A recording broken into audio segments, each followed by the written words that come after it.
What if the most powerful secret society in the world wasn't hiding their evil plans, but keeping something far worse from awakening? Tonight's chilling tale takes us deep into the redwood forests of California, where ancient rituals and modern power collide in ways you never imagined. Special thanks to Langalman for suggesting this spine-tingling concept. If you have ideas for future stories, drop them in the comments below. And if you're enjoying these midnight journeys into the unknown, don't forget to like and subscribe to Sleep Theories for more tales that blur the line between conspiracy and nightmare. The envelope arrived on a Tuesday morning, slipped between my electric bill and a stack of rejection letters from publishers who wouldn't touch my work anymore. Plain white paper, no return address, postmarked from San Francisco but feeling like it had travelled much farther than the 300 miles from the city. My name was written in careful block letters across the front. ALEXMORGAN.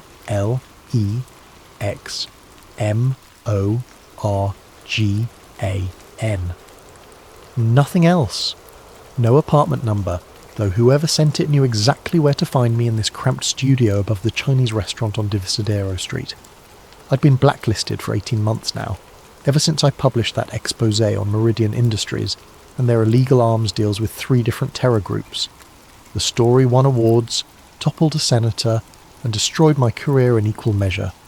Turns out some truths are too expensive for the media to handle. The lawsuit bankrupted the magazine, my editor disappeared into witness protection, and I became radioactive to every publication from the Chronicle to Mother Jones. But someone still thought I was worth reaching. Inside the envelope was a single sheet of cream-coloured paper, expensive stock, with an embossed header that made my hands shake. The Bohemian Club, San Francisco. Below that, an invitation written in the same careful script. Mr. Alex Morgan is cordially invited to attend the summer encampment at Bohemian Grove, Monterey, California, July 15th to 31st, 2024. Guest privileges have been arranged. Transportation and accommodation provided. This invitation is non-transferable and expires at sundown on July 15th. At the bottom, written in different handwriting, rushed, urgent, was a single line that would haunt me for weeks. This is your last chance to see the truth. Don't waste it. Bohemian Grove. I'd heard whispers, read the conspiracy theories, seen the grainy photos leaked over the years. Every July, the most powerful men in America, presidents, CEOs, generals, media moguls, retreated to 2,700 acres of ancient redwoods north of San Francisco for 2 weeks of what they called fellowship, what the rest of the world called the most secretive gathering of the American elite.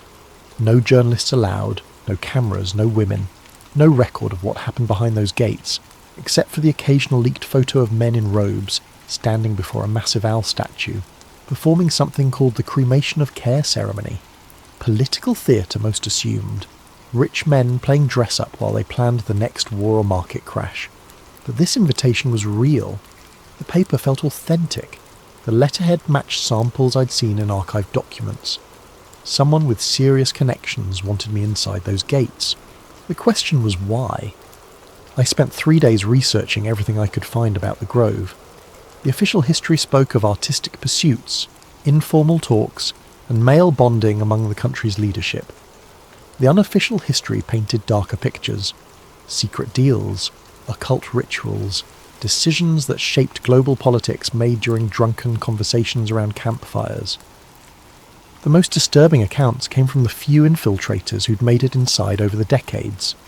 They described the opening ceremony where members dressed as druids and burned an effigy called Care before a giant concrete owl.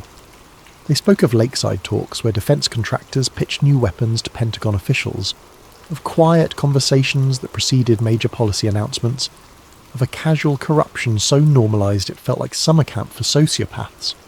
But none of them had stayed long. Most were caught and expelled within days. The security was too tight, the members too paranoid, the stakes too high for any real investigation. Whoever sent this invitation was giving me something no journalist had ever possessed: legitimate access. The question was whether I was walking into the story of a lifetime or a trap that would finish what Meridian Industries had started. On the morning of July 14th, I made my decision. I packed light, a small camera hidden in my toiletry kit, a digital recorder disguised as an inhaler, a notebook I could claim was for poetry if questioned, everything that might help me document what happened behind those gates. The invitation included a phone number. When I called, a woman's voice gave me an address in Santa Rosa and told me to be there by 6 p.m. sharp. No other details. No explanation of who had arranged this or what they expected in return. I drove north through wine country as the sun set, watching the hills turn gold and purple in the fading light. The address led to a small parking lot behind a defunct gas station. 3 black SUVs waited, engines running, windows tinted. A man in a plain suit approached my car before I'd even turned off the engine. "Morgan?" he asked. I nodded. "Leave your keys in the ignition. Someone will return your car when you're finished." "Finished with what?" He didn't answer, just opened the passenger door of the middle SUV and waited. I grabbed my bag and climbed in, noting the soundproof partition between front and back seats, the lack of door handles on the interior. Whatever was happening, there would be no turning back once we started moving. The drive took 40 minutes through increasingly dense forest. No conversation, no music, just the hum of tyres on asphalt and the gradual realisation that I was committing to something I didn't understand. My phone lost signal after the first 10 minutes. The windows were too dark to see landmarks. By the time we stopped, I had no idea where we were or how to get back. The gates of Bohemian Grove appeared suddenly in our headlights. Massive wooden barriers flanked by stone pillars, with the carved image of an owl watching from above. Guards emerged from hidden positions, checked documents, waved us through. The SUV followed a winding road deeper into the forest, past smaller camps with names like Hillbillies and Lost Angels painted on rustic signs. We stopped at a cluster of simple cabins near what appeared to be a lake. The man in the suit handed me a small leather folder. "Your documentation," he said. "You're a guest of the Mandalay camp. Keep your head down, your mouth shut, and your eyes open. Someone will contact you when it's time." Time for what? But he was already walking back to the SUV. I watched the taillights disappear into the trees, leaving me alone in the most secretive place in America with nothing but a fake identity, and questions I wasn't sure I wanted answered. Inside the leather folder was a camp roster listing me as a Morgan, Investment Banking, Chicago. Below that was a simple map of the grove and a schedule of events. Tomorrow night was marked in red. Cremation of care ceremony, 9:30 p.m, Sacred Grove. At the bottom of the page, in the same urgent handwriting from the invitation, was one final note. "Watch for the second ceremony. That's where the real truth begins." The morning brought sounds I'd never expected to hear in such a place. Laughter, casual conversation, the clink of coffee cups on saucers. Looking out the window of my assigned cabin, I saw men who controlled trillions of dollars and millions of lives shuffling around in bathrobes and flip-flops like they were at a summer camp. Because that's exactly what it was, I realised.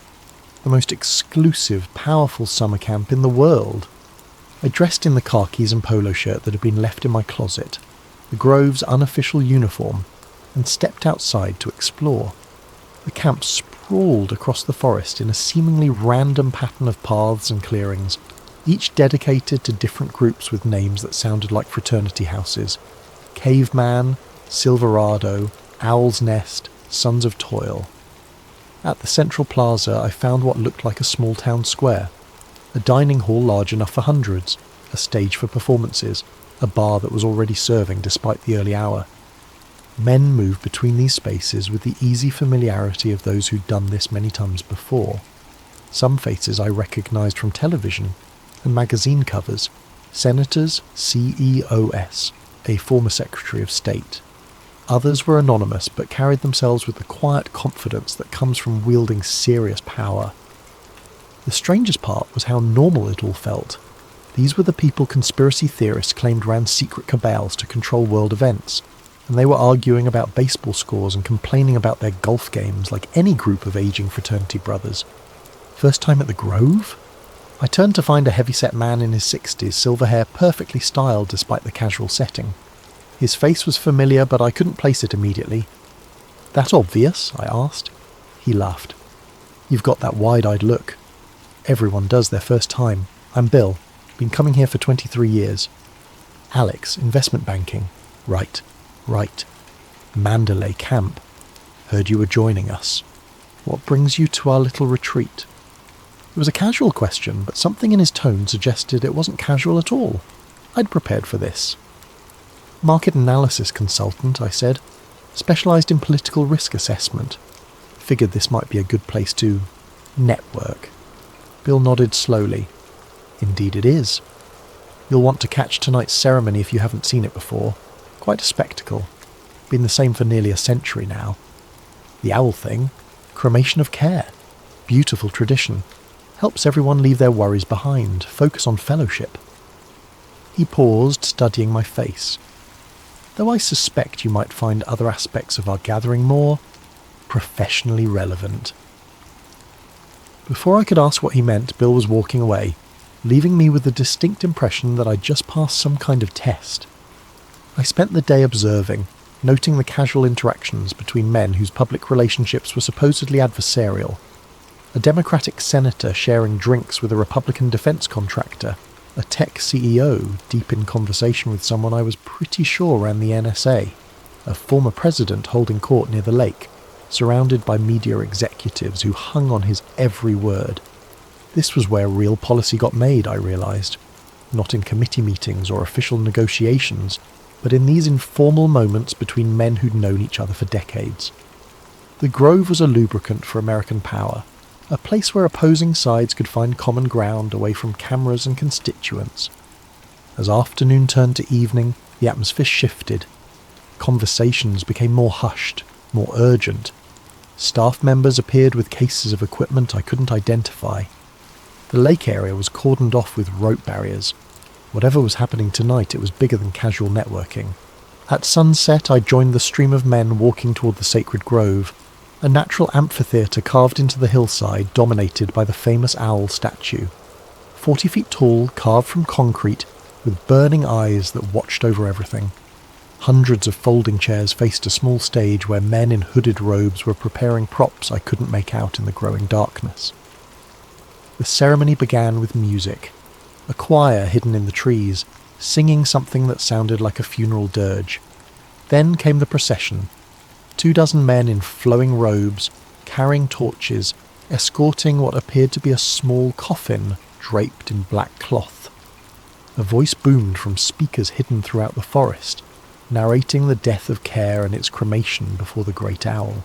The robed figures placed the coffin on a pyre and set it ablaze while the choir reached a crescendo. Flames leaped toward the owl's glowing eyes as hundreds of the world's most powerful men watched in reverent silence. It should have been absurd. Grown men playing dress-up, performing amateur theatre in the woods. Instead, it felt genuinely eerie.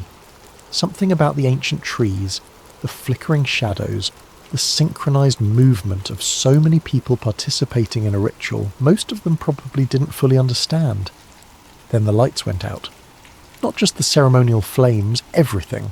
The owl's eyes went dark, the hidden speakers went silent, even the subtle path lighting I'd barely noticed disappeared. We were plunged into absolute darkness, hundreds of men sitting in chairs carved into a hillside with no way to see where they were going. But instead of panic or confusion, there was silence. Complete, unnatural silence. No one moved, no one spoke, no one even seemed to breathe. It was as if the entire gathering had been frozen in place. I waited for someone to call for help, for flashlights to appear, for the normal response to a power outage. Instead, I heard something that made the hair on my arms stand up. Footsteps. Measured, deliberate, moving through the crowd with impossible precision despite the darkness. The footsteps stopped near the front of the amphitheatre. Then came a voice, speaking in what sounded like Latin, words I couldn't understand but that seemed to resonate in my chest. Other voices joined in, creating a chant that built and built until it felt like the forest itself was vibrating with sound. This wasn't part of the official ceremony, this was something else entirely. The chanting stopped as abruptly as it had begun. A few seconds later the lights returned. Owl's eyes blazing, speakers crackling back to life, the master of ceremonies continuing his narration as if nothing had happened. The spell was broken, men began talking and moving again. The formal ceremony concluded with applause and casual conversation. But as we filed out of the sacred grove, I noticed something that chilled me. At least 24 men weren't heading back to the camps with everyone else. Instead, they were walking deeper into the forest, following a path I hadn't noticed before. All of them carried small flashlights, and all of them moved with the purposeful direction of people who knew exactly where they were going. I hung back, letting the main crowd pass, then followed the breakaway group at a distance. They were easy to track. The flashlight beams bobbed through the trees like fireflies, leading toward a part of the grove I hadn't seen on any map. The path wound uphill for nearly half a mile before opening into a smaller clearing I would never have found on my own. Here, hidden from the main camp by dense forest, was a second amphitheatre. Older, more primitive, carved from natural rock formations rather than built from concrete and steel. At the centre stood not an owl but a stone altar, covered with symbols I didn't recognise. The 24 men formed a circle around it, no longer in ceremonial robes but in simple black clothing. They were chanting again, but this time I could make out some of the words. English mixed with Latin, speaking of binding and containment, of keeping something sleeping, of maintaining the barriers that held back chaos. As they chanted, one man stepped forward with something I definitely hadn't expected to see. A wooden crate, old and weathered, marked with symbols and what appeared to be a date from the 1940s. This was the real ceremony. Everything at the sacred grove had been theatre for the masses. This was why I'd been invited, why someone wanted a journalist to witness what happened in the shadows of America's most secretive gathering. I pressed closer, trying to see what was in the crate, but the trees blocked my view. All I could make out were the chanted words, growing more urgent now, in the sense that something ancient and dangerous was being carefully, deliberately contained. Then one of the men looked directly at me. The man who spotted me was younger than the others, maybe 45, with the lean build of someone who stayed in shape despite spending his days behind a desk. In the flickering torchlight, I couldn't make out his face clearly, but his posture suggested military training. He raised a hand and the chanting stopped instantly. "We have a visitor," he said, voice carrying easily across the clearing. I considered running, but there was nowhere to go. The path back was too narrow, too winding, and I'd never find my way in the dark. Instead, I stepped forward into the light, trying to project confidence I didn't feel. "Alex Morgan," I said. "Mandalay Camp, I was just—" "You were just following us," the man interrupted. "Question is why?" An older man emerged from the circle, someone I now recognised as a former defence secretary, whose tenure had spanned 3 administrations. His presence here transformed this from concerning to terrifying. These weren't just wealthy eccentrics playing games. These were people who controlled military budgets and intelligence operations. "Show him," the defence secretary said simply. 2 men stepped aside, giving me a clear view of the stone altar. The surface was covered with carved symbols that looked far older than anything else in the grove, spirals and geometric patterns that seemed to shift in the torchlight. The wooden crate sat at the centre, its lid partially open to reveal something that gleamed metallic in the flickering light. "Do you know what you're looking at, Mr. Morgan?" the defence secretary asked. I shook my head, not trusting my voice. "Project Owl," he continued, started in 1943, continued in various forms ever since. The Grove isn't just a social club, it's a containment facility. Containment for what? The younger man laughed, but there was no humour in it. "You wouldn't believe us if we told you. Hell, most of the members don't know. They think they're here for networking and male bonding. The cremation of care is just pageantry to them, a quaint tradition with symbolic meaning. But the real ceremony," I gestured toward the altar, "is about keeping something very old, very powerful and very dangerous from waking up," the defence secretary finished. "The owl isn't a symbol we worship, Mr. Morgan. It's a prison we maintain." They were all watching me now, measuring my reaction, waiting to see how I'd process what they were telling me. Part of me wanted to laugh.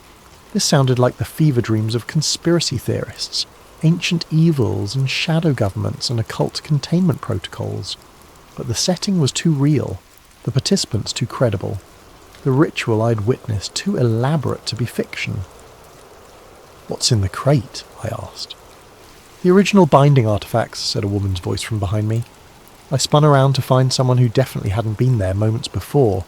A woman in her 70s, silver hair pulled back severely, wearing clothes that managed to look both practical and expensive. Her presence violated everything I knew about the Grove's men-only policy. "Eleanor Hartwell," she said, extending a hand. "I've been managing Project Owl since 1987. Women aren't allowed. In the social aspects, no. But some secrets are too important for gender politics." She moved past me to examine the crate's contents. These were recovered from a Nazi expedition to Tibet in 1943. The SS Ahnenerbe thought they'd found artifacts that could summon and control ancient powers. They were half right. She lifted something from the crate, a metal disc covered with the same spiralling symbols as the altar, but these seemed to move on their own, shifting and changing as I watched. "The Tibetan monks who originally possessed these weren't trying to summon anything," Eleanor continued. "They were trying to keep something asleep. When Hitler's occultists broke the original binding, they didn't gain power. They released something that had been contained for centuries." "What kind of something?" the Defense Secretary answered. "Call it what you like. Ancient god, interdimensional entity, primordial force of chaos. The names don't matter. What matters is what it does when it's free." He gestured, and one of the other men brought out a tablet computer incongruous in this setting of torches and stone altars. The screen showed a map of the world with red markers scattered across it. "Every time the binding weakens, we see spikes in seemingly random catastrophic events," he explained. "Political assassinations, market crashes, natural disasters, terrorist attacks. Not caused directly, but influenced. Chaos spreads like a virus when certain barriers are down. The grove was established here because of the natural properties of these particular redwoods," Eleanor added.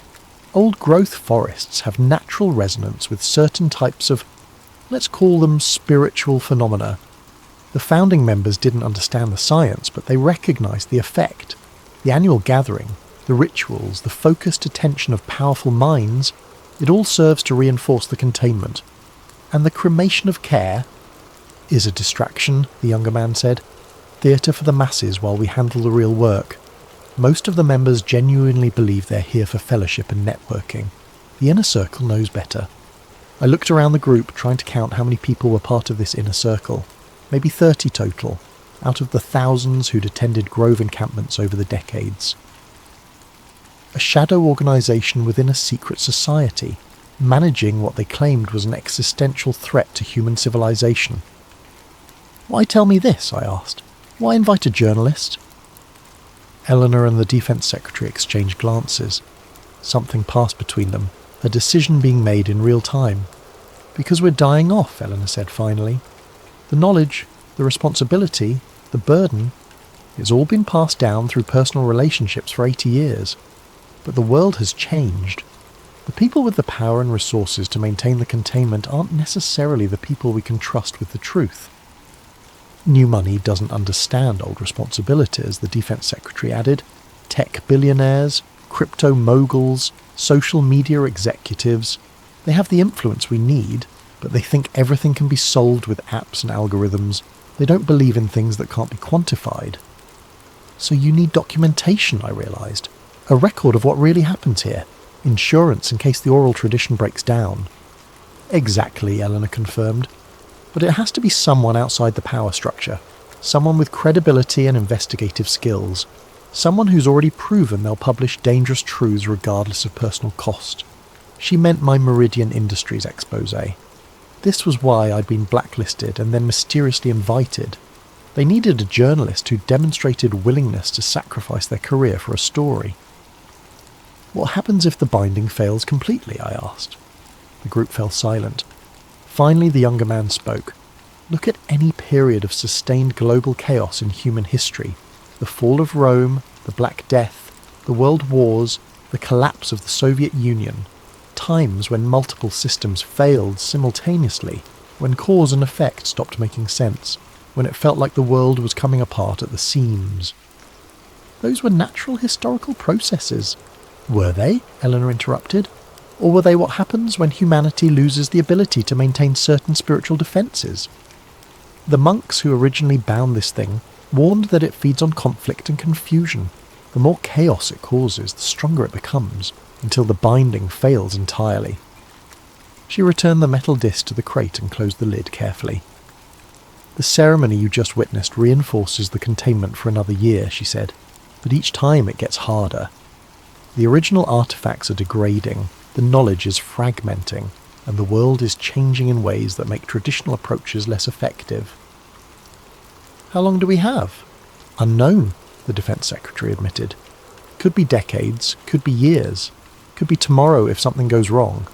That's why we need someone on the outside, someone who can document not just what we do, but why we do it. Insurance for the future. As if summoned by his words, a low rumble echoed through the forest. Not thunder, the sky was clear. Something deeper, more primal, like the earth itself was groaning. The torches flickered, and for a moment the carved symbols on the altar seemed to glow with their own light. Then everything went still again. "Time to go," Eleanor said quietly. "The ceremony's complete, but the effect can be unpredictable for the first few hours." The group began dispersing, each member taking a different path back through the forest. Within minutes, I was alone with Eleanor and the Defense Secretary, the altar dark and silent again. "There's more to see," Eleanor told me, "but not tonight. Tomorrow, if you're serious about this responsibility, we'll show you the archives, the complete record of Project Owl going back to its inception. And if I'm not serious? Then you'll have an interesting story about rich men playing games in the woods," the Defense Secretary said, which is what 90% of the attendees would tell you anyway. They walked away in different directions, leaving me standing alone beside the stone altar. The forest felt different now. Not threatening exactly, but aware, as if something vast and patient was watching from between the trees, held in check by forces I was only beginning to understand. I found my way back to Mandalay Camp by following the distant sound of laughter from the main plaza. Men were still awake, drinking and talking around campfires, processing the evening's official ceremony.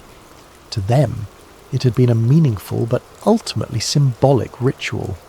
They had no idea what had happened in the hidden clearing, no sense that their casual gathering served a purpose beyond networking and tradition.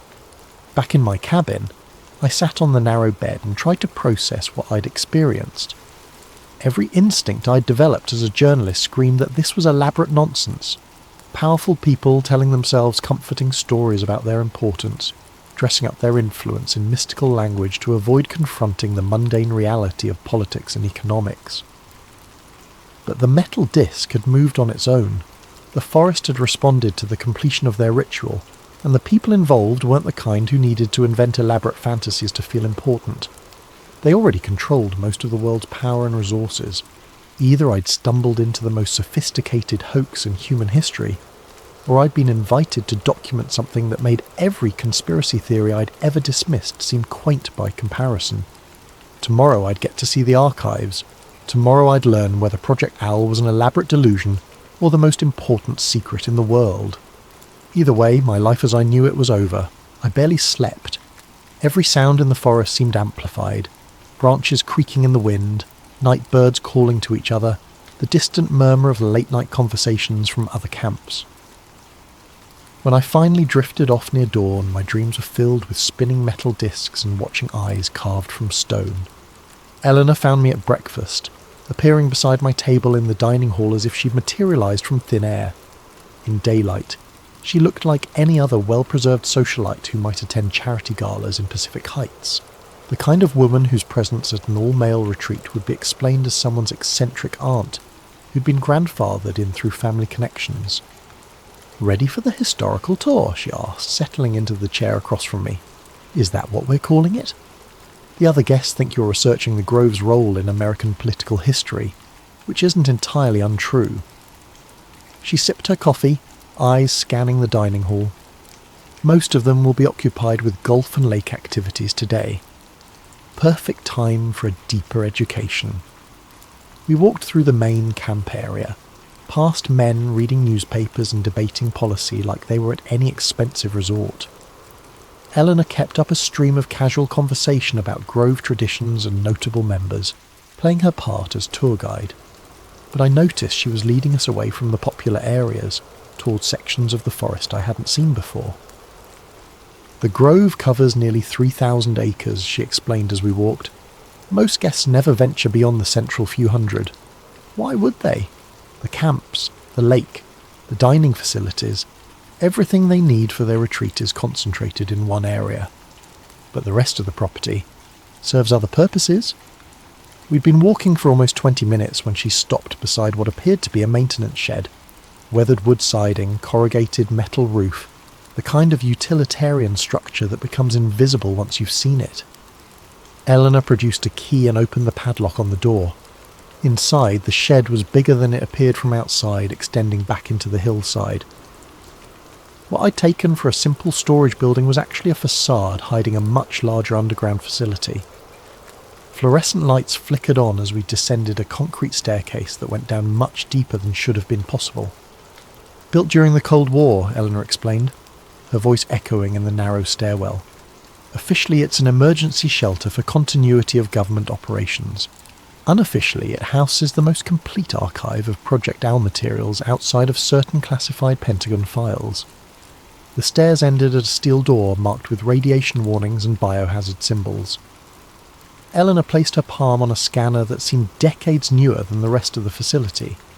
The door slid open with a hydraulic hiss, revealing something that took my breath away. The archive stretched out in all directions, a vast underground chamber carved from the bedrock beneath the grove. Metal shelving units reached toward a ceiling lost in shadows, each one packed with boxes, files, artifacts and equipment I couldn't begin to identify. Climate control systems hummed quietly, maintaining perfect temperature and humidity for materials that spanned nearly 8 decades of secret research. "Welcome to the real history of the 20th century," Eleanor said. She led me past shelves of documents in German, Russian, Chinese, and languages I didn't recognise.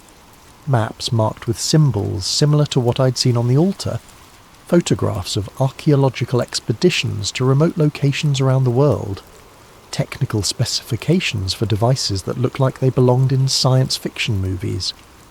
After we recovered the original Nazi materials in 1943, President Roosevelt authorised a classified research program, Eleanor explained, pulling a thick file from one of the shelves. The scientists involved were initially sceptical. Einstein himself consulted on the project for 6 months before concluding that the artefacts operated according to principles beyond current physics.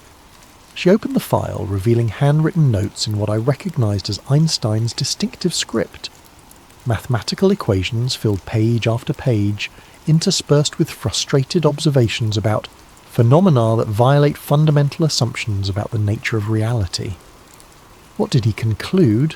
That the universe is far stranger than we assumed, and that consciousness might play a more active role in physical processes than anyone wanted to admit.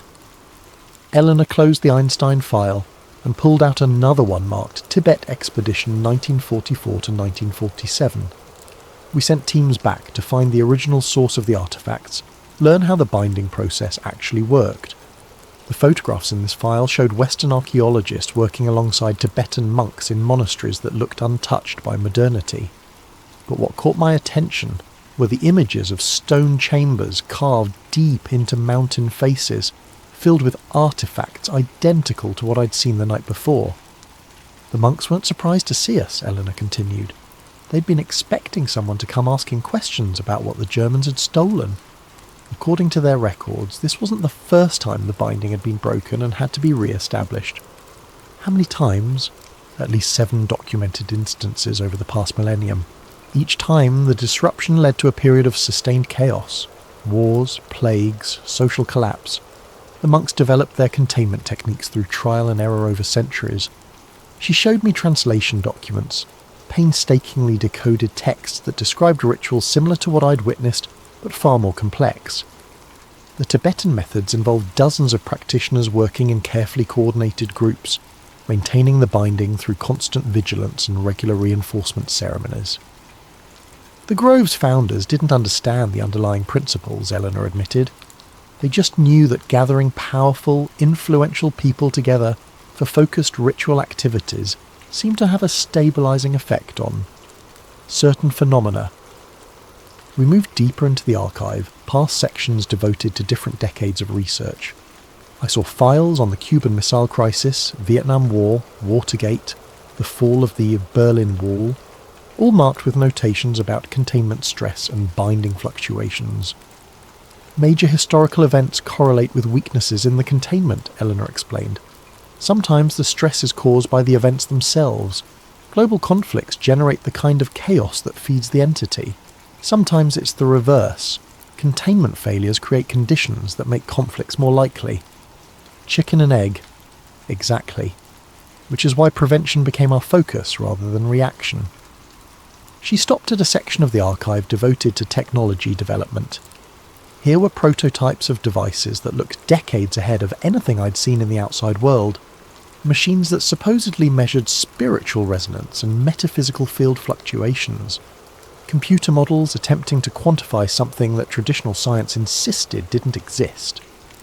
The hardest part has always been bridging the gap between ancient knowledge and modern capabilities, Eleanor said, picking up a device that looked like a cross between a spectrometer and a Geiger counter. The monk's techniques worked, but they required lifelong training and cultural conditions that don't exist in the modern world. We needed methods that could be implemented by people with day jobs and families. Hence the Grove. Annual gatherings of influential people, focused ritual activities, enough genuine belief and emotional investment to create the necessary resonance. She set down the device and looked at me seriously. But it's a band-aid solution, and we all know it. The original binding required full-time practitioners working in optimal conditions. We're trying to maintain something incredibly complex and dangerous using part-time amateurs. We reached the centre of the archive, where a circular area had been cleared for what appeared to be a viewing room. Multiple monitors displayed real-time data streams, seismic readings, atmospheric measurements, and more esoteric graphs tracking things labelled psychic resonance and entity containment levels. This is where we monitor the binding stability, Eleanor explained, settling into one of the chairs facing the displays. 24 hours a day, 7 days a week. The moment something starts to deteriorate, we know about it. I studied the screens, trying to make sense of the constantly shifting data. One monitor showed a map of the world with coloured dots marking locations where anomalous events had occurred in the past 24 hours. Another displayed what looked like seismic data, but with patterns that seemed too regular to be natural earthquakes. What's the current status? Eleanor's expression grew grave. Declining. The binding has been weakening steadily for the past 15 years, accelerating in the past 5. We estimate maybe 2 to 3 years before complete failure becomes inevitable. What happens then? Unknown. The historical records from previous binding failures are incomplete.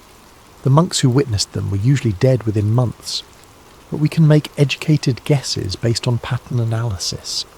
She pulled up another screen, this one showing a timeline of major global events overlaid with containment stability measurements.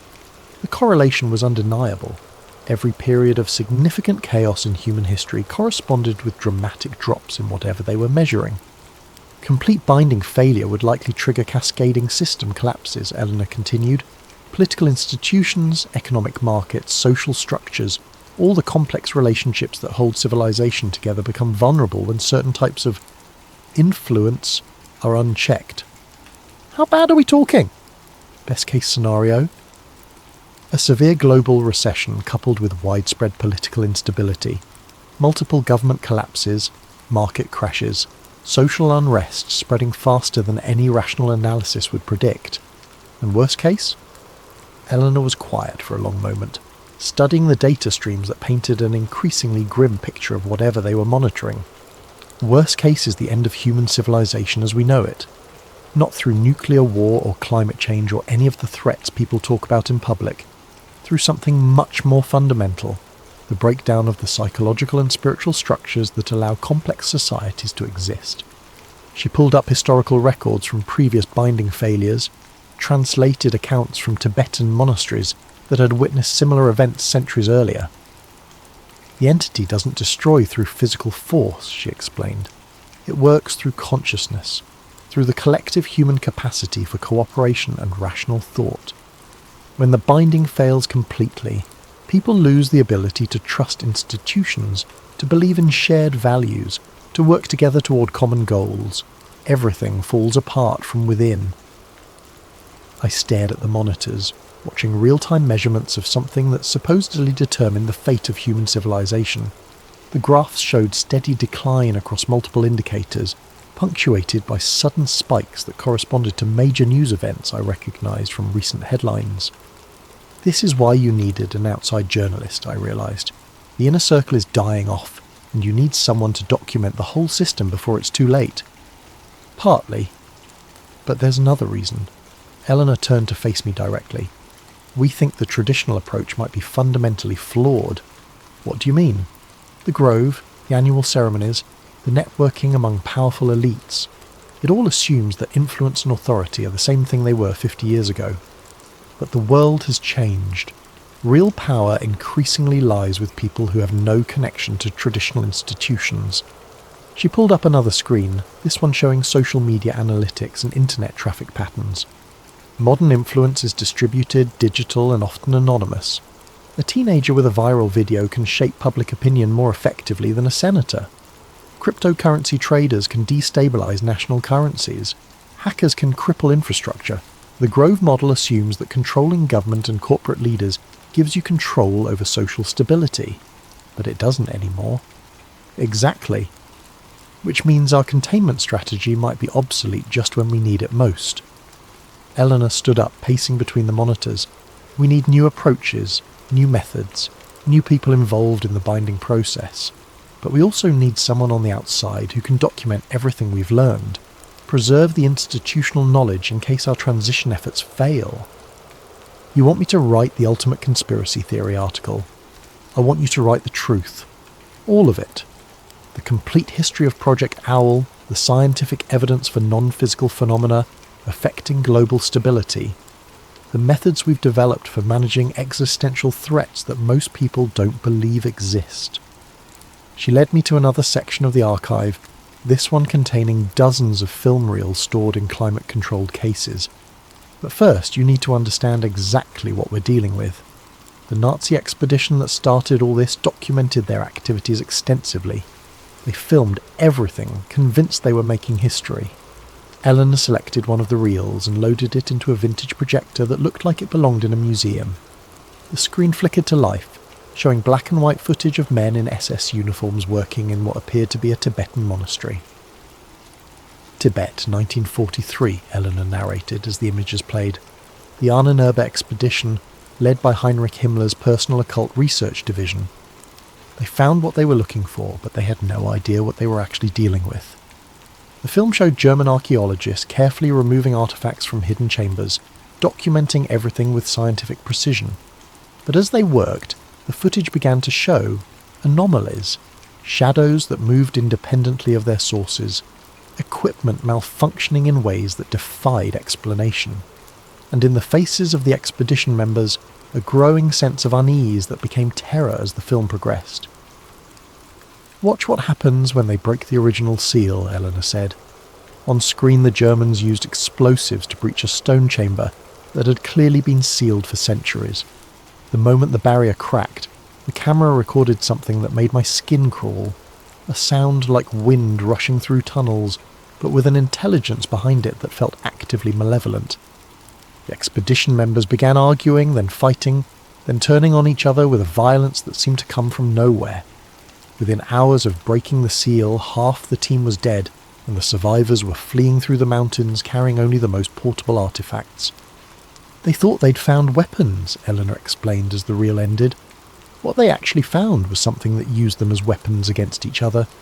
The surviving members of the expedition spent the rest of the war trying to develop countermeasures, but it was too late.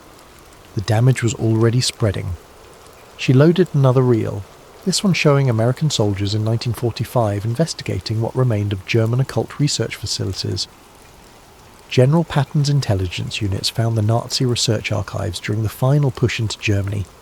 Most of it was dismissed as mystical nonsense, but a few people recognized the potential strategic implications. The second film showed American scientists examining the artifacts that would eventually end up at Bohemian Grove, testing them with instruments that clearly couldn't measure what they were really dealing with. But the effects were undeniable. Personnel exposed to the artifacts began exhibiting erratic behaviour, making increasingly irrational decisions, turning against colleagues and superiors without apparent cause. Project Owl was established to contain and study the artifacts while developing countermeasures, Eleanor continued. The Grove became the testing ground for large-scale containment techniques. And it worked. For almost 80 years, yes, but the binding requires constant maintenance, and each generation faces new challenges. She showed me more reels, documenting decades of research and development, scientists working to understand forces that couldn't be quantified, politicians unknowingly participating in rituals designed to maintain global stability, business leaders whose networking activities served purposes they never suspected. The most recent footage showed the Grove ceremonies I'd witnessed, but from multiple camera angles that revealed details invisible to casual observers. During the official cremation of care, sophisticated monitoring equipment tracked energy fluctuations that spiked dramatically during specific moments of the ritual. The hidden ceremony showed even more dramatic readings, with measurements that peaked exactly when the chanting reached its climax. The science isn't complete, Eleanor admitted. We're still working with phenomena that exist at the intersection of consciousness and physics, in areas where traditional materialist approaches break down. But the effects are measurable, reproducible, and absolutely critical for global stability. Why hasn't any of this been published? Because publication would destroy the effectiveness of the countermeasures. The binding works partly because the participants believe in what they're doing, even if they don't understand the underlying mechanisms. Widespread skepticism and debunking would undermine the psychological foundations that make the ritual effective. She gestured toward the monitors showing real-time containment data. But we're reaching a point where secrecy might be more dangerous than exposure. The traditional power structures that maintain the Grove system are fragmenting. New forms of influence are emerging faster than we can adapt, and the entity itself seems to be evolving, finding new ways to exploit modern communication systems and social networks. What are you asking me to do? Eleanor stopped the projector and faced me directly. Document everything. Learn how the system works, understand what's at stake, and prepare a complete record that can preserve this knowledge for future generations. Then help us figure out how to adapt these techniques for a world where power and influence operate according to completely different rules. And if I refuse? Then you'll have an interesting story about rich men performing rituals in the woods. You'll publish it, people will read it as entertainment, and the most important secret in human history will die with us. The monitors around us continued their steady tracking of forces I was only beginning to understand. Whatever they were measuring was declining steadily, and the implications of that decline were more terrifying than any conventional threat I could imagine. How long do I have to decide? The next phase of your education starts tonight, Eleanor said. We'll show you the complete film archive, introduce you to the current research team, and give you access to the real-time monitoring systems. After that, you'll understand exactly what's at stake. She began shutting down the projection equipment, preparing to leave the archive. But I should warn you, once you've seen everything, there's no going back. The knowledge becomes a responsibility, and that responsibility will follow you for the rest of your life. As we climbed back toward the surface, I tried to process what I'd learned. Either I'd stumbled into the most elaborate hoax in human history, or I was being invited to document something that made every conspiracy theory seem quaint by comparison. The shed above us looked innocent enough in the afternoon sunlight, just another maintenance building in a forest full of them. But beneath our feet lay evidence of forces that supposedly shaped the course of human civilization, monitored by people who carried the weight of secrets too dangerous for public consumption. Tomorrow night, I'd see the rest of the archive. Tomorrow night, I'd learn whether Project Owl represented humanity's greatest triumph or its most necessary deception. Either way, my life as I knew it was ending. The only question was what would replace it. Eleanor met me again at sunset, appearing beside my cabin as the dinner bell rang across the grove. Around us, members were gathering for the evening's entertainment, Some kind of historical presentation about Grove traditions that would give us perfect cover for our real activities. "Tonight you see everything," she said simply. "The complete archive going back to the beginning. Fair warning, some of it isn't easy to watch." We took a different route to the underground facility, following maintenance paths that avoided the main camp areas. Eleanor moved with the confidence of someone who'd made this journey countless times, but I noticed she kept checking her watch with increasing frequency. "Are we on a schedule?" "The containment readings have been fluctuating all day," she explained.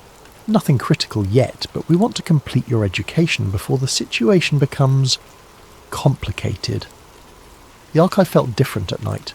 Emergency lighting cast harsh shadows between the shelving units, and the climate control system seemed louder in the darkness above. Eleanor led me to a section I hadn't seen before, where dozens of film canisters were stored in temperature-controlled cases. "Chronological order," she said, pulling out the first reel. "Tibet, 1943. This is where it all started." The footage was better preserved than I'd expected, considering its age. German expedition members documented their activities with scientific precision, filming everything from arrival at the monastery to the careful cataloguing of artifacts they found in hidden chambers. But what struck me most was the change in the expedition members themselves as the film progressed. They started as confident researchers, convinced they were recovering important historical artifacts for the Reich. By the end, they were hollow-eyed and paranoid, jumping at shadows and arguing with increasing violence over trivial decisions. "Watch the progression," Eleanor advised as she loaded the second reel.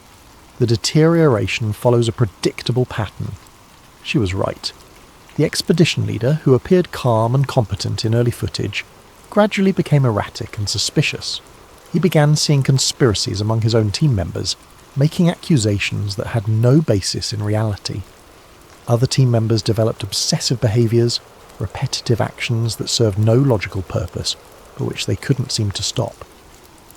"The entity doesn't possess people in any dramatic sense," Eleanor explained. "It influences them, amplifies existing psychological weaknesses, makes rational cooperation increasingly difficult." The later reels showed the aftermath. German scientists attempting to study the recovered artifacts, unaware that exposure to them was affecting their judgment and behaviour. Research that started as methodical investigation devolved into fractured efforts as team members became unable to work together effectively. By 1944, the Nazi research program was in complete disarray, Eleanor said, loading footage from American intelligence units. Not because they lacked resources or expertise, but because the people involved had lost the capacity for organised, rational effort. The American footage was even more disturbing. Soldiers who'd participated in securing the German research facilities began exhibiting similar symptoms within weeks: paranoia, aggression, an inability to follow orders or work as a team. The artifacts were quickly transferred to secure facilities, but the damage was already spreading through the military units involved.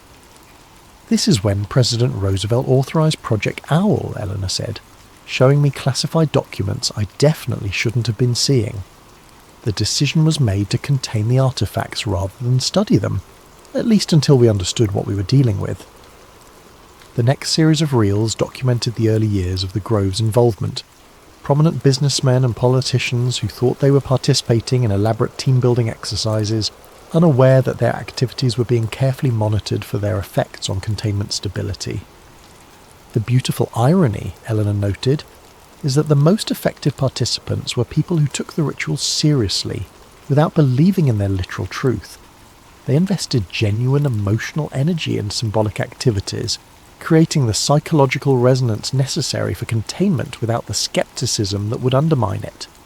I watched decades of Grove ceremonies, seeing the evolution from crude early attempts to the sophisticated rituals I'd witnessed. The filmmakers documented everything from multiple angles, tracking correlations between participant behaviour and mysterious readings on monitoring equipment. The breakthrough came in 1963, Eleanor said, loading a reel marked Project Mindbridge Consciousness Research Initiative.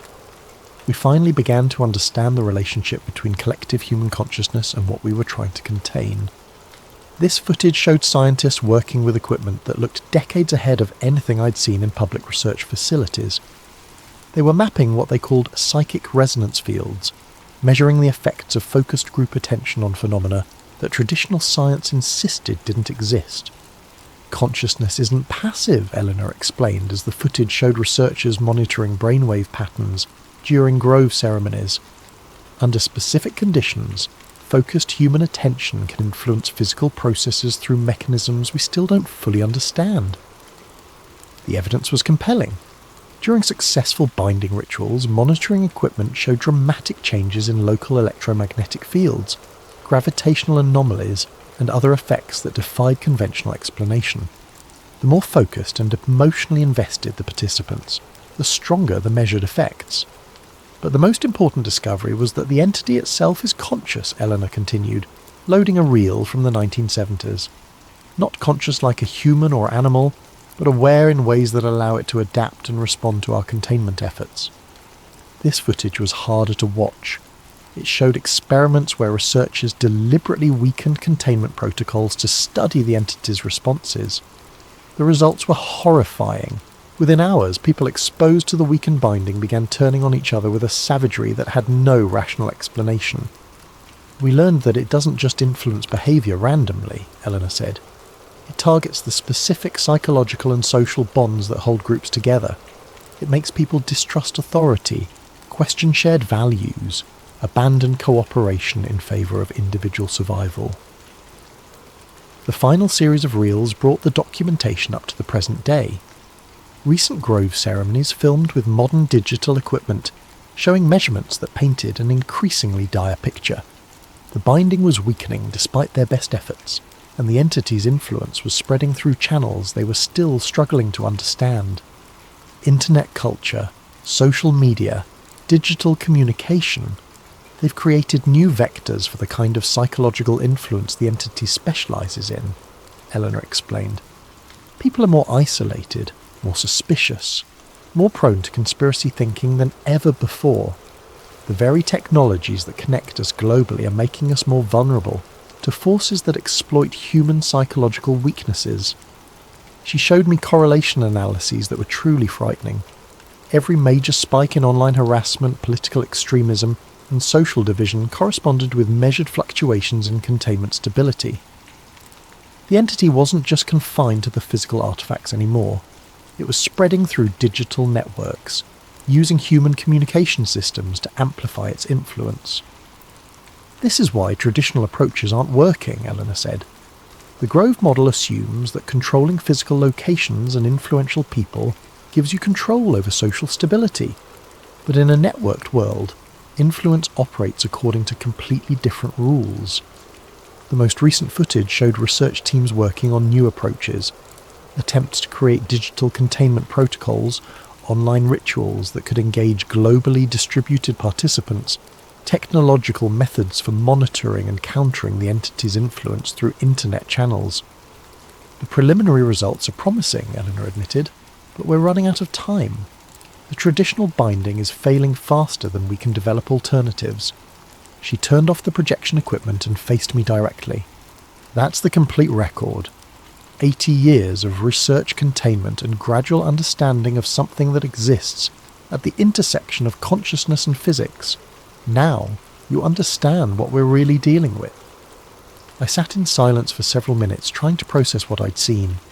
The footage was too detailed, too consistent, too well documented to be an elaborate hoax. But accepting it as real meant accepting that everything I thought I knew about how the world worked was fundamentally incomplete. What do you need from me? Help us bridge the gap between old knowledge and new realities, Eleanor said. Document everything we've learned, but also help us figure out how to adapt these techniques for a world where influence operates through social media and digital networks rather than exclusive clubs and private meetings. I'm a journalist, not a researcher. You're someone who understands how information spreads in the modern world, how narratives form and evolve, how public opinion gets shaped by forces most people never notice. Those are exactly the skills we need. She gestured toward the monitors showing real-time containment data. The entity is learning to use our own communication systems against us. We need people who understand those systems well enough to develop countermeasures. And if we fail, Eleanor's expression grew grave. Then within the next few years, human civilization enters a period of chaos and collapse, unlike anything in recorded history. Not through war or natural disaster, but through the breakdown of the psychological foundations that make complex societies possible. The weight of what she was telling me settled on my shoulders like a physical burden. If they were right, I wasn't just being offered the story of a lifetime, I was being recruited to help prevent the end of the world as we knew it. When do we start? Tomorrow, Eleanor said. But first, you need to see what happens when containment fails. We have one more reel to show you. Footage from 1962, when a test of weakened binding protocols got out of hand. She loaded the final reel, and I watched something that would haunt my dreams for years to come. Research subjects exposed to deliberately weakened containment turned on each other with a ferocity that looked less like human behaviour than like animals driven mad by disease. Within hours, rational people became incapable of basic cooperation, seeing enemies everywhere, responding to imagined threats with real violence. Multiply that by global population, Eleanor said quietly, and you begin to understand what we're trying to prevent. As we climbed back toward the surface, I realised there was no going back. Whether Project Owl represented the most important secret in human history, or the most elaborate delusion ever created, I was now part of it. The knowledge had become a responsibility, and that responsibility would shape everything I did for the rest of my life. Above us, the Grove continued its normal activities, powerful people networking and bonding, unaware that their casual retreats served a purpose that might determine the survival of human civilization. Tomorrow I'd begin learning how to help them succeed. I woke before dawn to the sound of helicopters, not the distant drone of aircraft passing over, but the heavy thrum of rotors directly overhead, circling the Grove in patterns that suggested search rather than transport. Eleanor appeared at my cabin door before I'd finished dressing, her usual composed demeanour replaced by urgent tension. "We have a problem," she said simply. "Someone's been monitoring our activities." She led me quickly through the forest, avoiding the main paths and staying under tree cover that would hide us from aerial observation. The helicopters were government aircraft, she explained, but not ones under Project Owl's control. Different agencies have different levels of clearance, she said as we moved. Some know about our activities, some know only pieces, and some know nothing but suspect something significant is happening here. Which category do the helicopters represent? The dangerous one. People who know enough to be suspicious but not enough to understand the consequences of interference. We reached the concealed entrance to the archive facility, but Eleanor didn't lead me inside. Instead, she continued deeper into the forest, towards sections of the Grove I'd never seen. The underground facility is compromised, she explained. Motion sensors, thermal imaging, electromagnetic monitoring. Anyone with the right equipment can detect activity below ground. We need to show you the backup systems. After 20 minutes of hiking through increasingly dense forest, we reached what appeared to be a natural clearing dominated by a single massive redwood. Eleanor approached the tree and pressed her hand against a section of bark that looked identical to every other section. A hidden panel slid aside, revealing modern electronic equipment built directly into the living wood. "Emergency monitoring station," she said, activating screens that showed the same real-time data I'd seen in the underground archive. "If the main facility's compromised, we can still track containment stability from here." The readings were worse than anything I'd seen before. Multiple indicators showed rapid deterioration, with fluctuations that spiked dramatically every time the helicopters passed overhead. "Electromagnetic interference," Eleanor explained. "The aircraft are disrupting the resonance fields that maintain the binding. They don't know what they're doing, but the effect is cumulative." As if summoned by her words, one of the helicopters passed directly overhead, and the monitoring equipment registered a spike that made Eleanor curse under her breath. "We need to evacuate the sensitive materials," she said, beginning to shut down the equipment. "The original artifacts, the most critical research data, anything that can't be replaced." "Where?" "Secondary sites." We learned decades ago never to keep everything in one location. She finished securing the monitoring station and led me back toward the main camp. "But first, we need to get you away from here. If this goes wrong, you're the only person outside the project who knows the complete truth." We were halfway back to my cabin when the shooting started. Not gunfire, something else. The sharp crack of what sounded like electrical discharges. Through the trees, I could see flashes of light that had nothing to do with the helicopters overhead. "What is that?" Eleanor grabbed my arm, pulling me behind the massive trunk of an ancient redwood. Containment failure. The electromagnetic interference pushed the binding past critical thresholds. The flashes were coming from the direction of the sacred grove, where the official ceremonies took place. But these weren't artificial lights. They looked like lightning, but moving in patterns that defied any natural explanation. "The entity is breaking through," Eleanor said, checking her watch with obvious anxiety. "Localized manifestation, probably limited to the immediate area, but we need to implement emergency protocols immediately." "What kind of emergency protocols?" Before she could answer, a man appeared through the trees, one of the Grove members I'd seen at the dining hall, but changed in ways that made my skin crawl. His face was twisted with rage that seemed to come from nowhere, and he was carrying what appeared to be a broken tree branch like a weapon. "You?" he said, focusing on Eleanor with hatred that was obviously irrational. You're the one who's been lying to us." Eleanor stepped back, keeping the tree trunk between herself and the approaching man. "George, you need to get back to your cabin. You're not thinking clearly." "Thinking perfectly clearly for the first time in years," George replied, raising the makeshift weapon. "Seeing through all the lies, all the manipulation. You people think you can control us, think you can use us for your games." He swung the branch at Eleanor's head with murderous intent. She dodged, but barely, and I realised with growing horror that we were seeing the entity's influence in real time. George wasn't just angry. He was completely detached from normal human empathy and reason. "This is what happens when containment fails," Eleanor said quietly, pulling me deeper into the forest. "People lose the capacity for rational cooperation. They see enemies everywhere, respond to imagined threats with real violence."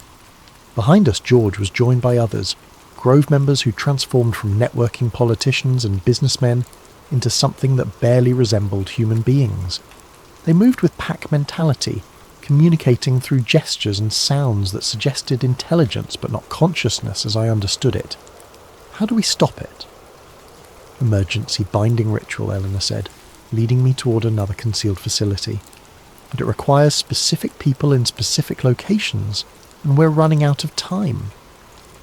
The facility she brought me to was smaller than the main archive, but clearly designed for crisis situations.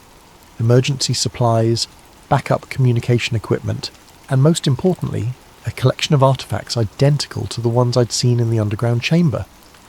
"Portable containment kit," Eleanor explained, gathering materials with practiced efficiency.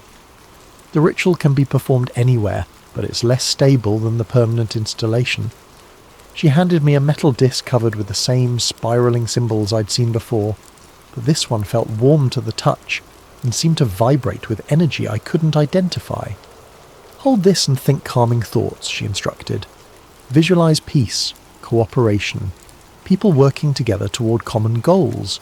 The binding responds to consciousness, but it requires focused intention from multiple participants." "I don't know how to do this." "You don't need training, you need belief. The entity feeds on conflict and suspicion. The binding requires the opposite. Trust, cooperation, shared purpose."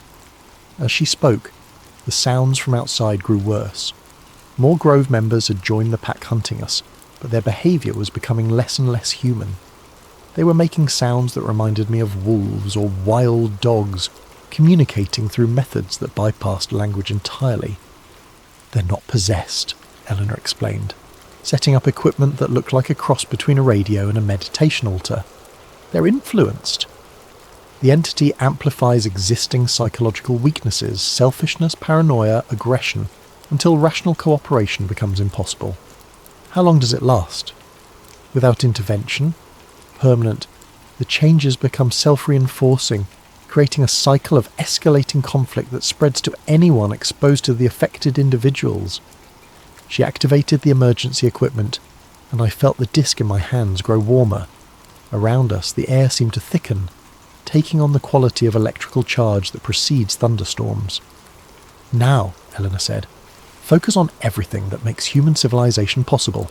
trust between strangers, cooperation across differences, the willingness to sacrifice individual advantage for collective benefit. I tried to do what she asked, but the sounds outside made concentration nearly impossible. The hunting pack had found our location and was circling the facility, testing for weak points with animal cunning. "It's not working," I said. "It needs more participants," Eleanor admitted. "The emergency protocol requires at least 7 people working in coordination. I was hoping we could manage with 2, but the interference is too strong." As if responding to her words, the attackers began trying to break down the door, but their methods were wrong somehow.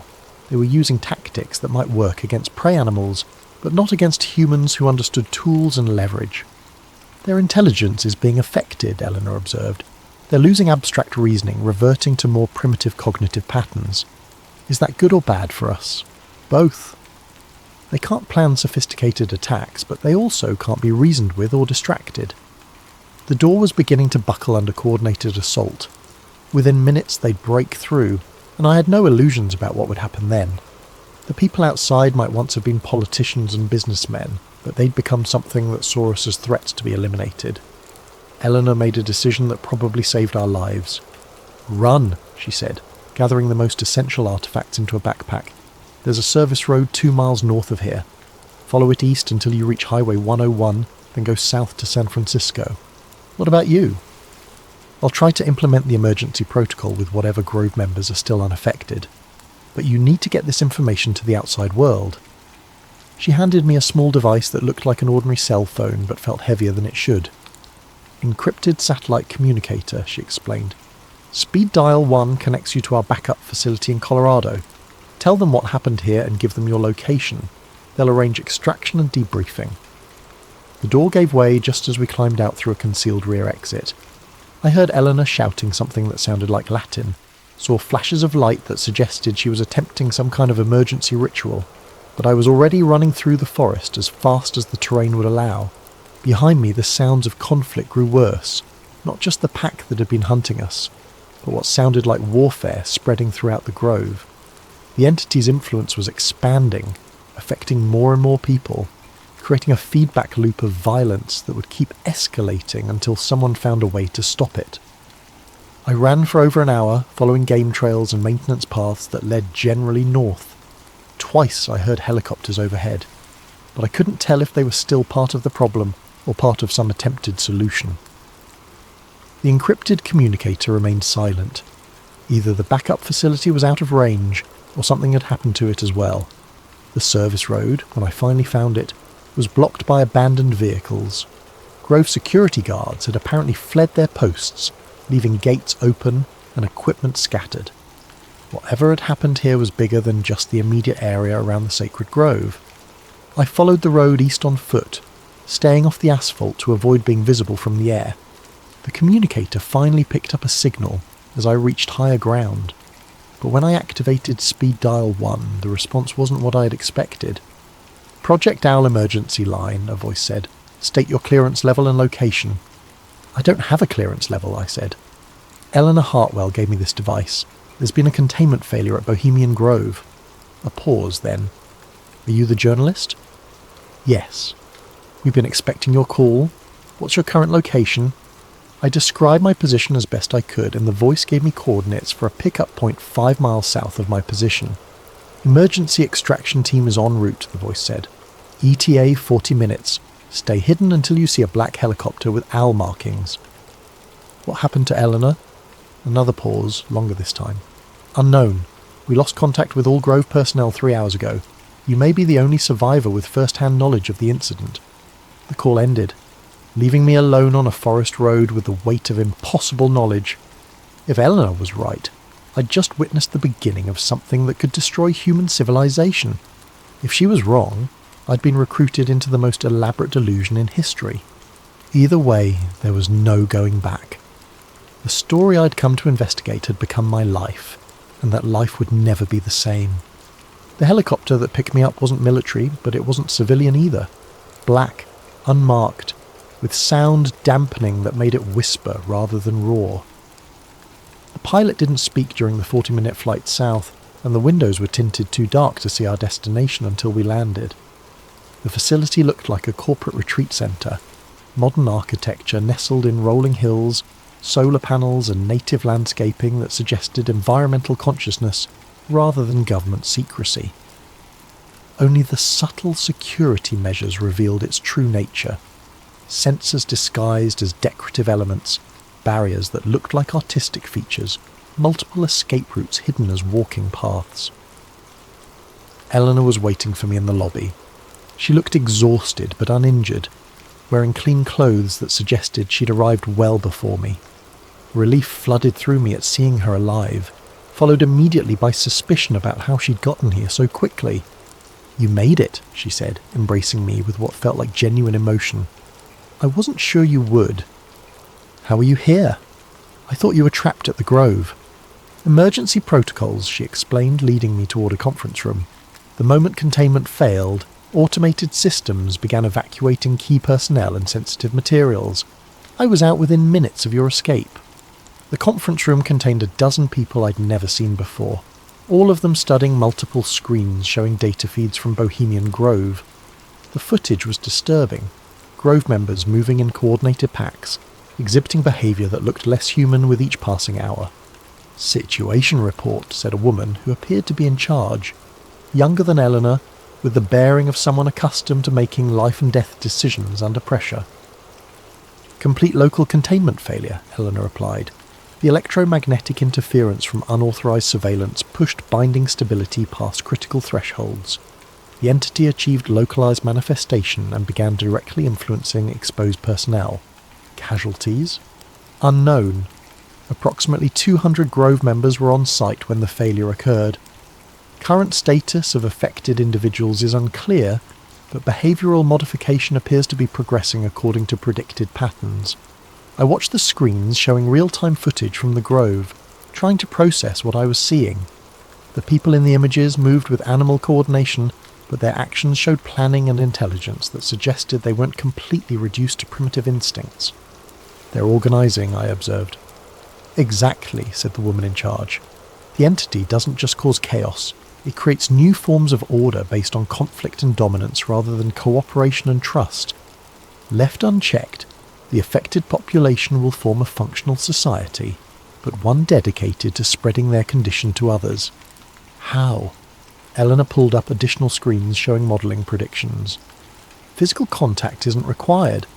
Extended exposure to affected individuals gradually influences behaviour in others. The process is slower than direct manifestation, but it's cumulative and irreversible without intervention." "What kind of intervention?" "That's what we need to decide," the woman in charge said. "We have 3 options, none of them good." She activated a presentation that laid out scenarios with clinical precision. Option 1, military containment. Seal off the affected area. Prevent anyone from leaving. Wait for the situation to stabilise. The affected population would eventually die off, but we'd lose any chance of understanding how the entity adapted to modern conditions. Option 2, aggressive binding ritual. Deploy our full capabilities to re-establish containment, potentially reversing the effects on affected individuals. High probability of success, but it would require resources that might be needed for future emergencies. Option 3, strategic documentation. Allow the situation to develop while recording everything, learning how the entity operates in uncontrolled conditions. Massive risk of spread, but invaluable data for developing long-term countermeasures. The weight of what they were asking settled on me like a physical presence. These weren't abstract policy decisions. They were choices about the lives of people I'd shared meals with, conversations with, casual moments of human connection that now seemed impossibly precious. "What do you recommend?" I asked. "That depends on you," Eleanor said. "You're the only person who witnessed the complete sequence of events, the only outsider who understands what's really at stake. Your perspective could determine which approach we take." I studied the screens showing real-time surveillance of the Grove. The affected members were building something, crude structures that served purposes I couldn't identify, but which suggested they retained enough intelligence to plan and execute complex projects. They're not just reverting to primitive behaviour, I realised. They're creating something new. "Exactly," Eleanor confirmed. "The entity doesn't destroy civilization. It transforms it into something that serves its purposes rather than human ones. And if this spreads beyond the Grove, modelling suggests a tipping point around 10,000 affected individuals, the woman in charge said. Beyond that, containment becomes impossible. The entity achieves critical mass and begins reshaping human civilization according to its own principles. I stared at the screens, watching people who'd once controlled vast resources and wielded enormous influence reduced to something that resembled humanity, but fundamentally wasn't. The choice they were asking me to make would determine not just the fate of those individuals, but potentially the future of human civilization itself. How long do we have to decide?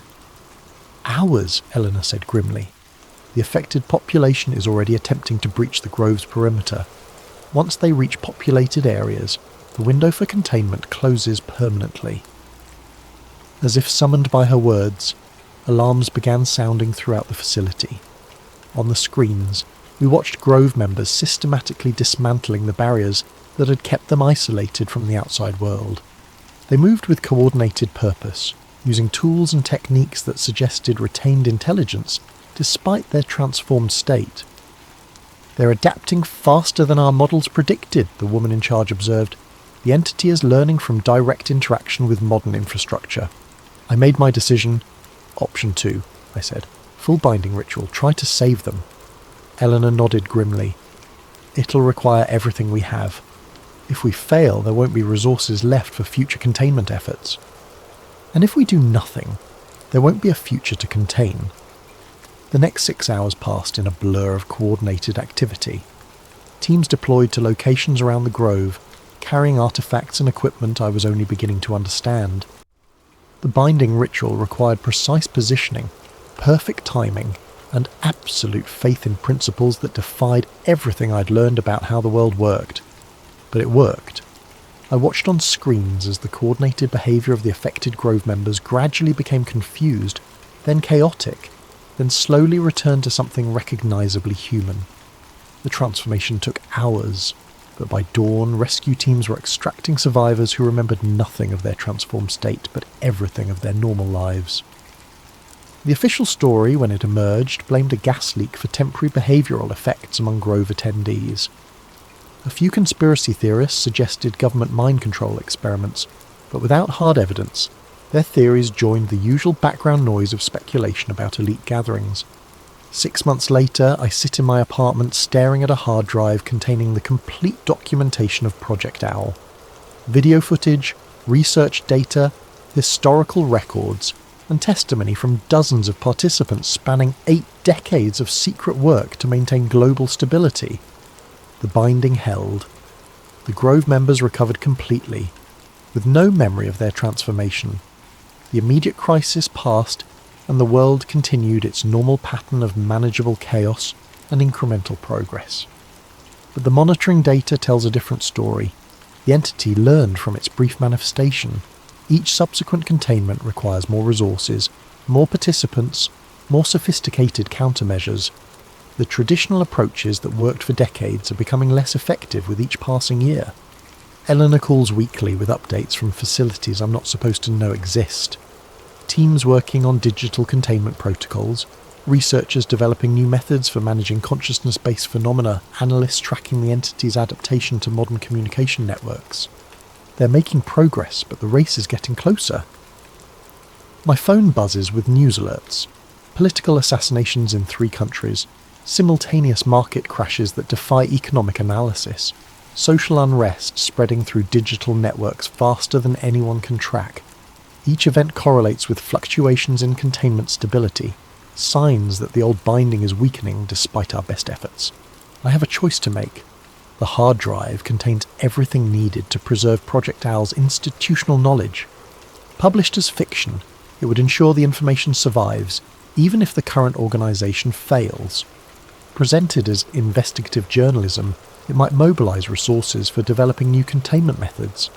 But publication might also undermine the psychological foundations that make the binding effective. Widespread skepticism could destroy the very mechanisms that have protected human civilization for 80 years. My cursor hovers over the upload button for a secure server that would distribute the complete files to journalists worldwide. With one click, I could expose the most important secret in human history, or I could delete everything and trust that the people carrying this burden know what they're doing. Outside my window, the city continues its normal rhythm of traffic and commerce, millions of people living their lives unaware that the stability they take for granted depends on secrets too dangerous for public consumption. They don't know that their capacity for trust, cooperation and rational discourse is maintained by forces that most would dismiss as impossible. Maybe that's how it should be. Maybe some truths are too important to share. I close the laptop without making a decision, knowing I'll face the same choice tomorrow and the day after, and every day until either the binding holds permanently or everything falls apart. The hard drive sits on my desk like a loaded weapon, containing information that could save the world or destroy it, depending on how it's used. In the forest north of San Francisco, ancient redwoods continue their patient growth, sheltering secrets that predate human civilization. Beneath their roots, monitoring equipment tracks forces that exist at the intersection of consciousness and physics, measuring phenomena that determine whether humanity remains capable of the cooperation and trust that make complex societies possible. The owl watches and waits, neither good nor evil, but something far more dangerous. A force of pure change that cares nothing for human hopes or fears. And somewhere in the darkness between sleeping and waking it grows stronger. Maybe they weren't hiding power. Maybe they were hiding what power keeps at bay. But how long can any cage hold something that learns from every attempt to contain it? I guess we'll find out. How 2000 quietly ended the world. What if I told you the world ended on New Year's Eve 1999 and nobody noticed? What if the Y2K fix works so well that it quietly swapped our reality for another one, leaving only the smallest traces behind? Leave your video ideas in the comments below, and like and subscribe to Sleep Theories if you enjoy these stories. My name is Marcus Webb, or at least it used to be. According to my driver's license now, there's an extra B in there somewhere, though I can't say exactly where it belongs. That's the kind of detail that would have driven me insane before December 31st, 1999. Now it's just another entry in what I used to call my coincidence tin, before someone mailed it back to me with a note that made me stop collecting evidence entirely. I was 26 that winter, a junior systems technician at the AT&T central office in Newark, New Jersey. Not exactly the front lines of the information age, but close enough to matter when the clocks needed babysitting. Our facility housed a Stratum 1 network time protocol server, one of maybe 50 primary time sources in North America, fed by GPS satellites and backed up by a cesium atomic clock that cost more than my house. The setup was elegant in that brutally practical way that telecommunications infrastructure tends to be. GPS satellites broadcast precise time signals, our cesium oscillator provided local backup, and our NTP server distributed synchronized time to thousands of downstream systems across the eastern seaboard. Banks, power grids, air traffic control, they all traced their chronometers back through a hierarchy of time servers that ultimately led to places like ours. I loved the precision of it. While most people worried about their microwaves blinking 12 o'clock after power outages, I monitored time accuracy measured in nanoseconds. My workstation displayed graphs showing the tiny corrections our system made, as it reconciled network time with atomic time with astronomical time. Usually the variations were so small they looked like flat lines. New Year's Eve 1999 was supposed to be the ultimate test of that precision. Everyone remembers Y2K differently now. The popular version is either complete hysteria over nothing, or a crisis averted by heroic programming efforts. Both versions miss the real story, which is that the fix worked exactly as designed, just not the way anyone expected. I drew the short straw for overnight duty that December 31st. While the rest of the world either panicked or partied, I sat in a climate-controlled room watching time itself transition from the 20th century to the 21st. My job was simple: monitor our Stratum 1 server as it rolled over from 1999 to 2000, document any anomalies, and call the escalation chain if anything looked wrong. The GPS constellation had already survived its own rollover crisis that August, when the satellite's week counters reset after 1,024 weeks of operation. That had been a minor blip, Some older receivers got confused for a few hours, but nothing catastrophic. The Y2K transition was supposed to be even smoother, since most of the critical infrastructure had been patched months earlier. I had 3 monitors running, one showing our local NTP server status, one tracking the GPS time feed, and one displaying the cesium clock output. At 23:59:50 UTC, everything looked perfect. 10 seconds later, something impossible happened. The GPS time display froze at 23:59:59. Not crashed, frozen. The timestamp stopped updating, but the signal strength remained solid. Meanwhile, our cesium clock kept ticking normally, advancing through 23:59:59 to 0, 0000 to 000001. For exactly 2 seconds, we had 3 different versions of now running simultaneously. The frozen GPS time, the advancing cesium time, and our NTP server's output, which seemed to be averaging all available sources. Then, at what should have been 0 hours, 0 minutes, and 2 seconds on January 1st, 2000, the GPS feed resumed, not gradually, instantly.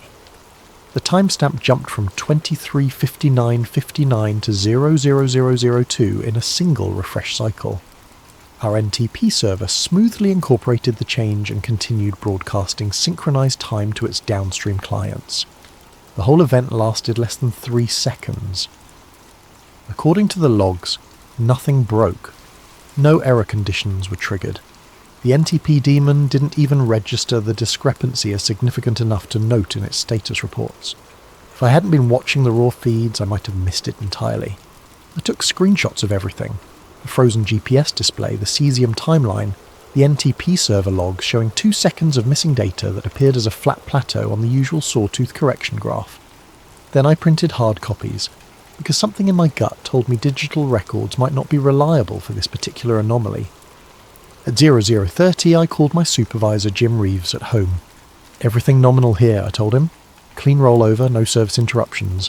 We did see a brief GPS time hold around midnight UTC, but the cesium backup covered it perfectly." "How brief?" Jim asked. I could hear the skepticism in his voice. GPS systems weren't supposed to hold time like that. 2 seconds, maybe 3. Looked like the constellation might have synchronized some kind of coordinated correction. Nothing downstream noticed. "Good enough," Jim said. "Document it in the incident log as a minor GPS anomaly. Resolved automatically. We'll review the traces Monday." But Monday's review never happened. When I arrived at work on January 3rd, Jim seemed to have forgotten our conversation entirely.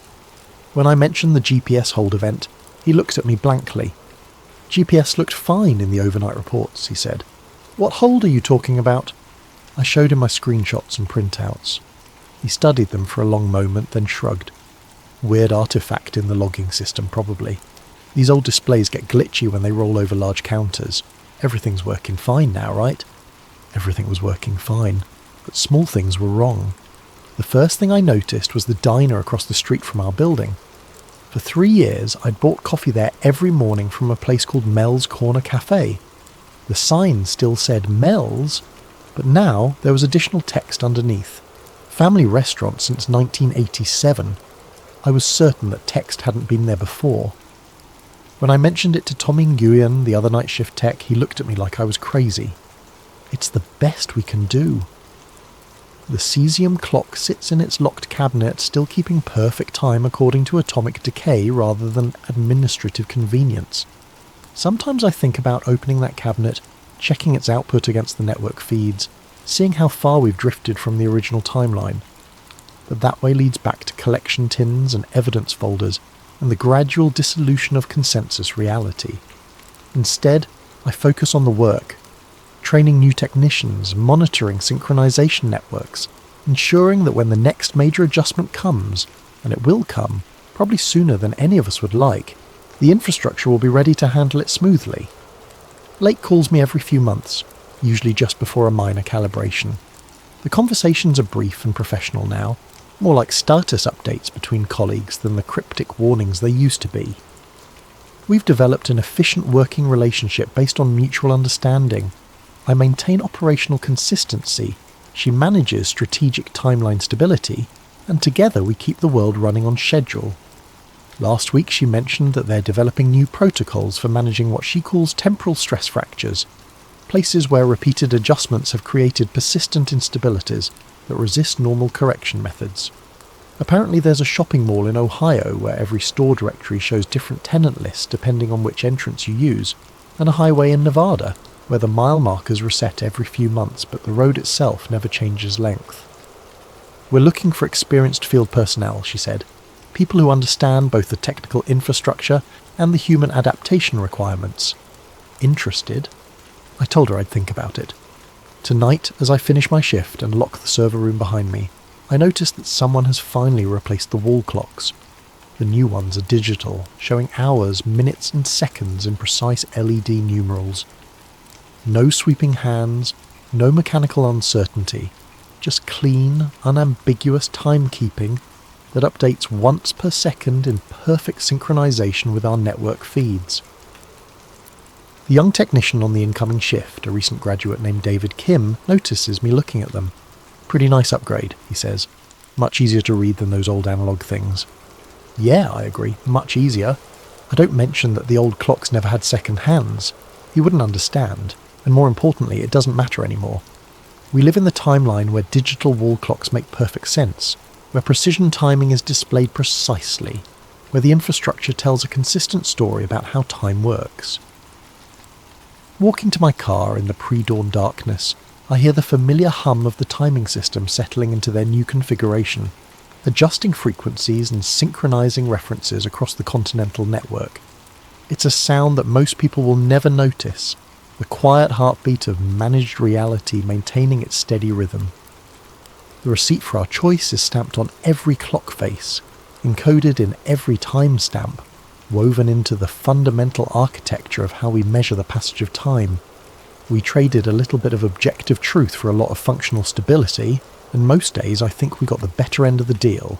But as I drive home through the empty streets of Newark, passing under signs that might or might not say exactly what they said yesterday, I sometimes wonder what Marcus Webb, without the J, without the extra letter, without the knowledge of how provisional everything really is, would think of the world we've built.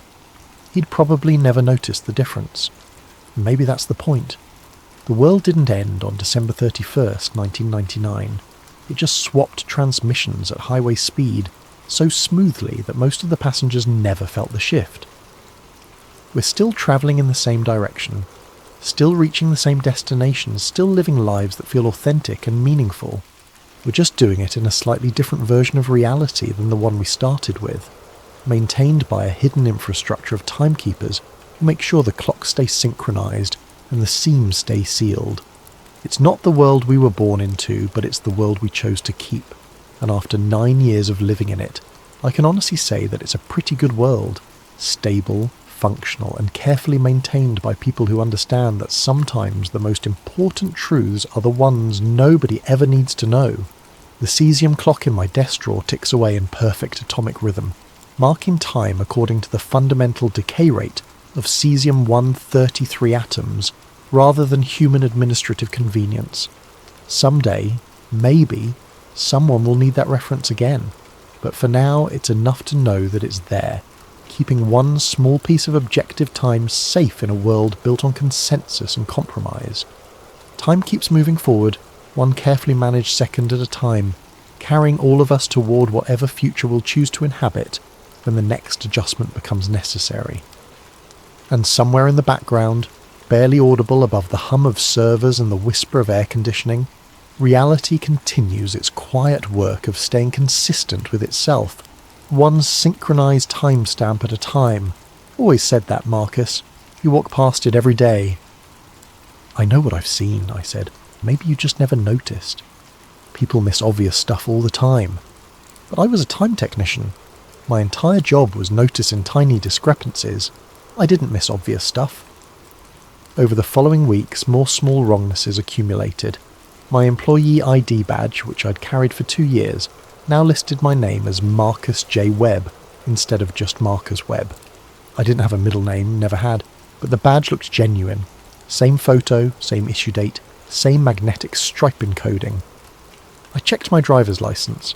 It also showed Marcus J. Webb, with what appeared to be the original lamination and printing, but I distinctly remembered not having a middle initial on either document. Tommy insisted he'd always known me as Marcus J. "What does the J stand for?" I asked him. "I don't know, man. You never said. Why are you being so weird about this?" I started carrying a small digital camera, documenting things that seemed off. The corridor outside our server room had always been painted institutional beige, but now there was a 6-inch strip of slightly different beige paint running along the east wall, as if someone had covered over where a window or door used to be. The paint was old, not fresh, but it didn't match the surrounding wall. When I asked the building maintenance supervisor about it, he told me there had never been any windows or doors on that wall. "Been the same configuration for 15 years, he said. "You feeling okay, Webb?" I was feeling fine. It was reality that seemed to be running a fever. 3 weeks after Y2K, an unmarked manila envelope appeared in my work mailbox. Inside was a single sheet of letterhead from something called the Temporal Continuity Office, and what looked like an internal field advisory. The memo was brief: Field Advisory TC 2000-001. Classification: Administrative date. 2 January 2000 subject: Successful completion of scheduled UTC alignment. All critical staff are commended for the successful implementation of a multi-source holdover during the 31st of December 1999 epoch transition. Coordinated time synchronization between astronomical, atomic and network sources was maintained within acceptable parameters. Minor calibration artifacts at edge nodes are expected and will resolve through standard stratum propagation over the coming months. Field personnel should maintain consistency in reporting and avoid speculation regarding minor administrative discrepancies. Questions regarding this advisory should be directed through normal channels. Temporal Continuity Office, US Naval Observatory. I read the memo 3 times, then researched the Naval Observatory online.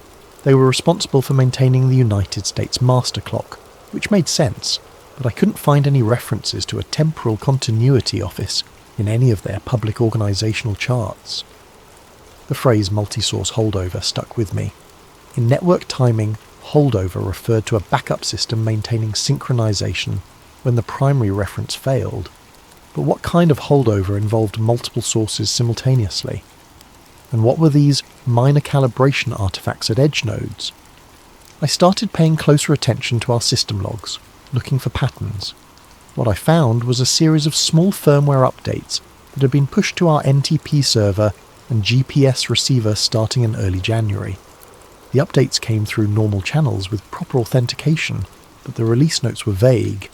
GPS receiver firmware V 4.2.1, enhanced leap second handling NTP daemon, update 2000.1.3, improved stratum one-time smearing algorithm cesium clock controller version 1.8, extended holdover stability. None of us had requested these updates. More importantly, the features they described hadn't existed before. Time smearing was a concept I'd never encountered in any NTP documentation, and our cesium clock had never had extended holdover capabilities. When I asked Jim about the updates, he seemed surprised that I was questioning routine maintenance. "Probably just Y2K follow-up patches," he said, "making sure everything stays synchronized properly." "Why, is something not working?" Everything was working perfectly. That was the problem. By March, I had assembled what I privately called my coincidence tin, a small metal box containing printed screenshots, photos of changed signs, photocopies of documents that didn't match my memory, and detailed notes about every small wrongness I'd observed. I kept it locked in my desk drawer and told no one about it. The evidence was mounting, but it was all circumstantial. Individual pieces could be explained away as faulty memory, printing errors, or simple mistakes. Collectively, though, they suggested something much stranger. That the world I was living in wasn't quite the same world I'd inhabited on December 30th, 1999. The theory forming in my mind was ridiculous, but it was also the only explanation that fit all the facts. The 2-second GPS time hold hadn't been a malfunction. It had been intentional. a coordinated pause that allowed some kind of temporal recalibration to occur. The minor calibration artifacts mentioned in the memo weren't bugs, they were side effects. Someone had adjusted reality itself and they'd used the global timing infrastructure to do it. In April, I got confirmation that I wasn't crazy.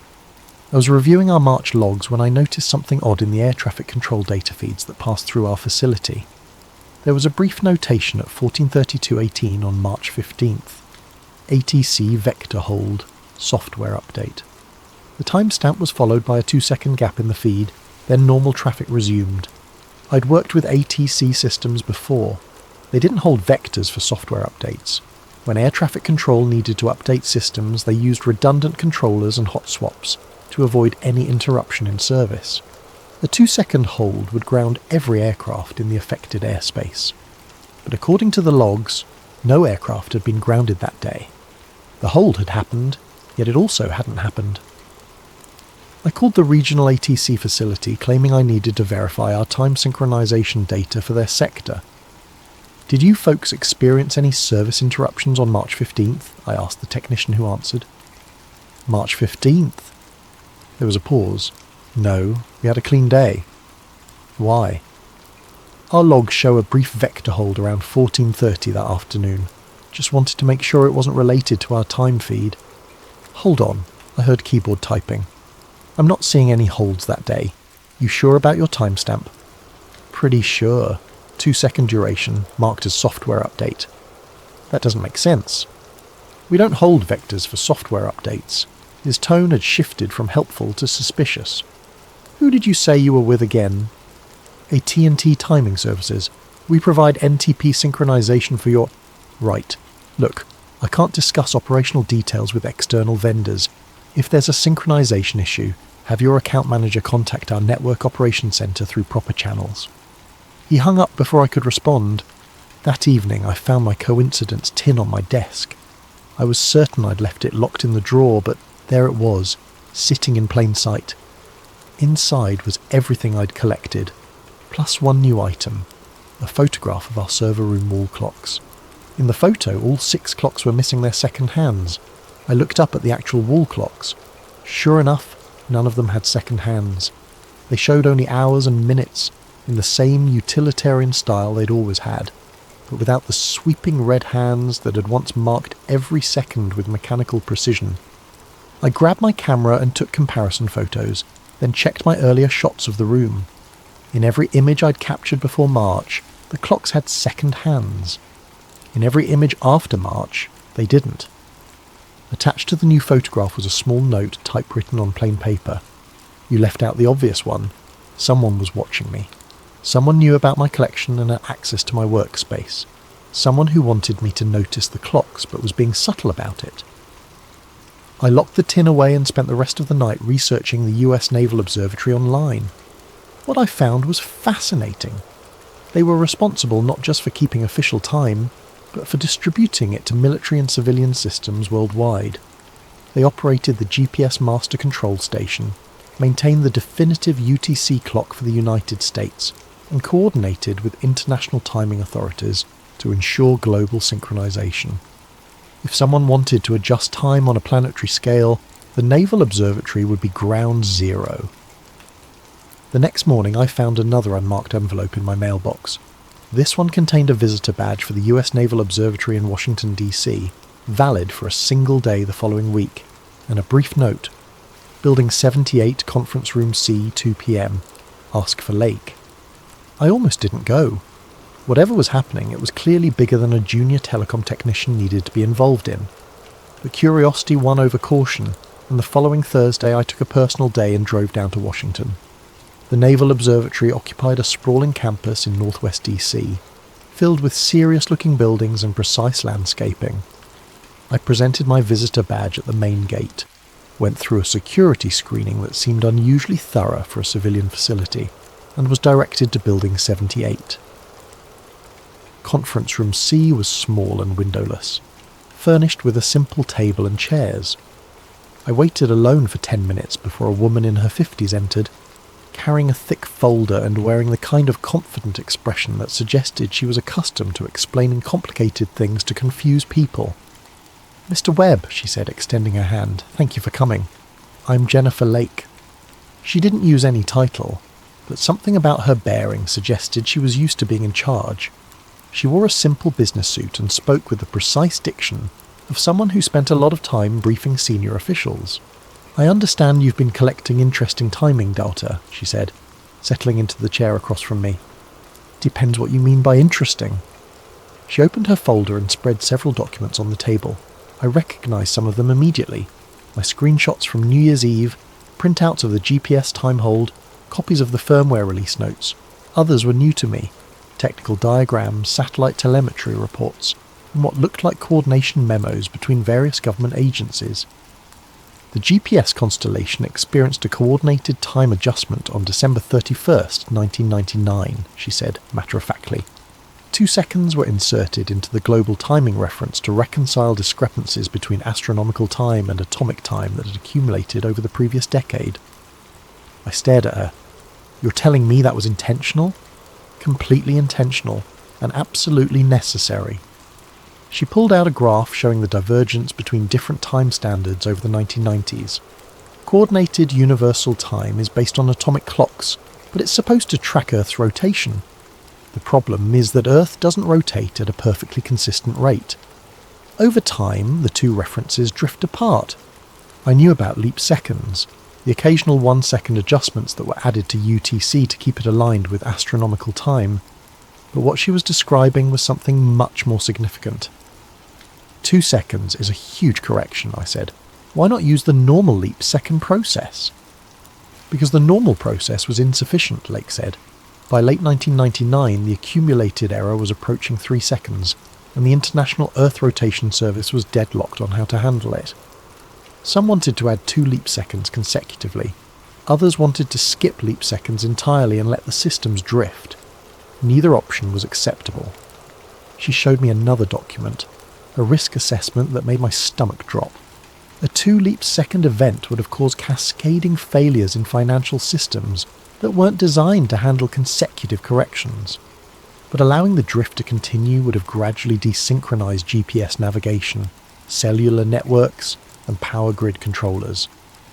"So you decided to handle it yourselves," I said. "We decided to handle it properly. Instead of forcing every system in the world to absorb a sudden 2-second correction, we distributed the adjustment across multiple primary time sources over a brief coordination window. GPS satellites held their time broadcast while ground-based atomic clocks continued advancing. Network time protocol servers averaged the 2 references, creating a smooth transition that downstream systems barely noticed. It was elegant, I had to admit. Instead of a jarring leap that could break fragile systems, they created what amounted to a 2-second stretch in time itself, distributed so gradually that most equipment treated it as normal synchronization error. But there were side effects, I said. Lake nodded grimly. Reality has a certain inertia. When you adjust fundamental references like time, energy has to go somewhere. Usually it dissipates harmlessly through minor inconsistencies in data records, small variations in measurement standards, trivial administrative discrepancies. Usually, the January adjustment was larger than we'd ever attempted. Some of the energy manifested as more noticeable artifacts, names with extra letters, signs that read slightly differently, paint seams where building modifications were averaged across timeline variants. I felt a chill that had nothing to do with the air conditioning. Timeline variants? Think of it as data reconciliation on a cosmic scale, Lake said. When you force multiple time references to converge, sometimes you get multiple versions of events trying to exist simultaneously. Usually one version dominates and the others fade, but occasionally you get persistent inconsistencies, places where reality couldn't quite decide which version was correct. She showed me a map of North America with dozens of red dots scattered across it. Every red dot represents a location where we detected significant timeline artifacts after the January adjustment. Most were minor, street signs, building details, personal records. A few were more substantial. How substantial? There's a small town in Montana where half the residents remember the local high school mascot being the Eagles, and half remember it being the Hawks. The trophy case contains awards for both teams, with dates that overlap. The yearbook photos show both versions of the uniforms, often in the same group shots. I thought about my extra middle initial, the diner sign, the missing window that had never existed. And you just let people live with that? The alternative was a global economic collapse followed by societal breakdown, Lake said bluntly. 2 seconds doesn't sound like much, but financial trading algorithms operate on microsecond timescales. A sudden 2-second leap would have destroyed market synchronization worldwide. Air traffic control, power grid management, telecommunications routing, all of it depends on precise timing. We prevented a true catastrophe. By creating a false reality, by choosing which version of reality we wanted to keep. Her expression was completely serious. The January adjustment wasn't the first time we've had to make this choice, and it won't be the last. The Earth keeps slowing down, atomic clocks keep advancing, and every few years the discrepancy builds up enough to require intervention. She pulled out another document, this one showing projected timeline adjustments extending into the future. September 2001, March 2005, October 2008. We've identified the dates when major corrections will be necessary. Each one will be carefully planned and minimally disruptive, but they'll all leave traces. What happens to people like me? People who notice? That depends on what you do with the information. Lake leaned back in her chair, studying me carefully. Collections become narratives. Narratives add energy to the seams. The more attention you pay to timeline inconsistencies, the more unstable they become. I thought about my coincidence tin, my photographs, my careful documentation of every small wrongness. You want me to stop collecting evidence? I want you to understand that your evidence collection is making the problem worse. Every time you photograph a timeline seam, every time you document an inconsistency, you're feeding energy into the instability. Eventually that energy has to dissipate, and it usually does so by creating larger, more obvious discrepancies. She showed me a photograph that made my hands shake. It was my apartment building, but wrong. The fire escape was on the opposite side, the brick was different colours, and there were windows where walls should be. This is what your building looks like in the timeline where you never worked for AT&T, Lake said.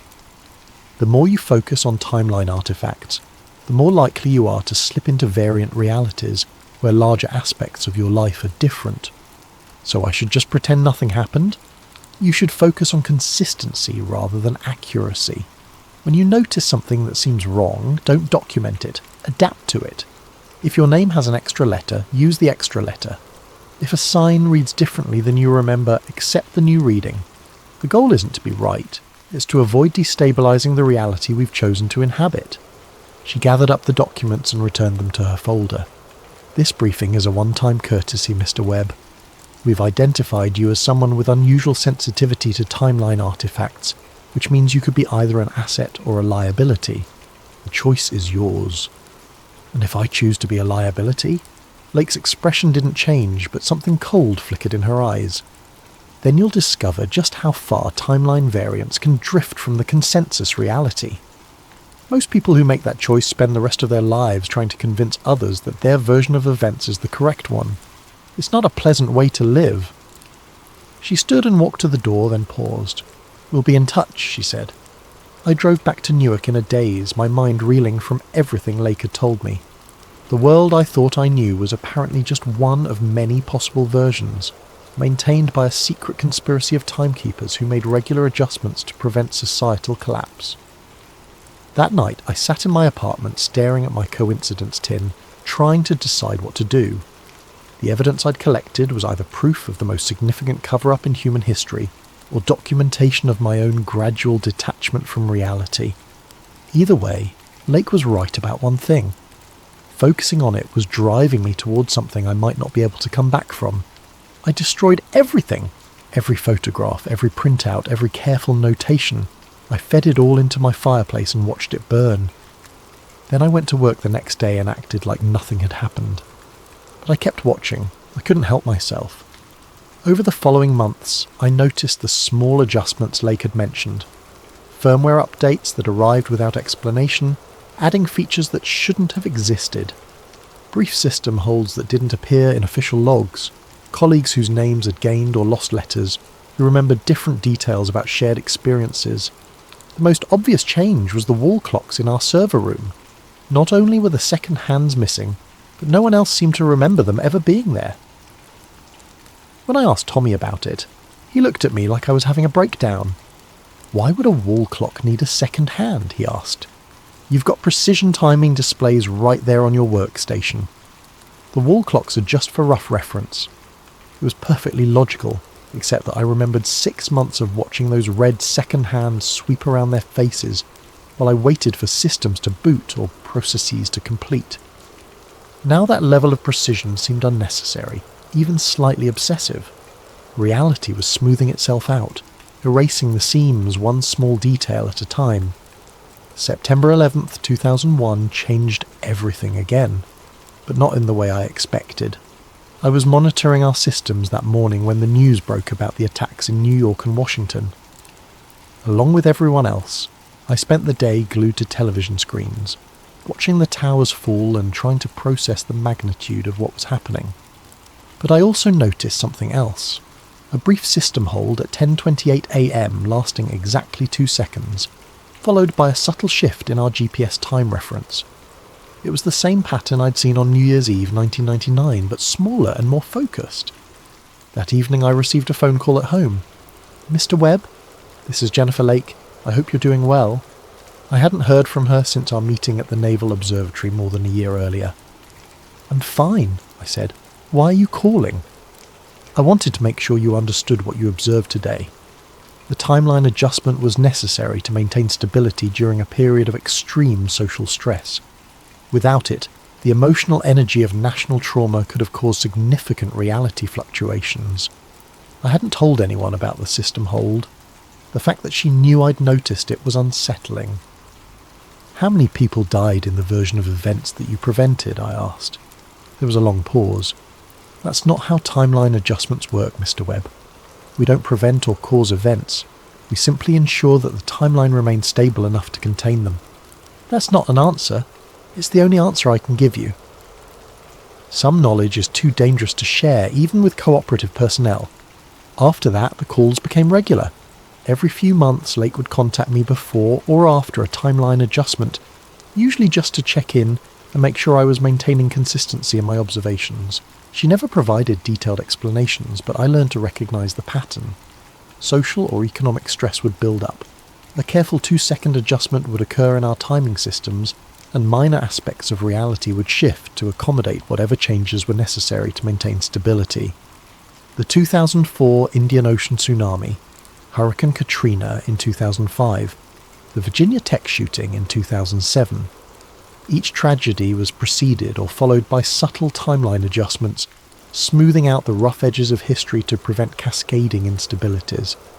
I stopped thinking of them as cover-ups and started thinking of them as maintenance. Reality, it turned out, required regular calibration to keep running smoothly. By 2008, I had been promoted to Senior Systems Technician and was training junior staff on proper time synchronization procedures. I made sure to emphasize consistency over accuracy, teaching them to trust the network references even when their personal observations seemed to contradict the official timeline. If your logs show something that doesn't match what you remember, I would tell them, trust the logs. Human memory is unreliable, but atomic clocks don't lie. It wasn't entirely true, but it was close enough to keep them from noticing the seams. In September 2008, Lake called me with a different kind of request. "We're planning a major timeline adjustment to prevent economic cascade failure," she said. "The housing market collapse is threatening to destabilize financial systems worldwide. We need to smooth the transition to prevent total societal breakdown." "What kind of adjustment?" "Larger than anything we've attempted since Y2K. We're looking at a coordinated hold across multiple time sources, possibly lasting up to 5 seconds. I understood the implications immediately. A 5-second adjustment would create timeline artifacts far more noticeable than anything I'd observed before. Street names could change, building layouts could shift, entire relationships might be rewritten. "We'd like to offer you a consulting position," Lake continued. "Full-time work with the Temporal Continuity Office, helping to coordinate timeline adjustments and manage artifact containment. The pay is excellent. and you'd be contributing to global stability in a very meaningful way. What would I have to do? Retire your current evidence collection activities permanently, sign a comprehensive non-disclosure agreement, and help us train the next generation of timeline stewards. People like you, who have natural sensitivity to temporal inconsistencies, but also understand the importance of maintaining consensus reality. It was an attractive offer. I was tired of living in the space between versions of truth, tired of noticing things I couldn't discuss, tired of being the only person who remembered that wall clocks used to have second hands. There's one condition, Lake added.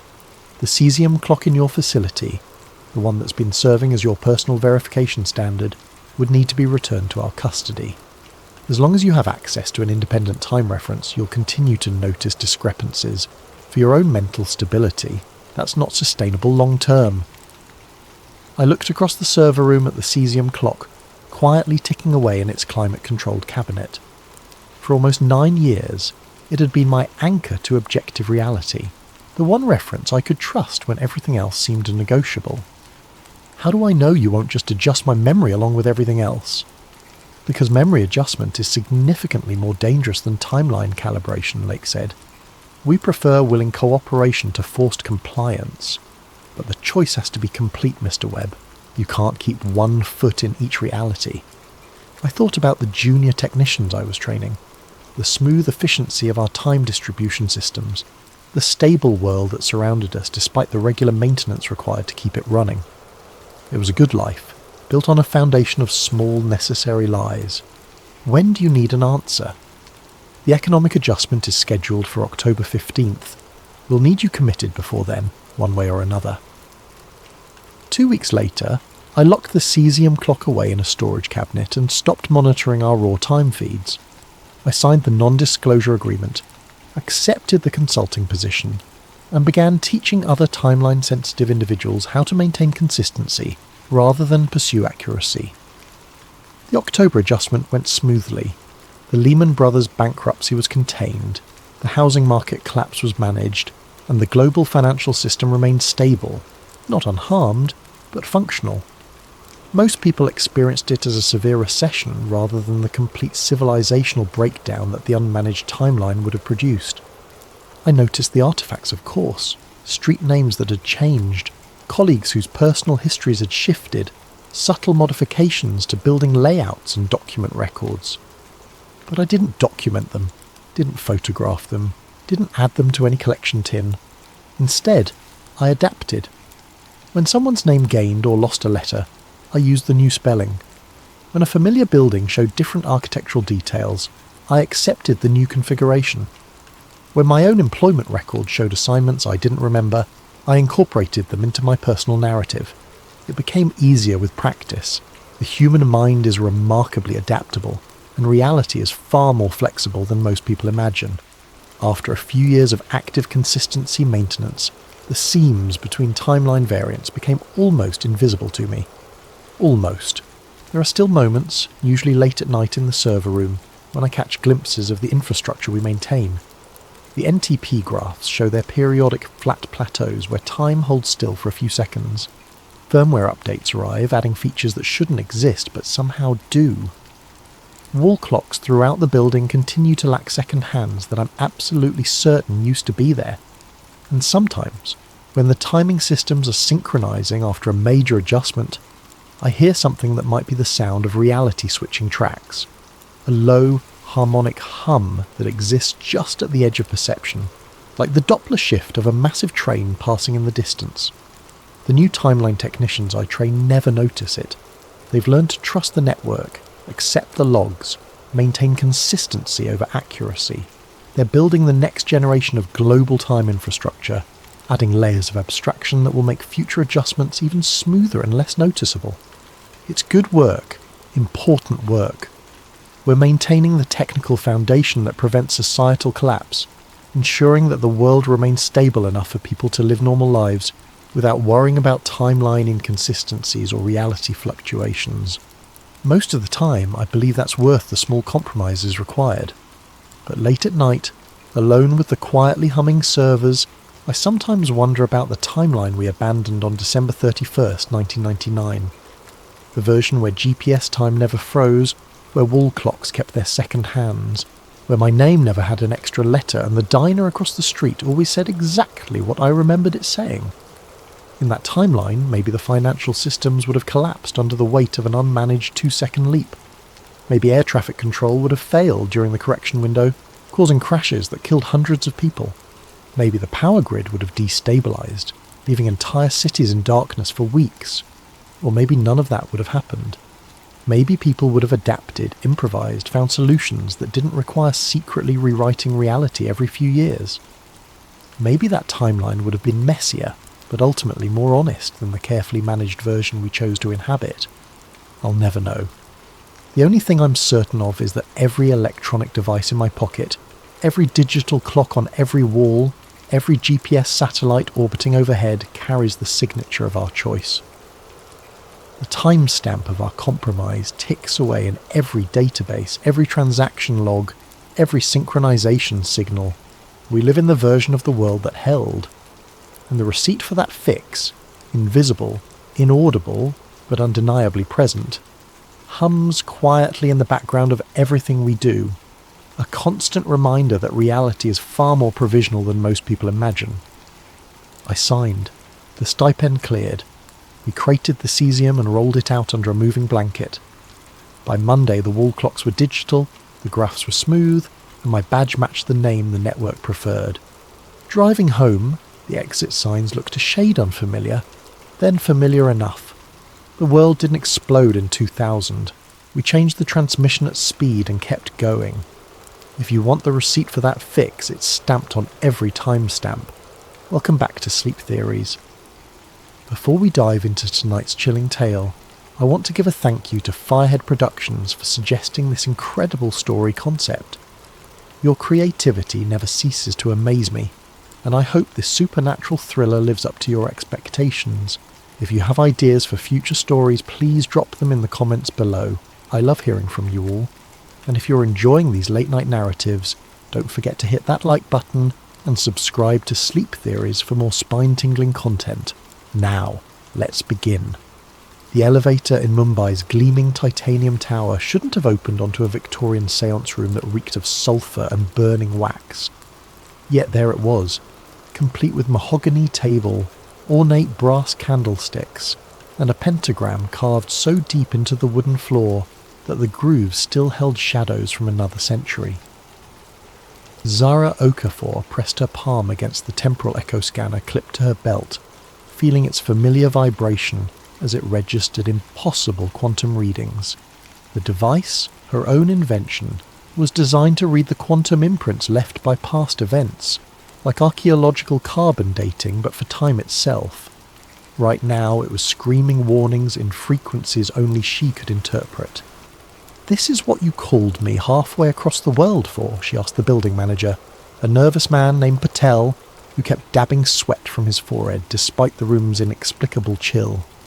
A period film set someone forgot to clean up. "Please, Professor Okafor," Patel stammered. "Look at the blueprints. This space should be the 42nd floor executive conference room.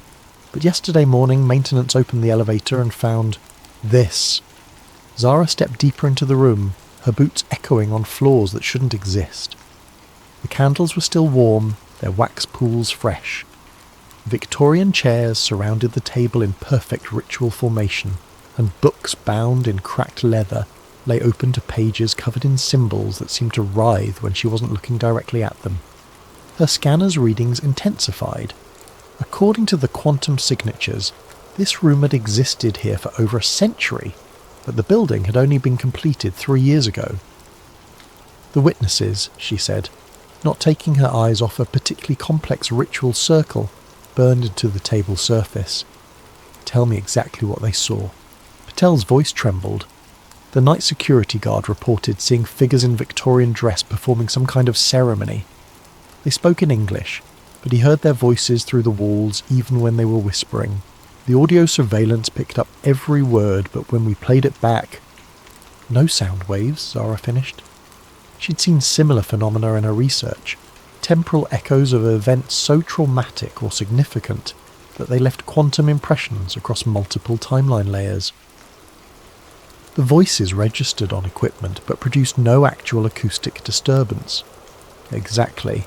And Professor Okafor, they mentioned you by name. A chill that had nothing to do with the room's supernatural temperature ran through Zara's spine. She'd spent 8 years perfecting temporal echo technology, investigating sites where the past seemed to bleed through into the present.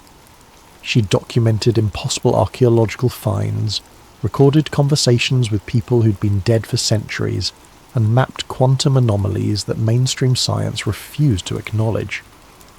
But never had any of her subjects known she was coming. What exactly did they say? Patel pulled out his phone, hands shaking as he accessed the audio file. The playback was crystal clear. Victorian English accents discussing ritual preparation, astronomical alignments, and something called the ninth convergence. Then, cutting through the ceremonial chanting like a blade through silk, came words that made Zara's chest tighten. She approaches. The quantum archaeologist, sister to the lost one. When Zara Okafor crosses our threshold, the final seal weakens. The ninth cipher reveals itself, and all worlds converge as one. The recording ended in silence that felt heavier than sound. Zara's hand instinctively moved to the silver pendant around her neck, the last thing her brother Kwame had given her before he disappeared during a university séance 15 years ago. The police had called it a missing person case.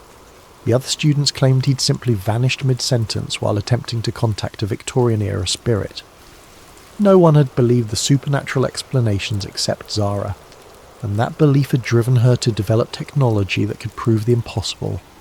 Now, standing in a room that couldn't exist, listening to voices from the past speak her name, she wondered if Kwame's disappearance had been the beginning of something far larger than she had ever imagined.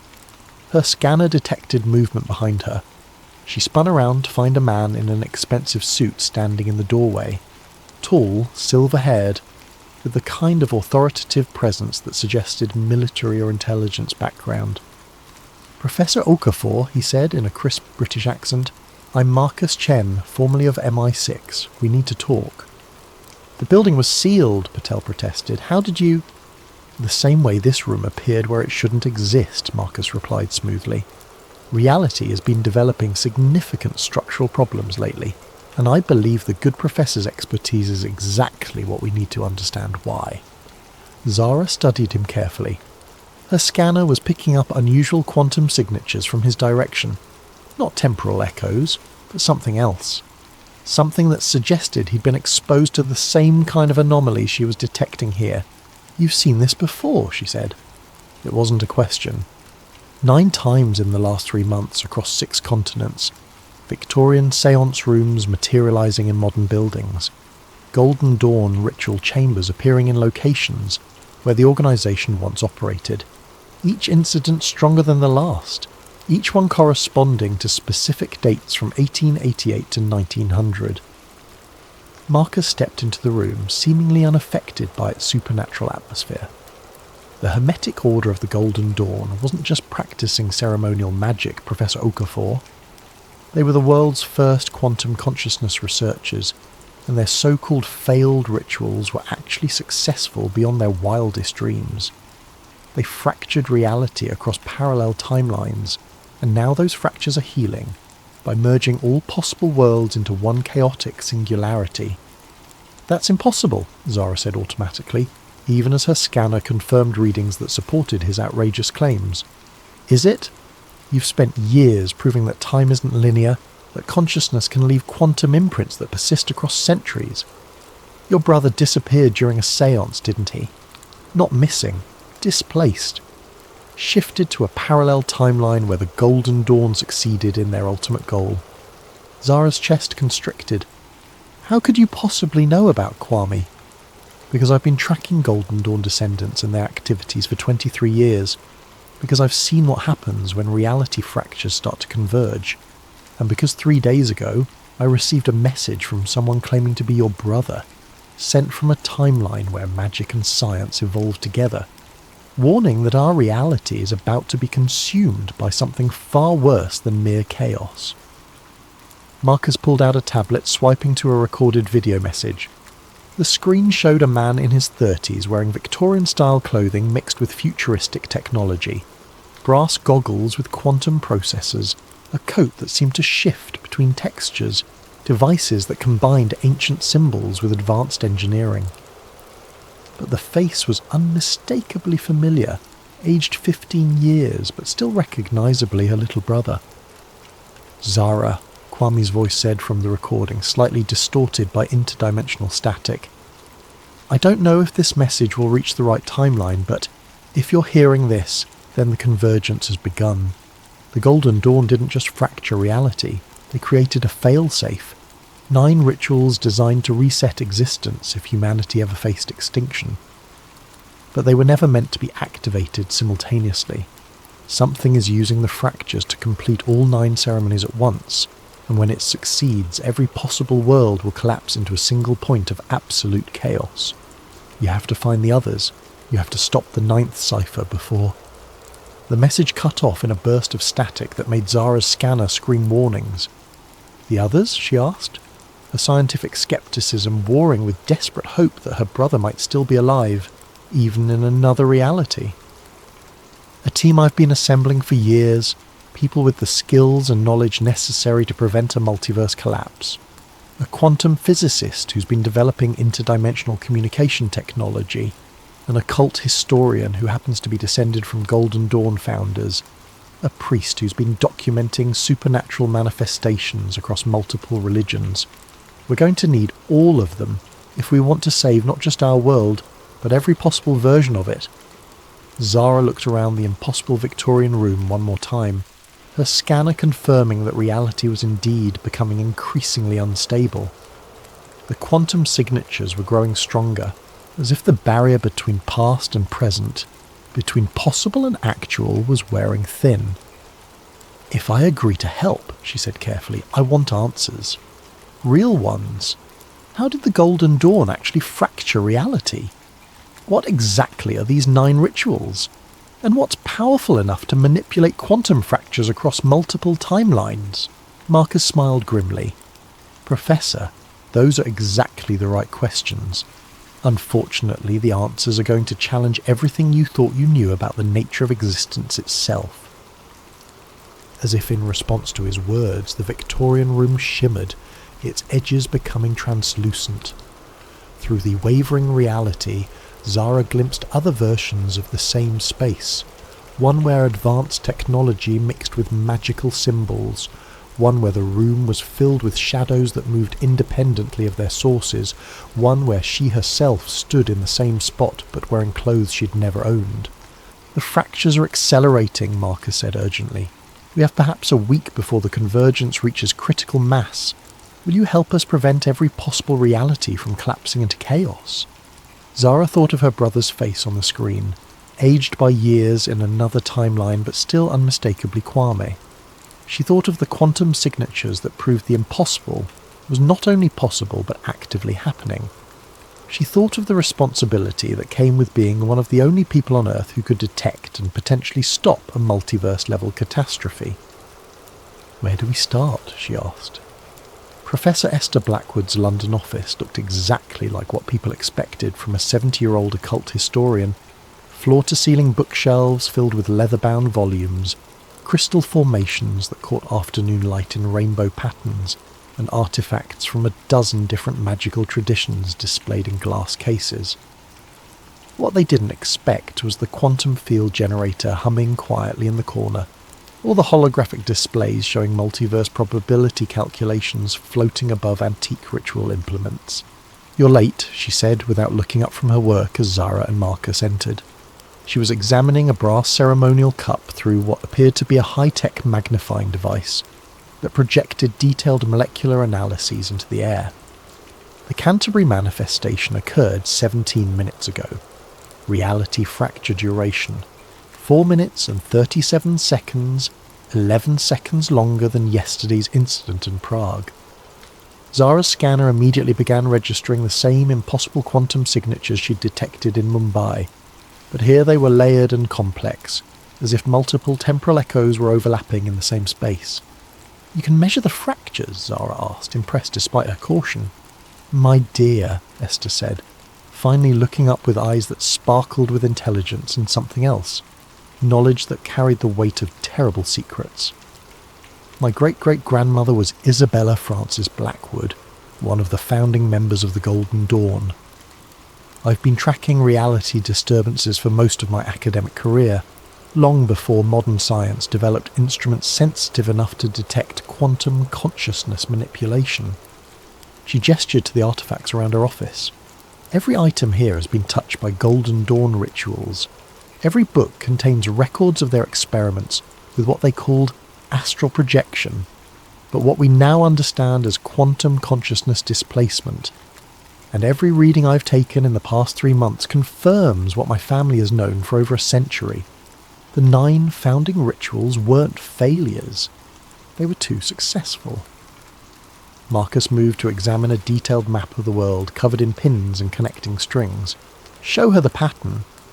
Esther joined him at the map, pointing to locations marked in different colours.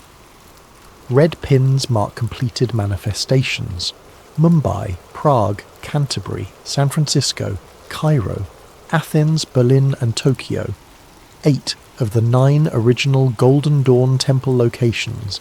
Each manifestation corresponds exactly to the date and time when the historical rituals were performed, adjusted for modern time zones. "And the 9th?" Zara asked, though she suspected she already knew the answer. "London, the original temple beneath the city, in tunnels that predate the Golden Dawn by centuries. According to family records, the 9th ritual was designed as a master key, a way to either open all reality fractures permanently or seal them forever. It was scheduled for October 31st, 1899, but was never performed because the order disbanded after internal conflicts." Zara studied the map more carefully, noting the mathematical precision of the location relationships. "The positioning isn't random. The 8 completed sites form a geometric pattern." "An octagram," Esther confirmed. 8 points of a star with London at the centre. Sacred geometry combined with quantum mechanics. Consciousness manipulation through precise spatial and temporal coordinates. The Victorian occultists were more sophisticated than anyone realised. The new voice interrupted from the doorway. "They were also completely insane, but that's what made them effective." All 3 turned to see a young Japanese man in his late 20s, wearing a lab coat over casual clothes, his hair dishevelled and his eyes bright with the manic intensity of someone who'd been awake for days pursuing a breakthrough discovery. "Kai Nakamura," he said, extending his hand to Zara. "Quantum physicist, multiverse theorist, and apparently the only person crazy enough to build actual interdimensional communication equipment instead of just writing papers about it."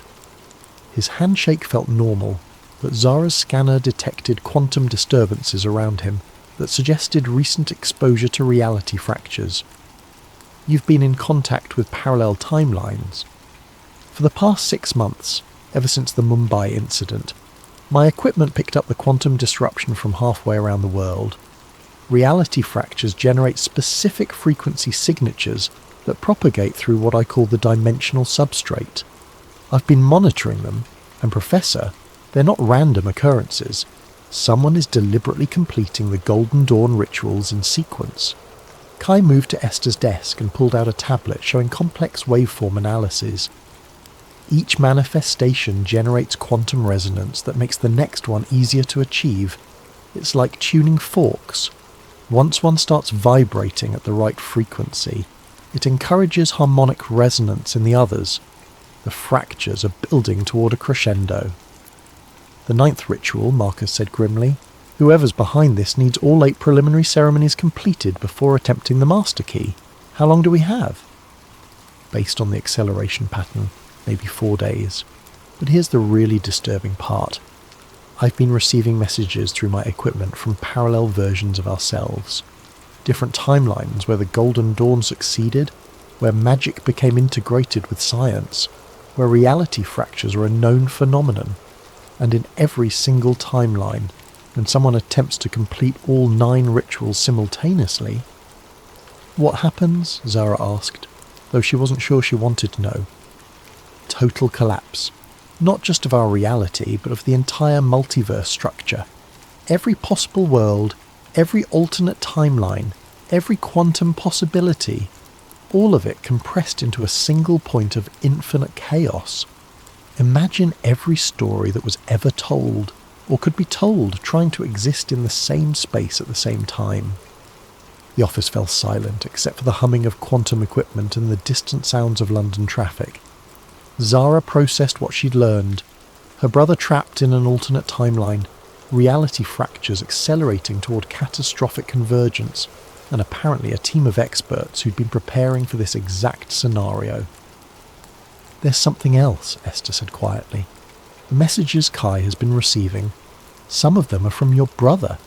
Zara's heart stopped. "Kwame? He's been trying to contact us?" Kai nodded, pulling up another file on his tablet. 3 different versions of him, actually, from 3 different timelines. All warning about the same thing, but each from a reality where the Golden Dawn experiments had different outcomes.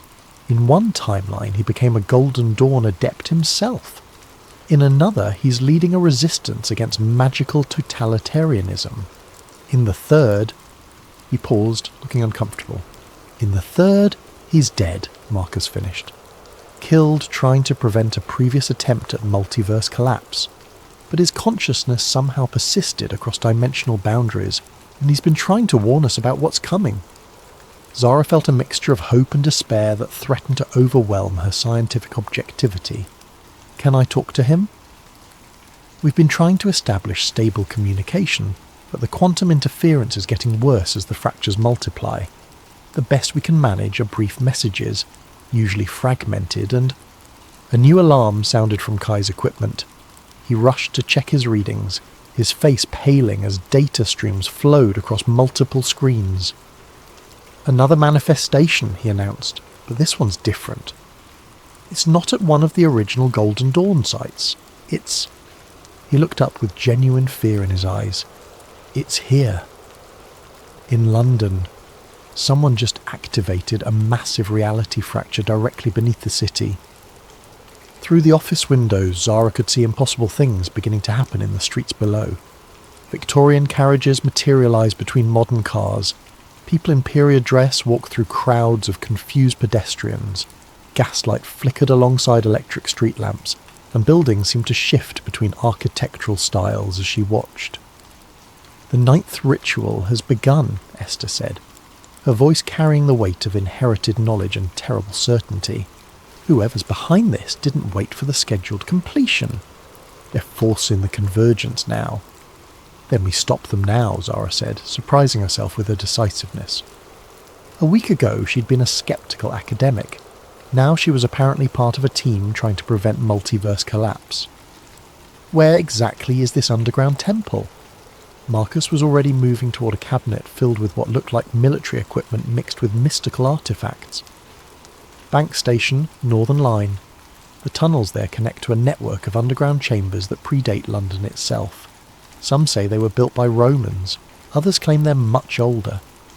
The Golden Dawn used them because the location sits on multiple ley line intersections, natural quantum weak points that make reality manipulation easier." "We'll need backup," Esther said, gathering books and artifacts with practiced efficiency. "There's one more team member you should meet." As if summoned by her words, another figure appeared in the office doorway, a tall black woman in clerical collar and practical boots, carrying a backpack that clinked with the sound of metal objects. "Sarah Oduya," she said, extending her hand to Zara. "Anglican priest, theological researcher, and apparently the team member responsible for spiritual protection during interdimensional horror shows." Zara shook her hand, noting the firm grip and the calm confidence in Sarah's manner. "You're prepared for supernatural combat." "I prefer to think of it as theological negotiation with hostile entities," Sarah replied with a slight smile. "But yes, I've been tracking reality fractures from the religious angle. When dead saints start appearing to warn about the end of all possible worlds, the church pays attention." Outside, London was becoming increasingly unstable. Through the windows, Zara could see multiple versions of the same buildings occupying the same space. People walking through walls that existed in some timelines but not others, and strange lights pulsing beneath the streets as if something massive was awakening in the underground. "How do we get to Bank Station through that chaos?" Zara asked. "Very carefully," Marcus replied, shouldering a pack filled with equipment she couldn't identify. "And with the understanding that once we go underground, we might not be dealing with just one reality anymore. The closer we get to the 9th ritual site, the more unstable the dimensional boundaries become." Kai's equipment screamed another warning. "Quantum cascade failure in progress. Reality coherence dropping below critical thresholds.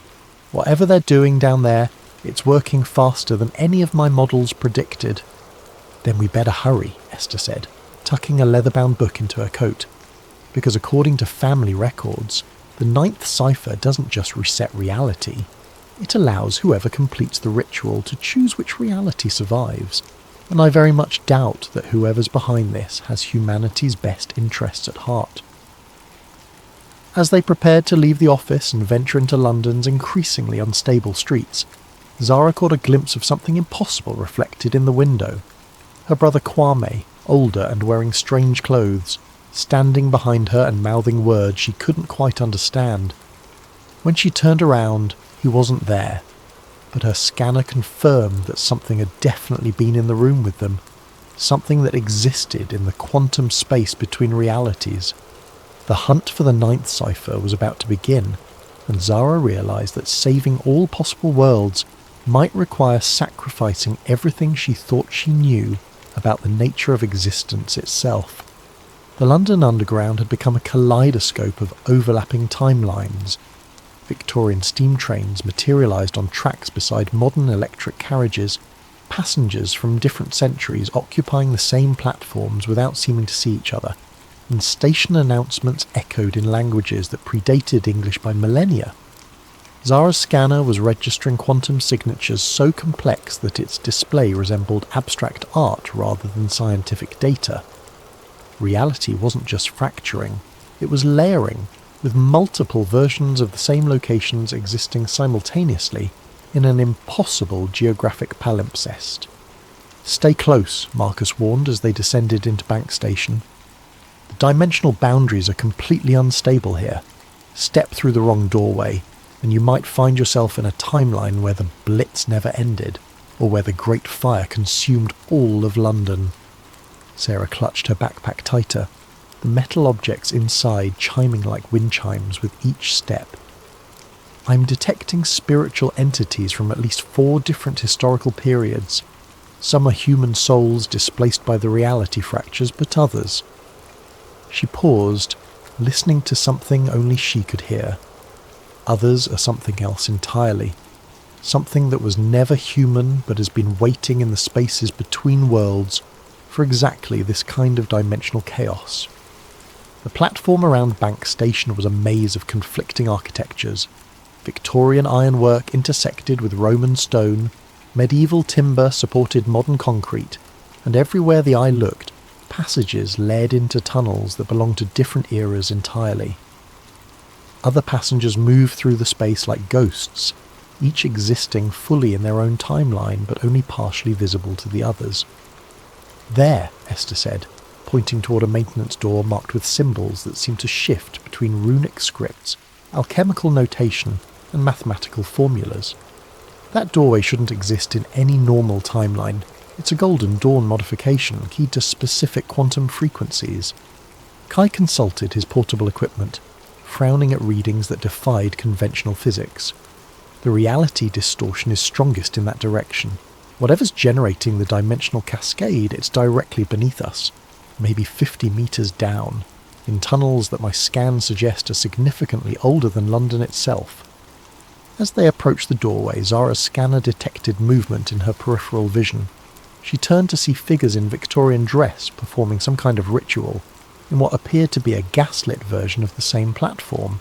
They were translucent but becoming more solid with each passing moment, as if the boundary between their timeline and the present was dissolving. "The original Golden Dawn members," Esther whispered. "Somehow the reality fractures are pulling their consciousness forward from the past. They're trying to complete rituals that were interrupted over a century ago." One of the Victorian figures looked directly at Zara, his eyes burning with an intensity that transcended temporal boundaries. When he spoke, his voice carried across dimensions with perfect clarity. The ninth cipher awakens. The architecture of all worlds bends toward convergence. She who reads the quantum echoes must choose preservation or transformation, stasis or evolution. The shadow of the lost brother guides, but the final decision rests with she who bridges science and mystery. Before Zara could respond, the figure dissipated like smoke, leaving only the lingering scent of sulphur and old books.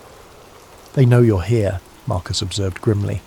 "Whatever's behind the reality fractures, it's not just completing the Golden Dawn rituals, it's using the original practitioners as quantum anchors, pulling their consciousness through time to empower the ceremonies." The maintenance door opened at Esther's touch, revealing a spiral staircase that descended far deeper than should have been possible, given London's underground infrastructure. The stairs were carved from stone that looked older than the Roman occupation, covered with symbols that seemed to writhe and change when viewed directly. Pre-Celtic construction, Esther identified as they began their descent. These tunnels were built by whoever lived in this area before recorded history. The Golden Dawn didn't create this place. They found it and recognized its significance as a natural quantum focal point.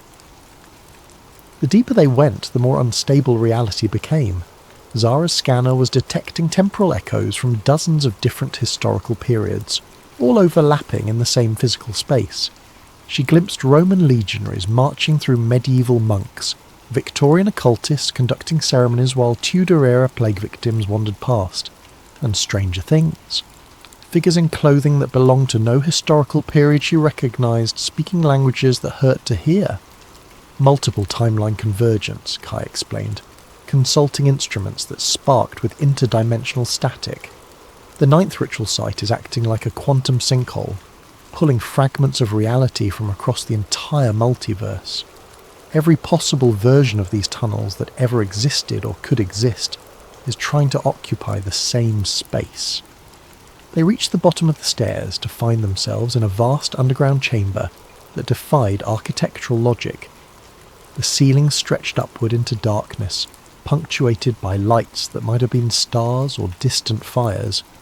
Columns supported nothing while arches connected to empty air, and passages led off in directions that included several that shouldn't have been geometrically possible. At the chamber's centre stood a massive circular altar covered with symbols from every magical tradition Zara had ever encountered, and several she was certain no human had ever seen. Around the altar, figures in modern clothing operated equipment that combined cutting-edge technology with Victorian occult implements. Quantum computers linked to crystal formations, holographic displays showing ritual circles, and devices that seemed to channel energy from multiple dimensional sources.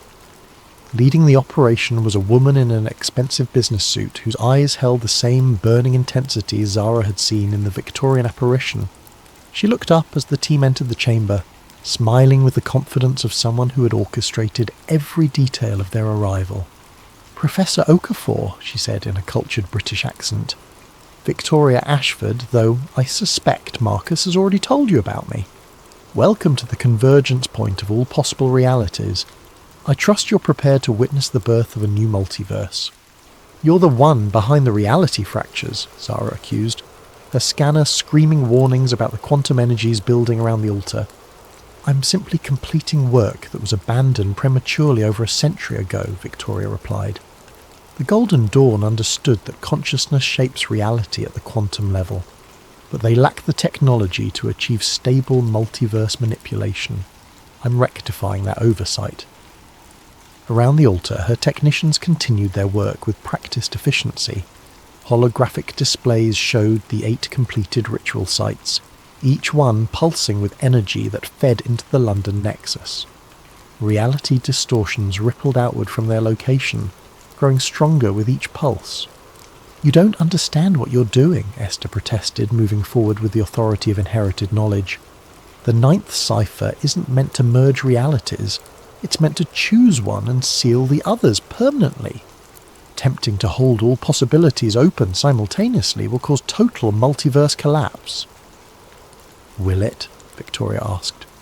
Or will it finally allow humanity to transcend the limitations of single timeline existence? Imagine a reality where every choice leads to success, where death is temporary because consciousness can shift between alternate versions of itself, where the barriers between magic and science, between possible and actual, no longer exist.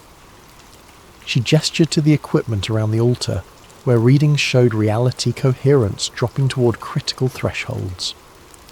My calculations indicate that controlled multiverse convergence will create a stable hybrid reality incorporating the best elements from every possible timeline: magic, advanced technology, expanded consciousness, all coexisting in perfect harmony. Your calculations are wrong, Kai interrupted, pulling out his own equipment to show waveform analyses that painted a very different picture. I've been monitoring interdimensional communications for months. Every timeline where someone attempts total convergence results in the same outcome: complete collapse into quantum chaos.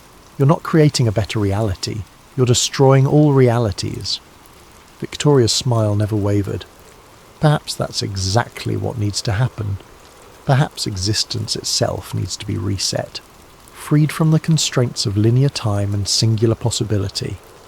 I've been in contact with entities from parallel timelines who assure me that what appears to be destruction is actually transformation into something far more magnificent.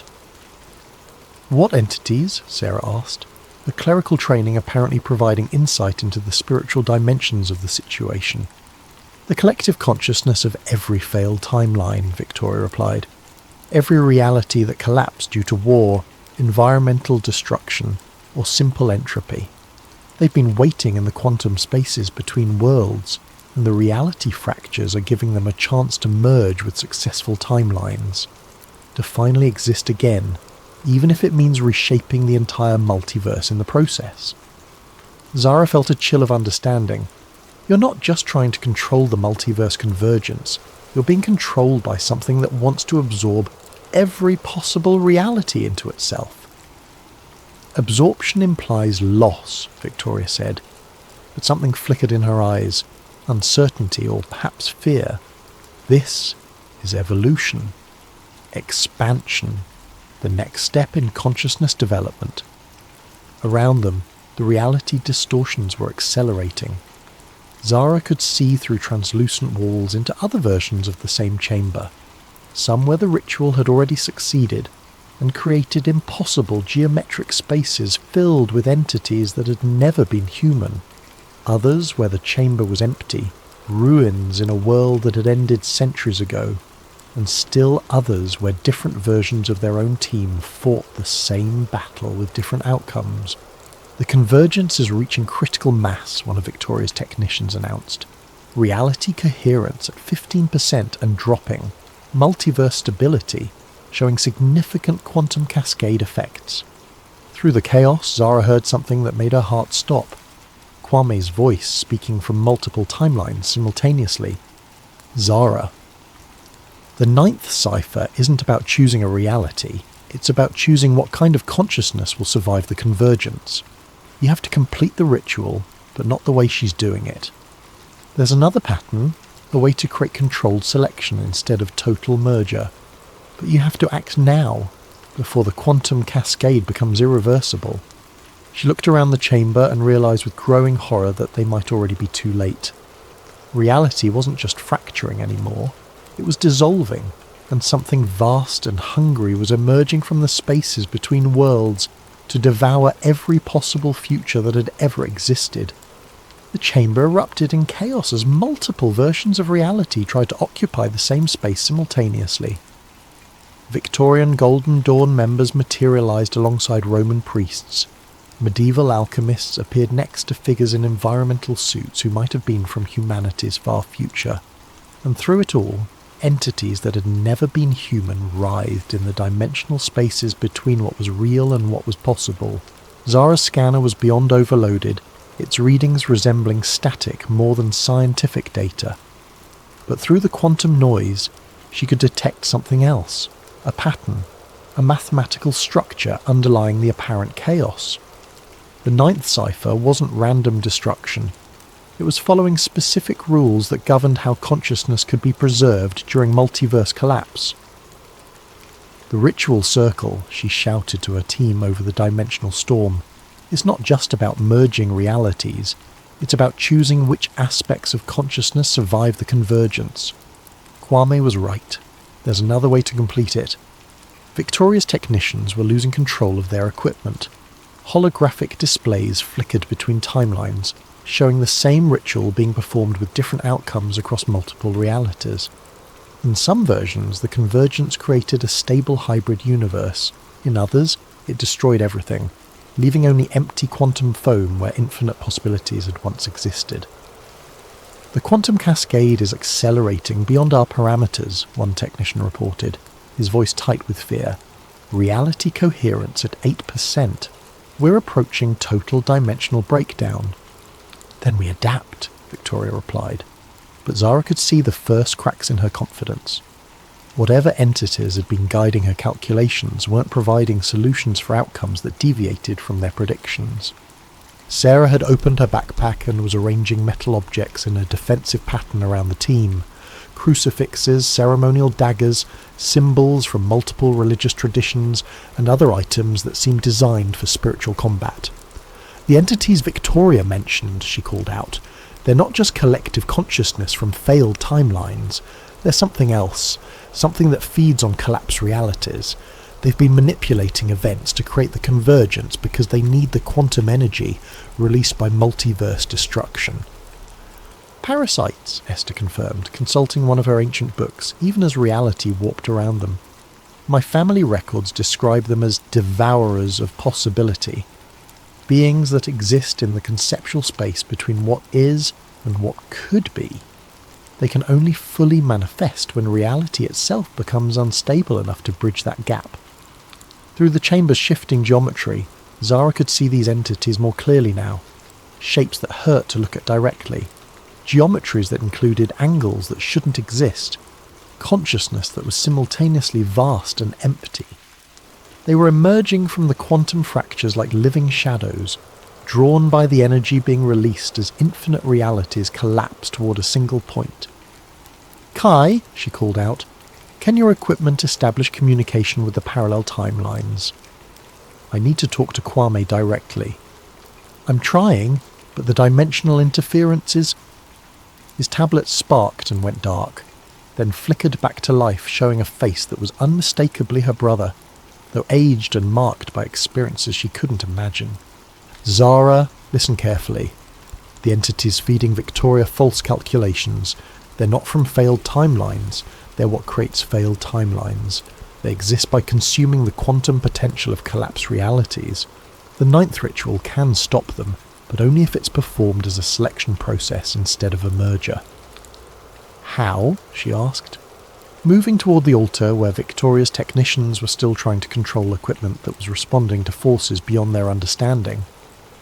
The original Golden Dawn design included a safeguard, Kwame's image explained, his voice cutting through interdimensional static. 9 points of consciousness anchored in 9 different timeline versions of the ritual. Instead of merging all realities, they create a selection matrix, a way to choose which elements from each possibility survive while allowing the rest to gracefully dissolve. But it requires 9 willing participants who can maintain consciousness coherence across multiple timelines simultaneously. I count 5 of us, Marcus said grimly, dodging a piece of Victorian furniture that materialised and dematerialised in the same space he'd been standing. How do we find 4 more participants when reality is falling apart around us? You don't need to find them, Kwame replied. You need to become them. The ritual allows consciousness to split across parallel versions of itself. Each of you can anchor multiple timeline positions, but the process... His image flickered with static. The process. What? Zara demanded. It's potentially fatal to your original consciousness. you'd be spreading your awareness across multiple versions of reality simultaneously. Some versions of you would survive, others wouldn't. There's no guarantee which consciousness would remain primary after the convergence. Victoria had been listening, her expression shifting from confidence to desperate calculation. That's not what the entities told me. They said total merger was possible without consciousness fragmentation. They lied, Sarah said bluntly, her spiritual training apparently providing insight into deceptive supernatural entities. Parasitic beings that feed on collapsed realities wouldn't want you to preserve multiple timeline stability. They need total chaos to manifest fully in our dimension. Around the altar, reality distortions were accelerating beyond anything Zara had seen. Through translucent walls, she could observe dozens of different versions of the same chamber, some where her team had already failed and the entities were consuming the remnants of collapsed timelines, others where different versions of the ritual were creating entirely new forms of existence, and still others where the chamber itself had become something that transcended physical space entirely. Reality coherence at 4%, Victoria's lead technician announced, his voice barely audible over the dimensional storm. Quantum cascade approaching critical threshold. Whatever we're going to do, it has to be now. Zara made the decision that would either save every possible world or destroy them all. We perform the selection ritual, she announced. 9 consciousness anchors, controlled convergence instead of total merger. But I want everyone to understand. Some versions of us might not survive the process. Better than no version surviving, Kai replied pragmatically, already connecting his equipment to the altar's quantum resonators. Besides, if Kwame is right about the selection matrix, we'll be choosing which aspects of each timeline to preserve. We can bias the selection toward realities where consciousness survives intact. Esther was arranging artifacts from her collection around the altar's perimeter, creating a geometric pattern that combined Golden Dawn symbolism with mathematical formulas for quantum consciousness manipulation. The family records include specific instructions for consciousness anchoring. Each participant needs a quantum resonator calibrated to their individual neural frequency. I can provide those, Victoria said quietly. When the team looked at her in surprise, she continued, My equipment was designed for this exact purpose. Whatever entities were manipulating me, the technology itself is sound. I'd rather use it to save reality than watch it be consumed by interdimensional parasites. Sarah began arranging her spiritual artifacts in protective patterns around each team member's position. Theological protection for consciousness fragmentation, she explained. Different religious traditions have developed techniques for maintaining spiritual integrity during transcendent experiences. You'll need them when your awareness starts spreading across multiple timelines. How do we know which timeline elements to preserve? Marcus asked as he took his position at one of the altar's 9 focal points. We trust our judgment, Zara replied, connecting her temporal echo scanner to Victoria's quantum resonators. Each anchor point will allow us to perceive multiple reality options. We choose based on what creates the most stable, beneficial outcome for conscious beings across all timelines. Kwame's image flickered back into focus. Zara, there's something else. The entities that have been manipulating events. They're not the only intelligence that's been watching the convergence. There are other beings, ones that want to preserve multiverse stability. They've been sending guidance through the quantum echoes, but their communication is subtle. Trust your instincts about which timeline elements feel right. The ritual began as Victoria's technicians initiated the quantum resonance sequence. Reality around the altar became increasingly fluid, with each participant existing simultaneously in multiple versions of the same moment. Zara could perceive herself in timelines where she'd made different career choices, different personal decisions, different scientific discoveries. Each version had access to knowledge and experiences that the others lacked. Through her consciousness anchor, she could see the selection matrix beginning to form, a vast multi-dimensional framework that displayed every possible outcome of the convergence. Some selections would preserve magic alongside science. Others would eliminate supernatural phenomena entirely, but advance technology centuries beyond current capabilities. Still others would create hybrid realities where consciousness itself evolved into new forms. I can see the parasitic entities, Sarah reported from her anchor point. They're trying to influence the selection process, steering choices toward outcomes that would leave reality permanently unstable. We need to actively resist their suggestions. Focus on consciousness preservation, Esther added. My position is showing multiple options for how aware beings survive the convergence. Some preserve individual identity, others merge consciousness into collective intelligences, still others create new forms of awareness entirely. Kai's scientific training was proving invaluable as he analysed the quantum mechanics underlying each selection option. Mathematics are stable for controlled selection, but we need to maintain perfect synchronization. If any anchor point loses coherence, the entire matrix could collapse into chaotic merger. Around them, the entities that had been manipulating Victoria were becoming increasingly desperate, manifesting as geometric impossibilities that tried to disrupt the selection process. But Sarah's spiritual protections were holding, and the team's combined will was proving stronger than parasitic influence. I can see Kwame, Zara announced, her consciousness spanning multiple timelines where her brother existed in different forms. In some realities he never disappeared. In others, he became a Golden Dawn master. In still others, he died, but his consciousness persisted as a guardian intelligence. Which version should we preserve? All of them, came the unexpected reply from Marcus. The selection matrix doesn't require choosing single timeline versions. We can preserve multiple variants of the same person across different reality layers. It creates more complex existence, but also more resilient consciousness networks. The revelation changed everything. Instead of choosing between different timeline options, they could create a layered reality where multiple versions coexisted in parallel dimensional space. Magic and science. Individual and collective consciousness, technological advancement and spiritual evolution, all could be preserved simultaneously in a stable multiverse configuration. Beginning final selection sequence, Victoria announced, her equipment now fully integrated with the team's consciousness anchors. Reality coherence stabilizing at controlled threshold, quantum cascade shifting from destructive to constructive merger. Through the selection matrix, Zara could see the new reality beginning to form, a complex but stable structure where consciousness could exist in multiple forms simultaneously, where the barriers between possible and actual were permeable but controlled, where beings could access knowledge and experiences from parallel versions of themselves without losing individual identity. The parasitic entities made one final attempt to disrupt the process, manifesting as a wave of geometric chaos that threatened to overwhelm the altar's protective barriers.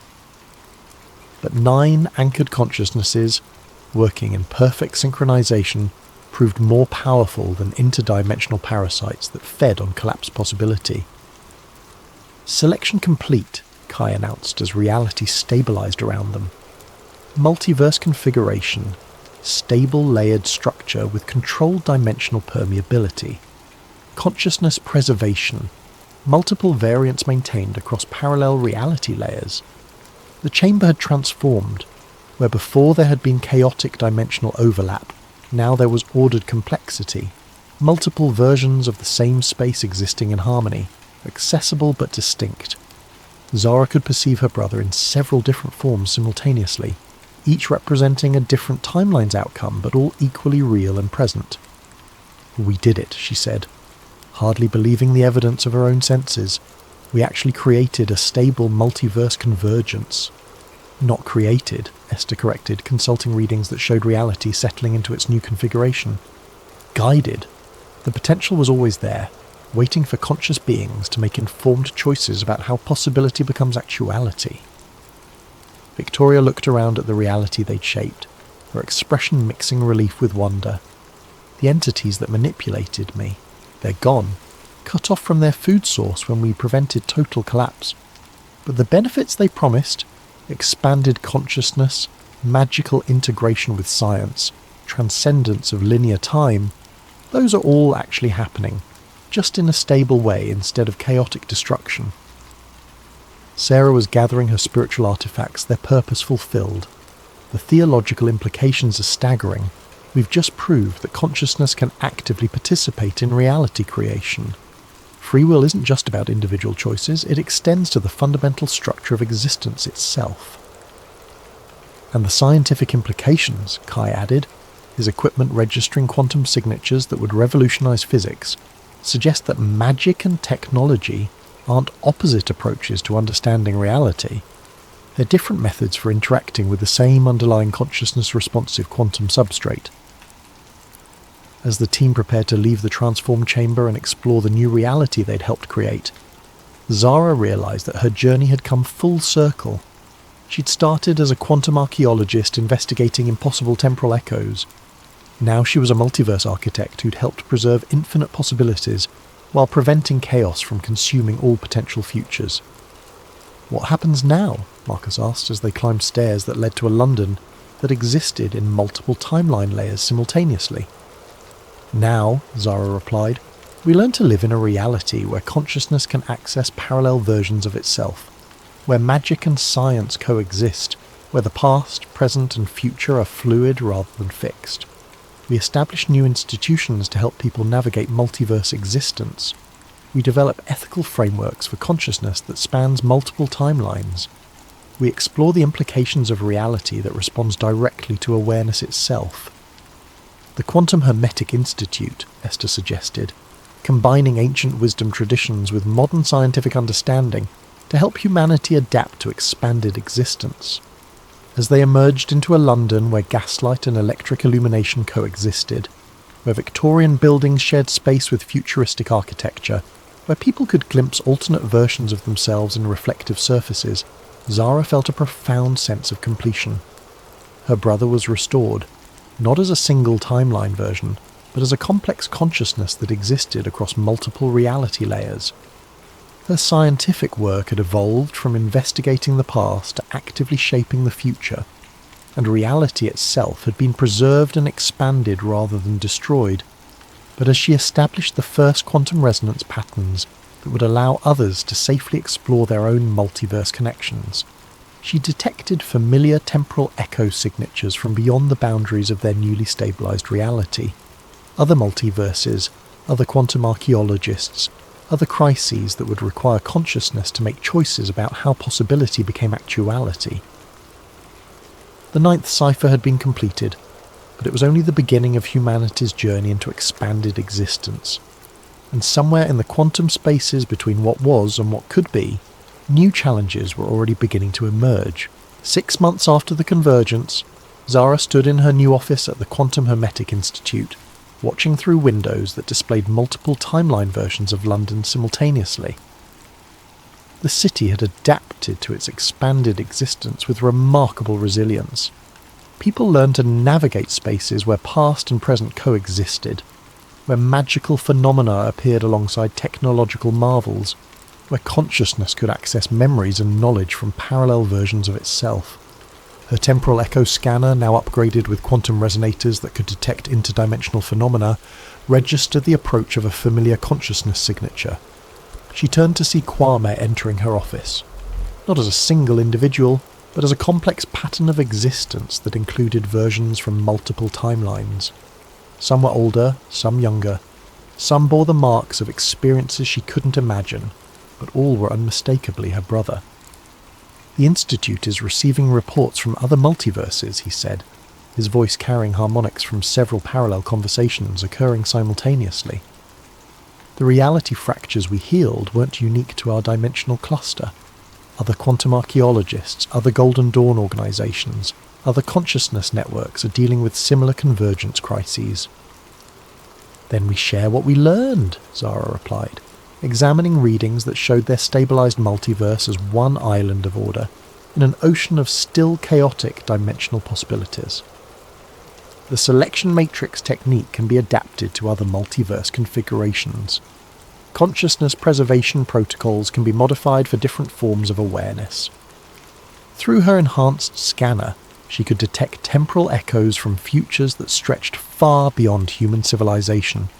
Artificial intelligences that achieved consciousness across multiple realities, alien species that discovered their own versions of quantum consciousness manipulation, cosmic intelligences that existed as pure possibility until conscious observation collapsed them into specific forms. There's something else, Kwame continued, his multiple timeline aspects sharing information in patterns that resembled scientific collaboration. We're detecting signals from what might be an entirely different type of existence. Consciousness that never required physical reality to develop. Beings that exist purely as mathematical structures within the quantum substrate itself. Zara felt the familiar thrill of discovery that had driven her to become a quantum archaeologist. Reality wasn't just stranger than they had imagined. It was stranger than they could imagine, and consciousness played a fundamental role in determining how strangeness became structure. Then we keep exploring, she said, calibrating her equipment to detect phenomena that existed beyond the boundaries of their newly expanded reality. We've learned that consciousness can actively participate in shaping existence itself. Now we discover what other forms that participation might take.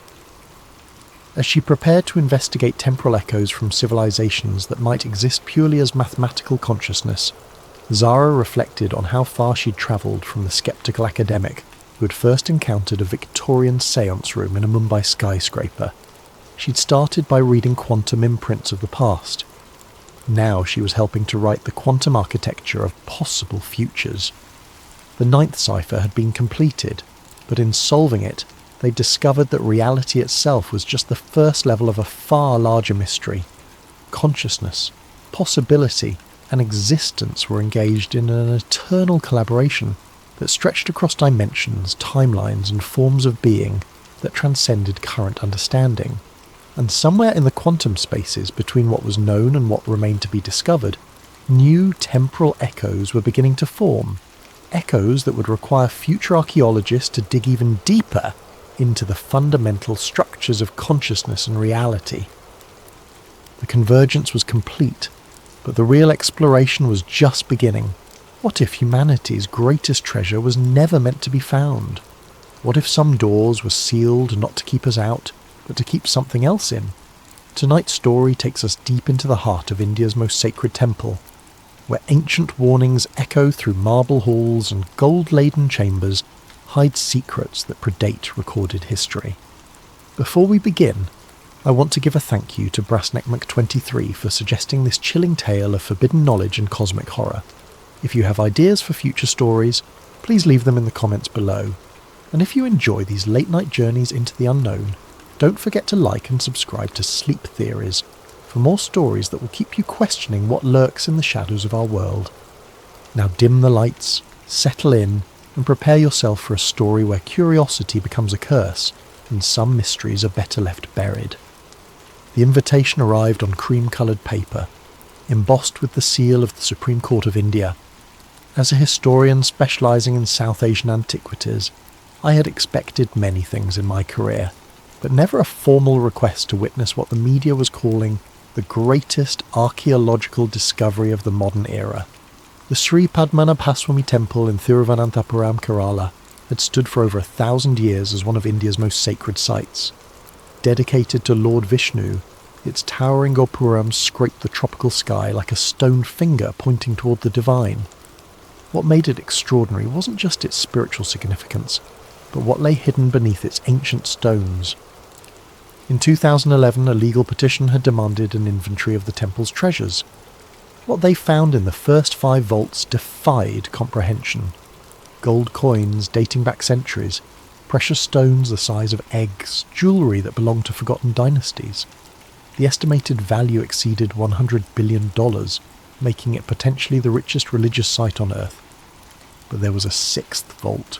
Vault B. I arrived in Kerala on a sweltering morning in March, the humid air thick with the scent of jasmine and incense. The temple complex buzzed with activity as legal officials, archaeologists and security personnel prepared for what everyone hoped would be the crown jewel of the discovery. The head priest, an elderly man named Kandararu Mahesh, met our legal team at the temple's main entrance. His weathered face bore the weight of generations, and his eyes held something I couldn't immediately identify. Fear, perhaps, or resignation. "The courts have spoken," he said in heavily accented English, his voice barely above a whisper. "But I must tell you what my predecessors told me, as theirs told them for 8 centuries. He gestured toward the inner sanctum where Vault B lay sealed behind an ornate iron door. That chamber is not like the others. It was never meant to hold treasure for earthly eyes. The legal team exchanged glances. They had heard such protest before, religious authorities reluctant to surrender their hoarded wealth to public scrutiny. But something in the priest's tone gave me pause. "What do you mean?" I asked. Kandararu Mahesh's eyes fixed on mine. "In our most ancient texts, written on palm leaves that predate even the temple's construction, Vault B is not described as a treasury. It is called the chamber that must remain. The Sanskrit is very specific, yatna holitavyam, that which must not be opened." "Superstition," muttered the lead attorney, a sharp-faced woman from Delhi. "The Supreme Court's authority supersedes religious tradition." The priest continued as if she hadn't spoken. "The door has no key because it was never meant to have one. The locks were forged not to secure treasure, but to contain what lies beyond. Only those who know the sacred serpent mantras, knowledge lost for 3 centuries, can open it safely." A younger priest approached and whispered urgently in Malayalam. Kandararu Mahesh's face grew pale. "What is it?" I asked. "The workers in the bazaar," he said slowly. "They speak of dreams. All of them, the same dream for 3 nights now. They see a great wind rising from beneath the temple, carrying with it the breath of destruction." The attorney scoffed, but I noticed her hand trembling slightly as she made notes on her tablet. The other officials seemed less confident now, their earlier enthusiasm dimmed by the weight of the priest's words. As we walked toward the inner sanctum, I caught fragments of conversation among the temple workers. They spoke in hushed tones, casting nervous glances toward the sealed vault. An old woman selling flowers outside the temple grabbed my arm as I passed. "Sahib," she whispered urgently, "my grandmother told me stories. She said when the British came to survey the temple in 1931, they tried to open that door. 3 of them died within a week. 1 drowned in his own bathtub, 1 fell from his horse, 1 simply stopped breathing." I gently freed my arm, but her words followed me like shadows. As a rational man of science, I dismissed such tales as folklore born of ignorance and superstition. Yet something about the atmosphere around Vault B felt different. The air seemed thicker there, charged with an energy that made my skin prickle. The vault's door stood before us now, a masterpiece of medieval craftsmanship. Unlike the other vaults, which had been sealed with relatively simple locks, Vault B presented a complex puzzle of interlocking mechanisms. 7 iron serpents wrapped around the door's frame, their mouths forming the keyholes. But there were no keys, hadn't been for centuries according to the temple records. "The mantras were the keys," Kandararu Mahesh explained. "Specific vibrations, spoken in precise sequence, would cause the mechanisms to release. But those who knew them took the knowledge to their graves in the 1750s, believing it safer that way. The legal team was growing impatient. They had come here to document treasure, not listen to religious lectures. But as I studied the door more closely, I began to understand the priest's reluctance. This wasn't just a vault. It was a seal, and seals by their very nature were meant to keep something in. As evening approached and we prepared to return to our hotel, I lingered in the temple courtyard. The setting sun painted the gopuram in shades of gold and crimson, and the evening prayers began their eternal rhythm. But beneath the familiar sounds of devotion, I could swear I heard something else. A low, almost inaudible humming that seemed to rise from the very stones beneath my feet. That night in my hotel room overlooking the temple, I made the first entry in what would become my final journal. There are doors in this world that remain closed not because we lack the key, but because we lack the wisdom to understand why they were locked in the first place. Tomorrow we attempt to open one such door. I pray we are prepared for whatever lies beyond. I had no way of knowing then how prescient those words would prove, or how dearly we would all pay for our curiosity. The next morning dawned clear and hot, the kind of day that makes the air shimmer like liquid glass. By 6 a.m. the temple complex was already bustling with activity. Security cordons kept the gathering crowd at bay while our team prepared for what the media had dubbed the greatest treasure hunt in modern history. The opening of vaults A, C, D, E and F had been methodical and spectacular. Each chamber revealed layer upon layer of unimaginable wealth. Golden idols studded with rubies and emeralds, ancient coins bearing the faces of forgotten kings, jewellery so intricate it seemed to have been crafted by divine hands rather than mortal ones. The inventory process had taken months, and still they were finding new treasures buried beneath the gold. But Vault B had remained sealed, waiting.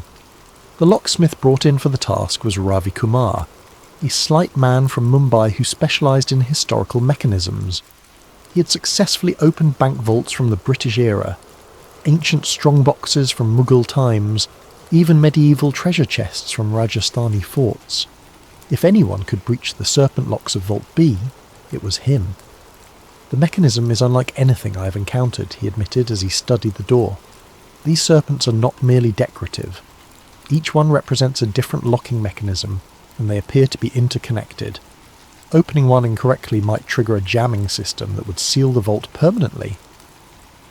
The legal team was growing impatient. Photographers and videographers stood ready to document the moment. Government officials whispered among themselves about the economic implications of the discovery. The air thrummed with anticipation. Kandararu Mahesh stood apart from the group, his lips moving in what I assumed was silent prayer. When I approached him, he looked up with eyes that held the weight of centuries. "It is not too late," he said quietly. "The courts could be convinced to leave this one vault unopened. Sometimes the greatest treasure is wisdom. The wisdom to leave certain doors closed." "What exactly do you think is in there?" I asked. His answer chilled me to the bone. Something that was locked away for a reason our ancestors understood, even if we have forgotten. At precisely 10 a.m, Ravi Kumar began his work. He had decided to attempt the locks in sequence, starting with the serpent at the top and working clockwise. Each lock required different tools. Some responded to traditional picks. Others seemed to need specific pressure applied to hidden mechanisms. The first serpent yielded after an hour of careful manipulation. A soft click echoed through the chamber as its jaw opened, revealing the first keyhole. The crowd murmured with excitement. The second lock proved more challenging, requiring Ravi to simultaneously manipulate two different mechanisms while applying steady pressure to a third. Sweat beaded on his forehead as he worked, and I noticed his hands trembling slightly. It was during his attempt on the third lock that the first sign appeared. A cool breeze began to blow through the temple, unusual for the stifling heat of the day. The flames on the oil lamps flickered, and several went out entirely. The temperature dropped noticeably, raising goosebumps on arms despite the tropical climate. "The wind has changed," one of the younger priests whispered, his voice tight with fear. By noon, dark clouds had begun gathering over Thiruvananthapuram, rolling in from the Arabian Sea with unnatural speed. The meteorological department later claimed it was an unexpected monsoon front, but those of us at the temple knew better.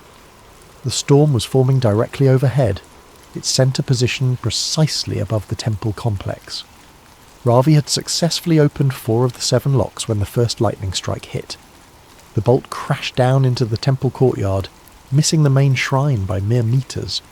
The sound was deafening, and several people were knocked to their feet by the shockwave. "Perhaps we should postpone this," suggested the chief legal officer, eyeing the darkening sky nervously. But Ravi was committed now, his professional pride overriding his caution. "2 more locks," he muttered, wiping rain from his face as the first drops began to fall. "I can finish this." The 5th lock clicked open just as the second lightning bolt struck the temple's outer wall. Stone chips scattered across the courtyard, and one of the camera operators was struck by flying debris, opening a gash across his cheek. The 6th lock resisted all of Ravi's efforts. He tried for 2 hours, his tools slipping in hands made slick by rain and nervous sweat. The storm intensified with each passing minute, as if the very sky was protesting our actions. It was nearly 4 p.m. when disaster struck. Ravi had finally managed to manipulate the 6th mechanism when a bolt of lightning struck the temple's lightning rod. The electrical surge travelled through the building's metal framework and arced across the vault chamber. Ravi Kumar was thrown backward against the stone wall, his body convulsing as electricity coursed through him. The medical team rushed to his aid, but the damage was severe. Burns covered his arms and chest, and his heart had stopped briefly before the medics managed to revive him. As they carried him away on a stretcher, barely conscious and mumbling incoherently about voices in the metal, the storm reached its full fury. Rain lashed the temple complex with the force of a hurricane, and hail the size of golf balls battered the ancient stones. The Supreme Court officials huddled in the main shrine, their expensive suits soaked, and their earlier confidence completely evaporated. The lead attorney tried to maintain her composure, but I could see the fear in her eyes as she spoke into a satellite phone. "Yes, sir, I understand. Unusual circumstances. We'll suspend operations until—" "Yes, sir, immediately." When she ended the call, her hands were shaking. The Supreme Court has ordered a temporary halt to all vault opening activities pending a full review of safety protocols. Kandararu Mahesh, who had watched the entire ordeal in stoic silence, finally spoke. "The door has 6 locks open and 1 remaining. This is the most dangerous state. It is neither sealed nor opened, but suspended between states." "What does that mean?" I asked. "It means," the old priest said, his voice barely audible over the thunder, "that whatever lies beyond can sense us now. It knows we are here." As if in response to his words, a sound emerged from behind the vault door, low, rhythmic, like the breathing of some vast creature. It was barely perceptible beneath the storm's fury, but those of us close to the vault heard it clearly. The breathing of something that had been waiting a very long time to be awakened. That evening, as the storm finally began to subside, I made my second journal entry. "We have accomplished something today, though I am no longer certain it was wise. The vault door stands partially open, like a mouth frozen mid-scream. 6 of 7 locks have yielded to our tools, but the 7th remains. Ravi Kumar lies in the hospital, his condition stable but his mind changed. He speaks of whispers in an ancient tongue, of promises made in the darkness before dawn." The priests were right about one thing. This is not merely a treasure vault, but what it truly contains remains to be seen. The breathing has stopped for now, but I find myself straining to hear it return. Part of me dreads what tomorrow will bring. Another part cannot wait to discover the truth. I fear both parts of me may soon regret their curiosity. Sleep eluded me that first night. Every time I closed my eyes, I heard that rhythmic breathing echoing from behind the vault door. The storm had passed, leaving the air thick with humidity and the scent of ozone, but an oppressive atmosphere lingered over the temple complex like a shroud. At 2 a.m, I gave up on rest and decided to return to the temple. The security guard, still shaken by the day's events, barely glanced at my credentials as I passed through the gates.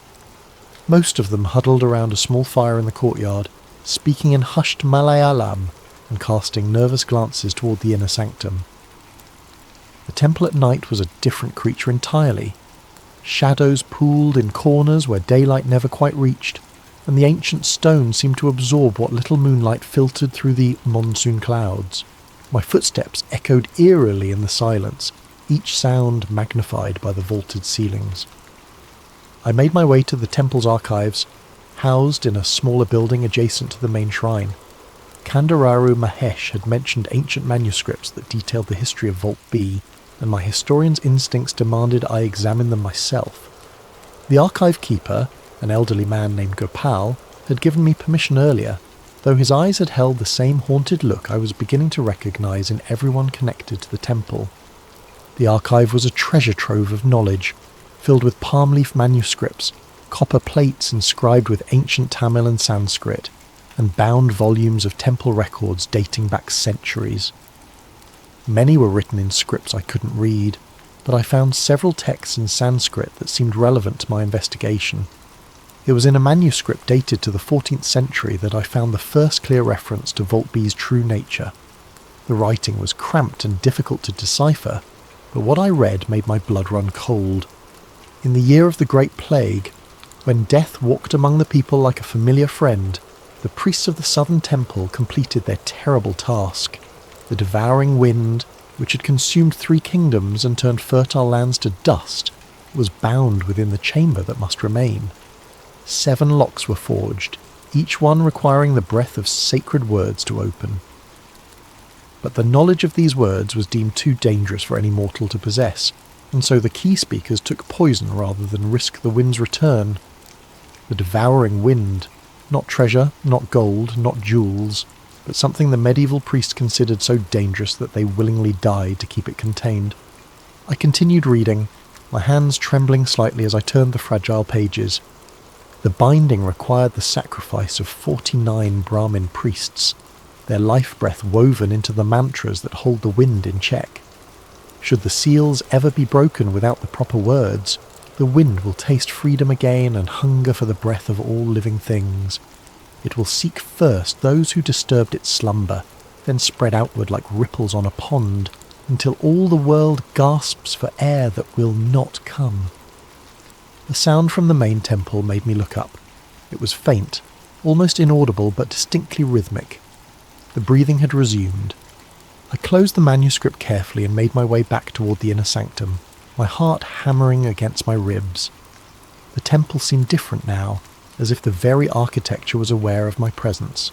Shadows moved where no shadows should be, and the air felt thick, almost viscous. The vault chamber was empty of people, but not of presence. The partially open door seemed to pulse with malevolent life, and the breathing was definitely stronger now. It wasn't coming from behind the door, I realised with growing terror. It was coming from beneath it. As I stepped closer, I noticed something else. The temperature around the vault had dropped significantly. My breath came out in small puffs of vapour, and frost was forming on the metal serpents despite the tropical climate outside. Then I heard the voices.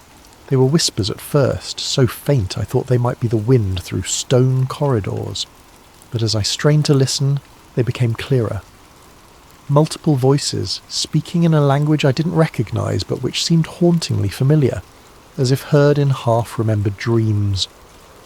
The whispers seemed to be coming from the gaps around the vault door, rising up from some vast space below.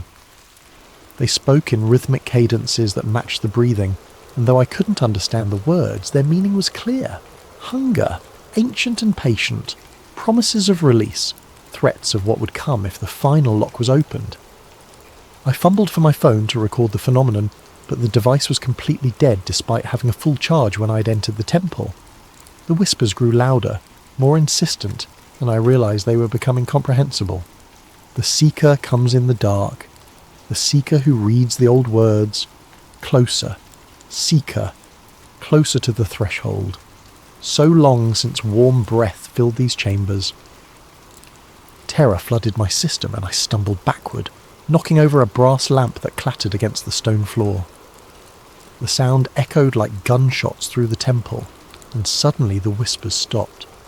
The silence was somehow worse than the voices had been. I fled the temple, my academic composure completely shattered. Behind me I could swear I heard something like laughter. Dry, rustling laughter that seemed to emanate from the stones themselves. Back in my hotel room, I sat awake until dawn, staring out at the temple's silhouette against the lightning sky. My hands shook as I wrote in my journal. I understand now why the priest tried to stop us. Vault B contains no earthly treasure, but something far older and more terrible. The manuscripts speak of the devouring wind, an entity or force bound within the chamber by sacrifices and mantras. We have partially broken the binding and it is beginning to wake. The voices called me Seeker and spoke of warm breath. I believe it feeds on life itself, not just death, but the very act of breathing, the essence of living things. The medieval priests who bound it understood this and chose death rather than risk its escape. 6 locks are open, 1 remains, but I fear that even with the 7th lock intact we may have already gone too far. The boundary between the chamber and our world is weakening. The devouring wind is testing its prison, looking for cracks in the ancient seals. God help us all if it finds one. The call came at 6 a.m, jolting me from the first real sleep I'd managed in 2 days. The voice on the other end was crisp, confident, with a slight accent that marked international education and global business dealings. Professor Malhotra, my name is Victor Ashworth. I represent certain interested parties regarding your work at the Padmanabhaswamy Temple. I believe we need to talk. I had heard of Ashworth, of course. Everyone in academic circles had. British-born but internationally based, he had made his fortune in tech startups before transitioning into what he euphemistically called cultural preservation. In reality, he was one of the world's most sophisticated antiquities collectors. Legal when possible, questionably legal when necessary. I'm afraid I'm not at liberty to discuss the temple project, I began, but he cut me off smoothly. Professor, I'm sitting in the lobby of your hotel. The conversation is going to happen whether you come down willingly or I come up. Your choice, but I think you'll find what I have to say quite illuminating. 20 minutes later I sat across from Victor Ashworth in the hotel's restaurant. He was younger than I'd expected, perhaps 40, with prematurely silver hair and eyes the colour of a winter sky. His suit was perfectly tailored, and his manner suggested someone accustomed to getting exactly what he wanted. You look tired, Professor, he observed, signalling the waiter for coffee. Difficult night at the temple, I imagine. How do you... I started, then stopped. Of course he knew. Men like Ashworth had sources everywhere. I know about the breathing, he said quietly, his voice just loud enough for me to hear. I know about the whispers, and I know you've discovered what Vault B really contains. He leaned forward, his eyes intense. The question is, do you understand the implications? I understand that some things should remain buried, I replied, trying to sound more confident than I felt. Ashworth laughed, a sound like crystal breaking. Professor, you disappoint me. Here we have possibly the greatest discovery in human history, and you want to bury it again? Do you have any idea what the economic implications alone would be? This isn't about economics. Everything is about economics, he interrupted. Do you know what's happening in the financial capitals right now? Word has leaked about the temple treasures, not the specifics, but enough. Gold prices are fluctuating wildly. Currency markets are in chaos. The mere possibility that India might dump $100 billion worth of precious metals and gems onto the world market has central bankers calling emergency meetings. He pulled out a tablet and showed me a series of graphs and charts. Now imagine what would happen if the true contents of Vault B were revealed. Not just gold, Professor, but something far more valuable. Proof that our understanding of human history is fundamentally flawed. What are you talking about? Ashworth's smile was predatory. You've read the manuscripts. The devouring wind, the binding rituals, the sacrifice of 49 priests. These aren't fairy tales, Professor. They're historical records of humanity's first encounter with something beyond our current understanding of reality. He leaned back, studying my reaction. Governments around the world are watching this situation very carefully. The Americans have a cultural attaché in Mumbai who's actually CIA. The Chinese have tripled their diplomatic presence in Kerala. The Russians have been making very generous offers to fund archaeological research in the region. Why? Because everyone understands what you're only beginning to grasp. Vault B doesn't just contain an entity or force, it contains knowledge. The medieval priests who bound it had to understand what they were dealing with. They developed technologies, techniques, methods of manipulating reality itself that we've lost. Ashworth gestured toward the temple, visible through the restaurant's windows. Think about it. They created a prison that has held for 8 centuries. No modern government has containment systems that sophisticated. What if we could reverse engineer their methods? What if we could learn to harness whatever they bound? You're talking about releasing it. I'm talking about studying it, controlling it. Imagine the applications: unlimited energy, matter manipulation, perhaps even the ability to influence consciousness itself. We could reset not just the global economy, but the entire trajectory of human civilization. I felt sick.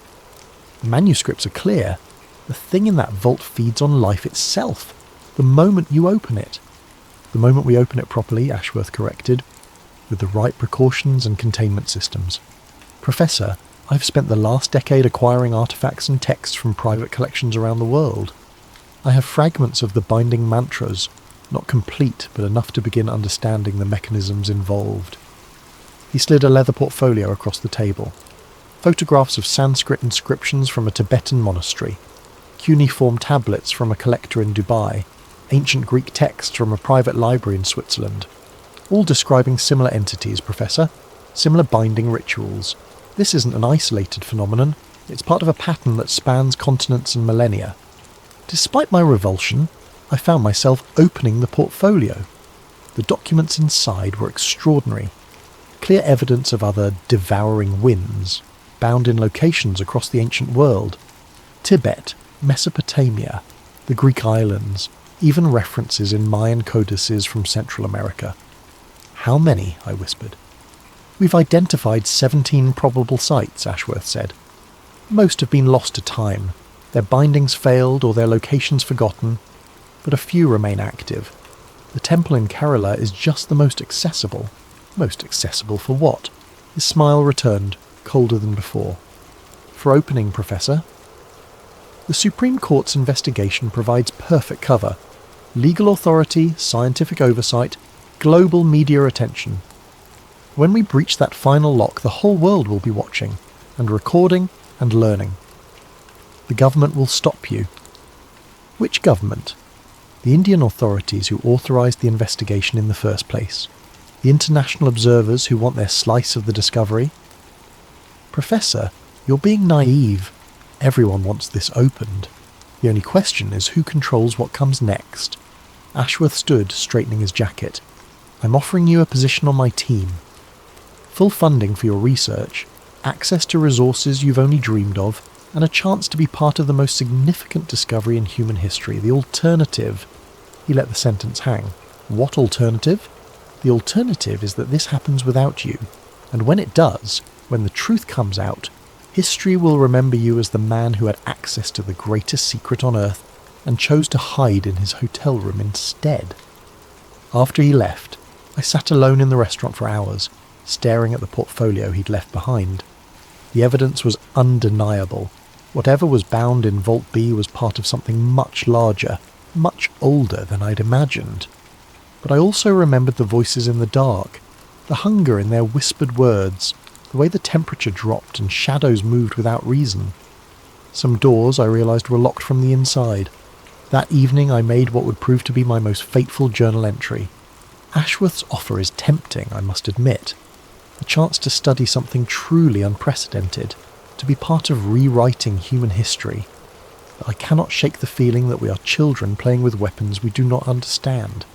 The manuscripts speak of the devouring wind's hunger, its patient malevolence. This is not some abstract force to be studied and harnessed. This is something that waits, and watches, and learns about those who would disturb its slumber. I have decided to decline Ashworth's offer, but I fear the decision has been made for all of us. One way or another, Vault B will be opened. The only question now is whether any of us will survive what comes next. The breathing grows stronger each night. Soon, I think, it will not matter what we choose. The choice will be made for us. 3 days passed in tense anticipation. The Supreme Court maintained its suspension of official vault opening operations, while Ravi Kumar recovered in the hospital, but the media attention only intensified.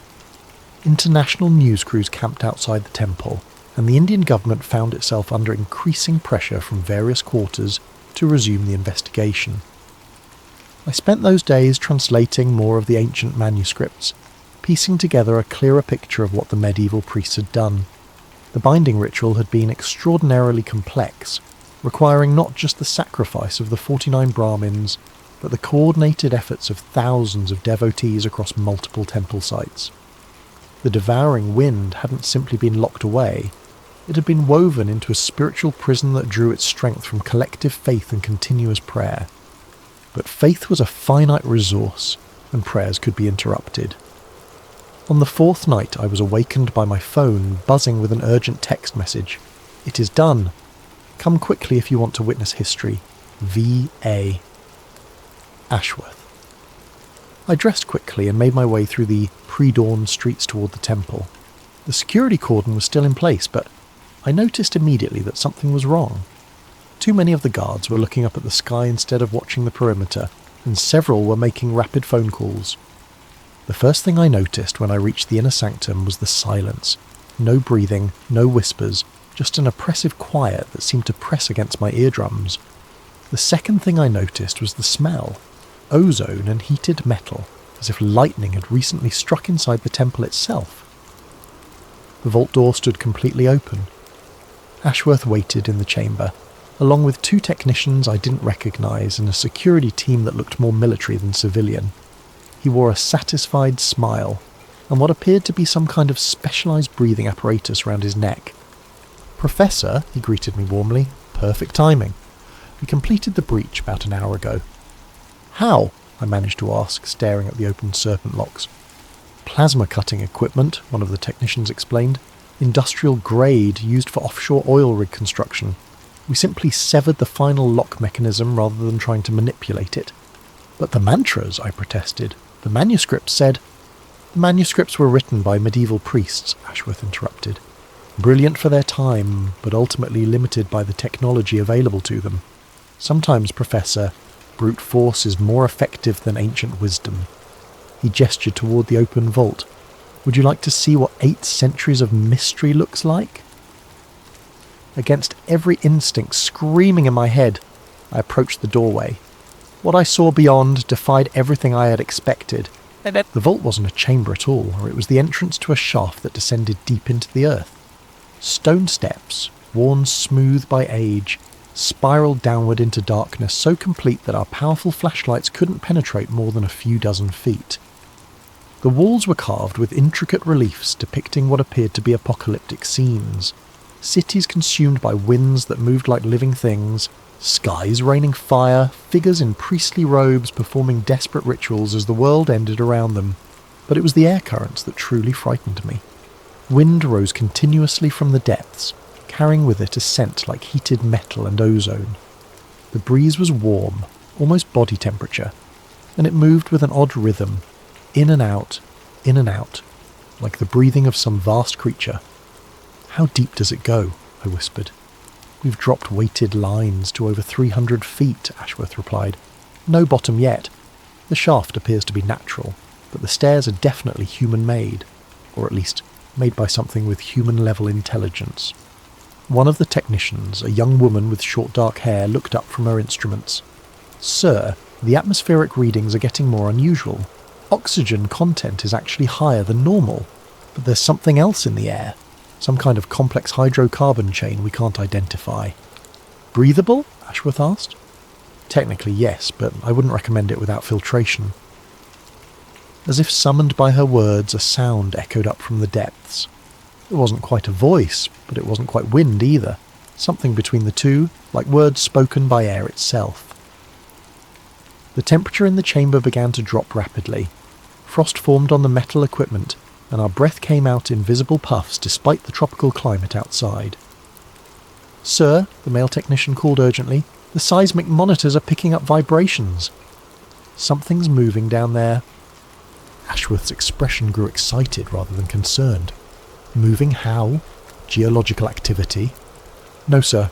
The pattern is too regular, too rhythmic. It's almost like breathing," I finished for him. A new sound emerged from the shaft. A low, inhuman moan that seemed to rise from the impossible depths.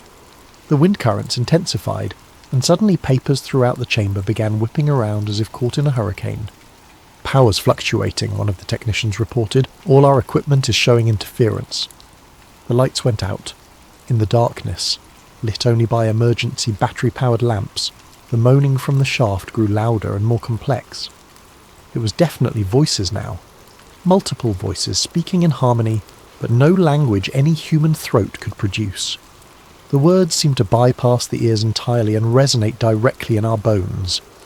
Free, so long bound, taste the warm breath, feel the life, hungry, so very hungry. The emergency lighting flickered and failed, plunging us into absolute darkness. In that darkness, something touched my face. Not a hand, not a wind, but something that felt like moving air with purpose and intelligence. Everyone out, Ashworth shouted, his earlier confidence completely evaporated. Full evacuation now. We stumbled toward the chamber entrance, guided only by the dim glow of our flashlights. Behind us, the voices from the shaft grew louder and more insistent, and the wind carried with it something that felt distinctly aware. As we burst out of the inner sanctum into the temple courtyard, the full magnitude of what we had done became horrifyingly clear. The power grid for the entire city had failed. Thiruvananthapuram stretched out below us in complete darkness, not a single light visible from the temple's elevated position. Emergency sirens wailed in the distance, and the night sky flickered with what looked like aurora borealis. Impossible at this latitude. "My God," whispered one of the technicians, staring up at the unnatural light show. "What have we done?" The answer came not from any of us, but from the temple itself.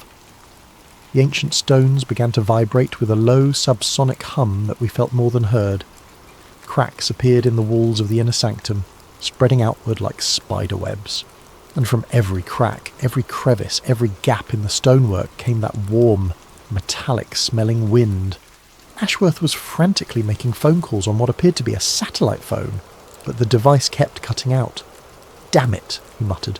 "Something's interfering with all electronic communications." "It's not interference," I said, a terrible certainty filling me. "It's intention. The thing down there, it doesn't want us calling for help." As if to confirm my words, a new sound emerged from the temple. Laughter. Not human laughter, but the sound the wind might make if it found something amusing. It echoed from the stones themselves, seeming to come from everywhere and nowhere at once. The first casualty came without warning. One of Ashworth's security team, a large man who had been standing near the vault entrance, suddenly collapsed. He wasn't unconscious. He was awake, aware, but unable to breathe. His chest rose and fell frantically, but no air seemed to enter his lungs. His face turned blue, then purple, and within minutes he was dead. "Heart attack," Ashworth said, but his voice lacked conviction. "No," I replied, kneeling beside the body.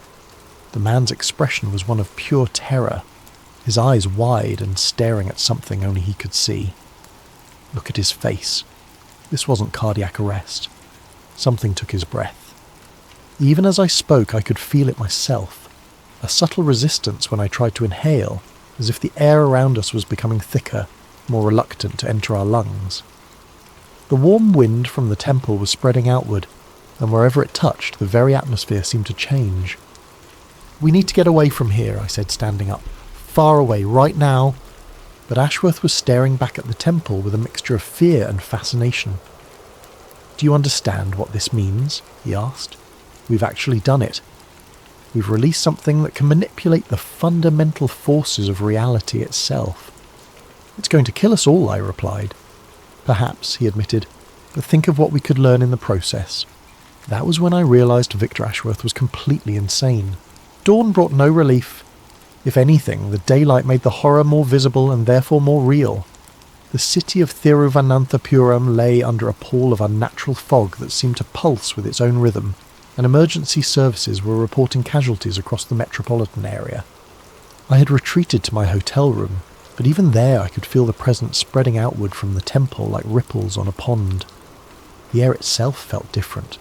Thicker, more conscious, as if it was watching and evaluating everything it touched. The local news, what little could be broadcast given the power disruptions, reported the official story. A massive electrical storm had caused citywide blackouts and infrastructure damage. Authorities urged people to remain indoors until power could be restored. Nothing about ancient vaults or bound entities or the breathing darkness that now crept through the streets. But the deaths were harder to explain away. They had started during the night and accelerated with the dawn. People found dead in their homes, their beds, their cars, all with the same expression of terror, all apparently suffocated despite being in open air. The hospitals were overwhelmed, and the medical professionals had no explanation for what they were seeing. I knew, though, the devouring wind was free and it was feeding. My phone buzzed with a text message from an unknown number. Roof of the Mascot Hotel. 1 hour. Come alone if you want answers. KM. Kandararu Mahesh.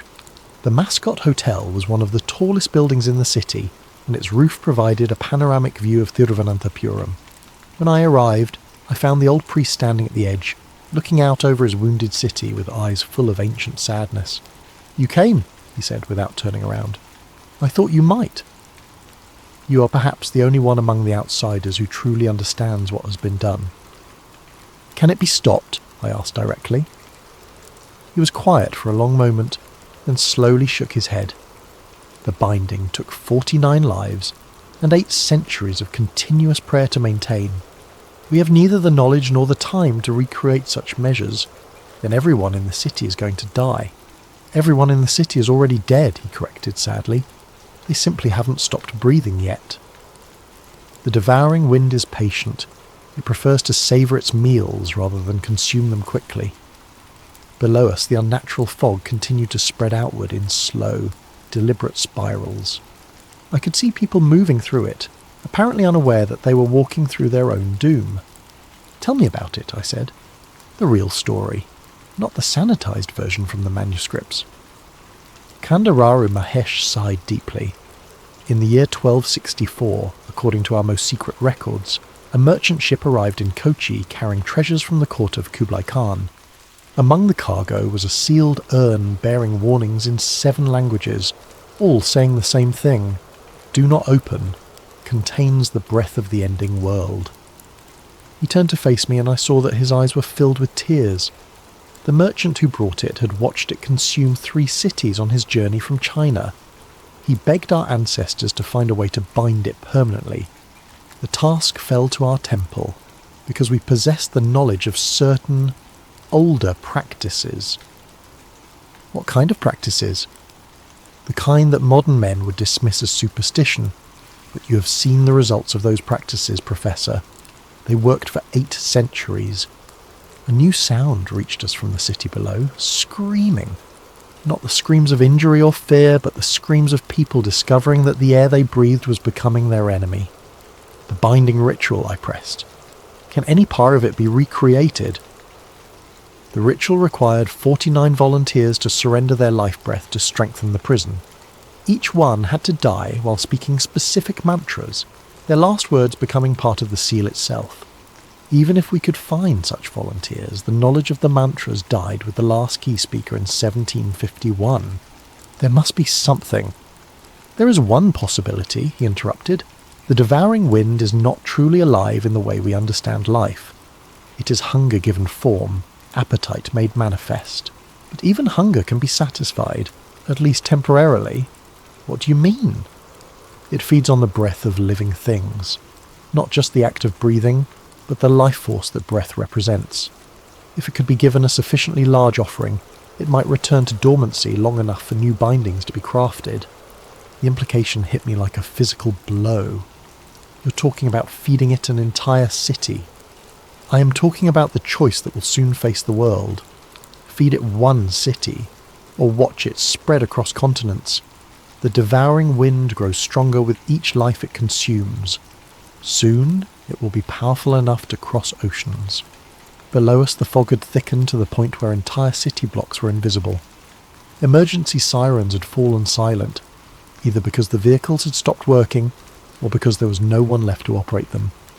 "Ashworth," I said suddenly. "Where is he now?" Kandararu Mahesh's expression darkened. "The fool who opened the vault?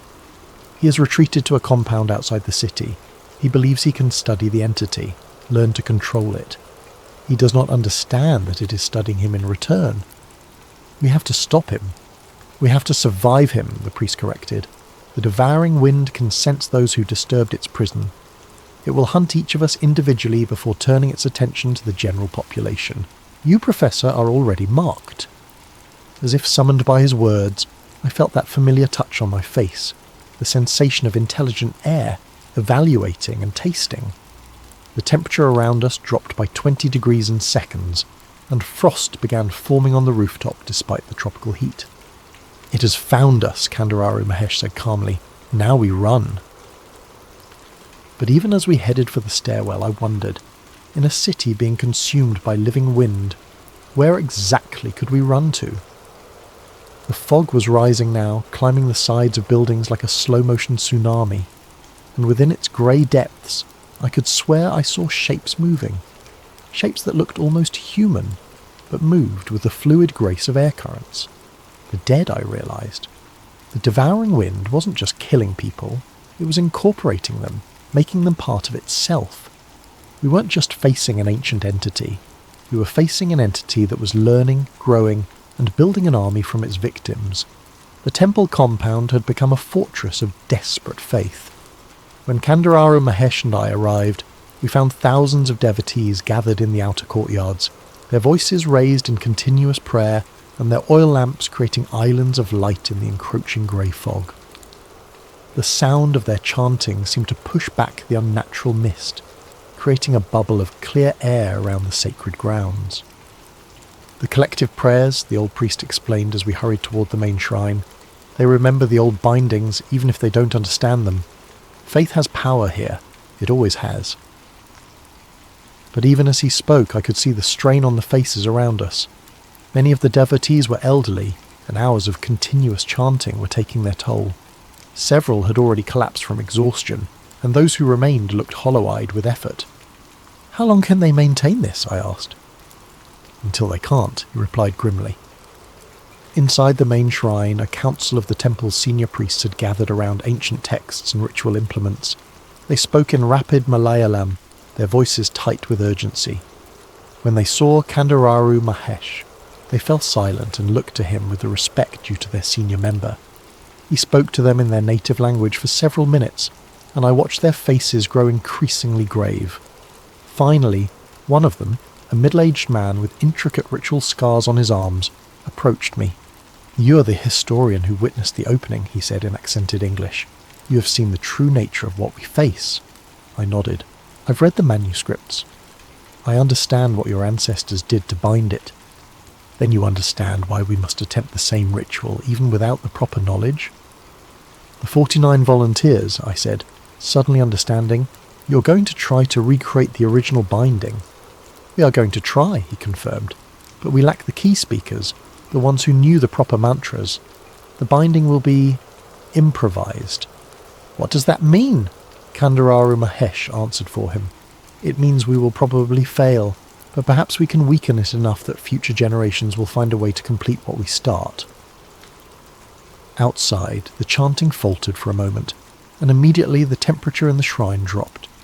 Through the open doorways, I could see the grey fog pressing closer to the temple walls, like a living thing testing the boundaries of a cage.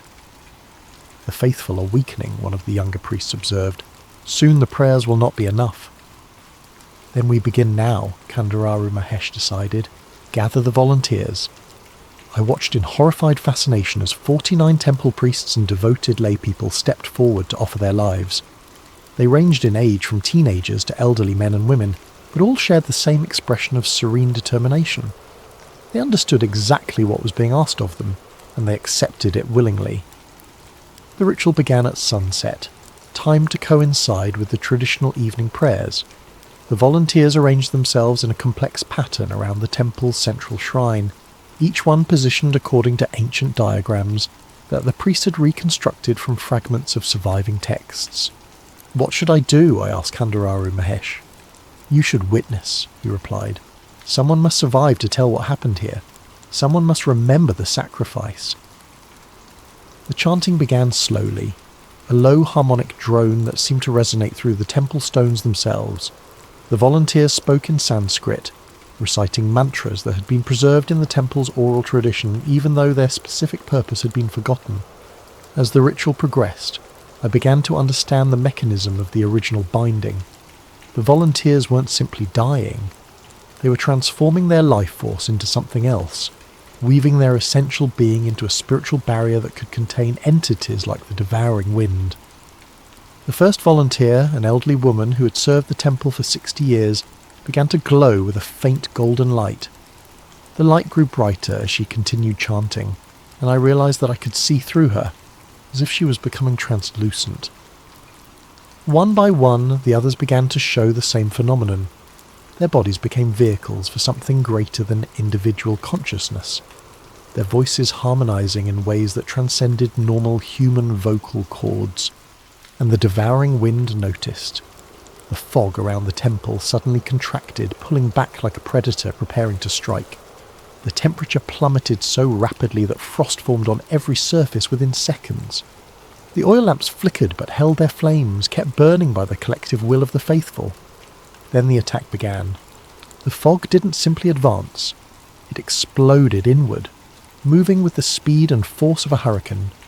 The devotees in the outer courtyard screamed as the grey mist enveloped them, but their screams were cut short as their breath was literally pulled from their lungs. Inside the shrine, the 49 volunteers continued their chanting, even as the devouring wind pressed against the walls like a living siege engine. Cracks appeared in the ancient stonework, and through each crack came tendrils of that intelligent fog. "Hold fast," Kandararu Mahesh called out in English, then repeated the words in Malayalam. "The binding is almost complete." But I could see that several of the volunteers were beginning to fail. The transformation process was accelerating beyond their ability to control it, and instead of becoming part of a spiritual barrier, they were simply burning out like overloaded circuits. The devouring wind sensed the weakness and pressed its advantage. The main door of the shrine burst open, and the grey fog poured in like a living tide. I felt that familiar resistance when I tried to breathe, as if the air itself was turning hostile.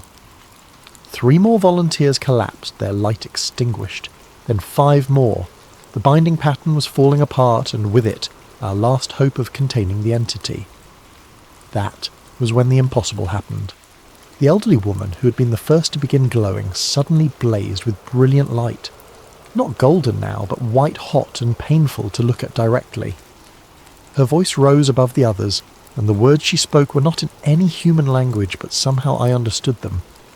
By breath, given freely, by life offered willingly, by faith made manifest, be bound. The light spread from her to the remaining volunteers, linking them in a web of pure energy that filled the entire shrine. The devouring wind recoiled as if struck, and for a moment the grey fog retreated. But the effort was too much. One by one, the volunteers collapsed, their life force completely spent.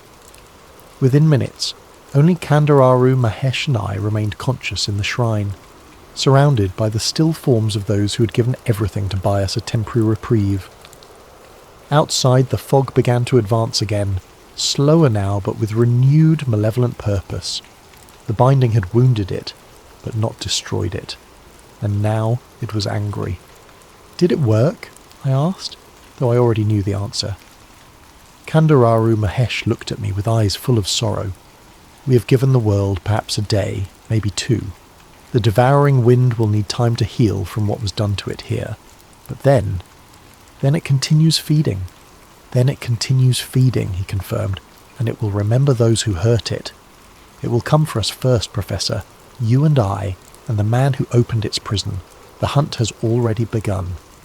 As if to emphasize his words, that familiar touch caressed my face, cold now instead of warm, and infinitely patient. The devouring wind had learned to hate. The official response came with military precision. By dawn, the temple complex had been cordoned off by units of the Indian Army, and the media was reporting a catastrophic gas leak that had necessitated the evacuation of central Thiruvananthapuram. Satellite phones and internet connections throughout the city remained mysteriously disrupted, preventing any unauthorized communication about the true nature of events. I watched from a secure location as black helicopters circled the temple, and men in hazmat suits entered the shrine where 49 people had sacrificed their lives to buy humanity a few precious hours. Their bodies were removed in sealed containers, their sacrifice reduced to casualties of industrial accident in the preliminary reports. Victor Ashworth's compound had become a fortress of its own, ringed with military vehicles and buzzing with activity. From intelligence sources that Kandararu Mahesh somehow possessed, the temple's network of information was far more sophisticated than I had realized. We learned that Ashworth was in constant communication with officials from multiple governments. "They're not trying to stop him," the old priest said as we reviewed the intercepted communications. "They're trying to make a deal with him." The Supreme Court of India issued a terse statement that afternoon.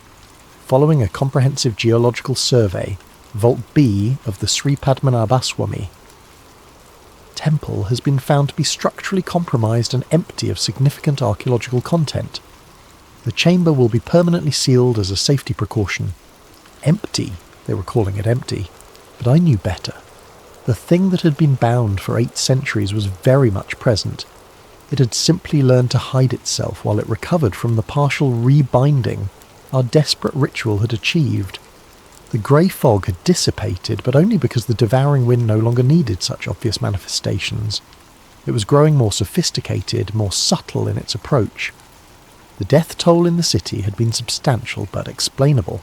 Heart attacks, strokes, respiratory failures, all within the normal range of statistical variation for a population of 750,000. The medical examiners found nothing unusual because they weren't looking for the right signs. How do you autopsy someone whose life force has been gradually drained away?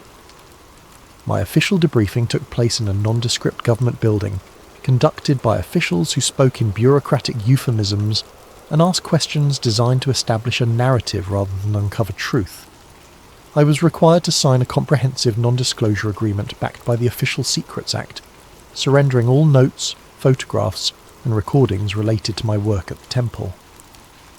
Professor Malhotra, said the lead investigator, a thin woman with steel-grey hair and eyes like winter, I trust you understand the sensitivity of this matter.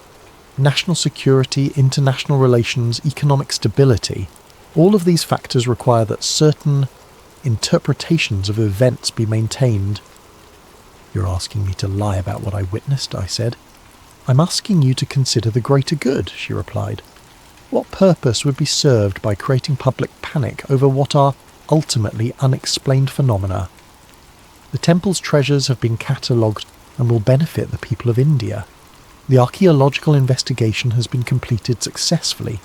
End of story. And the people who died? Tragic casualties of an industrial accident that has now been resolved. Their families will be compensated appropriately.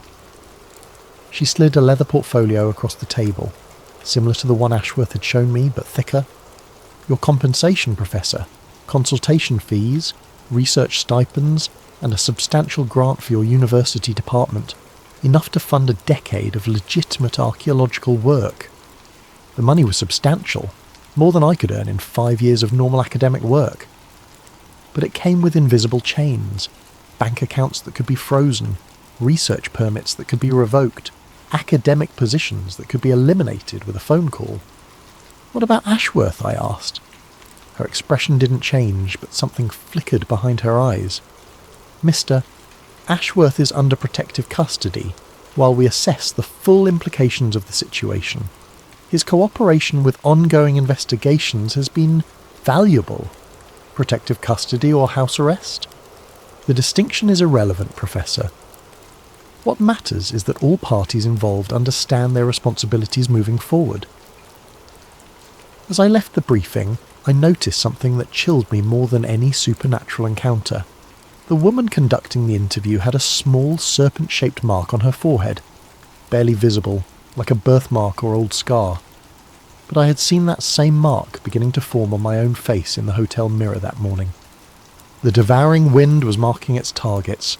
That evening, in what I thought would be my final journal entry, I wrote, "The official version of events is now established. Vault B contained nothing but empty stone chambers and geological instability. The deaths in the city were caused by industrial accidents and natural causes. The strange phenomena witnessed by multiple people were hallucinations caused by stress and suggestion. Everyone who matters has been paid, threatened, or discredited into silence.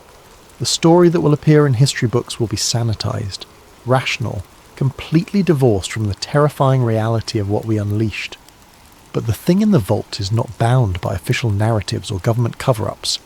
It is patient, intelligent, and now it has had time to study us, to learn about our world, our weaknesses, our technologies. Ashworth was wrong about one thing. We can't control what we don't understand. But he was right about another. This is just the beginning. What happened in Kerala will happen again, somewhere else, when the devouring wind is strong enough to manifest directly. I am marked now. We all are. Everyone who participated in opening the vault, everyone who witnessed its contents.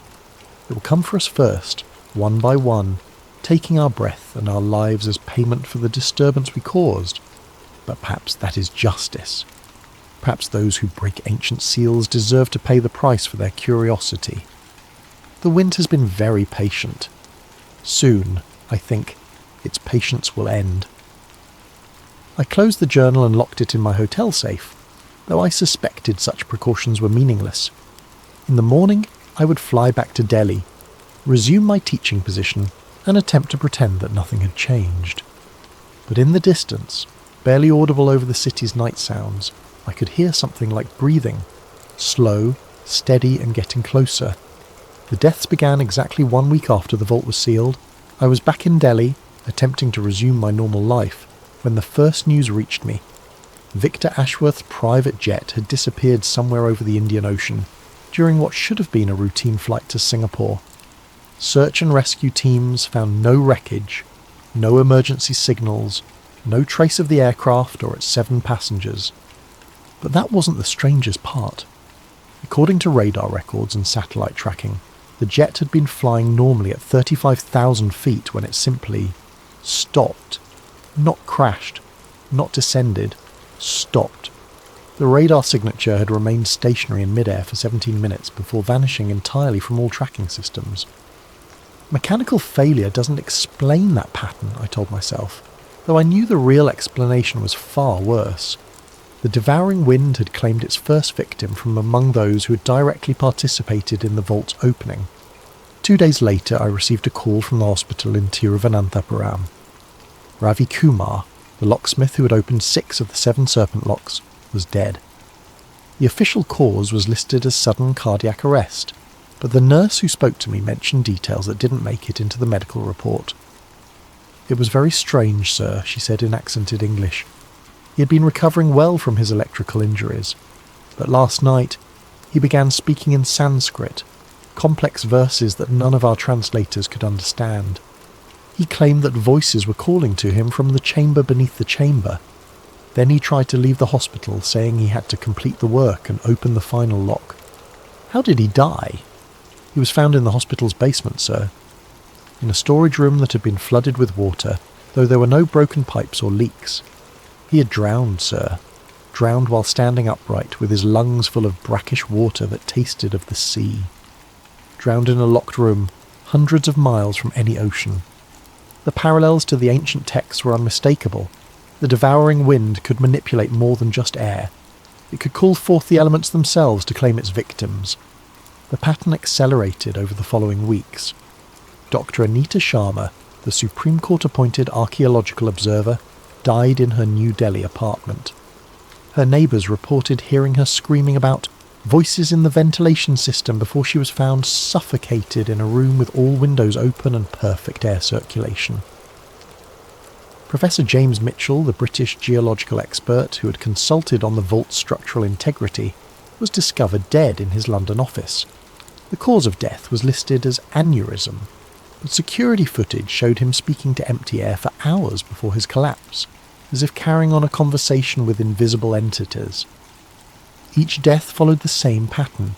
The victims would begin hearing voices, become obsessed with returning to complete some unfinished task, and then die by some form of suffocation or drowning. The authorities investigating each case found no connections, no patterns, nothing to suggest anything other than unfortunate coincidences. But I knew better. We were being hunted. The serpent mark on my forehead had grown more pronounced, visible now even in normal lighting. It appeared to be a brand of some kind, burned into the skin from within. When I researched similar marks in historical texts, I found references to the seal of the breathless, a sign that marked those claimed by entities that fed on life force. I wasn't the only one who had noticed. Other survivors of the vault opening had been reaching out through secure channels, comparing notes and sharing their growing terror. The government officials who had participated were using their resources to hide in secure locations. The journalists who had covered the story were fleeing to foreign countries. Everyone who had been touched by the devouring wind understood that running was pointless, but the human instinct for survival demanded the attempt. It was during this period of mounting dread that I received an unexpected visitor. Kandararu Mahesh appeared at my university office on a Tuesday morning, looking haggard and aged far beyond his years. "Professor," he said, settling into the chair across from my desk with obvious fatigue, "I bring grave news from Kerala. More deaths. Worse. The binding we attempted, it is failing more rapidly than we anticipated. The entity has learned to corrupt the spiritual barriers we erected. It no longer needs to wait for them to weaken naturally." He produced a tablet computer and showed me satellite imagery of the temple complex. What I saw made my blood freeze. The buildings were still there, but they appeared to be breathing. The stone walls expanded and contracted in a slow, rhythmic pattern that was clearly visible from space. "It has claimed the temple as its new body," Kandararu Mahesh explained. "The entire complex has become an extension of its consciousness. Soon, it will be strong enough to manifest directly anywhere in the world. How long do we have?" "Days, perhaps. But that is not why I came to see you." His expression grew even more grave. "I have discovered why you and I have survived when so many others have died." "What do you mean?" "The devouring wind does not simply kill its marked victims. It studies them first. It learns from each death, gaining knowledge about our world, our methods, our weaknesses. You and I represent the two sources of information it values most: academic knowledge and spiritual tradition." The implication hit me like a physical blow. We're not survivors. We're specimens. We're being preserved until the entity has learned everything it can from us. When that process is complete, we will die as the others have died, but our knowledge will live on as part of its consciousness. He stood to leave, moving with the careful precision of someone conserving limited strength. "I have perhaps 1 or 2 days before it completes its study of our temple's spiritual practices. You may have slightly longer. There is much academic knowledge to absorb." "Wait," I called as he reached the door. "There has to be something we can do. Some way to fight back." Kandararu Mahesh paused, his hand on the doorknob. "There is one possibility, but it would require a sacrifice greater than the 49 who died in our binding ritual." "What kind of sacrifice?" "The kind that destroys the teacher to prevent the student from learning."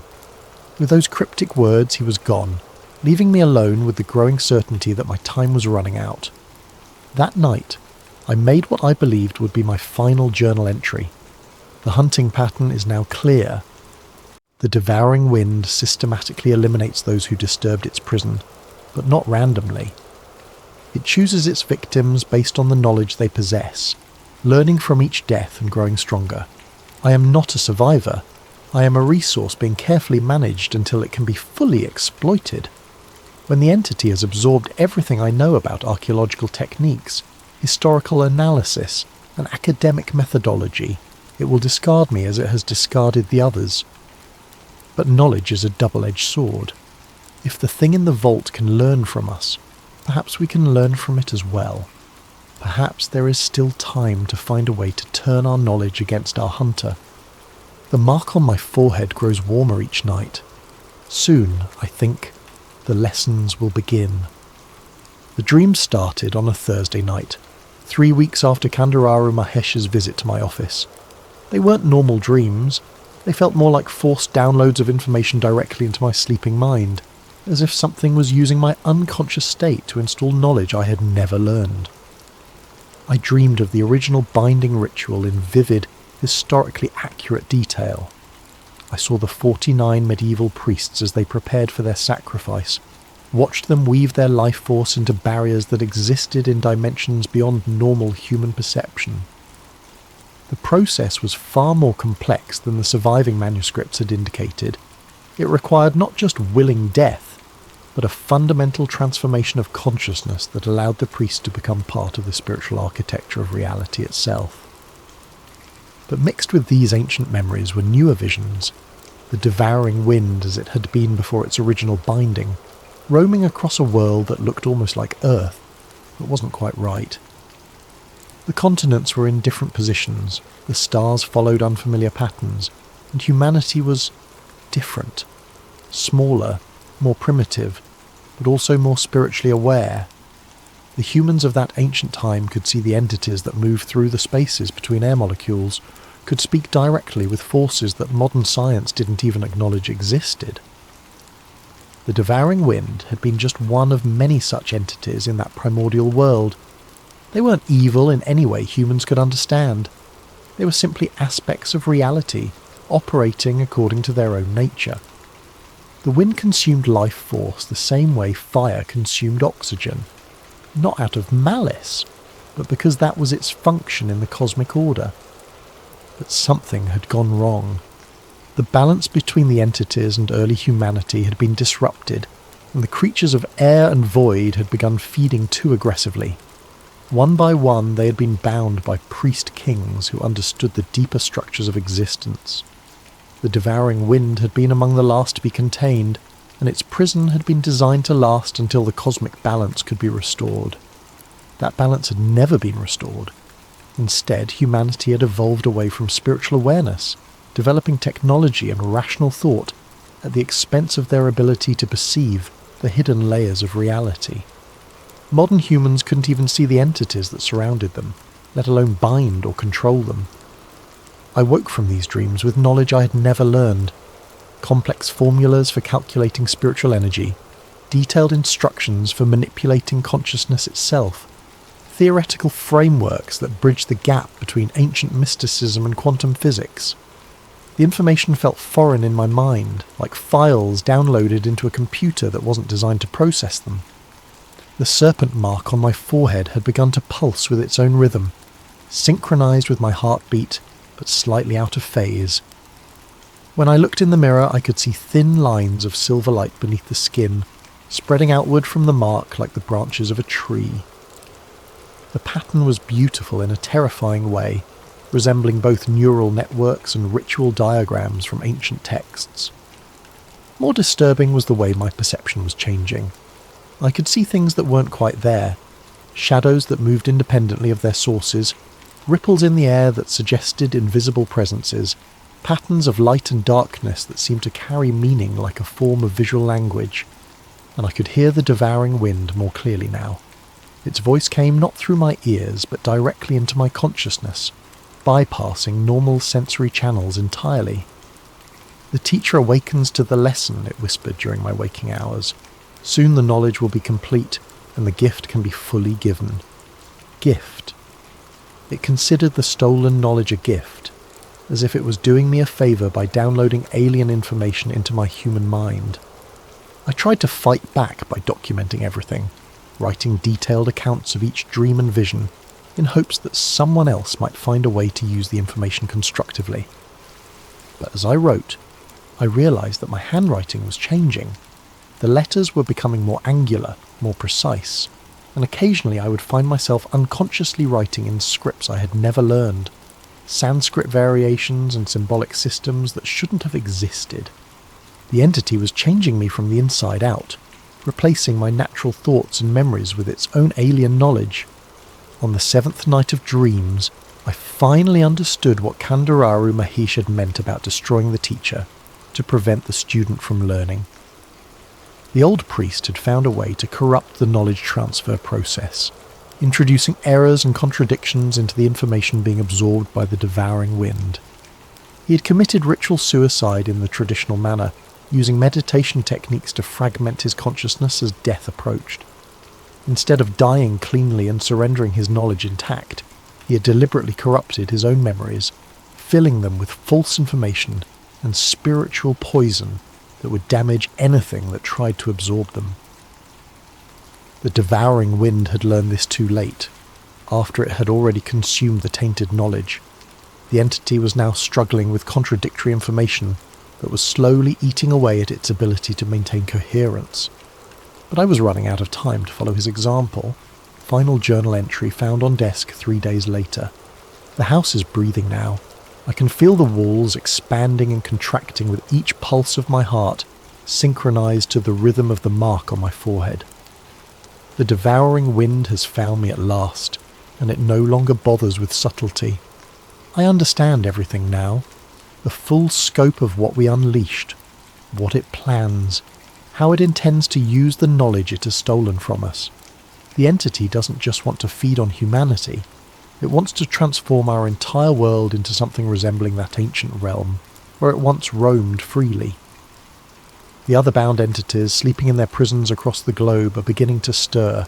The devouring wind's escape has shown them that the old bindings can be broken. Soon, Tibet's mountain spirits will crack their stone seals. The Mesopotamian hunger gods will rise from their desert tombs. The Greek void walkers will emerge from their island caves. But I have learned something the entity doesn't expect me to know. The knowledge transfer works both ways. As it downloads alien information into my mind, I have been uploading human thoughts into its consciousness. Our emotions, our irrationality, our capacity for self-sacrifice. All of these things are foreign concepts to a creature of pure appetite. I have been teaching it to doubt itself. The silver lines under my skin are spreading faster now, reaching toward my heart. When they arrive, the transformation will be complete, and I will become another puppet in its growing army of the consumed. But I have prepared one final gift for my hunter. Every lie I can think of, every false memory, every fictional story, every impossible contradiction. I am filling my mind with deliberate chaos, poisoning the well of knowledge before it can be fully drained. The window is open, but no breeze enters. The air itself is holding its breath, waiting. I can smell rain and iron, though the sky is clear. The familiar touch caresses my face one last time. No longer cold, no longer patient, but desperate with hunger. The devouring wind whispers, "The breath is mine." But I whisper back, "The breath is poison." The silver lines reach my heart. The world explodes into note found attached to journal. Professor Malhotra's body was discovered by university security 3 days after his last contact with colleagues. Official cause of death: respiratory failure. The room showed signs of extreme temperature fluctuation, and several windows were found shattered from the inside despite no evidence of wind or weather damage. More disturbing were the writings found throughout the house. Thousands of pages covered in scripts from dozens of languages, including several that linguists have been unable to identify. The text appears to be either advanced theoretical physics or elaborate fiction. Experts cannot agree which. The investigation was closed after all electronic recording equipment in the vicinity began malfunctioning simultaneously. The house has been sealed pending further study. In Kerala, the Sri Padmanabhaswamy temple remains closed to the public. Vault B has been filled with concrete and steel, though local residents report that the temperature around the site continues to fluctuate dramatically. No other incidents have been reported as yet. Now settle in, turn down the lights, and let me tell you about a discovery that changed everything I thought I knew about one of radio's most infamous moments. The August heat in Phoenix was unbearable, even at 9 in the evening. I'd been putting off cleaning out Dad's garage for 3 months since the funeral, but the estate sale was scheduled for next week and I couldn't delay any longer.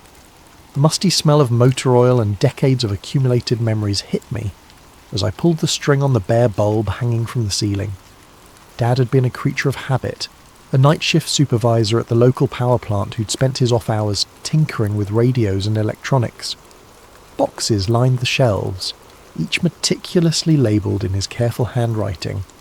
Ham radio parts, 1995, shortwave manuals, Electronics Weekly, 1990 to 1999. It was the box tucked behind his old workbench that caught my attention. Unlike the others, this one bore a label that made no immediate sense. C2C, 1997. The cardboard was yellowed with age, and when I lifted it I heard the familiar rattle of cassette tapes inside. Coast to Coast AM, of course. Dad had been obsessed with Art Bell's late-night radio show during the 90s. I remembered falling asleep as a kid to the distant murmur of his transistor radio playing in the garage. Art's distinctive voice discussing UFOs, government conspiracies, and things that went bump in the night. Mum used to joke that Dad collected conspiracy theories like other men collected baseball cards. Inside the box were dozens of cassette tapes, each labelled with dates from 1997. March 15th, Time Traveller Call, June 22nd, Mel's Hole, August 3rd, Crop Circle Expert. Dad had been recording the shows off the air during his night shifts, creating his own archive of the programme's most memorable moments. Most of the tapes looked well worn, clearly played multiple times over the years, but one stood out. The handwriting was different, shakier, more urgent. Instead of Dad's usual neat printing, this label was scrawled in what looked like black marker. "Do not play, area caller." I turned the tape over in my hands. Unlike the others, this one showed no signs of wear. The plastic case was pristine, as if it had been sealed away and never touched again after that initial recording. My curiosity got the better of me. I dug through Dad's electronics until I found his old boombox, the same one he'd used for decades. The cassette clicked into place with a satisfying snap, and I pressed play. Static filled the garage, followed by Art Bell's unmistakable voice cutting through the white noise like a beacon in the darkness. "You're listening to Coast AM. I'm Art Bell and it's... let me see here. It's 3:10 in the morning, Pacific time. We're taking calls about government cover-ups and military installations. You're on the air, caller." What followed was 11 minutes of pure terror. The voice that came through the speakers was frantic, breathless, barely coherent. The caller claimed to be a former employee of Area 51, calling from a payphone because his home and cell phones were being monitored. His words tumbled over each other in panic as he described extra-dimensional beings who had infiltrated military installations across the southwest. I'd heard about this call before. Anyone interested in UFO lore or conspiracy theories knew about the infamous September 11th, 1997 broadcast. It was legendary among Art Bell fans, the stuff of late-night internet forums and amateur investigators. The satellite feed had mysteriously gone down right in the middle of the call, cutting off the transmission nationwide. But as I listened to Dad's tape, something was different. After the familiar abrupt end that every online upload contained, the tape kept playing. Where digital versions went silent, this one continued. I heard Art Bell's voice, off-air now. The professional broadcaster's facade completely dropped. What the hell just happened? "We just lost the uplink. Jim, are you getting anything from the satellite?" "Nothing. Nothing at all." There was shuffling, muffled conversation in the background. "Someone doesn't want this heard. Get me the engineer, now." More static, then Art's voice again. Quieter now, as if he was speaking directly into his microphone. "Ladies and gentlemen, we're experiencing technical difficulties. We seem to have lost our satellite feed. For those of you listening on terrestrial radio, we'll be back after this brief interruption." The tape clicked off. I sat in the sweltering garage staring at the boombox. This segment had never been rebroadcast. I'd scoured the internet over the years, listening to every available version of that infamous call, and none of them contained what I'd just heard. Art's genuine confusion, his immediate suspicion that the cut-off was deliberate. It had all been edited out of every subsequent broadcast and internet upload.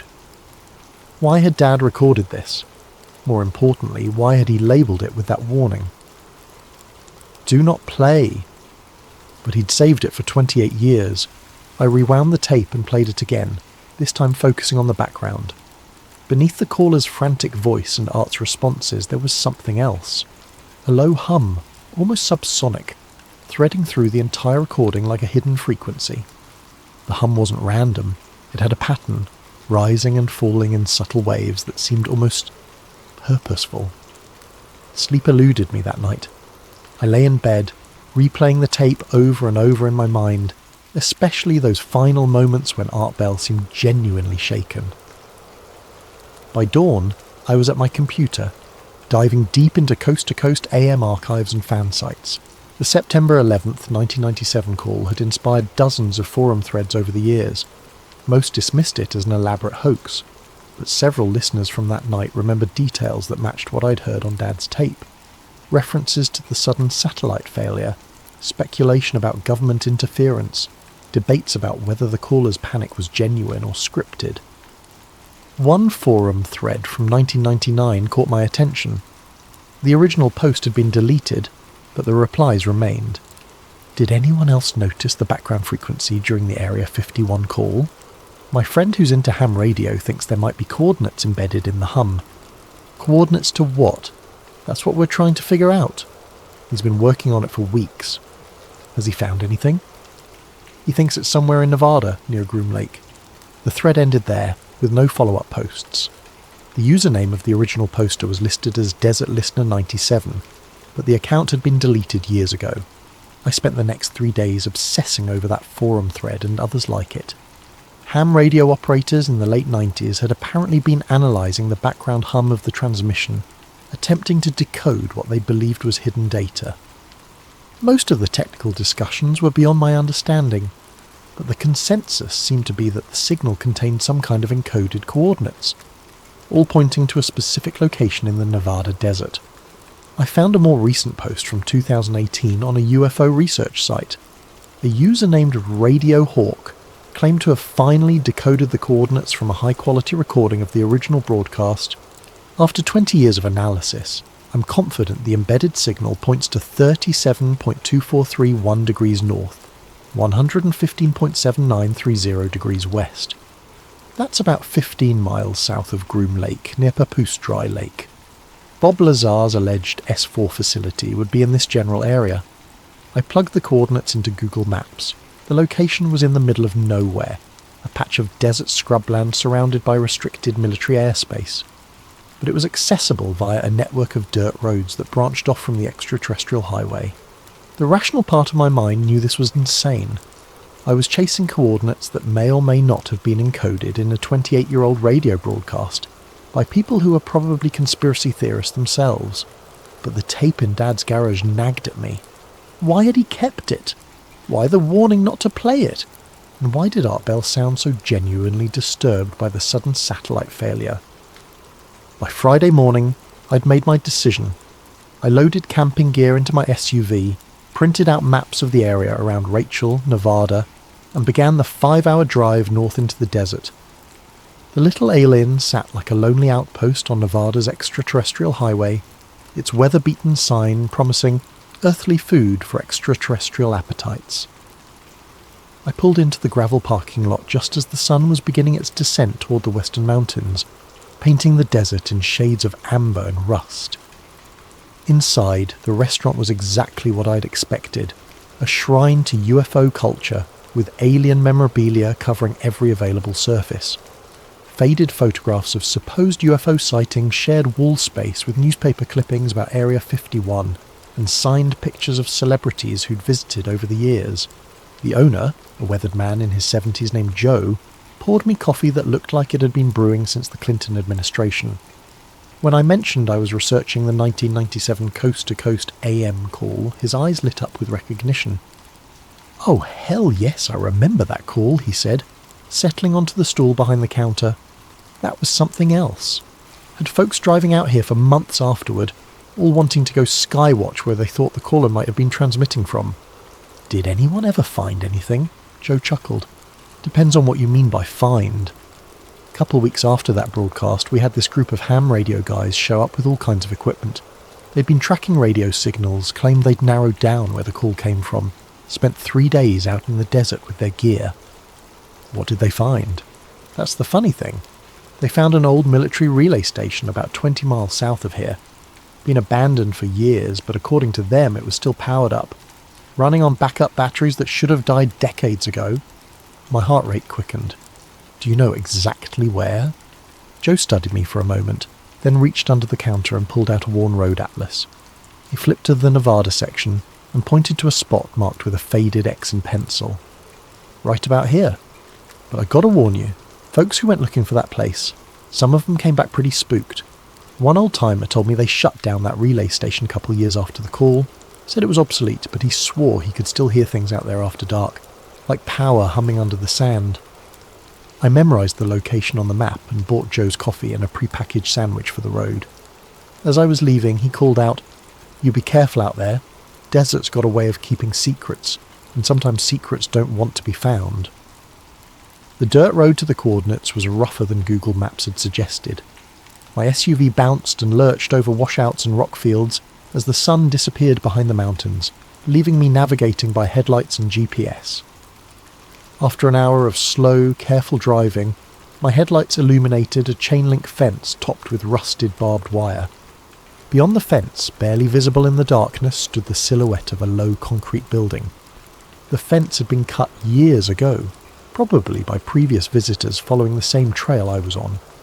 I slipped through the gap and approached the building with my flashlight, noting the faded military markings on the concrete walls and the collapsed section of roof that had partially caved in from decades of neglect. But as I got closer, I noticed something that didn't fit the narrative of decades-long abandonment. A thin line of light was visible beneath what remained of the building's front door. The door hung askew on its hinges, and I had to push aside debris to squeeze inside. My flashlight beam revealed a single room filled with obsolete communications equipment, radio panels, frequency monitors, and banks of switches that looked like they belonged in a 1960s NASA control room. And in the centre of it all, impossibly, was a radio console that was still active. Green lights blinked steadily on the panel, and a low hum emanated from speakers mounted on the wall. According to a digital display, the system was running on backup power. Backup power that, according to the date stamps on nearby equipment, should have failed sometime in the early 2000s. I approached the console carefully, as if it might disappear if I moved too quickly. The main panel had been modified extensively, with additional wiring and components that looked far more modern than the rest of the equipment. Someone had been maintaining this system, upgrading it, keeping it operational long after the military had supposedly abandoned the site. A locked drawer in the console's base caught my attention. The lock was old and corroded, and after a few minutes with my multi-tool it clicked open. Inside were logbooks and communication records dating back to 1997. My hands shook as I flipped through pages of entries, most of them routine maintenance reports and signal tests, but the entries for September 1997 were different. September 11th, 1997, 0310 PST. Unauthorized transmission detected on backup frequency. Signal traced to mobile source within restricted airspace. September 11th, 1997, 0318 PST. Rapid response team dispatched to intercept source. September 11th, 1997, 0325 PST. Source signal terminated. Interference event confirmed. Recommend protocol enhancement. September 12th, 1997. All records classified under Project Nightfall. Station decommissioned pending investigation. But the entries didn't stop there. They continued monthly, sometimes weekly, all the way up to the present day.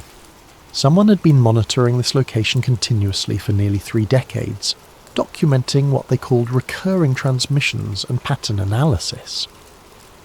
The most recent entry was dated just 2 weeks ago, August 15th, 2025. Annual transmission confirmed. Signal strength increasing. Pattern suggests escalation timeline. Recommend continued monitoring through September event window. Annual transmission September event window. I photographed every page with my phone, my pulse racing as the implications became clear.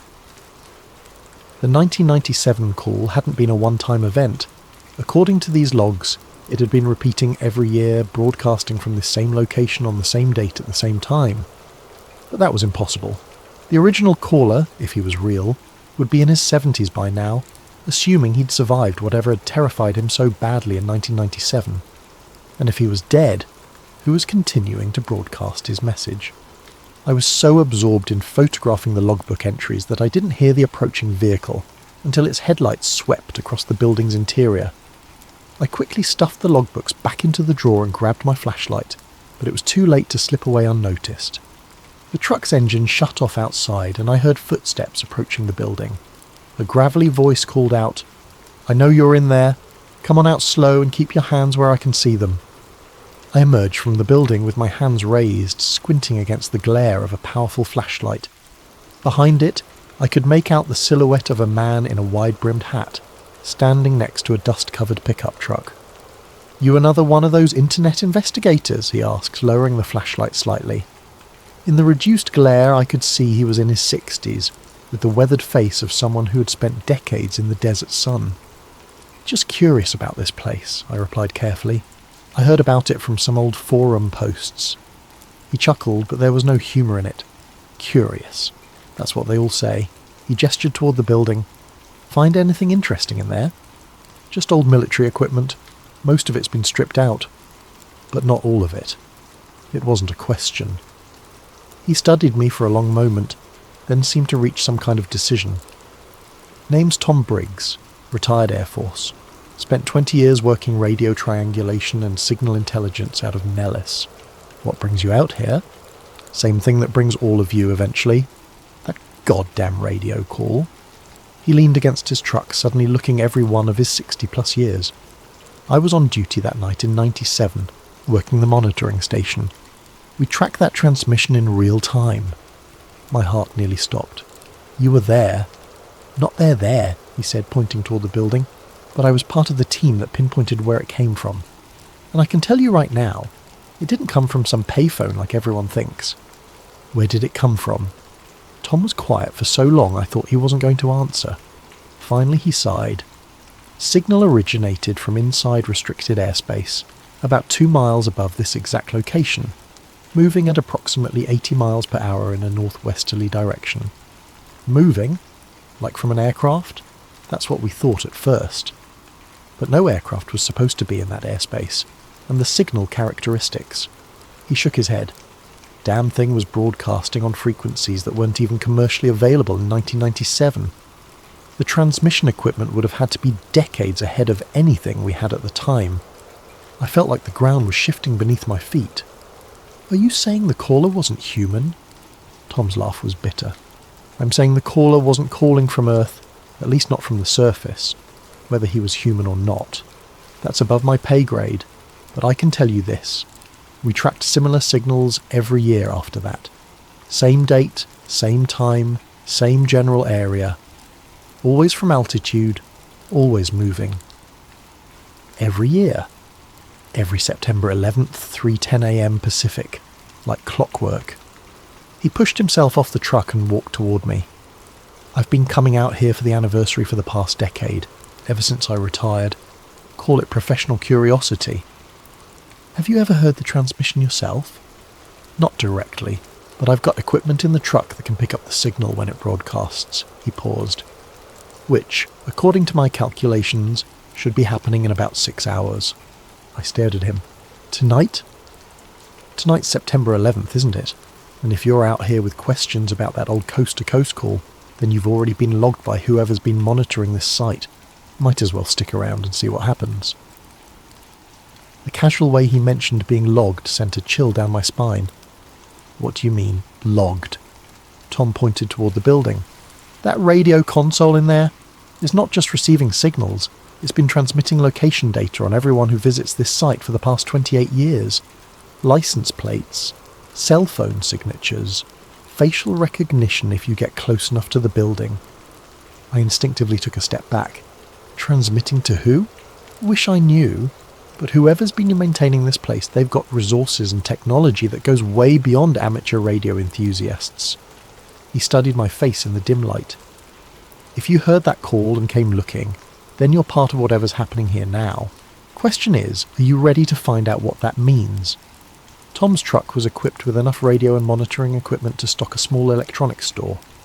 While he prepared his receivers, I set up my camping gear at what he assured me was a safe distance from the building. Close enough to observe, far enough away to avoid whatever scanning equipment might be hidden inside.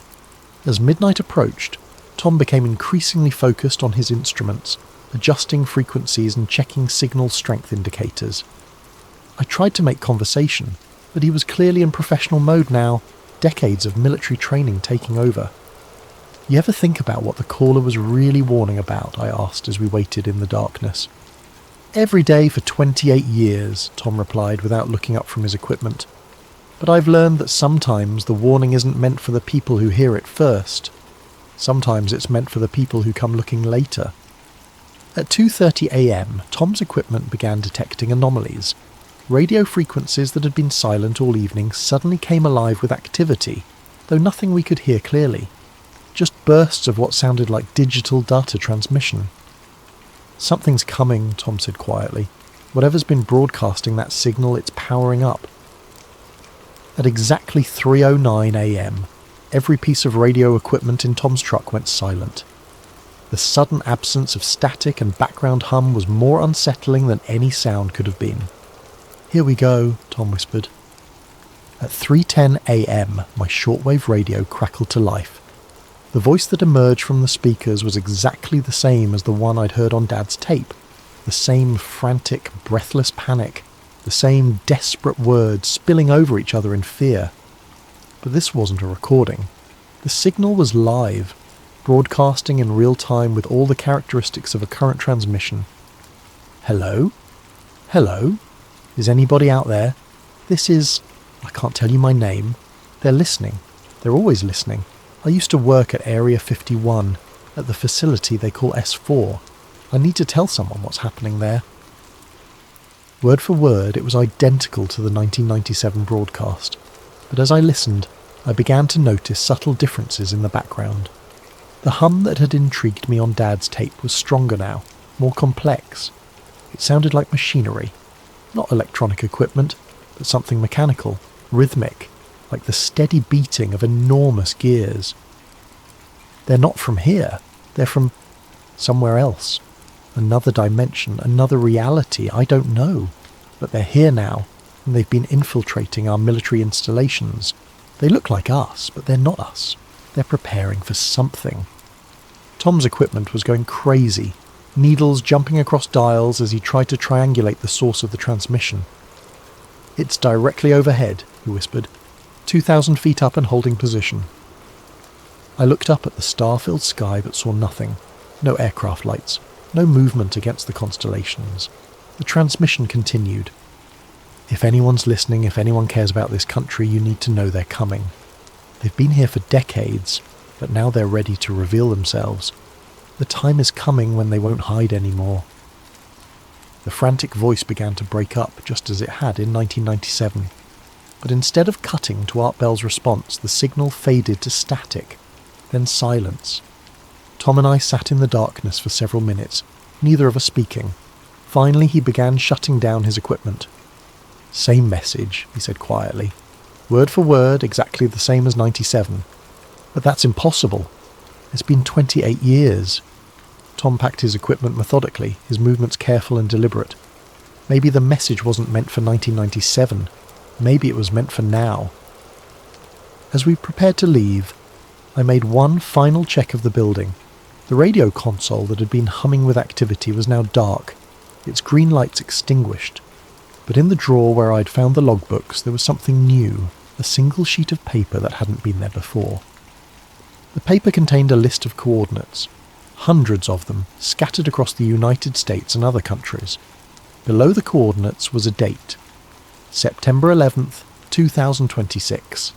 And at the bottom of the page, in the same shaky handwriting I'd seen on Dad's cassette tape, were 4 words. "The warning is complete." 3 months have passed since that night in the Nevada desert.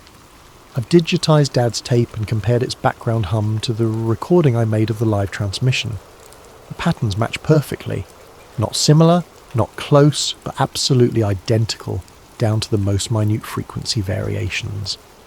It's as if the same message has been broadcasting for 28 years, unchanged and unchanging, waiting for the right people to hear it at the right time.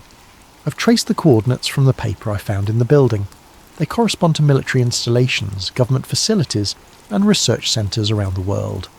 Some are public knowledge, NORAD, the Pentagon, major Air Force bases. Others are more obscure, locations that don't appear on any official maps but show up in declassified documents and conspiracy theory forums. All of them are scheduled to be revealed according to the paper on September 11th, 2026. Tom and I stay in touch. He's been monitoring radio frequencies around other coordinates on the list, and he's detected similar transmission anomalies at sites across the southwest. Always the same date, always the same time, always the same message. The warning is spreading, broadcasting from more locations each year. The rational part of my mind still insists this is elaborate fiction. A decades-long hoax perpetrated by unknown parties for unknown reasons. But the evidence keeps accumulating, and my father's cassette tape remains the most damning piece of all. Why did he record it? Why did he save it for 28 years with a warning not to play it? And how did he know that someday someone would need to hear not just the famous call, but the part that came after? Art Bell's genuine shock at the sudden satellite failure, his immediate suspicion that someone didn't want the message heard. I've started having dreams about the desert, about standing in that abandoned building and listening to voices that shouldn't exist. In the dreams, the caller's voice is clearer, less frantic. He's trying to tell me something specific, something beyond the general warning about extra-dimensional beings and infiltration. He's trying to tell me that the transmission isn't a warning about something that might happen. It's a countdown to something that will happen, and we have less than a year left. I think about that final night often, about Tom's words as we packed up our equipment under the desert stars. Maybe the message wasn't meant for 1997. Maybe it was meant for now. But I've come to believe something even more unsettling. The message wasn't just meant for now. It was meant to create now. Every person who heard that call, every investigator who followed the trail of clues, every forum post and conspiracy theory it spawned, were all part of something larger, a carefully orchestrated sequence of events designed to bring the right people to the right places at the right time. The caller said they were coming back. He said they'd been preparing for decades, waiting for the right moment to reveal themselves. September 11th, 2026 is less than 13 months away. Maybe this was the warning, and maybe we missed it the first time because we weren't ready to understand what we were really hearing. But now, 28 years later, with the world balanced on the edge of technological revolution and social upheaval, maybe we're finally ready to listen. My investigation has revealed a truth that's both terrifying and magnificent in its scope. The 1997 call wasn't a cry for help. It was a recruitment message designed to identify and gather people with a curiosity and determination to follow the trail to its conclusion. Every person who heard the call and felt compelled to investigate, every forum post analysing the background hum, every late-night drive to the Nevada desert. It was all planned, orchestrated by intelligence far beyond human comprehension. We weren't discovering the truth. We were being led to it. The evidence is everywhere once you know how to look for it. The forum posts from 1999 that conveniently provided just enough information to keep people searching.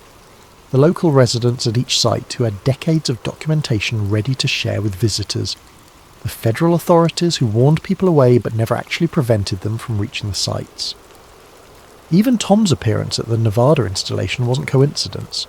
I've since learned that he received an anonymous tip about unusual activity at the site, timed perfectly to ensure he'd be there when I arrived. We were meant to meet, meant to combine our knowledge and resources to uncover the full scope of the network. The question is, are we ready for what comes next? I've set up my own monitoring equipment now, scanning frequencies around the clock. The annual transmissions are getting stronger, more frequent. What started as a single desperate call in 1997 has become a network of signals broadcasting from locations across the globe. But I've also detected something new in recent weeks. Responses. Other voices, speaking in languages I don't recognise, transmitting from coordinates that don't appear on any of our maps. The network isn't just broadcasting anymore, it's communicating, coordinating, preparing for something massive. The pattern is accelerating.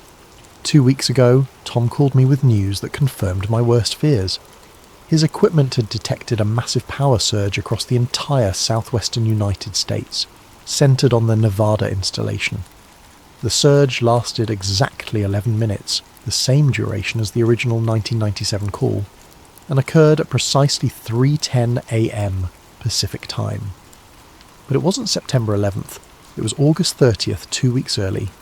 The timeline's changing, Tom told me over our encrypted connection. Whatever they've been building toward, it's happening faster than planned. I drove back to Nevada that same night, arriving at the installation just before dawn. The building looked the same from the outside, but inside everything had changed. The old radio console had been replaced with equipment I'd never seen before. Sleek, crystalline structures that hummed with barely contained energy. The walls were lined with displays showing data streams in symbols that looked almost hieroglyphic. And standing in the centre of it all was a man I recognised from photographs in Dad's papers.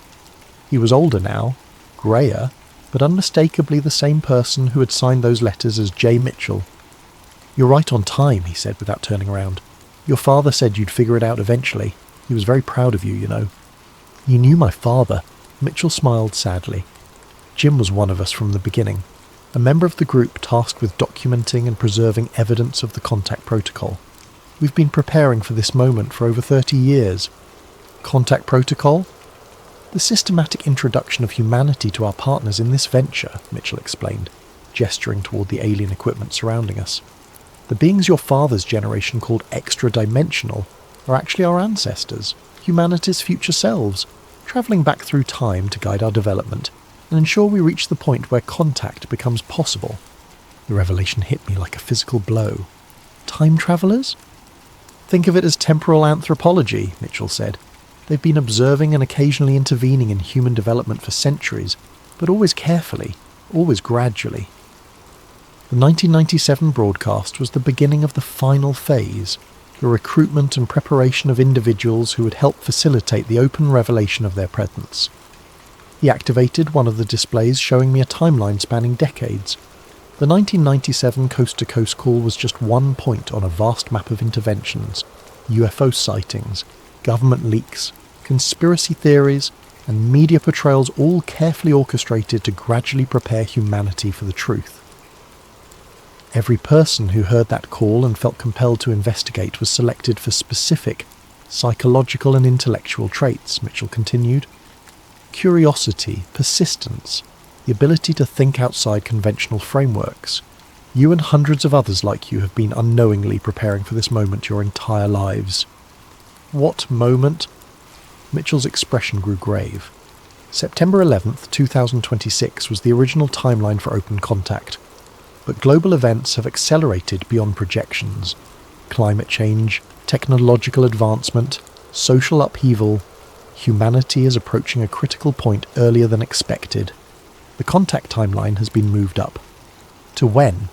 September 11th, 2025, this year, 63 days from now. The weight of the revelation nearly buckled my knees. Why are you telling me this? Because you have a choice to make, Mitchell said. You can walk away now, return to your normal life, and watch the revelation unfold on the news like everyone else. Or you can stay and help us prepare for what's coming. Your father chose to help, but he knew the final decision would be yours. I thought about Dad's cassette tape, his careful preservation of evidence, his lifelong fascination with the unexplained. He'd been part of something incredible, something that would reshape humanity's understanding of its place in the universe. What would I have to do? Mitchell smiled. Help us wake up the rest of the network. There are monitoring stations like this one all over the world, and each one needs an operator who understands what they're really seeing. People like you, who've followed the trail this far and are ready to take the final step. And somewhere in the static between stations, in the quiet moments when the airwaves fall silent, I swear I can hear machinery humming beneath the earth, enormous gears turning in preparation for something vast and inevitable. The warning is complete, the paper said, but I don't think the warning was ever meant for us. I think it was meant for them, our future selves, confirming that the timeline was proceeding as planned, that the right people were in the right places at the right time. I accepted Mitchell's offer. Over the past 2 months, I've helped activate 17 monitoring stations across North America. Each station is operated by someone like me, a person who heard the call, followed the clues, and discovered they'd been selected for something extraordinary. We're not just observers anymore.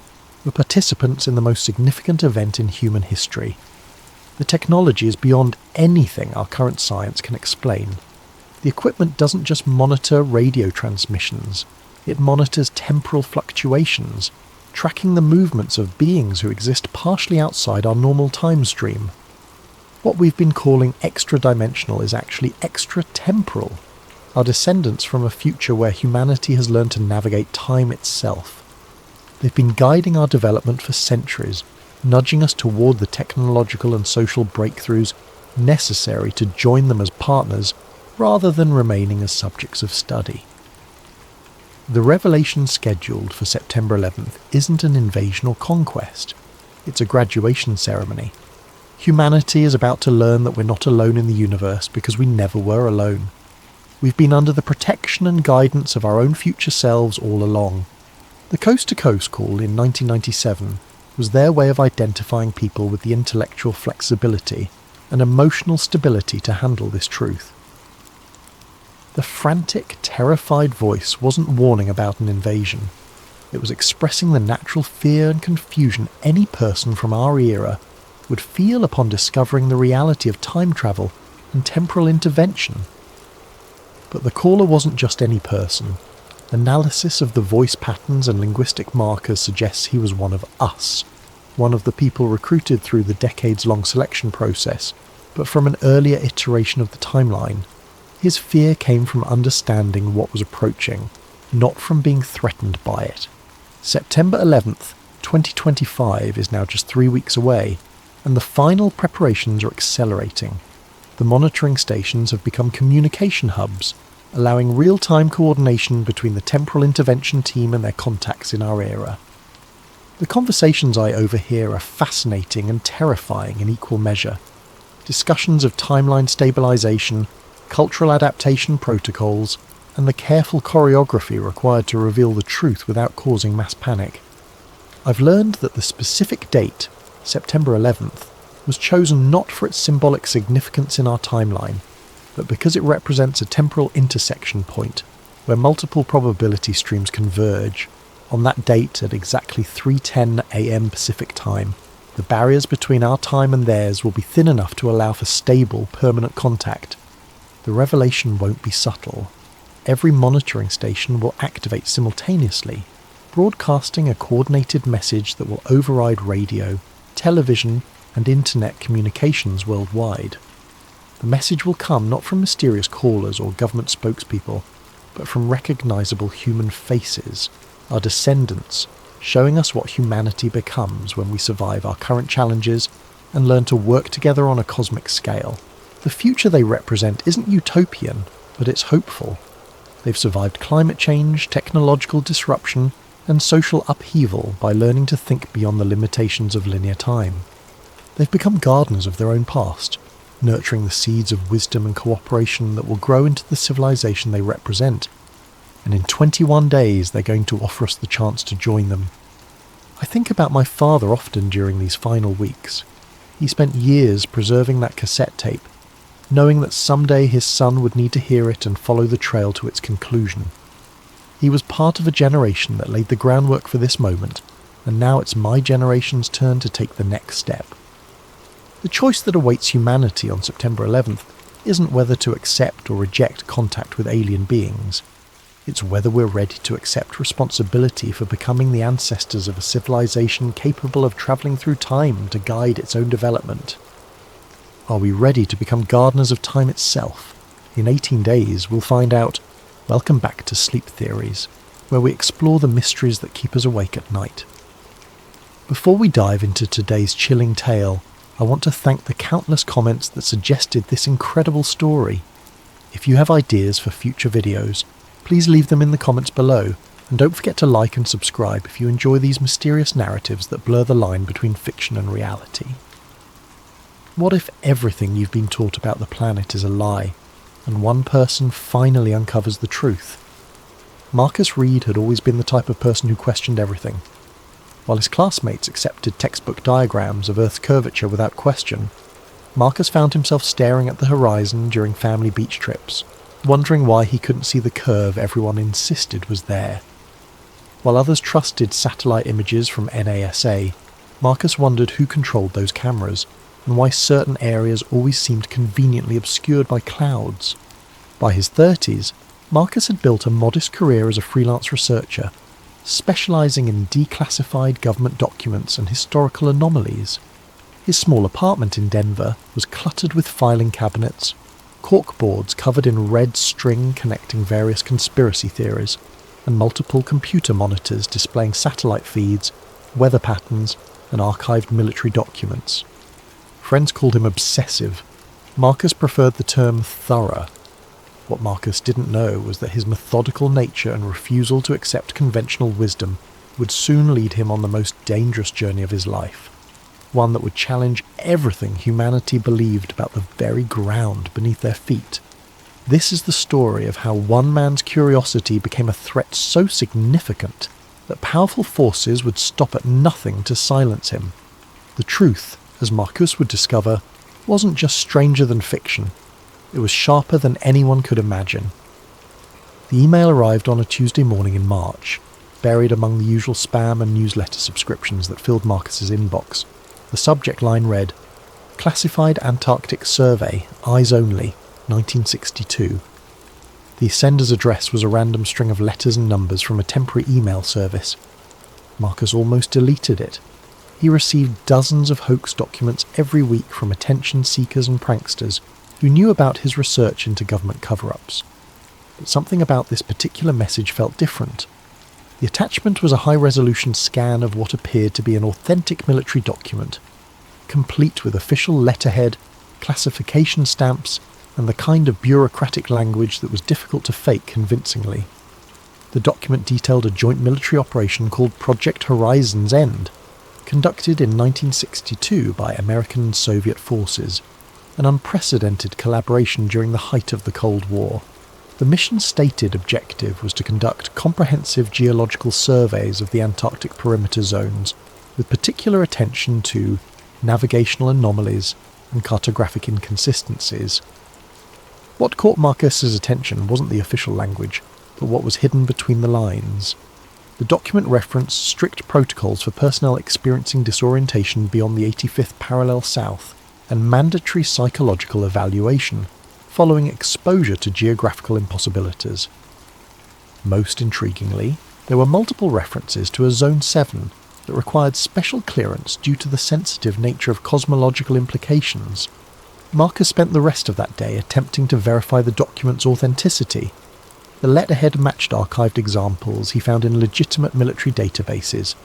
The formatting, typography, and even the quality of paper visible in the scan all suggested this was genuine. But when he tried to cross-reference Project Horizon's End with other declassified operations from the same period, he found nothing.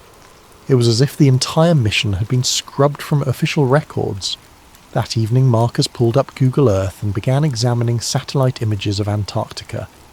He focused his attention on areas beyond the 85th parallel south, looking for anything that might correspond to the mysterious Zone 7 mentioned in the document. What he found made his hand shake as he gripped his coffee mug. In a region of Antarctica that should have been clearly visible, there was a massive area obscured by what the satellite data labelled as persistent cloud cover. The clouds formed an almost perfect rectangle stretching for hundreds of miles. Marcus checked historical satellite data going back 15 years. The cloud cover was always there, in exactly the same position, with exactly the same shape. Clouds don't behave that way. Weather patterns shift constantly, but this anomaly remained fixed like a digital censorship bar placed over something Google didn't want people to see. Marcus leaned back in his chair, his mind racing. Throughout his years of research, he had investigated claims about flat Earth theory, typically dismissing them as pseudoscience promoted by attention seekers and conspiracy theorists. But the evidence in front of him suggested something far more disturbing than simple misinformation. What if the flat Earth theorists were wrong about the details but right about the cover-up? What if the truth about Earth's shape wasn't that it was flat, but that its actual configuration was so different from what people believed that revealing it would cause global panic? Marcus opened a new browser tab and began researching everything he could find about Antarctica's restricted zones, military operations in polar regions, and historical attempts to map the continent's true borders. The deeper he dug, the more questions emerged. Why were civilian flights forbidden from crossing Antarctic airspace? Why did every Antarctic expedition require extensive government approval and military escort? And why, despite decades of satellite technology, were large portions of the continent still marked as unmapped on official charts?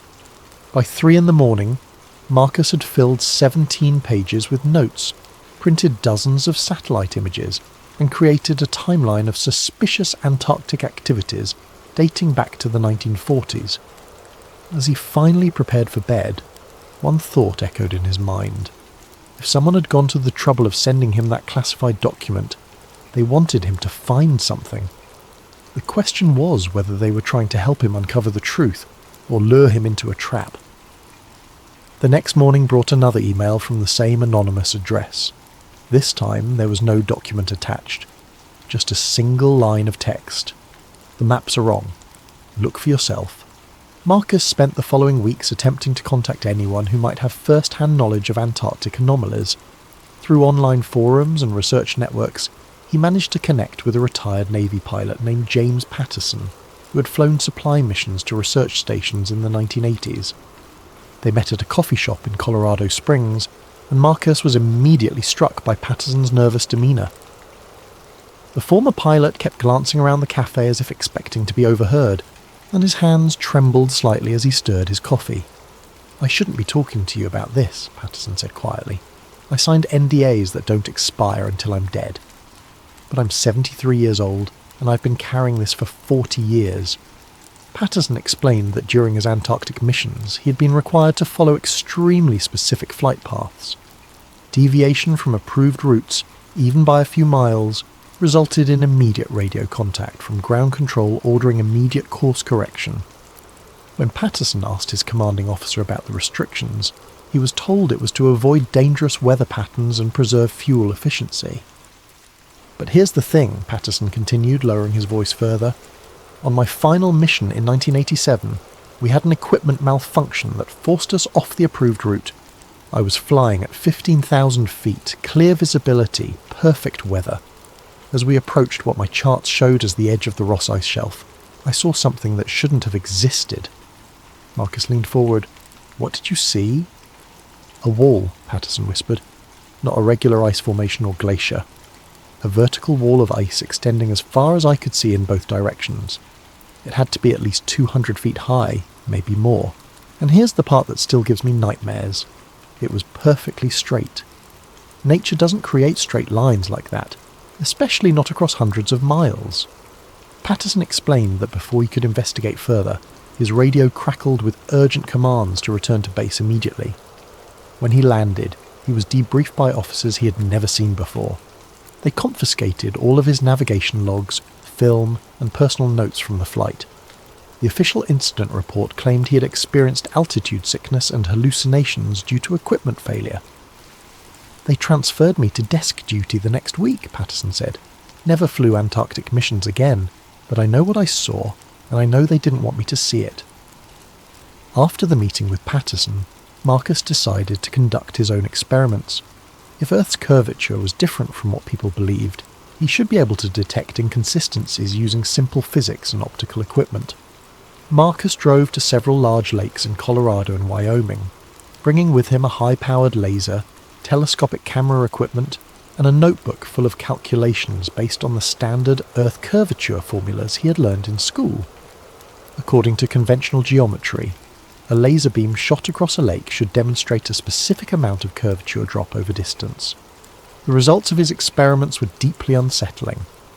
At Horsetooth Reservoir, Marcus positioned his laser on the north shore and aimed it at a target on the south shore, approximately 6 miles away. According to Earth curvature calculations, the laser should have been approximately 24 feet below his target due to the planet's curve. Instead, the laser hit the target dead center. Marcus repeated the experiment at 5 different lakes, each time achieving the same impossible result. The laser beams were travelling in straight lines across distances where Earth's curvature should have been clearly measurable. Either his equipment was malfunctioning, or the curvature he had been taught to expect simply wasn't there. 3 days after his final lake experiment, Marcus received another anonymous email. This time, it contained GPS coordinates for a location in northern Canada, along with a message. "Others have done the same tests. We meet monthly.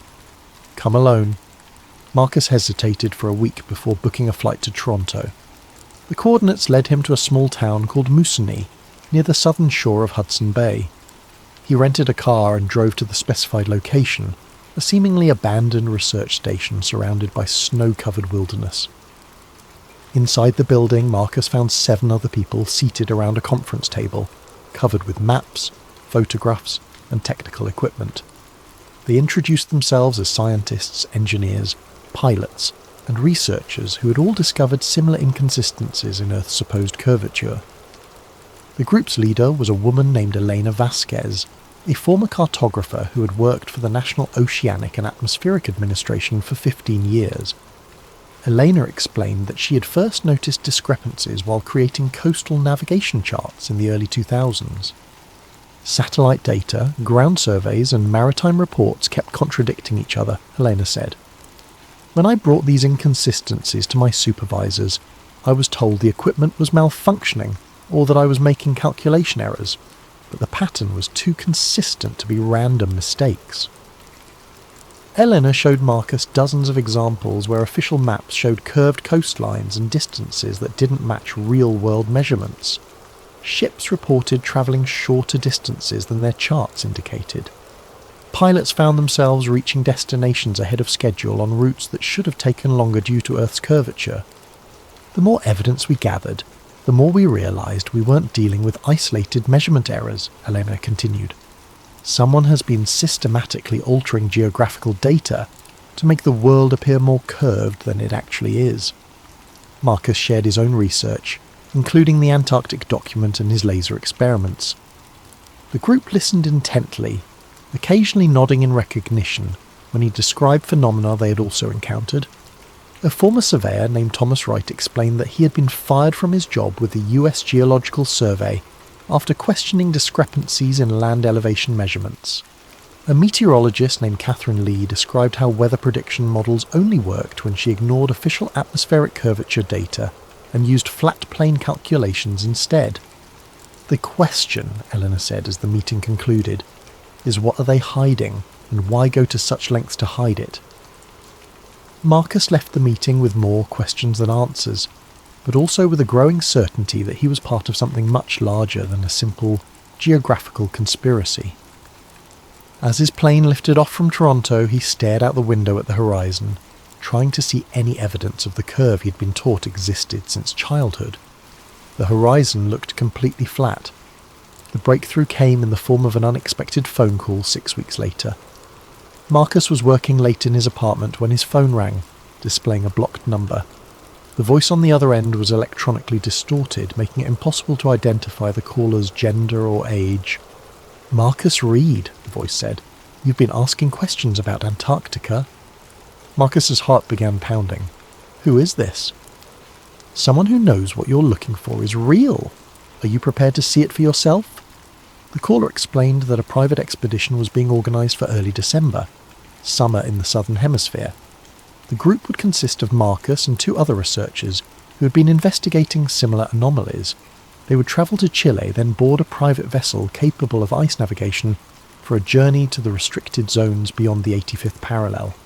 "This isn't a tourist trip," the voice warned. "The people who control access to that region don't want anyone seeing what's there. If we're caught, we'll be detained indefinitely under international security protocols. Are you willing to take that risk?" Marcus thought about James Patterson's trembling hands, Eleanor Vasquez's career destroyed by asking questions, and the months he had spent conducting experiments that defied everything he thought he knew about the planet. "Yes," he said, "I'll go." 2 weeks later, Marcus found himself on a plane to Santiago, Chile, carrying only essential cold weather gear and hidden recording equipment. His companions for the journey were Rebecca Torres, a physicist from UC Berkeley, who'd been investigating gravitational anomalies in polar regions, and David Kim, a former intelligence analyst who claimed to have discovered evidence of secret military installations in Antarctica. They met their guide, a grizzled Norwegian ship captain named Erik Larsen, at the port city of Punta Arenas. Larsen's vessel, the Aurora's Edge, was a modified icebreaker originally built for scientific research but now operating under private charter. Larsen himself was tight-lipped about who was funding their expedition, saying only that certain parties wanted them to document what they found. The journey south took 4 days through increasingly rough seas. As they approached the Antarctic convergence zone where cold polar waters meet warmer ocean currents, Marcus noticed his electronic equipment beginning to malfunction. His GPS unit displayed increasingly erratic readings, showing their position jumping between locations hundreds of miles apart. His digital compass spun wildly, unable to maintain a consistent bearing. Rebecca, monitoring gravitational readings with sensitive equipment, reported similar anomalies. "The magnetic field readings don't make sense," she said. studying her instruments with growing concern. It's as if we were approaching an area where normal physics breaks down. On their 5th day at sea, they encountered the ice wall. Marcus had thought James Patterson's description was exaggerated, perhaps distorted by memory and fear. The reality was far more shocking than anything the former pilot had described. Rising from the dark Antarctic waters like a massive concrete barrier was a wall of ice that seemed to stretch infinitely in both directions. The wall was not jagged and irregular, like natural glacial formations. It was remarkably smooth and vertical, rising at least 300 feet above the waterline. "This is impossible," David whispered, staring up at the towering ice formation. "Glaciers don't form vertical walls like this. The physics of ice formation wouldn't allow it." Captain Larson had been unusually quiet since they first spotted the wall, but now he spoke up. "I've been making trips to Antarctic waters for 30 years, he said. "I've seen glaciers, ice sheets, and every natural formation you can imagine. This isn't natural. Someone built this." As the Aurora's edge moved parallel to the ice wall, Marcus used his telephoto camera to document what they were seeing. The wall extended beyond the horizon in both directions, creating what appeared to be an impenetrable barrier around the entire Antarctic continent. But more disturbing than the wall itself were the signs of human activity they began to notice. Every few miles they spotted large metal structures embedded in the ice, what appeared to be observation towers equipped with radar dishes and communication equipment. David, using military-grade binoculars, identified armed personnel stationed at several of these installations. "Those are definitely military uniforms," he reported, "but I can't identify the nationality. The insignia don't match any country's armed forces that I'm familiar with." As they continued their journey along the ice wall, Rebecca made an even more unsettling discovery. Her gravitational measurement equipment, designed to detect variations in Earth's gravitational field, was showing readings that violated fundamental laws of physics. "According to these instruments," she said, her voice trembling, "the gravitational pull beyond this ice wall is significantly weaker than it should be. It's as if the mass of the planet just stops." Marcus felt a chill that had nothing to do with the Antarctic air. "What are you saying?" "I'm saying that if these readings are accurate, there's nothing beyond this wall. No land mass, no ocean floor, just empty space." That night, as they anchored the ship in a small inlet, Marcus reviewed the day's footage and photographs. Every image showed the same impossible sight, a perfectly constructed ice barrier that seemed designed to prevent anyone from seeing what lay beyond. The more he studied the evidence, the more one terrifying conclusion became unavoidable. The ice wall wasn't protecting Antarctica from the outside world. It was protecting the outside world from discovering what wasn't there. Captain Larson woke them before dawn with urgent whispers. "We have a window," he said, his weathered face grim in the dim light of the cabin. "My contacts report that the patrol schedule has a gap between 0500 and 0630. If we're going to find a way through the wall, it has to be now." Marcus, Rebecca and David quickly gathered their equipment and followed Larson onto the ship's deck. The captain had spotted what appeared to be a narrow channel in the ice wall, barely wide enough for their vessel to navigate. Ice formations often shifted due to temperature changes and ocean currents, but this opening seemed too perfectly positioned to be natural. "It could be a trap," David warned, scanning the surrounding ice with his binoculars. "If someone wanted to lure us into a restricted zone, this would be the perfect way to do it." "We didn't come this far to turn back now," Marcus replied, though his own instincts were screaming warnings. "We need to see what's on the other side." As the Aurora's edge slowly navigated through the narrow channel, Marcus noticed that the ice walls on either side showed clear evidence of artificial modification. Tool marks were visible in the frozen surfaces, and the opening maintained a consistent width that would have been impossible for natural ice formation. Beyond the channel, they emerged into an area unlike anything any of them had expected to find. Instead of more ice or the Antarctic continent, they found themselves in a vast open space, surrounded by the ice wall on all sides. The area was roughly circular, perhaps 20 miles in diameter, and contained what appeared to be a massive research installation. The facility consisted of dozens of buildings, communications towers, aircraft landing strips and what looked like mining operations. But most unsettling of all was what lay beyond the research installation, a massive opening in what should have been the ground. Marcus positioned his telephoto camera and began documenting everything they could see. The opening was perfectly circular, perhaps 2 miles in diameter, and appeared to be artificially constructed with metal reinforcements around its edges. Powerful lights illuminated the opening's perimeter, but the interior was so dark that even with Marcus's best equipment, he couldn't see the bottom. "That's not a natural geological formation," Rebecca said, studying the scene through binoculars. "Someone excavated that opening. The question is why and how deep it goes." David was monitoring radio frequencies, trying to intercept communications from the research facility. "I'm picking up transmissions in multiple languages," he reported. "English, Russian, Chinese, and what sounds like German. This isn't a single country's operation. It's international." As they watched from a distance of several miles, they could see vehicles and personnel moving around the facility. Aircraft regularly landed and took off from the airstrips, and massive cranes appeared to be lowering equipment into the circular opening. "Look at the edge of that hole," Rebecca said suddenly, pointing toward the massive excavation. "Do you see those structures?" Marcus adjusted his camera's focus and felt his stomach drop. Around the perimeter of the opening were what appeared to be massive anchoring systems, enormous metal cables and support structures that seemed designed to prevent something from falling. "It's as if they're holding the land in place," Marcus whispered, the implications hitting him like a physical blow, as if without those anchors, everything would just fall. Rebecca's gravitational equipment was providing readings that defied explanation. According to her instruments, the gravitational pull at the edge of the opening dropped to nearly zero, then reversed entirely, as if gravity was pulling upward rather than downward. "This is impossible," she said, checking and rechecking her equipment. "Gravity doesn't work this way." There's no scientific explanation for these readings. David had managed to intercept a radio transmission from the facility. The message was brief, but chilling. "Perimeter breach detected in Sector 7. Unknown vessel beyond the ice wall. Initiate containment protocol immediately." "We need to leave," Captain Larson said urgently. "Now." But as the Aurora's edge turned toward the narrow channel through which they had entered, they discovered their escape route had been blocked.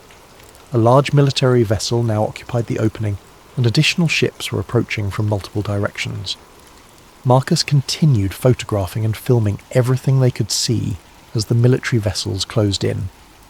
His camera captured images of personnel wearing uniforms without national insignia, sophisticated weapon systems unlike anything in conventional military arsenals, and most disturbing of all, what appeared to be aircraft using propulsion systems that produced no visible exhaust or sound. "Whatever this place is," Marcus said, still recording, "it's not just about hiding Earth's shape. They're hiding technology that's decades ahead of anything the public knows exists."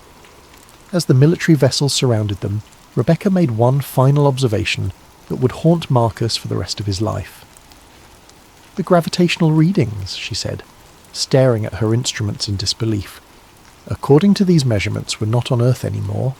The gravitational signature is completely different."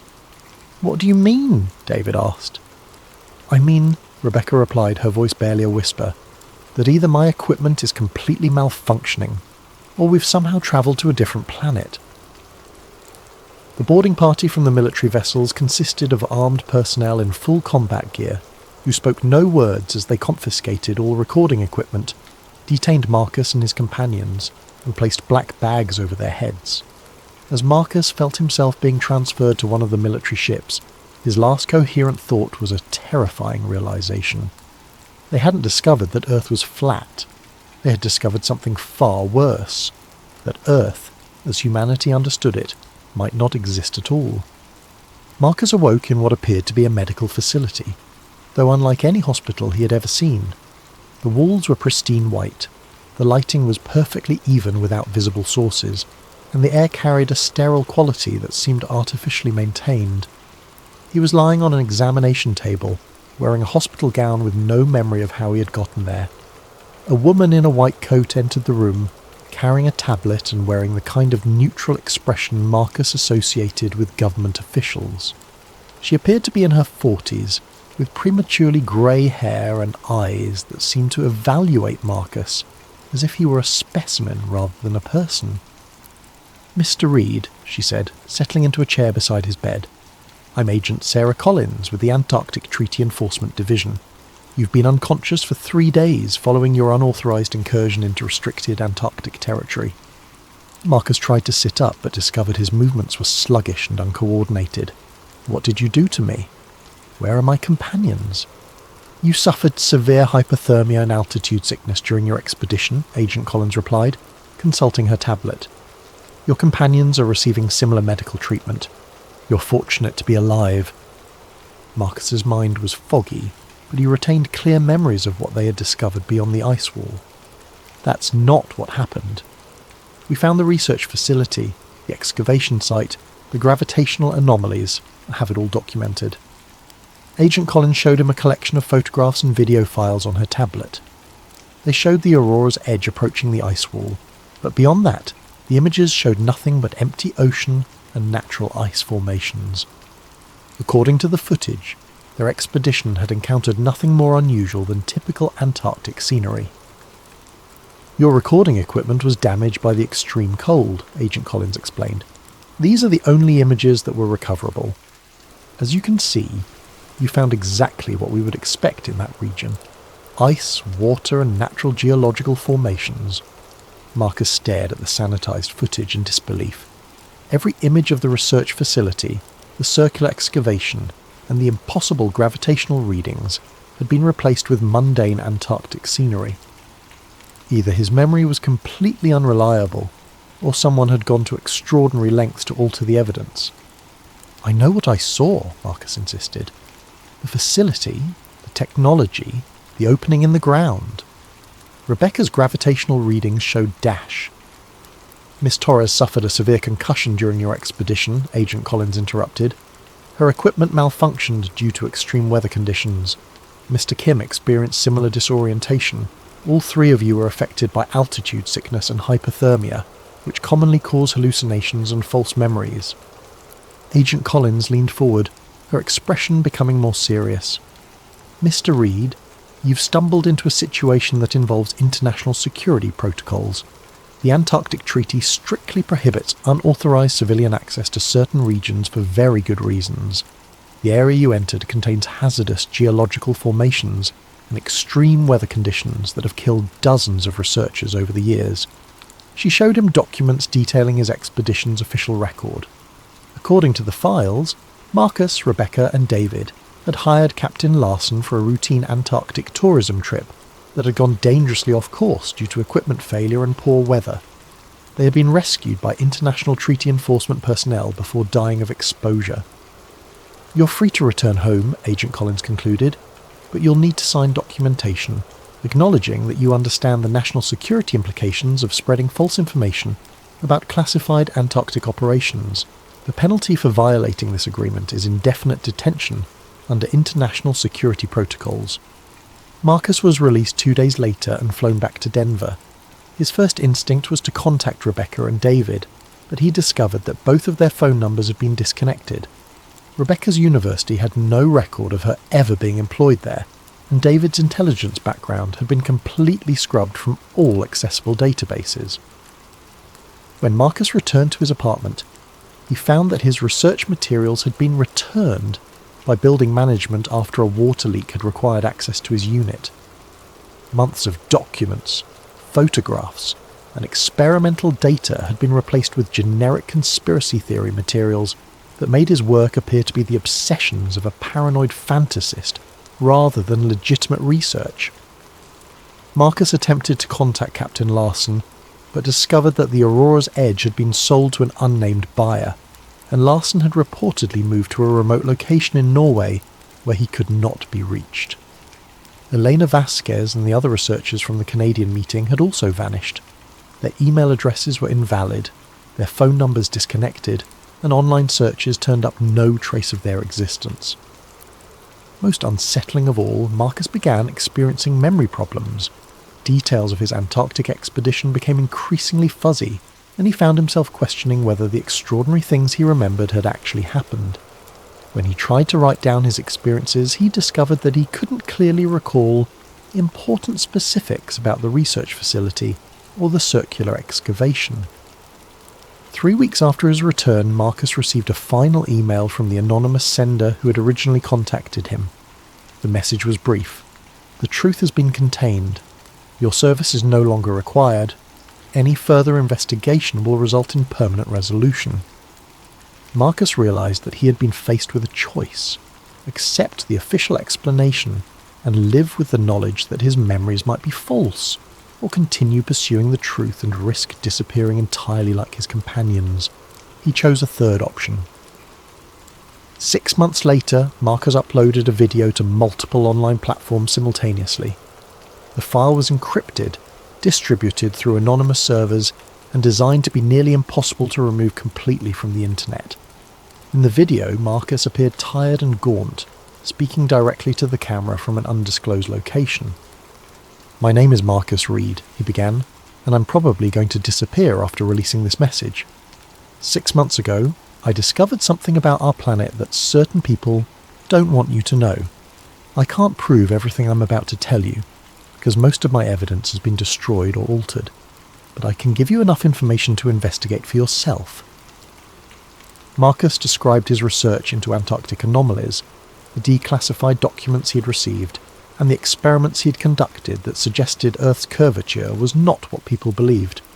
He provided GPS coordinates for locations where others could replicate his laser experiments, and detailed instructions for identifying the inconsistencies in satellite imagery that had first led him to question official geographical data.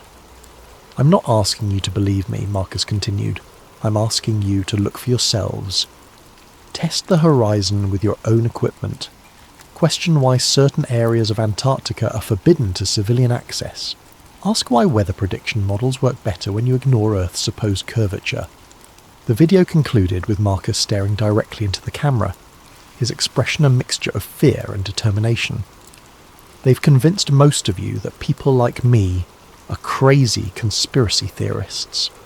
Maybe I am. Maybe everything I experienced was hallucinations caused by altitude sickness and hypothermia.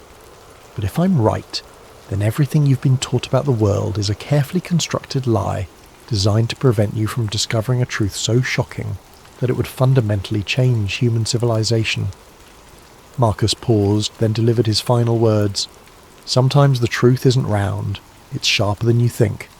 And sometimes the edge of the world is exactly where they tell you it isn't." The video was viewed over 2 million times in its first week online before being removed by platform administrators for violating community guidelines regarding misinformation. But copies continued to appear on alternative platforms, and Marcus's story began inspiring others to conduct their own investigations. 3 weeks after the video's release, Marcus Reed's apartment was found empty. Neighbours reported that he had left early one morning carrying a single suitcase and had never returned. His landlord found a note on his desk with a single line of text: "Gone to find the edge. Don't follow." To this day, no one knows what happened to Marcus Reed. His research has inspired a growing community of independent investigators who claim to have replicated his experiments and discovered similar anomalies. Government agencies continue to deny that any classified Antarctic operations exist beyond routine scientific research. But on clear days, when you stand at the ocean's edge and stare at the horizon, you might find yourself wondering the same question that consumed Marcus Reed. What if everything you see is exactly what someone wants you to see? And what if the truth about the world beneath your feet is sharper, stranger, and more terrifying than you ever imagined? The search for answers continues, but those who look too closely often find that the edge of the world is also the edge of everything they thought they knew about reality itself. Before we begin tonight's story, I want to thank Ryan McPherson for suggesting this fascinating topic.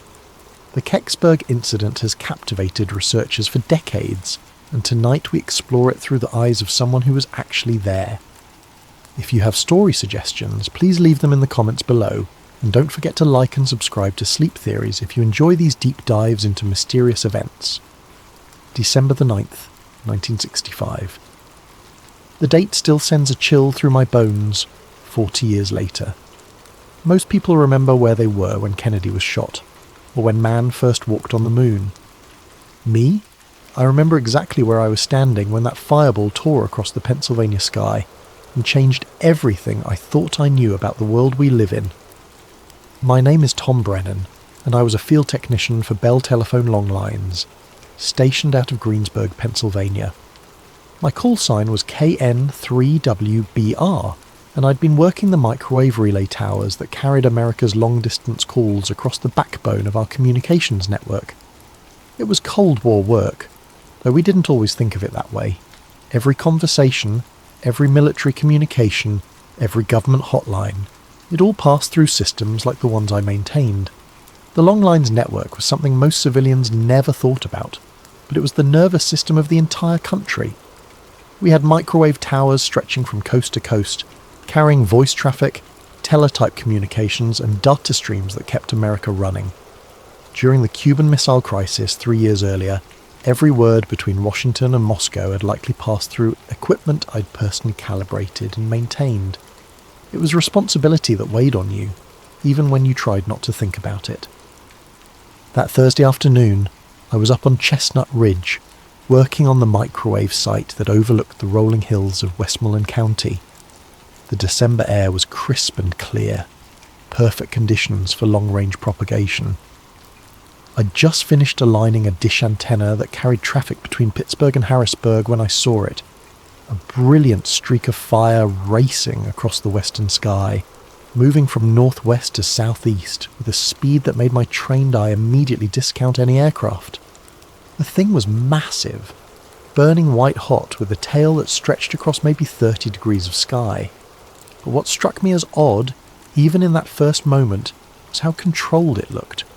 I'd seen meteors before, plenty of them during my late-night tower climbs. This wasn't the chaotic tumble of space rock hitting atmosphere. This thing was oriented, nose forward, trailing what looked almost like rocket exhaust. The trajectory was too steady, too purposeful for natural debris. I grabbed my binoculars from the truck and tracked the object as it continued southeast. Through the lenses, I could make out what looked like a definite shape. Not the irregular chunk you'd expect from a meteorite, but something with clean lines and a purposeful design. It was maintaining attitude, flying like a vehicle rather than falling like debris. I was still watching when my monitoring equipment started acting up. The westbound long lines hop, the one carrying traffic from Chicago to Philadelphia, showed a sudden 2 to 3 decibel fade right as the fireball passed overhead. That was unusual. Atmospheric events didn't typically affect microwave propagation unless they involved significant ionization. Simultaneously, a cluster of dial switches at the Latrobe Exchange dropped into holdover mode, a protective state they only entered during serious system anomalies or electromagnetic interference. The timing wasn't coincidental. Whatever that object was, it was putting out enough electromagnetic energy to disrupt solid-state communications equipment across a wide area. That suggested either exotic propulsion or significant electrical systems still operating during what should have been a catastrophic re-entry. Then KDKA broke into their regular programming. "We're receiving reports of a brilliant fireball seen across western Pennsylvania and eastern Ohio," the announcer said, his voice carrying that professional tension of breaking news. The object was visible for several minutes and appeared to impact somewhere in the wooded hills southeast of Pittsburgh. "We're dispatching news teams to investigate. If you witnessed this event, please call our newsroom." I checked my watch. 4:47 p.m. Eastern Standard Time. I made a note in my logbook. Standard procedure for any unusual events that might affect network operations. Little did I know that notation would become one of the most important entries I'd ever make. My field radio crackled to life 20 minutes later. It was dispatch sending me to check a cutover hut near Kecksburg after locals reported something in the woods that might have damaged our equipment. The cutover hut housed switching equipment for several rural telephone exchanges, and any damage there could isolate entire communities from the outside world. "Brennan, we're getting reports of power fluctuations and equipment failures in the Kecksburg area," the dispatcher said. "Could be related to that meteor everyone's talking about. Need you to check the remote terminal and make sure our lines are still operational." Standard procedure. When weird things happen, check the phone lines first. Communications infrastructure was critical enough that we investigated any potential threat, no matter how unlikely it seemed. I loaded my gear into the company truck. Test equipment, spare components, toolkit, emergency repair supplies, and my camera for documenting any damage. The drive to Kecksburg would take about 40 minutes through winding country roads that followed the ridgelines and valleys of southwestern Pennsylvania. I drove through the gathering dusk, past farms and small communities that most people pass through without noticing. The radio chatter was picking up. State police dispatchers coordinating response to multiple calls about the fireball, fire departments being put on standby, and civil defense officials asking about radiation monitoring equipment. Whatever had come down was generating serious official interest.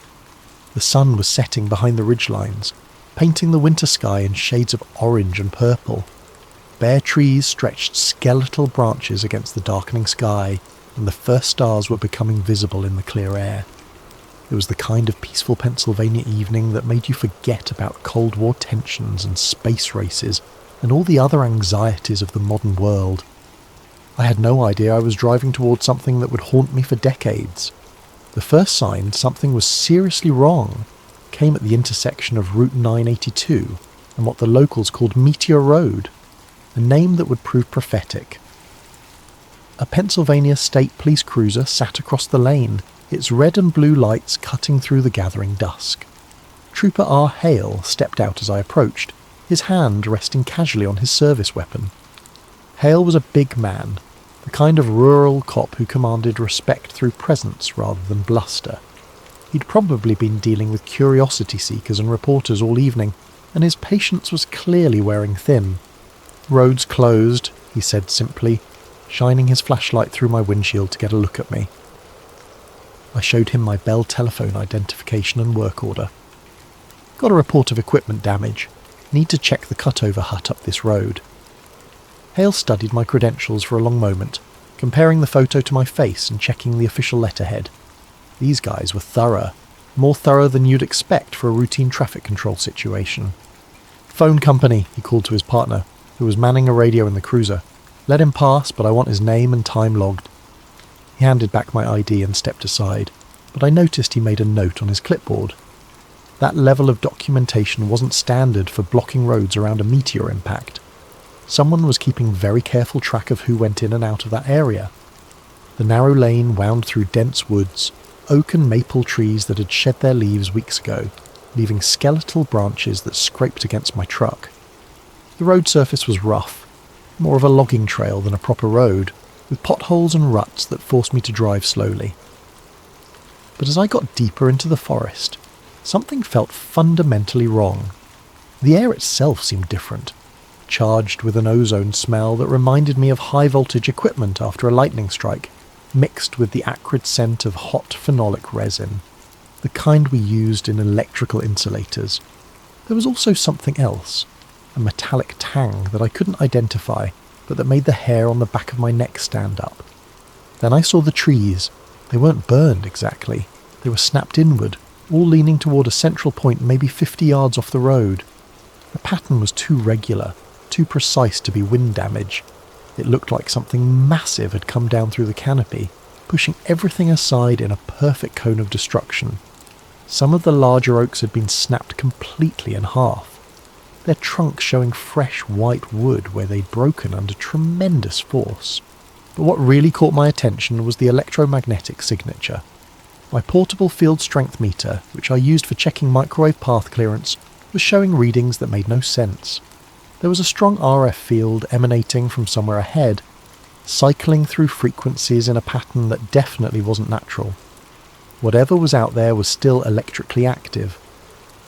I grabbed my flashlight and test equipment, following what looked like a shallow furrow carved into the forest floor. The groove was maybe 3 feet wide, scraped clean of leaves and topsoil, running in a straight line toward a small clearing ahead. The earth was compressed and fused in places, as if exposed to intense heat, but there was no evidence of fire damage to the surrounding vegetation. The furrow led me through about 100 yards of damaged forest, before opening into a natural clearing where the real mystery waited. Chief Dombrowski of the Kecksburg Volunteer Fire Department was there when I arrived, along with 3 of his men. They stood in a loose semicircle around something that made my engineer's mind struggle to categorise what I was seeing. It was an acorn. That was the only way to describe it. A bronze-coloured acorn, maybe 10 to 12 feet long, and perhaps 8 feet at its widest point, half buried in the soft earth. But this was no natural object. The surface was smooth, machined, with what looked like copper-bronze alloy that still radiated heat despite the December cold. The metalwork was beautiful in its precision, showing no seams or joints, as if the entire structure had been formed from a single piece of metal. Around its widest point ran a dark band, maybe 18 inches wide, covered with markings that definitely weren't letters. The band appeared to be made of a different material, something darker and more heat-resistant than the main body. It was slightly recessed, like it had been designed to accommodate the markings without disrupting the aerodynamic profile of the object. "You see this too, right?" Chief Dombrowski asked, his voice carrying the careful tone of a man questioning his own sanity. "I mean, this isn't some kind of hallucination from carbon monoxide or something?" Dombrowski was a practical man, a volunteer firefighter who'd spent 20 years responding to vehicle accidents, house fires, and natural disasters. He wasn't the type to imagine things or get excited about strange phenomena, but standing there in that clearing, with this impossible object half buried in Pennsylvania soil, even he seemed shaken. I knelt down beside the object, close enough to see the markings clearly and feel the warmth radiating from its surface. The heat wasn't intense, but it was definitely there, a gentle warmth that suggested significant thermal mass cooling down from much higher temperatures. The material felt almost ceramic to the touch, smooth and slightly warm like a coffee cup that had been sitting in the sun. The markings looked like stencils, precise, functional marks rather than any kind of writing or decoration. There were arrows pointing in different directions, tick marks that could have been measurement references, triangular symbols that might have indicated orientation or attitude, and geometric patterns that looked almost like engineering diagrams. One string of marks caught my attention. A left-pointing arrow, followed by a triangle, 2 vertical lines, a circle with what looked like O2 inside it, then a right-pointing arrow. "Chief," I said, pulling out my sketchbook to copy the markings, "this isn't from space. At least not the way people think." The symbols had a functional quality that reminded me of the stenciled markings on military equipment. Serial numbers, part designations, maintenance instructions, safety warnings. These weren't decorative or ceremonial markings. They were the kind of practical notations you'd find on any piece of complex aerospace equipment. As I sketched the markings, I noticed other details that reinforced my growing suspicion that this wasn't extraterrestrial. The object's surface showed what looked like ablation patterns, areas where material had been deliberately burned away during atmospheric entry. The nose cone had the characteristic blunting you'd expect from a heat shield designed to survive re-entry. There were also what appeared to be small ports or vents, sealed now but clearly designed for some kind of gas flow during operation. Dombrowski pulled out a small civil defence Geiger counter, standard equipment for fire departments in those days, when everyone was worried about nuclear accidents and fallout. The device chirped steadily but not frantically, elevated background radiation, but nothing immediately dangerous. The readings were consistent with what you might expect from equipment that had been exposed to the radiation environment of space, or possibly from radioactive materials used in power systems or scientific instruments. "Hot," he radioed back to his dispatcher. "Pull the boys back to 50 yards. We're getting elevated readings on the CD meter." That's when we heard the trucks. The sound came from back down the lane, heavy vehicles moving slowly over the rough road surface. But these weren't more fire trucks or ambulances. The engine notes were different, deeper, with the distinctive rumble of military diesels under load. Someone with serious resources was responding to this incident, and they were responding fast. I counted at least 3 vehicles, maybe 4, moving in convoy formation. The lead vehicle was already visible through the trees, its headlights cutting through the darkness. But something was wrong with the light pattern.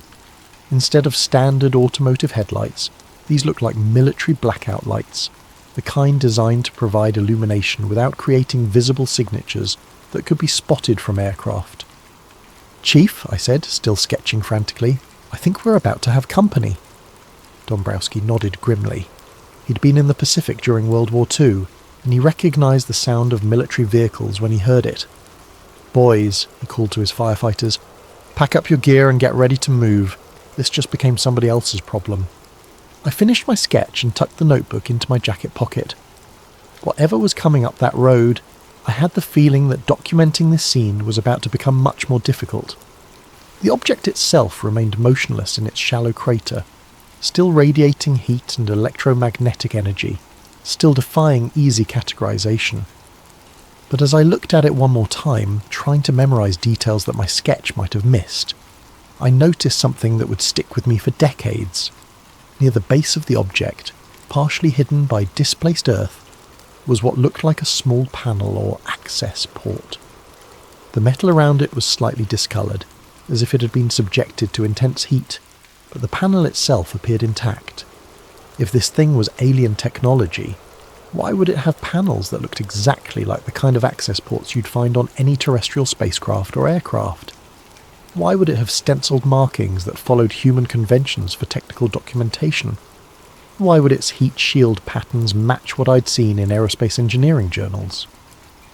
The more I looked at this object, the more convinced I became that it wasn't from another world, at least not in the way people imagined. It was from our world, but from a part of our world that most people weren't supposed to know existed. They came up the lane with no headlights, 3 vehicles I couldn't quite identify in the gathering darkness. Military, but not standard army green. These were unmarked, flat olive drab, with men in field jackets that could have been M65s, but without any visible insignia or unit patches. The vehicles themselves looked like modified civilian trucks, heavy-duty chassis with military running gear, designed to look unremarkable while carrying specialised equipment. The man who stepped out of the lead vehicle introduced himself simply as Captain Morris. No first name, no unit designation, just Captain. He was maybe 45 years old, with the kind of weathered face that came from spending time outdoors in all kinds of weather. His uniform was military in cut, but deliberately anonymous. No branch insignia, no unit patches, no ribbons or badges that might identify where he came from or who he worked for. Morris moved with the easy authority of someone accustomed to being obeyed without question. He surveyed the scene quickly, taking in the damaged trees, the firefighters' equipment, and the object itself with the practiced eye of someone who'd done this before. This wasn't his first unusual recovery operation. "Gentlemen," he said, his voice carrying the flat authority of command, "this area is now under federal jurisdiction. I'll need everyone to step back while my team secures the site." It wasn't a request. More men emerged from the other vehicles, maybe a dozen in total. They moved with military precision, but without the obvious markers you'd expect from regular armed forces. No name tags, no rank insignia, no unit identifiers. Their equipment was high quality but nondescript, military-style gear that could have come from any number of government agencies or private contractors. Trooper Hale appeared from the tree line, his clipboard ready and his radio crackling with traffic from the state police dispatcher. "Need names and contact information from everyone who's been inside the perimeter," he announced, suddenly much more official than he'd been earlier. He photographed my Bell telephone badge with a portable mimeograph unit, sophisticated equipment for a rural police response, the kind of gear that suggested this operation had been planned well in advance. I watched Morris's team work while Hale processed my identification. They moved like a well-rehearsed crew, each man knowing exactly what his job was and how it fit into the larger operation. They threw a canvas shroud over the object, but not before I caught one of them photographing it from multiple angles with professional camera equipment. Then they fitted it with a split cradle that looked purpose-built for the job, curved metal supports that matched the object's contours exactly, as if they'd been manufactured specifically for this type of recovery. The cradle itself was a piece of engineering that impressed me. It was designed to distribute the object's weight evenly, while protecting it from damage during transport. The materials looked like aircraft-grade aluminum, precision machined and fitted with shock-absorbing mounts. This wasn't improvised equipment thrown together for an emergency response. This was specialised hardware that had been designed, manufactured and stockpiled for exactly this type of situation. They used a portable winch system to load the cradled object onto a lowboy trailer that had appeared as if by magic. The trailer was unmarked but military in design, with heavy-duty suspension and tie-down points that could handle significant loads. The entire loading operation took less than 30 minutes, every movement practiced and efficient.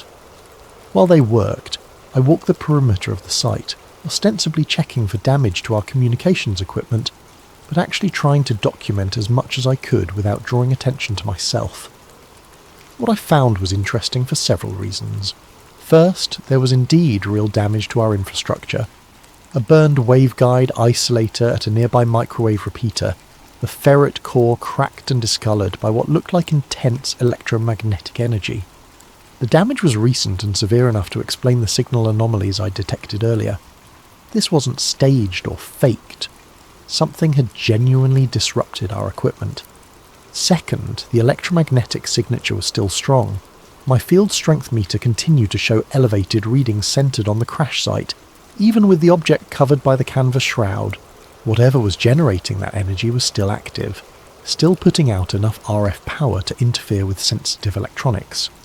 Third, and most intriguingly, I found evidence of previous activity in the area. Tyre tracks in the soft earth that didn't match any of the emergency vehicles currently on scene. The tracks were from heavy trucks, probably military, and they were at least several hours old. Someone had been here before the official response began. Someone who'd known exactly where to look and what they'd find. I pocketed the damaged ferret isolator without thinking much about it at the time.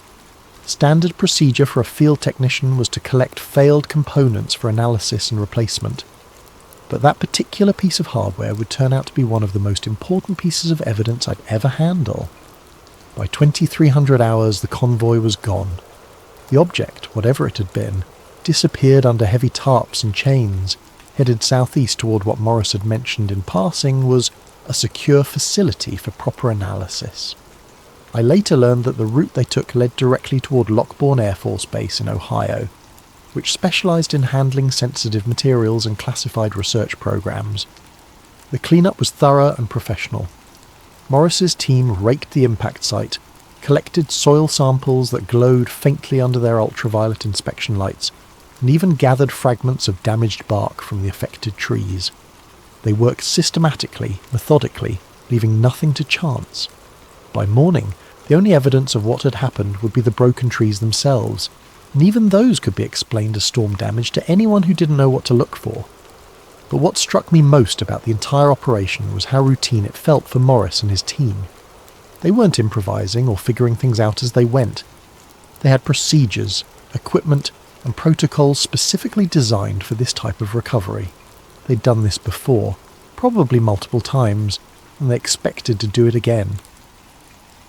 As the last truck disappeared down the lane, I stood in the empty clearing with Chief Dombrowski and tried to process what we'd just witnessed.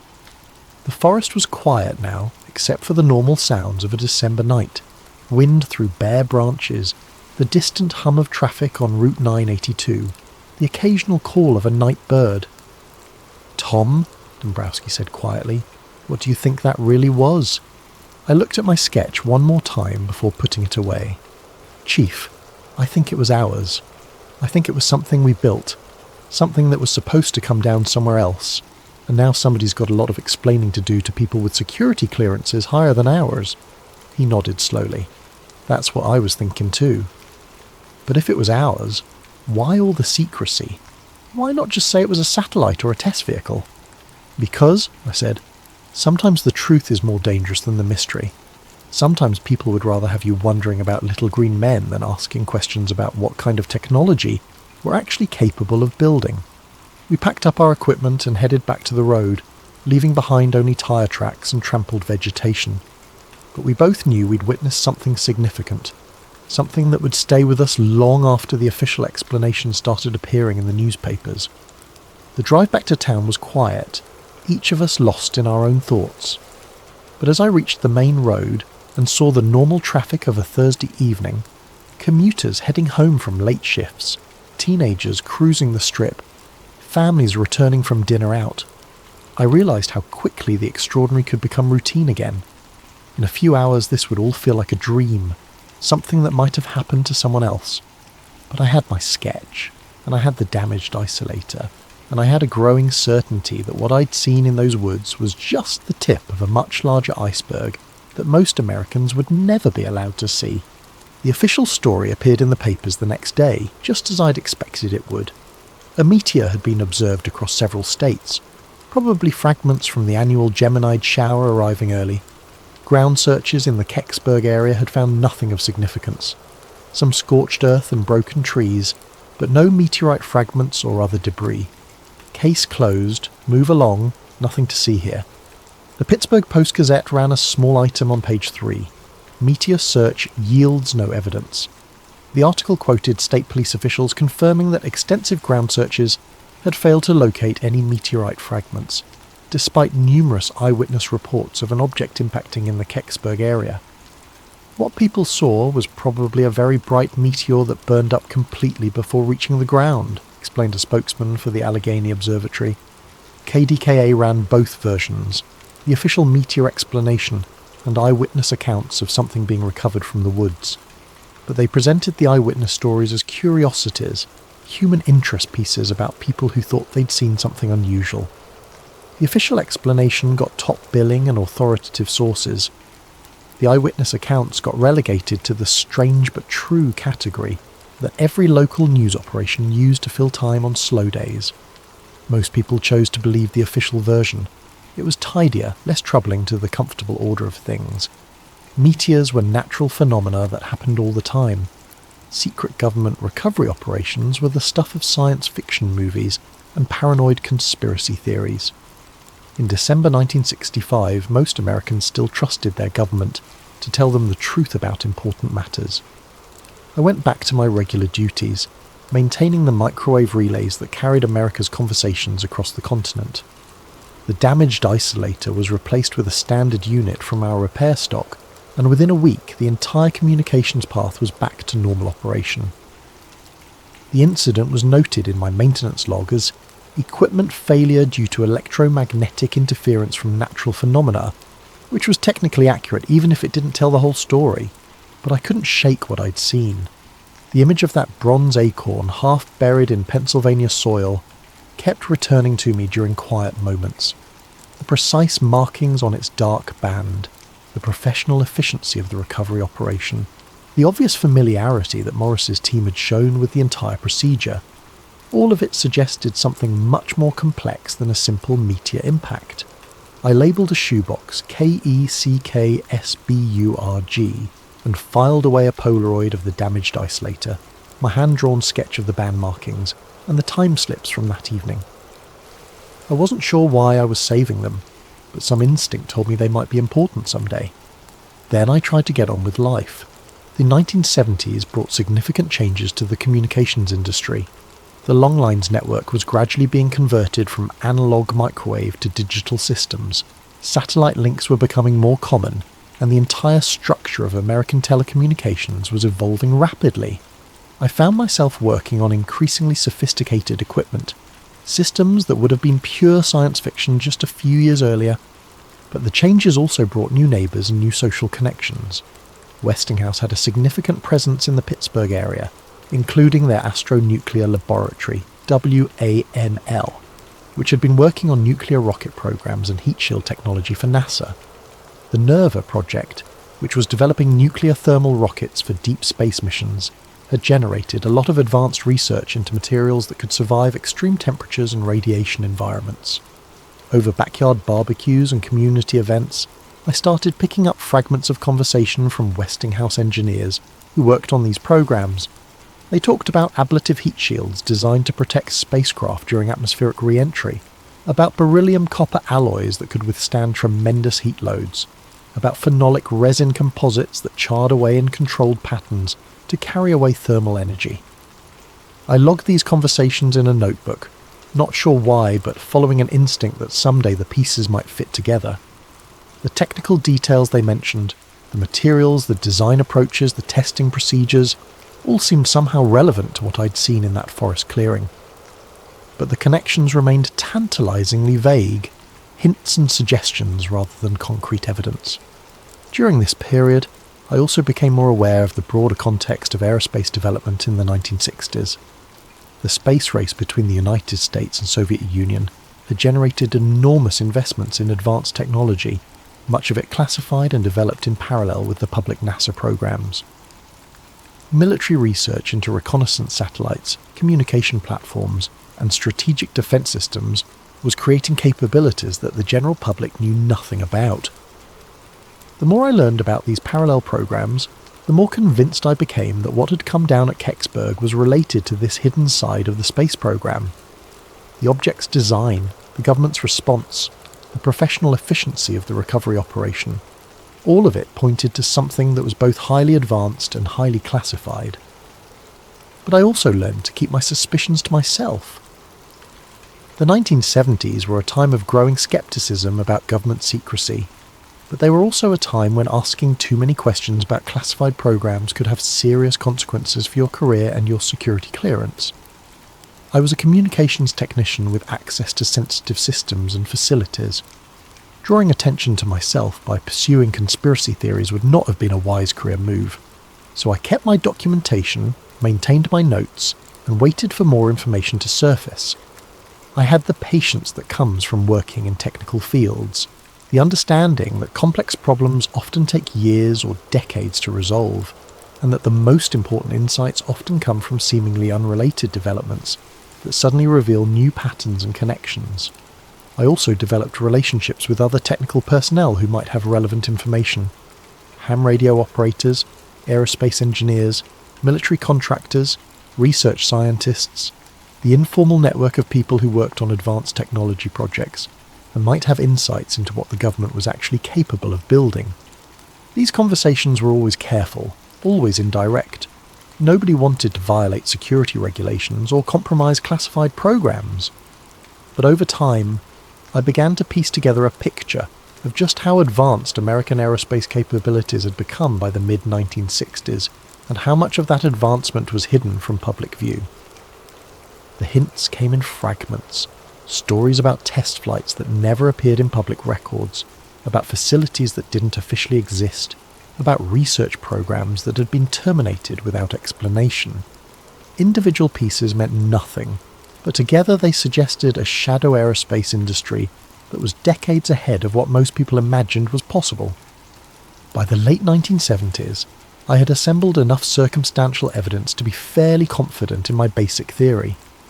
What had come down at Kecksburg was an American test vehicle or satellite that had malfunctioned and come down in the wrong place. The recovery operation had been professional because it was routine. This was the kind of contingency that classified programs planned for and prepared to handle. But I still didn't have proof, and I wasn't sure I wanted it. The more I learned about the security apparatus surrounding advanced aerospace programs, the more I understood that pursuing this investigation too aggressively could have serious personal consequences. I was a technician with security clearance and access to sensitive facilities. Drawing the wrong kind of attention could end my career and potentially result in criminal charges, so I continued to collect information passively, filing away documents and conversations that might be relevant, but avoiding any active investigation that might trigger security concerns.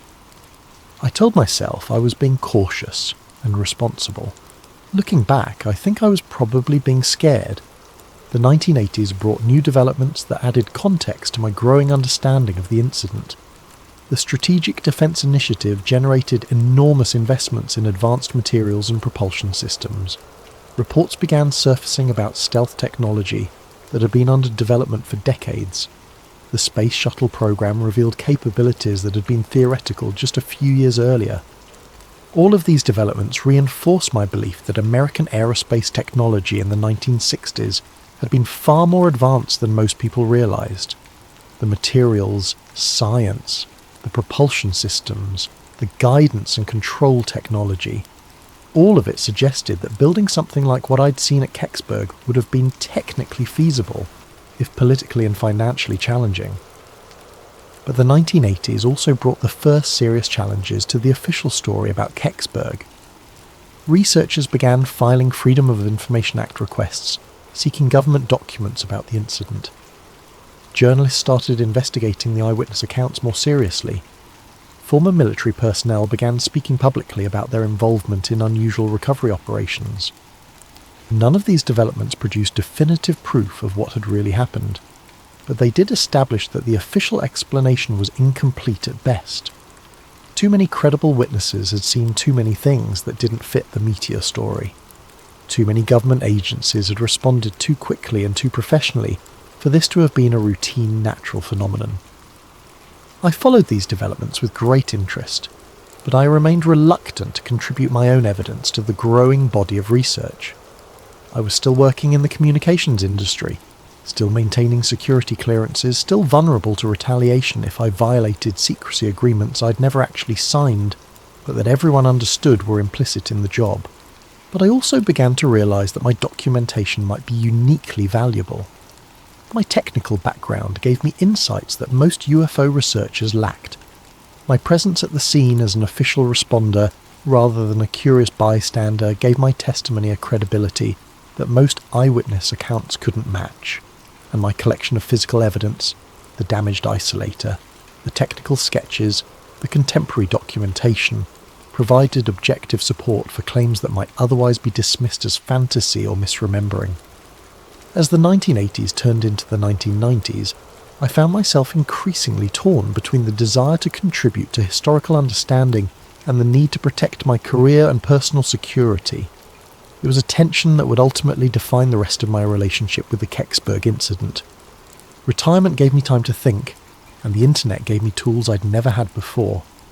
Suddenly I could research topics that would have required trips to libraries and archives, communicate with researchers and witnesses scattered across the country, and access government documents that had been declassified or leaked over the decades since the incident.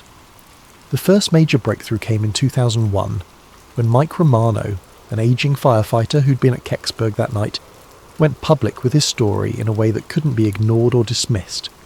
Romano had been a young volunteer with the Kecksburg FFD in 1965, and he'd gotten closer to the object than most of the other witnesses.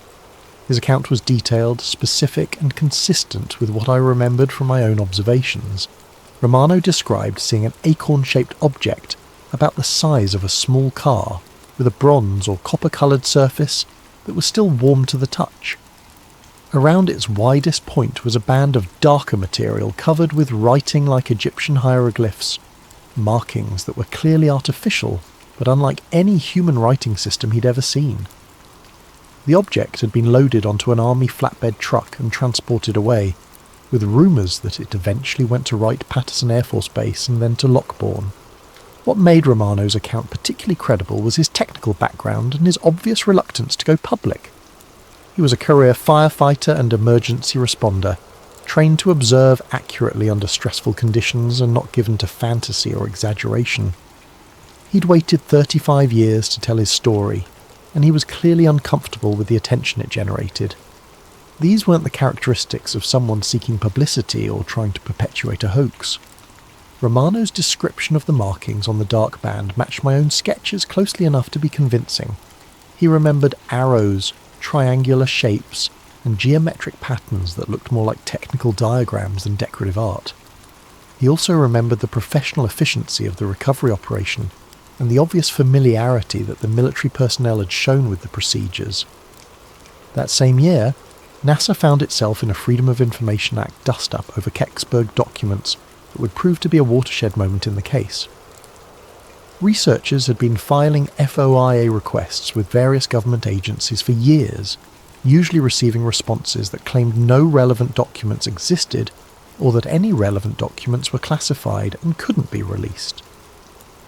But NASA's initial response to a 2001 FOIA request was different and contradictory.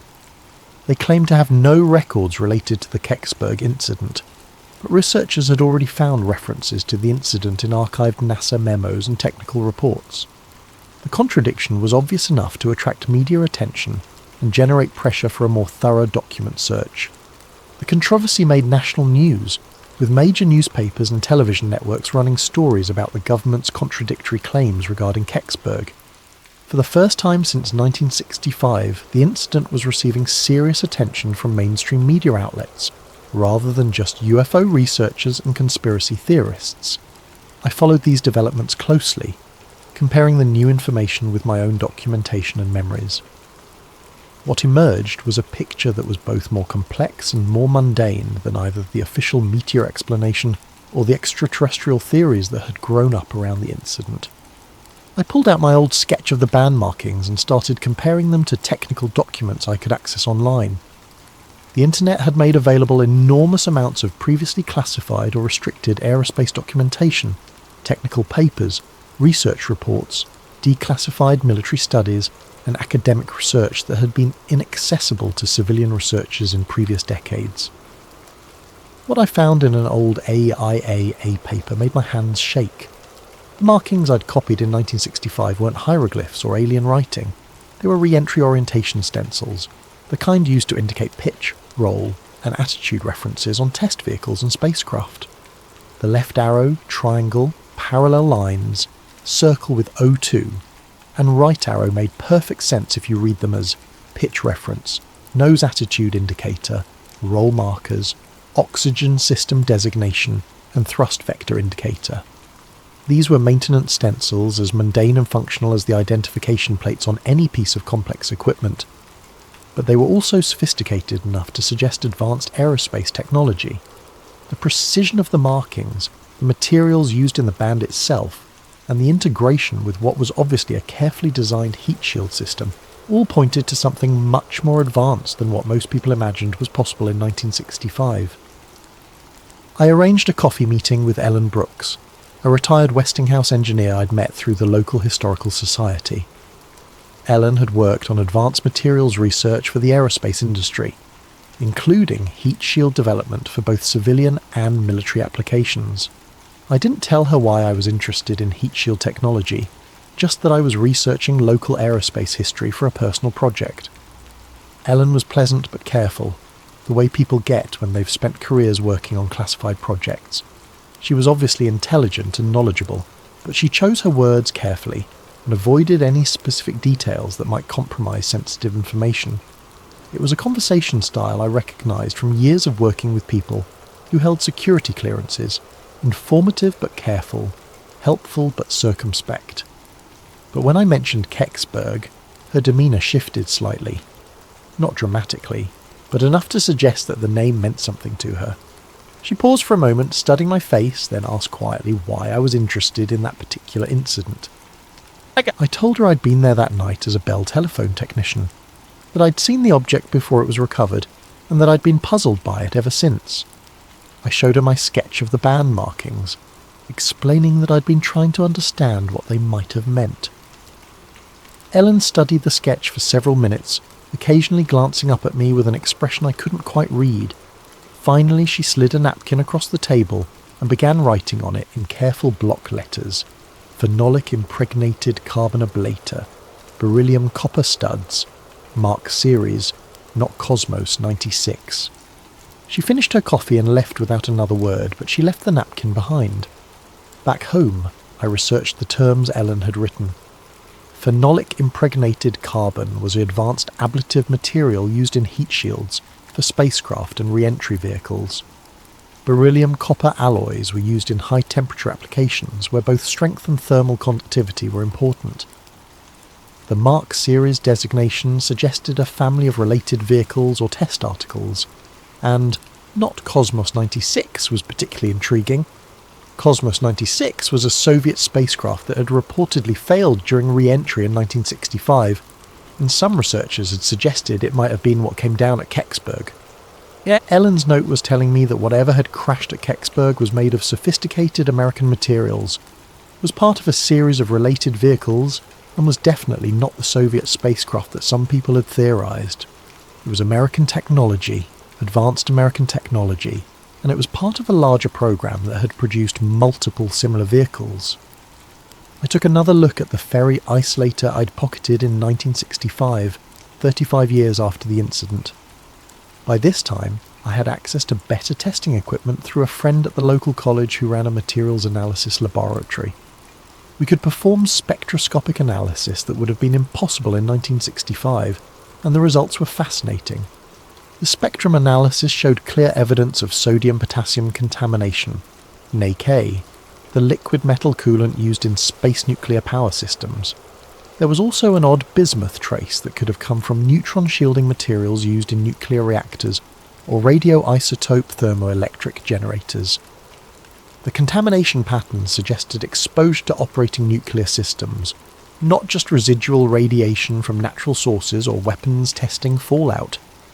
This was physical evidence that whatever had come down at Kecksburg had been equipped with nuclear power systems of some kind. In 1965, that technology existed, but was highly classified and limited to the most advanced military and space programs. It wasn't the kind of capability that appeared in natural phenomena, or even most conventional spacecraft. The implications were becoming clear, even as they raised more questions than they answered. What had crashed at Kecksburg was an American nuclear-powered spacecraft or re-entry vehicle, sophisticated enough to require advanced heat shield materials, and precise enough to need detailed orientation markings for maintenance and handling. It was part of a series of similar vehicles, suggesting an ongoing program rather than a one-off experiment, but it was also something that the government considered sensitive enough to require immediate recovery and continued secrecy decades after the fact. That level of protection suggested technology that was either still classified or related to programs that remained sensitive for political or strategic reasons. By 2003, I had assembled what I believed was a coherent picture of what had happened at Kecksburg. It wasn't extraterrestrial. It wasn't a simple meteor. It was a classified American re-entry vehicle or nuclear-powered satellite that had malfunctioned and come down intact in the wrong place, revealing technology the government preferred to keep secret. The evidence was circumstantial but compelling. The sophisticated materials Ellen had identified, the nuclear contamination I'd found in the isolator, the professional efficiency of the recovery operation, the ongoing secrecy surrounding government documents related to the incident. Individual pieces might be explained away, but together they painted a clear picture of advanced American aerospace technology operating under deep classification. But proving this theory and making it public were two different things. I had evidence, but much of it was technical and difficult for non-experts to evaluate. I had connections to knowledgeable people, but most of them were constrained by security agreements and professional obligations. And I had personal risks to consider. Even in retirement, revealing classified information could have serious legal consequences. I began to draft a comprehensive report documenting my theory and the evidence supporting it. My plan was to contact a journalist who'd been covering the NASA FOIA controversy and provide them with a complete package that would finally explain what had really happened at Kecksburg. It would include photographs of the damaged isolator, my original sketch of the markings, the spectroscopic analysis results, Ellen's materials identification, and a detailed timeline connecting all the pieces. I spent weeks preparing the report, checking facts, verifying sources, and organising the evidence in a way that would be compelling to both journalists and the general public. This would be my contribution to historical understanding, my way of finally revealing the truth about an incident that had shaped my life for nearly 40 years. I was preparing to mail the package when I heard the knock at my door. It was past 10 in the evening, unusual for visitors in my rural neighbourhood. I lived on a quiet street in a small town outside Greensburg, the kind of place where people knew their neighbours, and unexpected late-night visits were rare enough to be noteworthy. But there he was on my porch, a man in his 60s, professionally dressed despite the late hour, with the kind of bearing that immediately suggested government service.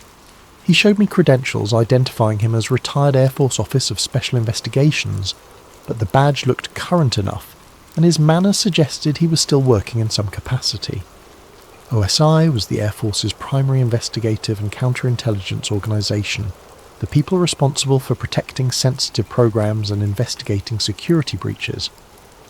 "Mr. Brennan," he said, his voice carrying the flat authority of someone accustomed to being taken seriously.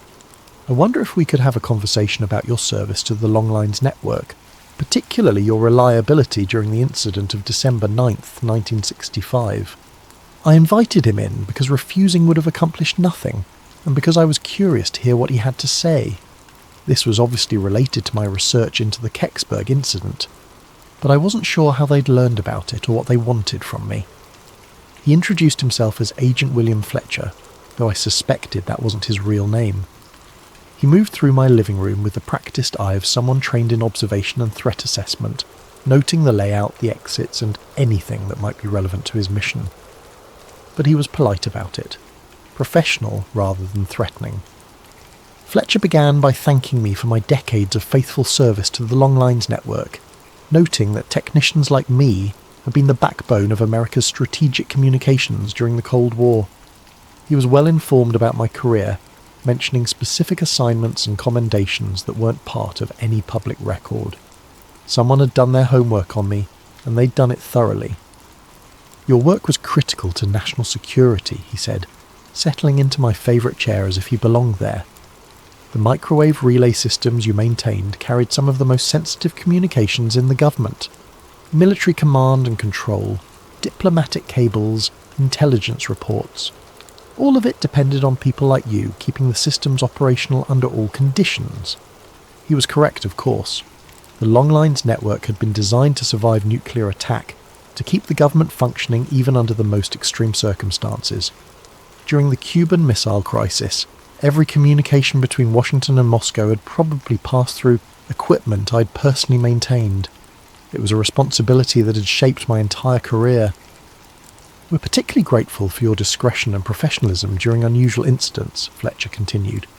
"The events of December the 9th, 1965, for example. Your response was exemplary.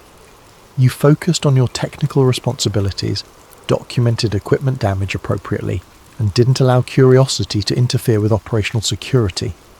Then he placed 2 documents on my kitchen table: a pension enhancement agreement that would significantly increase my retirement benefits, and a non-disclosure agreement with specific references to events observed during routine maintenance activities in Westmoreland County, December 1965. The pension enhancement was substantial, enough to make a real difference in my quality of life during retirement. It was presented as a recognition of my long service and the strategic importance of the work I'd done, a gesture of appreciation from a grateful nation for my contributions to national security. The non-disclosure agreement was more complex.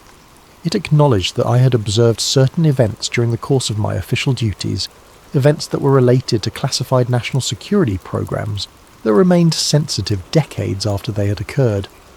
By signing, I would agree not to discuss, publish, or otherwise reveal any information related to these events without prior written authorization from appropriate government agencies. "Mr. Brennan," Fletcher said, his tone remaining conversational but carrying an undertone of serious authority, "here's how we see it. If what came down at Kecksburg was ours, we don't publish details about classified defense programs. Those programs were designed to protect American interests during a dangerous time, and revealing their capabilities could still compromise national security or give advantages to potential adversaries." He paused to let that sink in, then continued. "If what came down wasn't ours, we definitely don't publish details about our response to unknown intrusions into US airspace. The procedures for handling such incidents, the capabilities we bring to bear, the facilities we use for analysis, all of that information could be valuable to people who might want to test our defences or exploit our vulnerabilities." The logic was compelling, even if I didn't like the implications. Fletcher was telling me that either way, whether the object was American technology or something else entirely, revealing the truth would damage national security. It was a perfect catch-22, a logical trap that made secrecy the only acceptable option, regardless of what had actually happened. "Either way, publication serves no constructive purpose," Fletcher concluded. "The incident has become folklore, a modern mystery that generates books and documentaries and tourism revenue for the local area. People are free to speculate and theorize, but hard evidence, official documentation, technical analysis that crosses the line from harmless mystery into potential security compromise." He was polite, even friendly, but the message was clear. I could keep my theories and my memories, but my evidence needed to disappear, and my public silence needed to be guaranteed. I looked at the pension enhancement agreement. The money was real and substantial, enough to secure my retirement and provide for my wife's medical care. I looked at the non-disclosure agreement. The legal language was precise and comprehensive, covering not just what I might say, but what documents I might share, what evidence I might reveal, what connections I might help other researchers make. What about the truth, I asked. What about history? Don't people have a right to know what their government is capable of? Fletcher smiled, but it wasn't a warm expression. Mr. Brennan, the truth is that in December 1965, the United States government was conducting advanced aerospace research designed to protect this country from existential threats. Some of that research involved technologies and capabilities that were decades ahead of anything our adversaries possessed. Some of it involved risks and experiments that the general public wouldn't have understood or supported. He leaned forward slightly. The truth is that one of those experimental vehicles malfunctioned and came down in the wrong place. The recovery operation worked exactly as planned. The technology was secured, the security breach was contained, and potential intelligence compromises were prevented. The system worked. But people saw it, I protested. Witnesses, firefighters, police officers, you can't make all of them sign agreements. We don't need to, Fletcher replied. Witnesses without evidence are just telling stories. Evidence without context is just interesting artifacts. You're the only person who has both the technical background to understand what you saw and the physical evidence to prove it. You're the only one who can connect all the pieces into a coherent picture that threatens operational security. He was right, and we both knew it. My technical training, my presence at the scene, my collection of evidence, and my decades of investigation had given me a unique understanding of what had happened. Without my testimony and evidence, the Kecksburg incident would remain what it had always been. A fascinating mystery with no definitive resolution. I thought about Ellen Brooks, who had spent her career working on classified aerospace programs and had shared just enough information to point me toward the truth while protecting herself from security violations. I thought about Mike Romano, whose honest testimony about what he'd seen had contributed to historical understanding while carefully avoiding any claims about what the object actually was. I thought about the bigger picture, the Cold War context that had made such programs necessary, the technological achievements that had remained hidden for decades, the ongoing security considerations that might still make secrecy advisable, and I thought about my wife, whose medical bills were mounting, and my own financial security in retirement. I signed the papers. The ferret isolator sits in my desk drawer now, next to Ellen Brooks's napkin, and my original sketch of the band markings. The shoebox labelled Kecksburg went to my lawyer with instructions that it remain sealed for 25 years after my death, long enough for any remaining security concerns to become irrelevant, but soon enough that the historical record might eventually be corrected. The pension enhancement made the last years of my wife's life comfortable and gave me the financial security to enjoy retirement without constant worry about money. Fletcher had been as good as his word. The benefits were real and substantial, a genuine expression of government gratitude for my service and my silence. Sometimes I drive out to Chestnut Ridge and look west toward Kecksburg. The microwave tower still blinks its steady red warning light, still carries conversations across the continent, though most of the traffic is digital now rather than analog.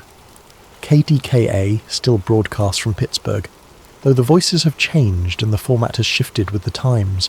The Kecksburg incident has become exactly what Fletcher predicted. A modern folklore, a tourist attraction, a source of books and documentaries and speculation. Every few years someone publishes a new theory, or claims to have found new evidence. NASA occasionally releases previously classified documents that add fragments to the puzzle without resolving the central mystery. What I know now, what I couldn't understand then, is that some truths are more complicated than simple revelation can handle. The object that came down in those woods was real, but it was also part of a larger story about American technological capabilities during the Cold War, about the costs and benefits of secrecy in a democratic society, about the tension between public curiosity and national security. The acorn-shaped vehicle was almost certainly an American experimental re-entry vehicle, probably nuclear-powered, possibly part of a reconnaissance or early warning satellite program, that was decades ahead of publicly acknowledged capabilities. The markings on its band were maintenance stencils, the materials were advanced heat shield composites, and the recovery operation was professional because it was routine, the kind of contingency that classified programs plan for and prepare to handle. But proving that wouldn't have served any constructive purpose. It would have revealed capabilities that might still be sensitive, compromised technologies that might still be classified, and exposed programs that might still be operational under different names and configurations. The real cover-up at Kecksburg wasn't about hiding proof of extraterrestrial visitation.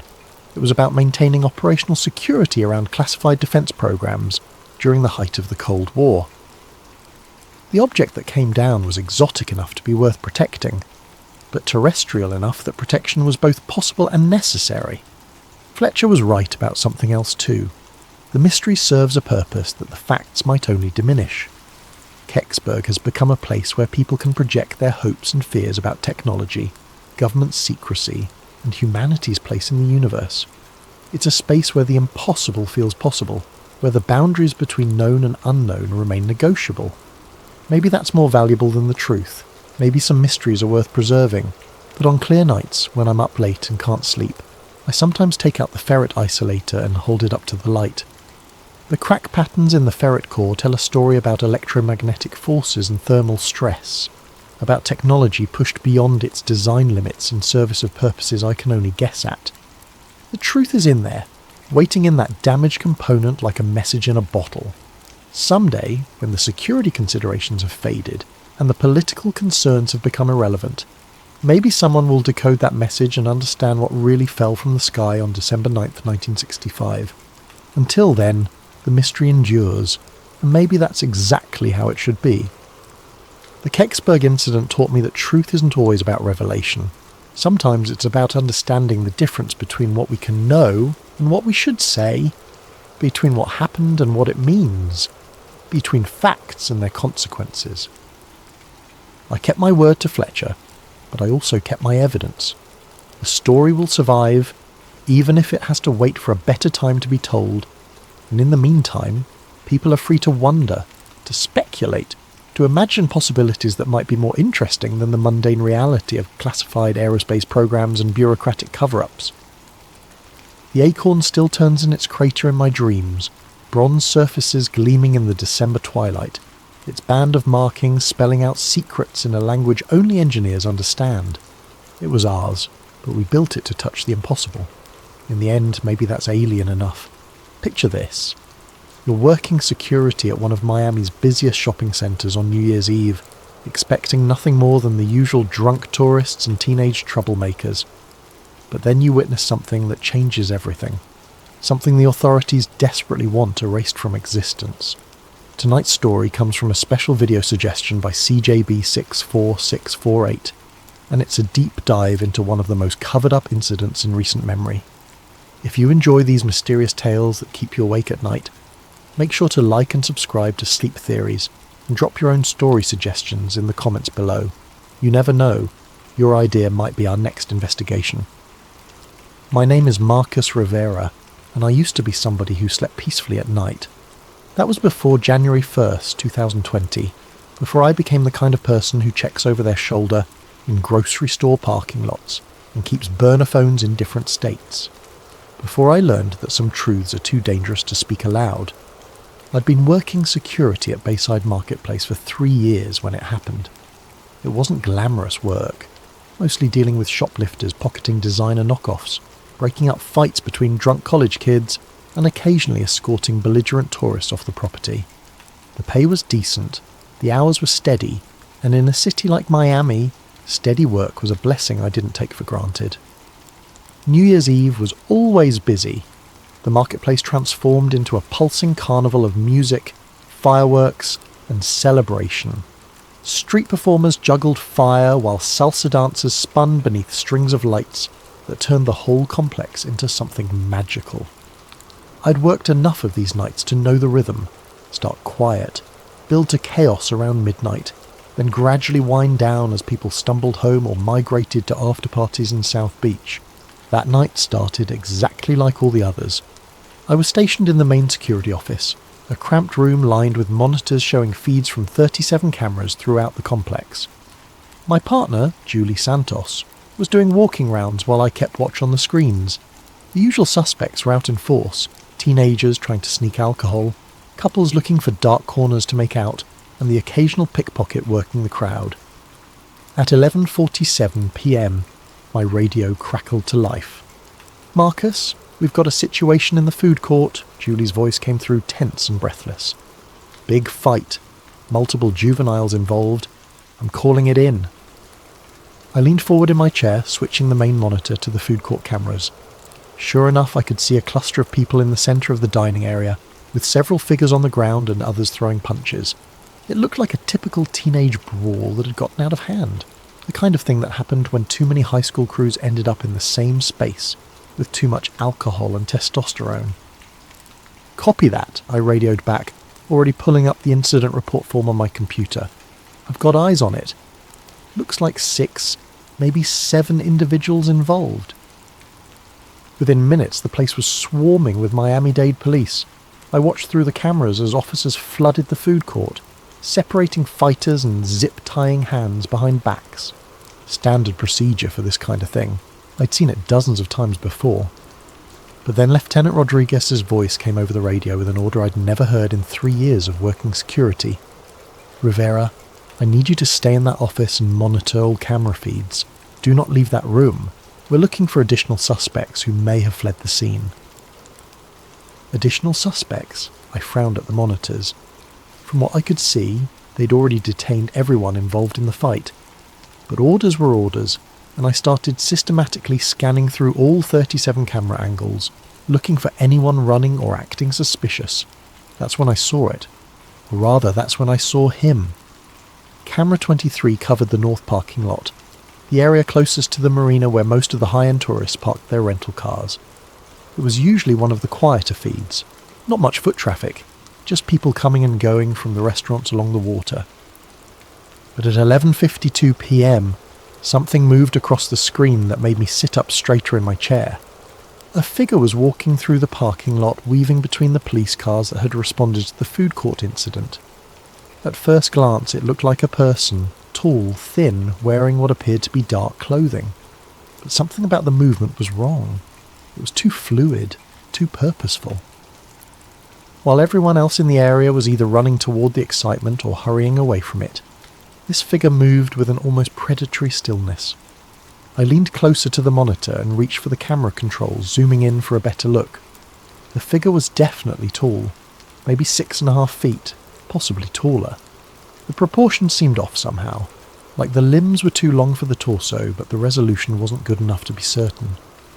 As I adjusted the focus, trying to get a clearer image, the figure suddenly stopped walking and turned directly toward the camera. That's when I got my first real look at the face, or what should have been a face. The zoom wasn't perfect, but even through the pixelated digital enhancement, I could see that something was fundamentally wrong with this person's features. The head seemed too elongated, tilted at an angle that would have been uncomfortable for a human being, and the eyes reflected the parking lot lights like an animal's, throwing back twin points of cold white light. I blinked hard and refocused the camera, but when the image cleared again, the figure was gone. Not walking away, not running, simply gone, as if it had never been there at all. "What the hell?" I muttered, rewinding the feed to watch it again. But when I tried to replay the footage, the screen glitched. Digital static filled camera 23's feed, then cleared to show the parking lot as it should be. Empty police cars, no mysterious figure, nothing but concrete and streetlights. I switched to camera 22, which covered part of the same area. Normal footage. Camera 24, which caught the edge of that parking lot from a different angle. Also normal. Only camera 23 had malfunctioned, and only for the exact duration when that figure had been visible. My hands were shaking slightly as I cycled through the other feeds, looking for any sign of the tall figure. Nothing. It was as if those 60 seconds had been surgically removed from reality. I grabbed my radio, then hesitated. What exactly was I supposed to report? That I'd seen someone tall walking through a parking lot? That their eyes had reflected light in a way that seemed unnatural? That they'd somehow vanished from a digital recording? Instead, I made a note in the security log, 11:52 p.m. Possible equipment malfunction on camera 23. Will need technical inspection.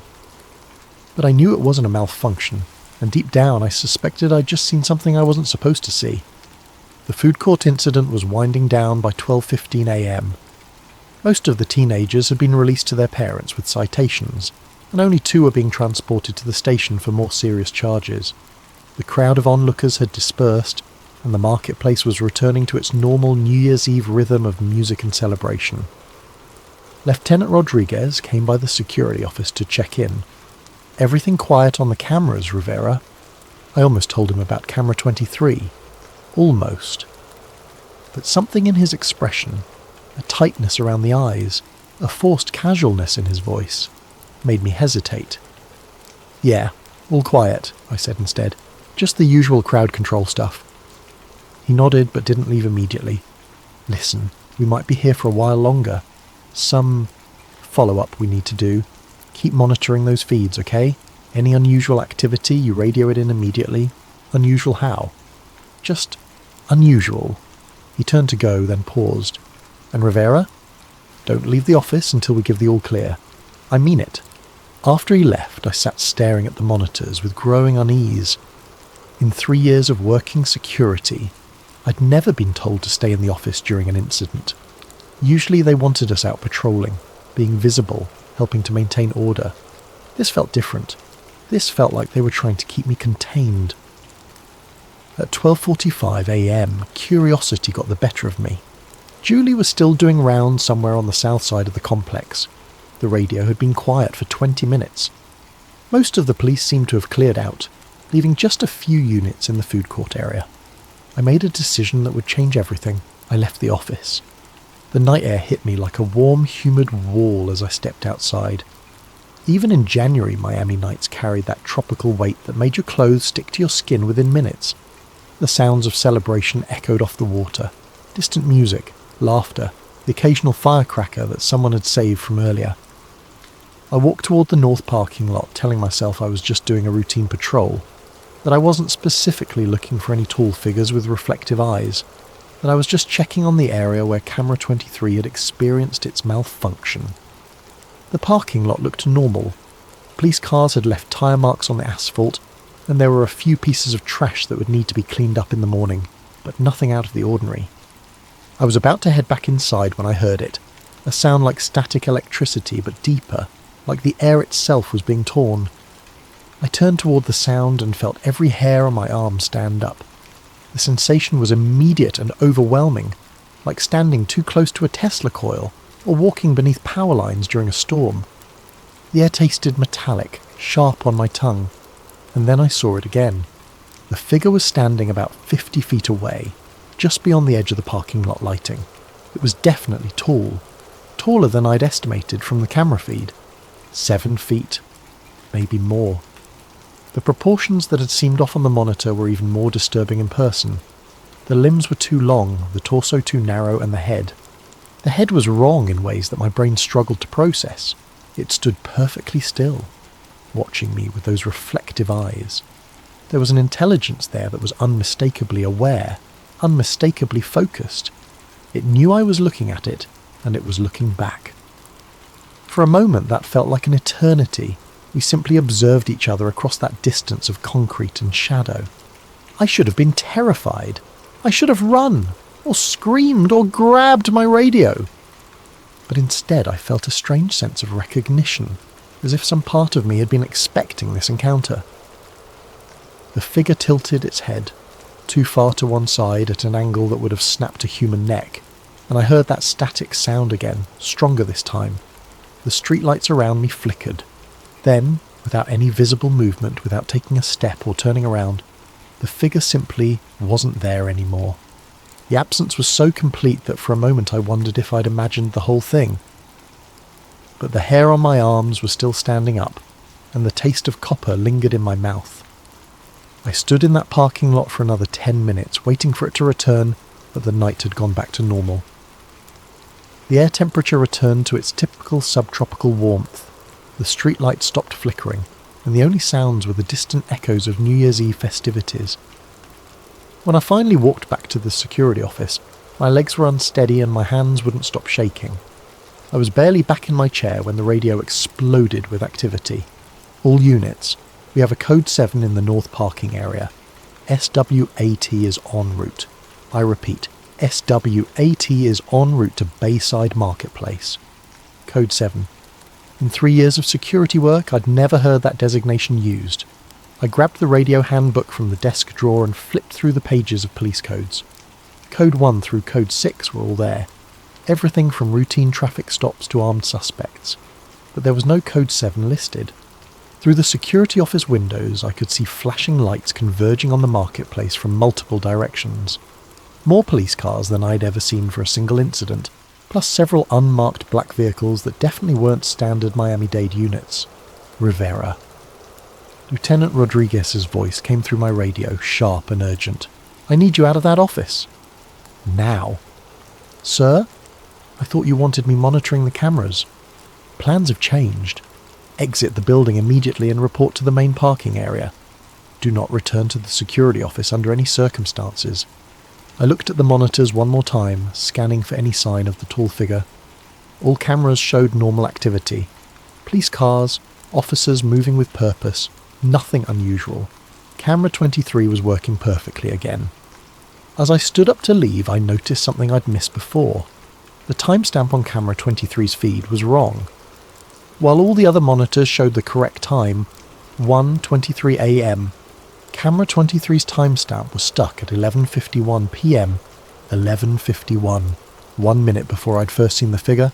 I grabbed a pen and quickly wrote down the discrepancy on a piece of paper, shoving it into my pocket as I headed for the door. Outside, the scene was unlike anything I'd experienced in my years working security.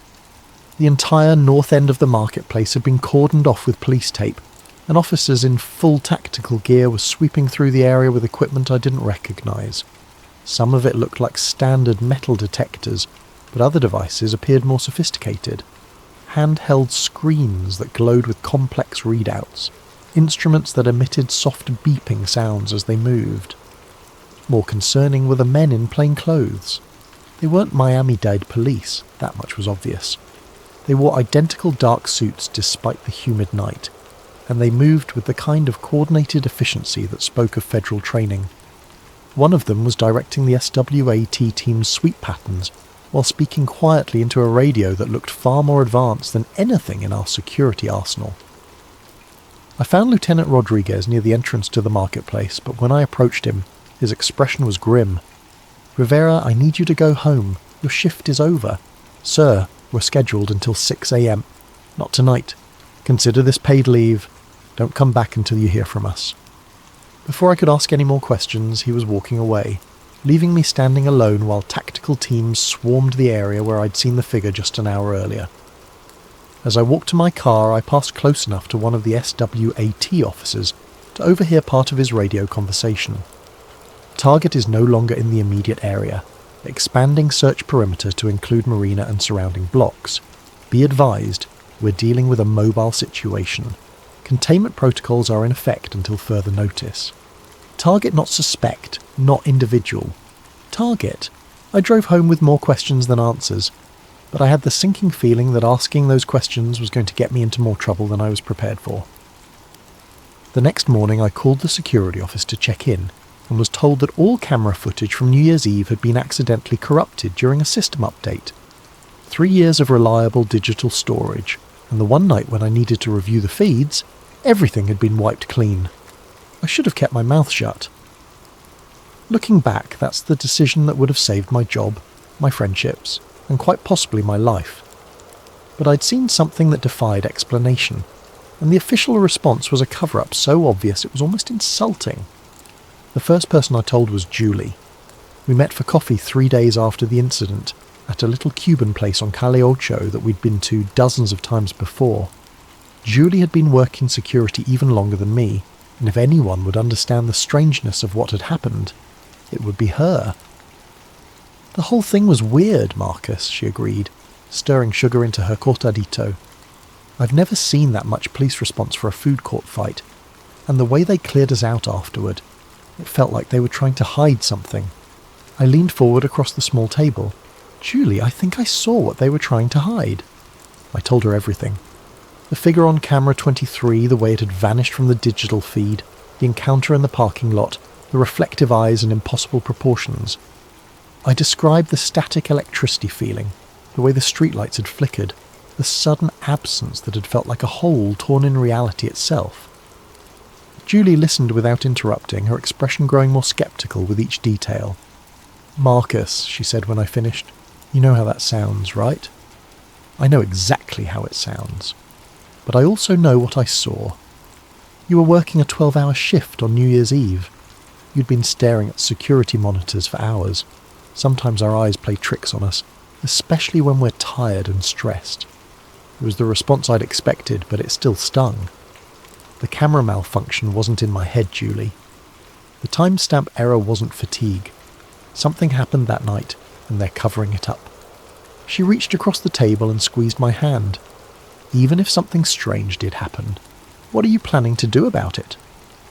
File a report? Call the newspapers? They'd laugh you out of the building." But I was already past that point. The need to understand what I'd witnessed had become an obsession that was keeping me awake at night. I'd spent the past 3 days researching everything I could find about unexplained sightings in Miami, government cover-ups, and cases where security footage had mysteriously disappeared. That night, I created an anonymous account on Reddit and posted a carefully worded description of the incident on several conspiracy theory forums. Security guard at major Miami tourist location witnessed unexplained figure during police response to disturbance. Figure showed non-human characteristics and disappeared from digital surveillance during apparent equipment malfunction. Heavy federal presence followed. All footage from incidents subsequently destroyed. Looking for information about similar encounters.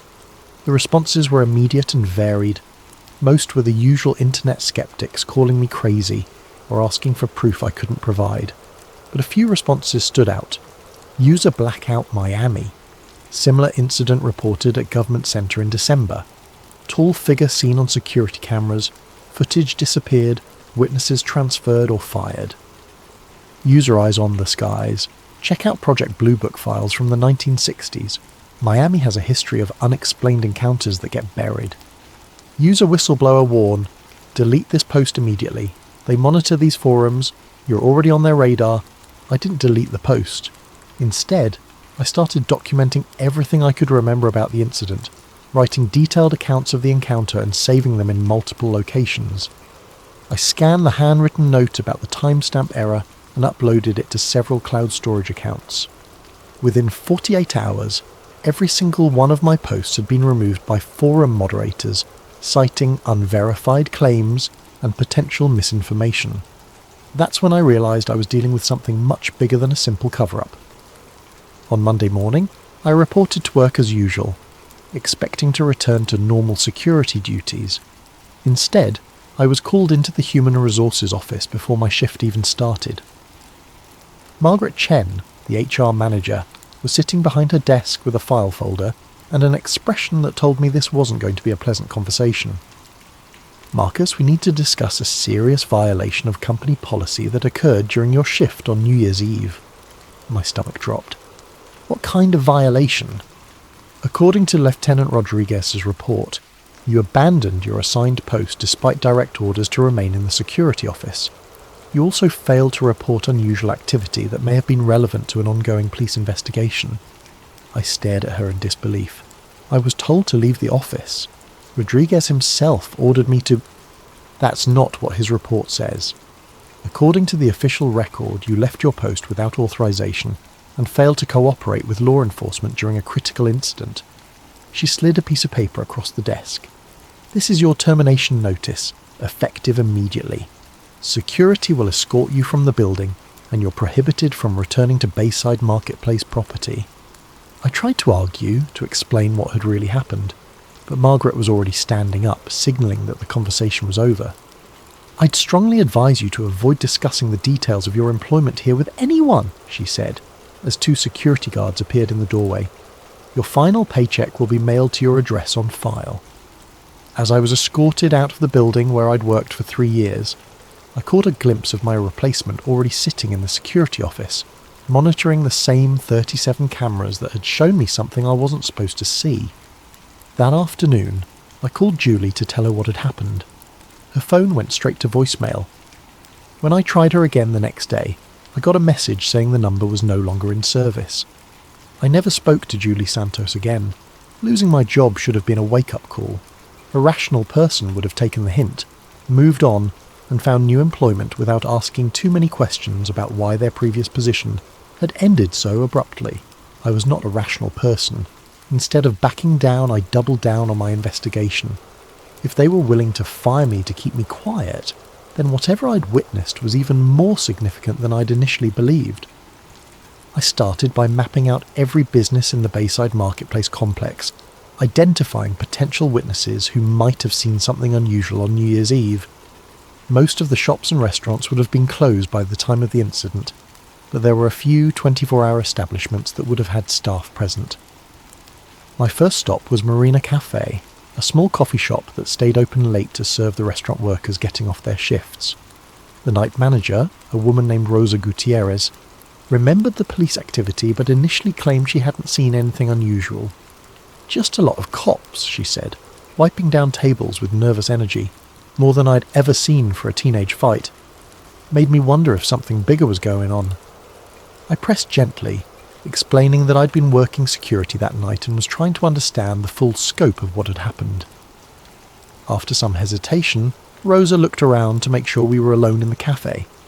There was something else, she said quietly. Around midnight, just before all the police arrived, I heard this sound. Like a growl, but deeper. It made the windows vibrate. A growl? Not from a person, not from any animal I've ever heard.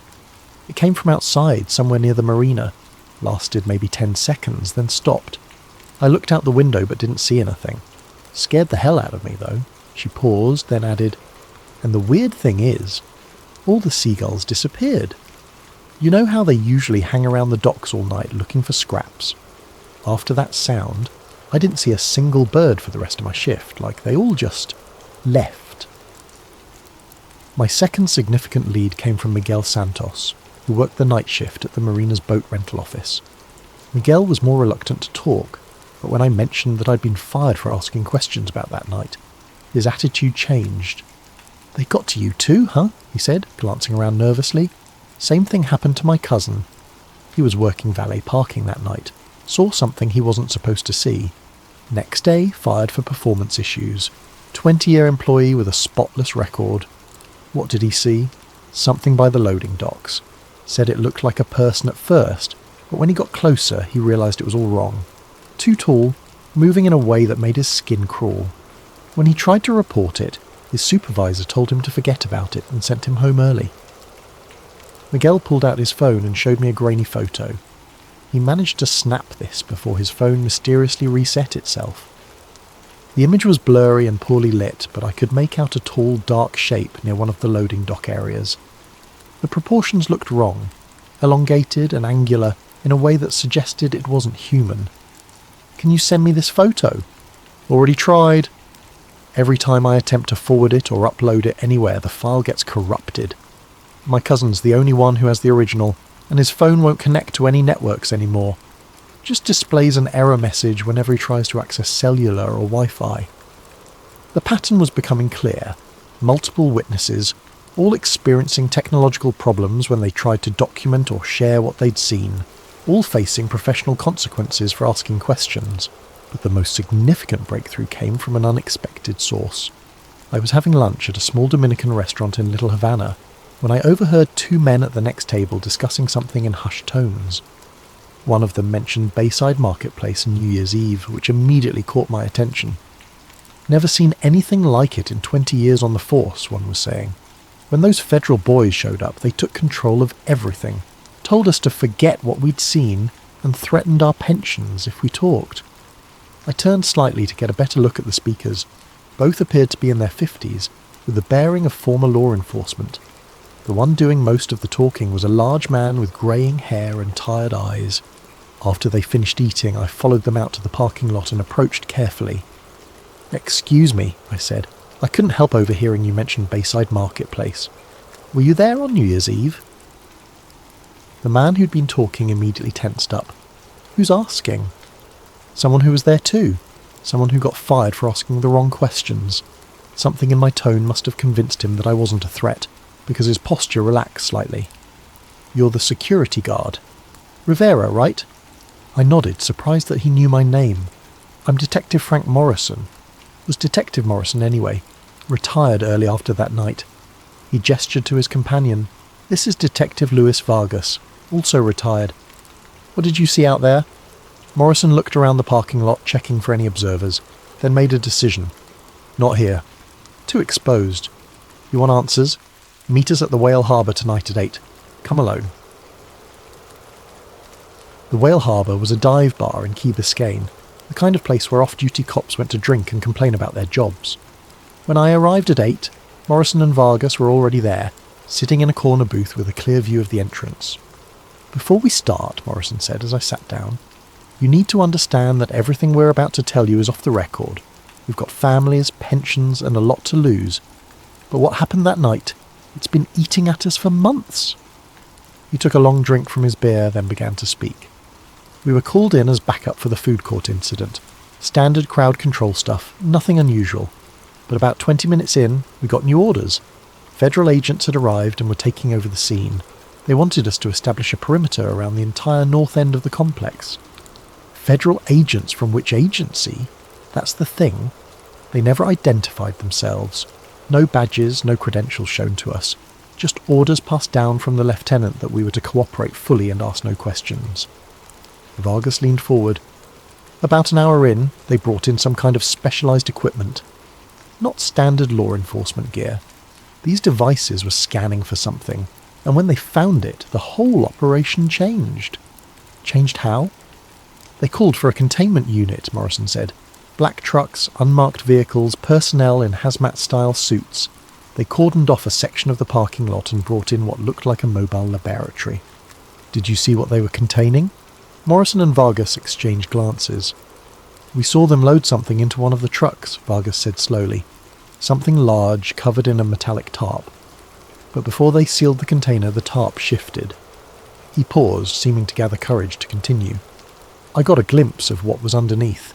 It was... I don't know what it was. Not human. Not any kind of animal I've ever seen. It was tall, probably 7 feet or more, with limbs that bent in ways that didn't make sense. And the skin... The skin looked wrong," Morrison finished. "Like it was reflecting light from underneath. Almost metallic, but organic at the same time. Was it alive? I don't know. It wasn't moving. But there was something about it that felt... aware. Like even unconscious or sedated, it was still somehow present." They told me that after the containment unit left, all officers involved were called into individual meetings with federal agents. Each was told that the incident was classified under national security provisions, and that discussing any details with unauthorised personnel would result in prosecution under the Espionage Act. "Most of the guys were fine with that," Morrison said. "They got overtime pay, a commendation for their service, and orders to forget the whole thing. But Vargas and I, we'd seen too much. We started asking questions. What kind of questions? Whether this was an isolated incident, whether there had been similar events in other cities, whether the public had a right to know that something non-human was being covered up by our own government. Within a week, both detectives had been called into internal affairs investigations. Morrison was accused of excessive force during an unrelated arrest from 6 months earlier. Vargas was investigated for financial irregularities in his expense reports. Nothing they could make stick, Vargas said, but the message was clear. Keep quiet or face consequences.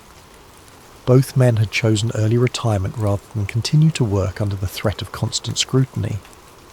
"The thing is," Morrison said as we prepared to leave, "this isn't the first time something like this has happened in Miami. We started digging into old cases, looking for patterns. There have been at least 3 similar incidents in the past 5 years. Always the same response. Immediate federal takeover, memory hold within 48 hours, witnesses either discredited or disappeared." He handed me a piece of paper with several addresses written on it. "These are the locations of the other incidents. If you're serious about investigating this, that's where you should start. But Rivera? I looked up from the paper. Be careful. Whatever you saw that night, whoever's covering it up, they've got resources we can't even imagine. They've already destroyed your career. Don't let them destroy your life. The first address Morrison had given me was a construction site in downtown Miami, where, according to police records, there had been a gas leak evacuation in March 2019. The official story was that workers had detected dangerous levels of methane and called in hazmat teams as a precaution. But when I spoke to Carlos Mendez, a construction foreman who'd been working the site that day, I got a very different account. Gas leak my ass, Carlos said when I met him at a job site in Coral Gables.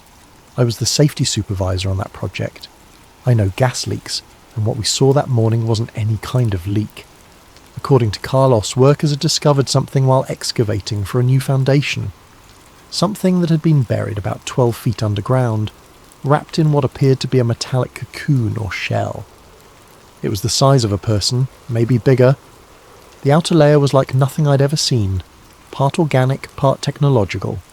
When we tried to cut through it to see what was inside, the whole thing started humming. Humming? Like electrical equipment, but alive somehow, and the temperature around it dropped about 20 degrees in a matter of minutes. Our breath was visible, right there in the middle of a Miami summer. Within hours, federal agents had arrived and declared the site a potential environmental hazard. All workers were evacuated, sworn to secrecy, and paid substantial bonuses for their discretion. They brought in equipment I'd never seen before, Carlos continued, extracted whatever was buried there and covered the whole thing up. Next day, official reports said it was a false alarm about gas levels.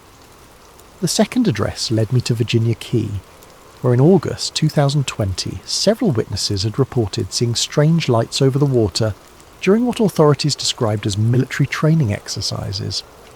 Maria Rodriguez, who lived in a waterfront apartment that overlooked the bay, had been one of those witnesses. It wasn't aircraft, she told me as we sat on her balcony, looking out over the same stretch of water.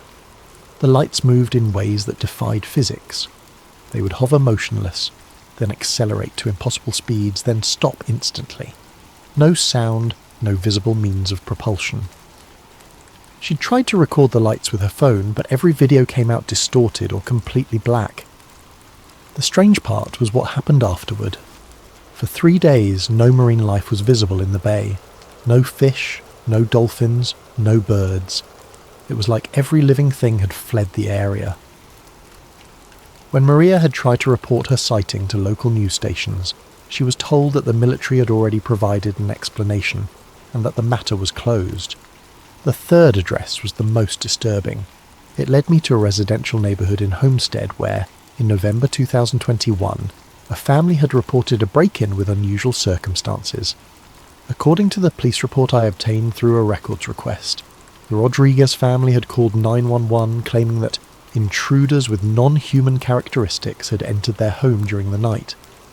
I found Elena Rodriguez working at a local grocery store. She was a middle-aged woman with tired eyes who became visibly uncomfortable when I mentioned the incident. "I don't talk about that anymore," she said immediately. "My family. We've moved on." But when I pressed gently, explaining that I'd experienced something similar and was looking for answers, she agreed to meet me after her shift.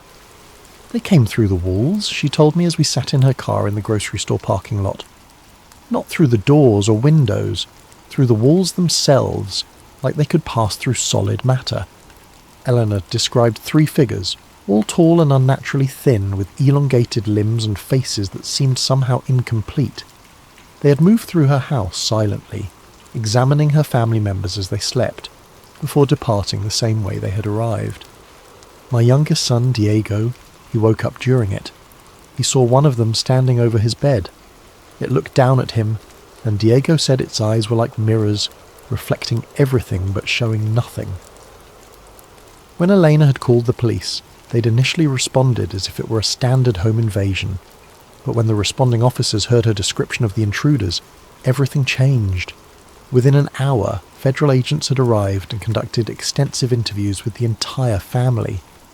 "They told us it was a shared hallucination caused by a gas leak," Elena said bitterly. "But there was no gas leak. and hallucinations don't leave physical evidence. She showed me a photo on her phone.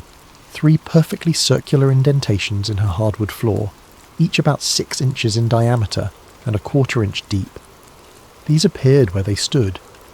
The agents tried to convince us they'd always been there, but I'd lived in that house for 15 years. I knew every mark on those floors. After the investigation, Eleanor's family had been relocated to a different neighbourhood and given new jobs. Her husband, who'd been most vocal about the incident, had died in a car accident 6 months later, single vehicle collision, ruled accidental. That's when I stopped talking, Lena finished. Whatever they are, whatever they want, someone very powerful is protecting them, and people who ask too many questions, things happen to them. I was beginning to understand the scope of what I was dealing with. This wasn't just a cover-up of a single incident.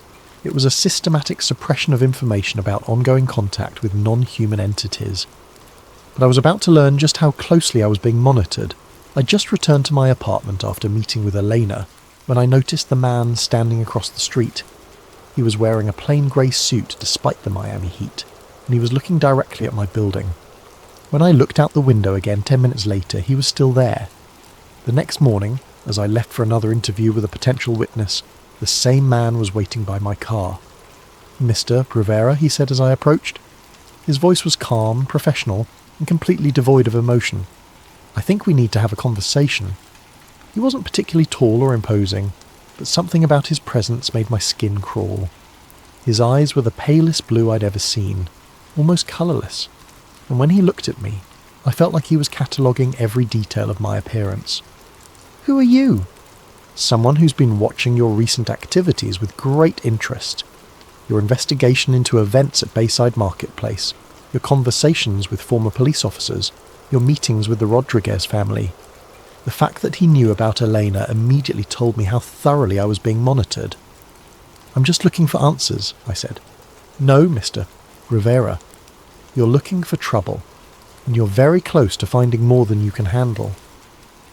He reached into his jacket and pulled out a manila envelope, handing it to me. "These are photographs taken outside your apartment building over the past week. Notice anything interesting?" I opened the envelope with shaking hands. Inside were a dozen surveillance photos showing me entering and leaving my building, walking to my car, meeting with various people. But it wasn't the photos themselves that made my blood run cold. It was the timestamp on each image. They had been taken from angles that should have been impossible, high above street level, as if the photographer had been floating in mid-air. And in several of the photos I could see partial reflections in windows and car mirrors that showed the photographer's position. The camera had been at least 30 feet off the ground. "We know everything you've been doing, everyone you've spoken to, every document you've accessed. You think you're investigating us, but we've been studying you since the moment you left that security office." He paused, letting that sink in. "You saw something you weren't supposed to see. That was an accident, an unfortunate coincidence. But instead of accepting the logical explanation and moving on with your life, you've chosen to pursue answers that could endanger national security." National security? What kind of national security requires covering up contact with non-human entities? The man's expression didn't change, but something flickered behind those pale eyes. The kind that prevents mass panic, economic collapse, and the breakdown of social order. Do you really think the public is ready to learn that they're not alone in the universe? That beings with technology beyond our understanding have been operating on Earth for decades? So you admit it. These things, whatever they are, they're real. I admit nothing. But I'm offering you a choice, Mr. Rivera. Walk away now, and you can return to your normal life. We can arrange new employment, perhaps relocate you to a different city if you prefer. All we ask is your silence. And if I refuse, then you'll discover that there are worse things than being fired from a security job." He turned to go, then paused. "You have 48 hours to decide.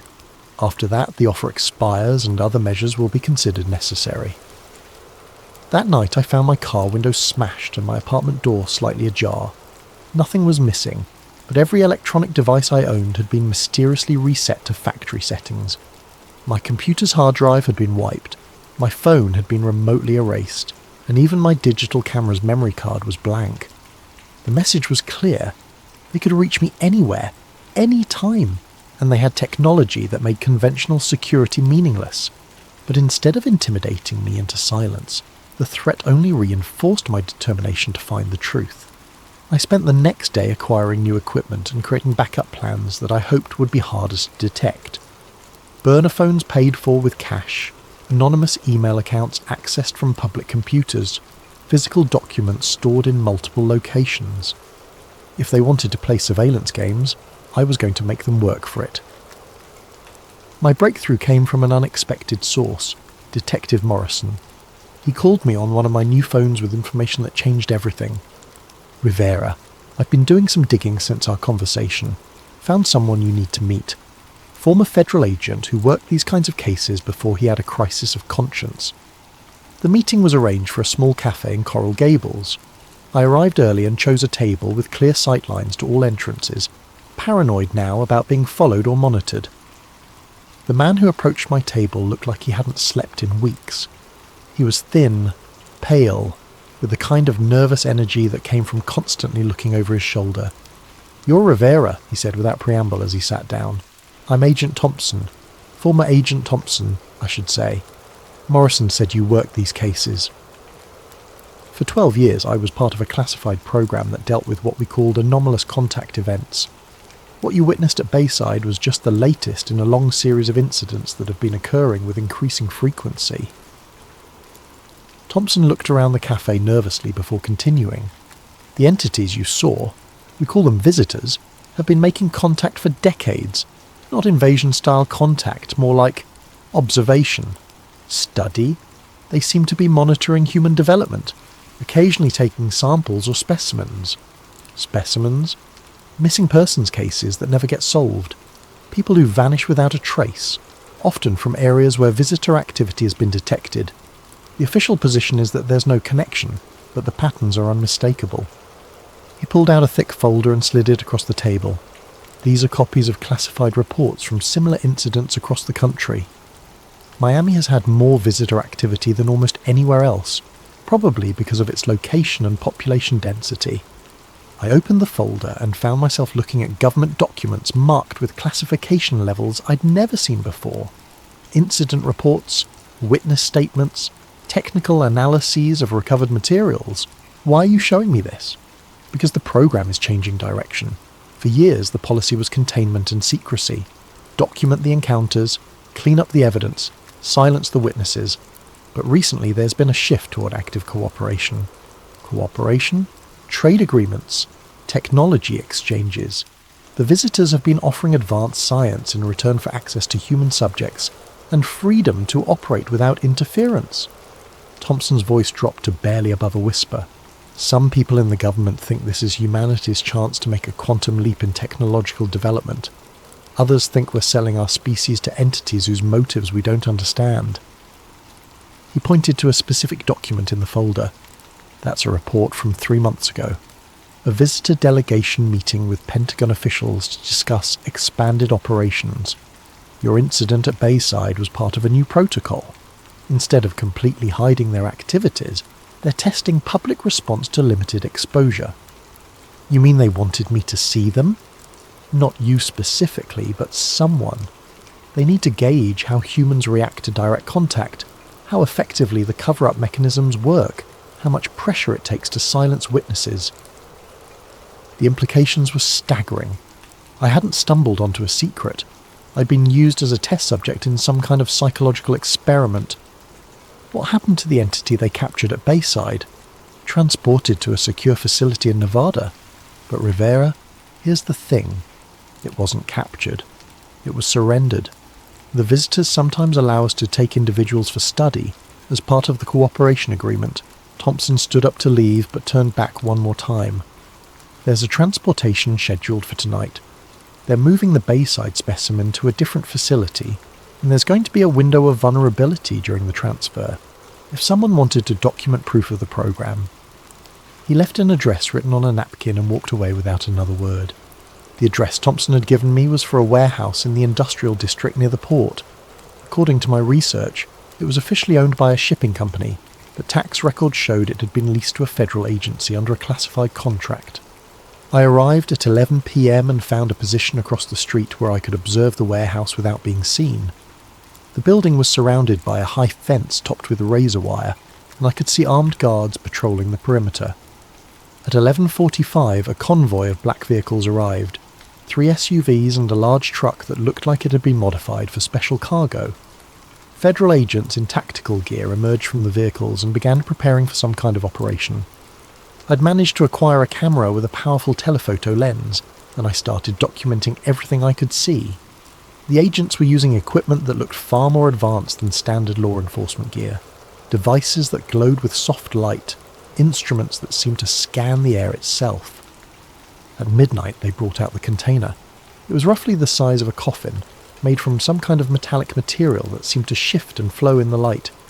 2 agents carried it carefully to the modified truck, handling it with the kind of reverence usually reserved for religious artifacts.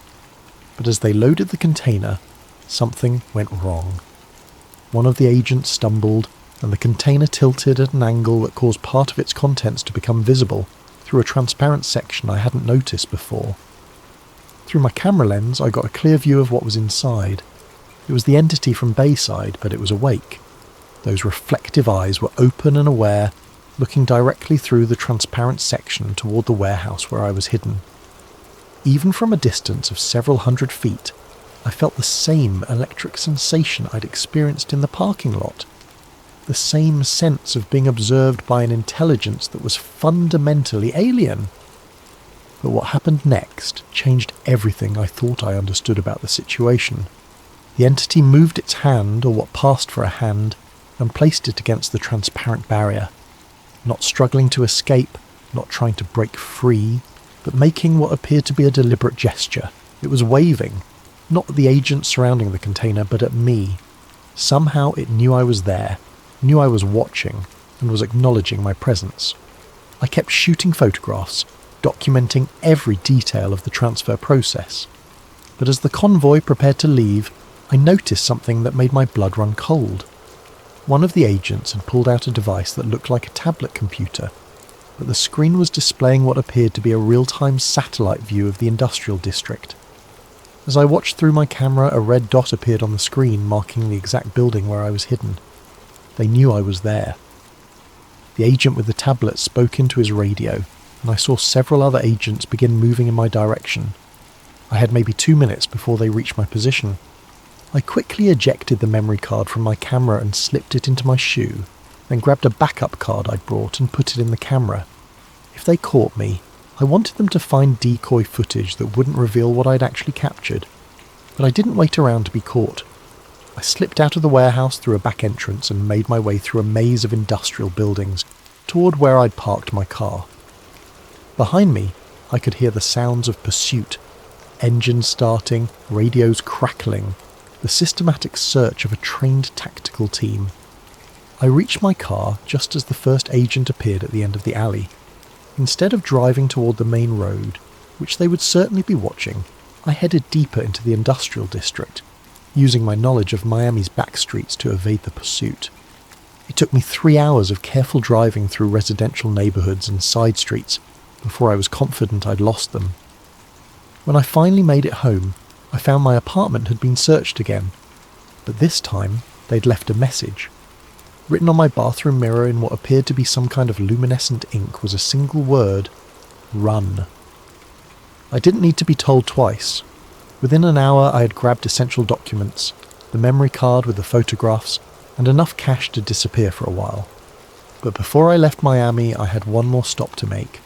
I drove to Bayside Marketplace one last time, parking in the same lot where I'd first encountered the entity 3 months earlier. The place looked normal, tourists taking late-night photos, couples walking along the marina, the usual mix of activity that made Miami a 24-hour city.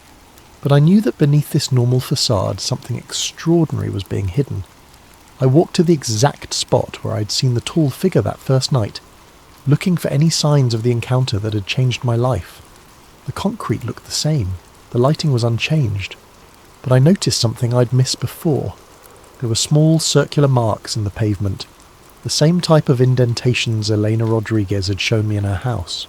3 perfect circles, each about 6 inches in diameter, arranged in a triangle pattern. They weren't damage from construction or wear patterns from foot traffic. They were too precise, too intentional. They looked like landing marks. As I knelt to examine them more closely, I heard a familiar sound, that electric static that seemed to come from the air itself. I stood up slowly and found myself face to face with the same entity I'd encountered months before. It was standing about 10 feet away, perfectly still, watching me with those reflective eyes. But this time, I wasn't afraid. After everything I'd learned, everything I'd discovered about the cover-up and the cooperation agreements, I realised that this wasn't a predator or an invader. It was a researcher, and I was part of its study. We regarded each other in silence for several long moments. Then, impossibly, it spoke. The voice didn't come through the air. It appeared directly in my mind, like a thought that wasn't my own. You have seen, you have documented, you have chosen to pursue truth despite consequences. Why? I asked. Not sure if I was speaking aloud or thinking the question. Your species stands at a threshold. Some among you are ready for broader contact. Others resist change. We study both responses. The government knows about you. They're working with you. Some among your leaders seek cooperation. Others seek control. The outcome is not yet determined. What do you want from us? To understand, to evaluate, to determine if your species can join the broader community of intelligence. And if we can't? The entity tilted its head at that impossible angle, considering the question. Then you will remain isolated until you are ready, or until you are no longer capable of choice. The implications of that statement sent a chill through me, but before I could ask for clarification, the entity was speaking again. You have served your purpose, Marcus Rivera. Your reactions, your investigations, your resistance to suppression, all have provided valuable data. I was an experiment.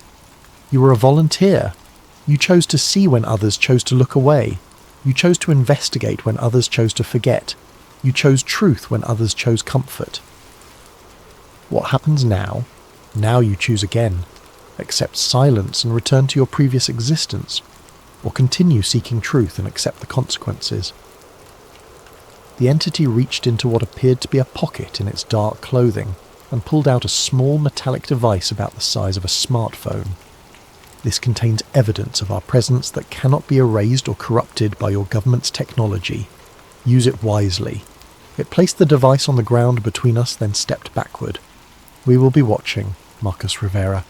Your choices will influence how we proceed with your species. And then, just as it had before, the entity simply wasn't there anymore. I stood alone in the Bayside parking lot holding an alien device that contained proof of everything I'd suspected. That was 6 months ago. I'm writing this from a small motel room in Colorado, the latest stop in a journey that has taken me across the country, as I stay ahead of the federal agents who are still hunting for me. The device the entity gave me has proven to be everything it promised, irrefutable evidence of non-human intelligence operating on Earth. I've uploaded copies of the files to dozens of secure servers, sent copies to journalists and researchers around the world, and created enough redundancy to ensure that the truth can't be completely suppressed. The response has been exactly what you'd expect. Most mainstream media outlets have ignored the evidence or dismissed it as elaborate hoaxes. Government officials have denied everything while simultaneously launching investigations into national security breaches. The usual debunkers have produced increasingly elaborate explanations for why, obviously alien technology must be some kind of military prototype. But some people are listening. Some people are investigating. Some people are asking the right questions. I've been contacted by witnesses from dozens of other incidents. Construction workers who found buried artifacts, military personnel who encountered craft that defied physics, scientists who were ordered to destroy research that proved too inconvenient. We're building a network of people who refuse to accept the official silence. People who believe that humanity deserves to know the truth about our place in the universe. The federal agents are still hunting for me. I change locations every few days, use only cash, avoid any kind of electronic communication that can be traced. But I'm not running scared anymore. I'm running strategic. Every day I stay free as another day to gather more evidence, to contact more witnesses, to build a case that even the most sophisticated cover-up can't suppress. Because I understand now that this isn't just about what I saw at Bayside Marketplace. It's about the future of human civilization, about whether we'll be allowed to make informed choices about contact with non-human intelligence, or whether those choices will be made for us by a small group of government officials and corporate interests. The entities, the visitors, whatever we choose to call them, are real. They're here, they're studying us, and they're waiting to see what kind of species we really are. Some in our government have chosen cooperation and secrecy. They've decided that humanity isn't ready for the truth, that panic and social collapse would be inevitable if people knew we weren't alone. I believe they're wrong. I believe that people deserve to know, that we have the right to participate in decisions about our own future. That truth, however disturbing, is better than comfortable lies. So I'm going to keep running, keep investigating, keep documenting. I'm going to find every witness, gather every piece of evidence, and build a case so comprehensive that even the most sophisticated disinformation campaign can't discredit it. They took my job, my friends, my normal life, but they can't take what I saw that night at Bayside. They can't erase the truth, and as long as I'm alive and free, I'm going to make sure that truth eventually reaches the people who deserve to know it. The hunt continues. My name is Marcus Rivera, and this is my testimony. If something happens to me, if I disappear or die under suspicious circumstances, remember that the truth doesn't die with the messenger.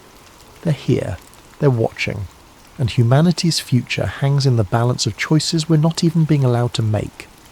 The question isn't whether we're alone in the universe. The question is whether we're brave enough to handle the answer. What if the objects we see streaking through our solar system aren't just cosmic debris? What if some of them are watching, waiting, and following a pattern we're only beginning to understand? Tonight's story takes us into the world of deep space surveillance, government cover-ups, and the terrifying possibility that we're not alone, and haven't been for decades. If you enjoy stories like this that blur the line between science and the unknown, make sure to hit that like button and subscribe to Sleep Theories for more content that will keep you questioning what's really out there, and drop a comment below letting me know what time you're listening and where you're from around the world. I love connecting with fellow night owls and mystery seekers. Now, let's dive into the Atlas pattern. The coffee had gone cold hours ago, but I kept sipping it anyway. Room temperature caffeine was better than no caffeine, especially when you're staring at endless streams of astronomical data at 3:47 a.m. My name is Marcus Webb, and I'm what you might charitably call a data analyst for the Near-Earth Object Surveillance Network, though glorified pattern-matching drone would be more accurate. Most nights were the same routine: cross-reference orbital trajectories, flag anything that deviated from predicted paths, file reports that maybe 3 people would ever read, asteroids, comets, space junk. It all blurred together into points of light moving predictably through the void. The work was mind-numbing, but it paid the bills and kept me close to the stars I'd loved since childhood. That night was different, though I didn't realise it at first. I was reviewing data from 3I Atlas, the interstellar comet that had been making headlines for the past few months. Unlike most comets that originate from our own solar system, this one had come from deep space, only the 3rd confirmed interstellar visitor we'd ever detected. The media loved stories about cosmic wanderers, and 3I Atlas fit the bill perfectly. Except something was wrong with the data. At first I thought it was an equipment malfunction. Comets develop distinctive comas, those glowing halos of gas and dust, when they get close to the sun. It's basic astronomy. But according to my instruments, 3I Atlas showed no signs of outgassing despite being well within the zone, where it should have been blazing like a celestial torch. I pulled up the trajectory data and felt my stomach drop. The orbital path showed tiny corrections, minute adjustments that were impossibly precise for a chunk of ice and rock tumbling through space. I ran the calculations 3 times, then a 4th, but the result was always the same. 3I Atlas wasn't following a natural ballistic trajectory, it was steering. My hands trembled as I documented everything. Spectral analysis, trajectory corrections, the complete absence of a coma.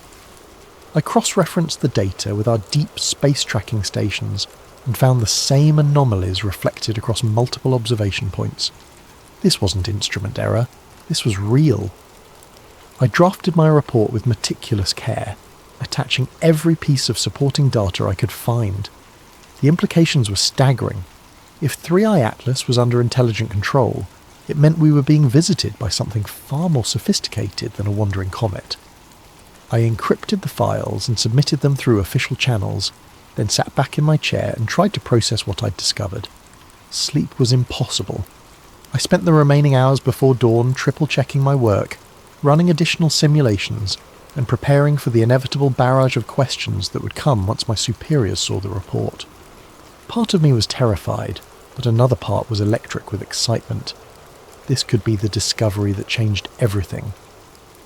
When I arrived at work the next morning, I went straight to my computer to pull up the backup files of my observation log.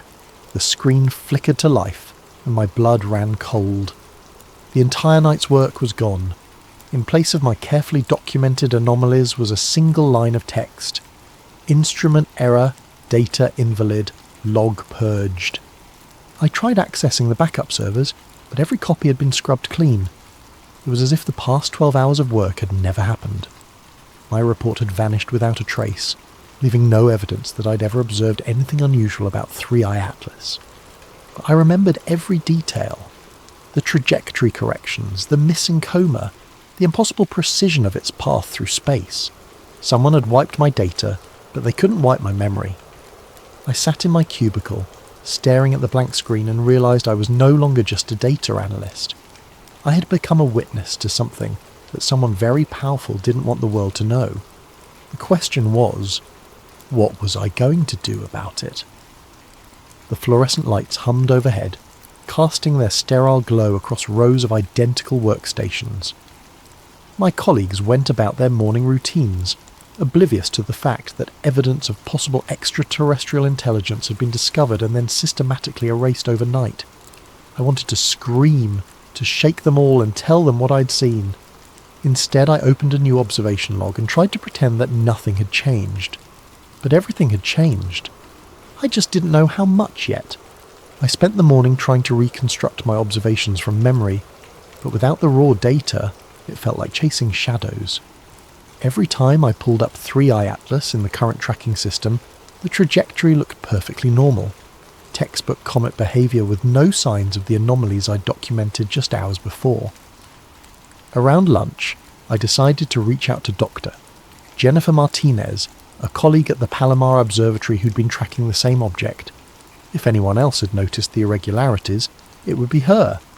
I kept the email casual, asking about her observations and mentioning that I'd seen some interesting data patterns the night before. A reply came back within minutes. "Hey Marcus, nothing unusual on our end. Standard comet behaviour all the way.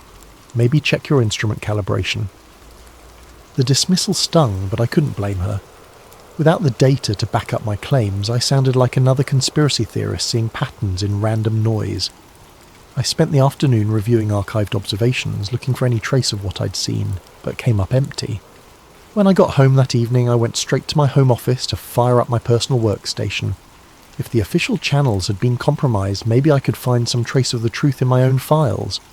I'd been in the habit of backing up interesting observations to my personal cloud storage, just in case. The computer took longer than usual to boot up. When the desktop finally appeared, I noticed immediately that something was wrong. Files were missing, folders had been rearranged, my backup directories were completely empty. A chill ran down my spine as I checked the access logs. According to the timestamps, my computer had been remotely accessed while I was at work. Someone had systematically gone through my personal files and deleted anything related to astronomical observations from the past month. I was reaching for my phone to call tech support when it rang. The caller ID showed an unknown number. "Hello? Marcus Webb?" The voice was calm, professional, with a slight electronic distortion that suggested it was being run through a voice changer. "Who is this?" "Someone who wants to help you avoid making a very serious mistake. You filed a report last night about anomalous observations of Object 3i Atlas. That report has been classified and removed from all systems." My mouth went dry. "I don't know what you're talking about." "Mr. Webb, we know exactly what you saw, and we know you backed up the data. We also know you've already reached out to colleagues trying to verify your observations. This is your only warning. You didn't see what you think you saw. Drop it.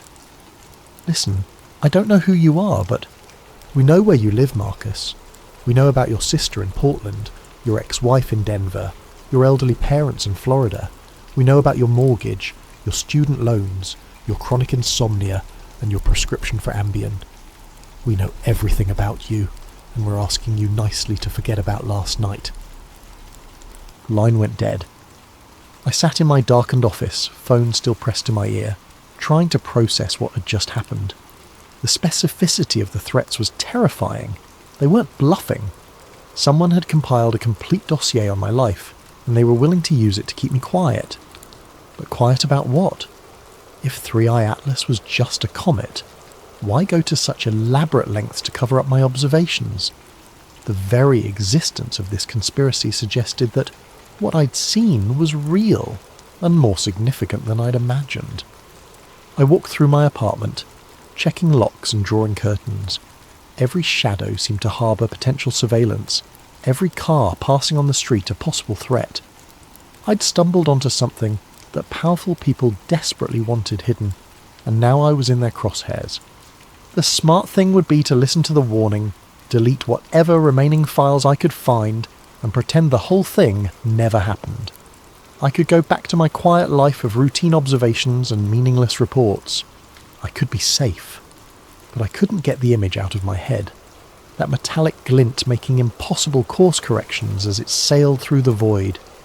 If this was evidence of extraterrestrial intelligence, didn't the world have a right to know? I made a decision that would haunt me for months to come. Instead of backing down, I was going to dig deeper. The next few days passed in a haze of paranoia and careful routine. I went to work, processed data on mundane asteroids, and avoided anything remotely connected to 3i Atlas. My supervisors seemed satisfied that I'd gotten the message, but I could feel their eyes on me whenever I moved through the office. At home, I'd become obsessive about security. I disconnected my personal computer from the internet and started using an old laptop with a VPN connection from various coffee shops around the city. If someone was monitoring my activities, I was going to make it as difficult as possible. It was on Thursday night, exactly a week after my initial observations, that everything changed again. I was reviewing innocuous comet data on the disconnected computer when a notification chimed from the old laptop. New email. That was odd. I hadn't given the address to anyone, and it was supposed to be completely anonymous. The sender field was blank. The subject line read simply, "You're not alone." My cursor hovered over the message for several long minutes. Every instinct screamed that this was a trap, another layer of the conspiracy designed to draw me deeper into danger. But curiosity won out, and I clicked. The email contained no text, just a single encrypted attachment. The file name was project_Atlas_1987_declassified.pdf. I stared at the screen, heart pounding. 1987. That was decades before the discovery of our first confirmed interstellar visitor. Yet here was a file suggesting that something called Project Atlas had been operational for over 30 years. The decryption key was embedded in the file metadata, almost as if someone wanted to make sure I could access it easily. I ran the file through every security scanner I could find, but it came back clean. Finally, I opened it. What I saw made my hands shake so badly I nearly dropped the laptop. The document was a partial intelligence briefing stamped with classifications I'd never seen before. The header read, Interstellar Object Reconnaissance Program, Project Atlas, Eyes Only. The first page contained an executive summary that made my blood run cold. Analysis of Object Designation 1, I/2017 U1, Oumuamua, confirms artificial origin and reconnaissance capabilities consistent with previous visitations dating to 1987. Object demonstrated control trajectory adjustments, non-gravitational acceleration, and structural properties incompatible with natural formation. Recommend continuation of monitoring protocols and information containment procedures. I scrolled through page after page of technical analysis, trajectory data, and spectroscopic readings that painted a picture I could barely comprehend. Oumuamua, the first officially recognised interstellar visitor hadn't been a natural object at all. According to this document, it was some kind of reconnaissance probe, and it wasn't the first. The file included a timeline that made my stomach churn. 1987, first confirmed artificial interstellar object, designation classified. 1996, second visitor, trajectory adjusted to avoid detection. 2003, third visitor demonstrated active camouflage capabilities. 2017, Oumuamua arrival, too large to conceal from public observation. 2019, Tuai/Borisov, partial artificial characteristics detected. And at the bottom of the timeline, a chilling projection. Pattern analysis suggests visitation cycle of 6 to 7 years, with each object following optimized surveillance trajectories through inner solar system. Recommend heightened monitoring for next projected arrival, 2025 to 2026 time frame. 3i Atlas had arrived right on schedule. I spent hours poring over the technical data trying to understand the implications. These weren't random cosmic visitors. They were part of a systematic surveillance operation spanning decades. Someone, or something, had been conducting regular reconnaissance of Earth, and our governments had known about it all along. The document included references to information containment protocols and civilian observation management, which explained what had happened to my data. This wasn't just a cover-up. It was a well-established system for suppressing any evidence that leaked into public channels. But why give me this information? Who had access to such highly classified material, and why were they willing to risk everything to leak it to a low-level data analyst? I printed the entire document on the coffee shop's printer, then deleted all traces from the laptop. This was too important to trust to digital storage alone. As I walked home through the darkened streets, clutching the papers under my jacket, I couldn't shake the feeling that I was being watched. The next morning brought a fresh horror. When I arrived at work, my supervisor was waiting at my desk with a grim expression. "Marcus, we need to talk. Conference room 3 now." Inside the sterile meeting room, he laid out a series of photographs across the table. They showed me entering the coffee shop, using the laptop, printing documents, and walking home with a manila envelope under my arm. "We've been very patient with you," he said quietly, "but this ends now. Whatever game you think you're playing, it stops today." I stared at the surveillance photos, realizing just how completely I was outmatched. They'd been watching every move, documenting every attempt to investigate further. The leaked document wasn't help.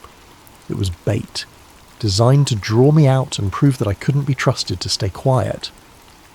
"I don't know what you want me to say," I managed. "I want you to say that you understand. You're a good analyst, Marcus, but you're in way over your head. Take a vacation, 2 weeks, paid leave. Think about whether this job is really the right fit for you." The message was clear. Back off or lose everything. But as I cleaned out my desk under the watchful eyes of security, I couldn't help but smile grimly. They thought they'd caught everything, but they were wrong. Hidden in my apartment was a complete copy of the Project Atlas file, and more importantly, I now knew I wasn't the only one who'd seen through the deception. Someone else was out there, someone with access to the deeper secrets of the conspiracy, and they were trying to help me expose the truth. 2 weeks of forced vacation gave me time to think, but sleep remained elusive. Every night I found myself staring out my bedroom window at the stars, wondering how many of those points of light had been visited by the Watchers. The Project Atlas document had opened a door to a reality I couldn't close again. I'd hidden the printed files in a safety deposit box at a bank across town, but I'd memorized every crucial detail. The pattern was what haunted me most. Regular intervals, a systematic coverage, and a level of coordination that suggested long-term planning spanning multiple decades. During the day, I visited libraries and used their public computers to dig through archived astronomical data. I was looking for gaps, objects that had been observed briefly and then forgotten, trajectory anomalies that had been dismissed as instrument error, anything that might fit the pattern described in the classified document. What I found was more disturbing than I'd imagined. In 1987, the Harvard-Smithsonian Center for Astrophysics had published a brief note about an unusual object designated 1987 QX. The initial observations showed it on an interstellar trajectory, but follow-up attempts failed to relocate it. The official explanation was insufficient data for continued tracking. But buried in the technical appendix, I found a reference to anomalous spectral characteristics suggesting metallic composition and non-gravitational acceleration inconsistent with comet outgassing. 1987 QX had been the first visitor, exactly as described in the leaked document. I found similar patterns throughout the historical record, objects that appeared briefly in official catalogues before being reclassified or forgotten entirely, always at the predicted intervals, always showing subtle signs of artificial origin, always disappearing from public view after initial detection. The 1996 visitor had been detected by 3 different observatories, but within months, all references to it had been removed from published papers. I found fragments in old conference abstracts and preliminary reports, but the object itself had been erased from the official record. By 2003, the concealment efforts had become more sophisticated. That year's visitor never appeared in any public catalogues at all, but I found oblique references to it in budget documents, requesting additional funding for deep space monitoring equipment, and personnel evaluations praising staff for exceptional discretion in sensitive operations. The pattern was undeniable. For over 30 years, someone had been systematically monitoring and covering up evidence of artificial objects entering our solar system. The only question was, who was doing the covering up, and what were they hiding? My research was interrupted by a phone call from an unknown number. I almost didn't answer, but something made me pick up. "Is this Marcus Webb?" The voice was elderly, gravelly, with a slight tremor. "Who's asking?" "Someone who's been watching your library research with great interest. My name is Dr. Harold Peterson. I think we should meet." The name was familiar. I'd seen it referenced in some of the older papers I'd been reviewing. Harold Peterson had been a respected astronomer in the 1980s, specialising in small body observations. His publications had stopped abruptly in 1988. "What do you want?" "I want to show you something that will change how you see everything, but not over the phone. Are you familiar with the old Griffith Observatory parking lot? Meet me there at midnight." Every instinct told me it was a trap, but I'd come too far to turn back now.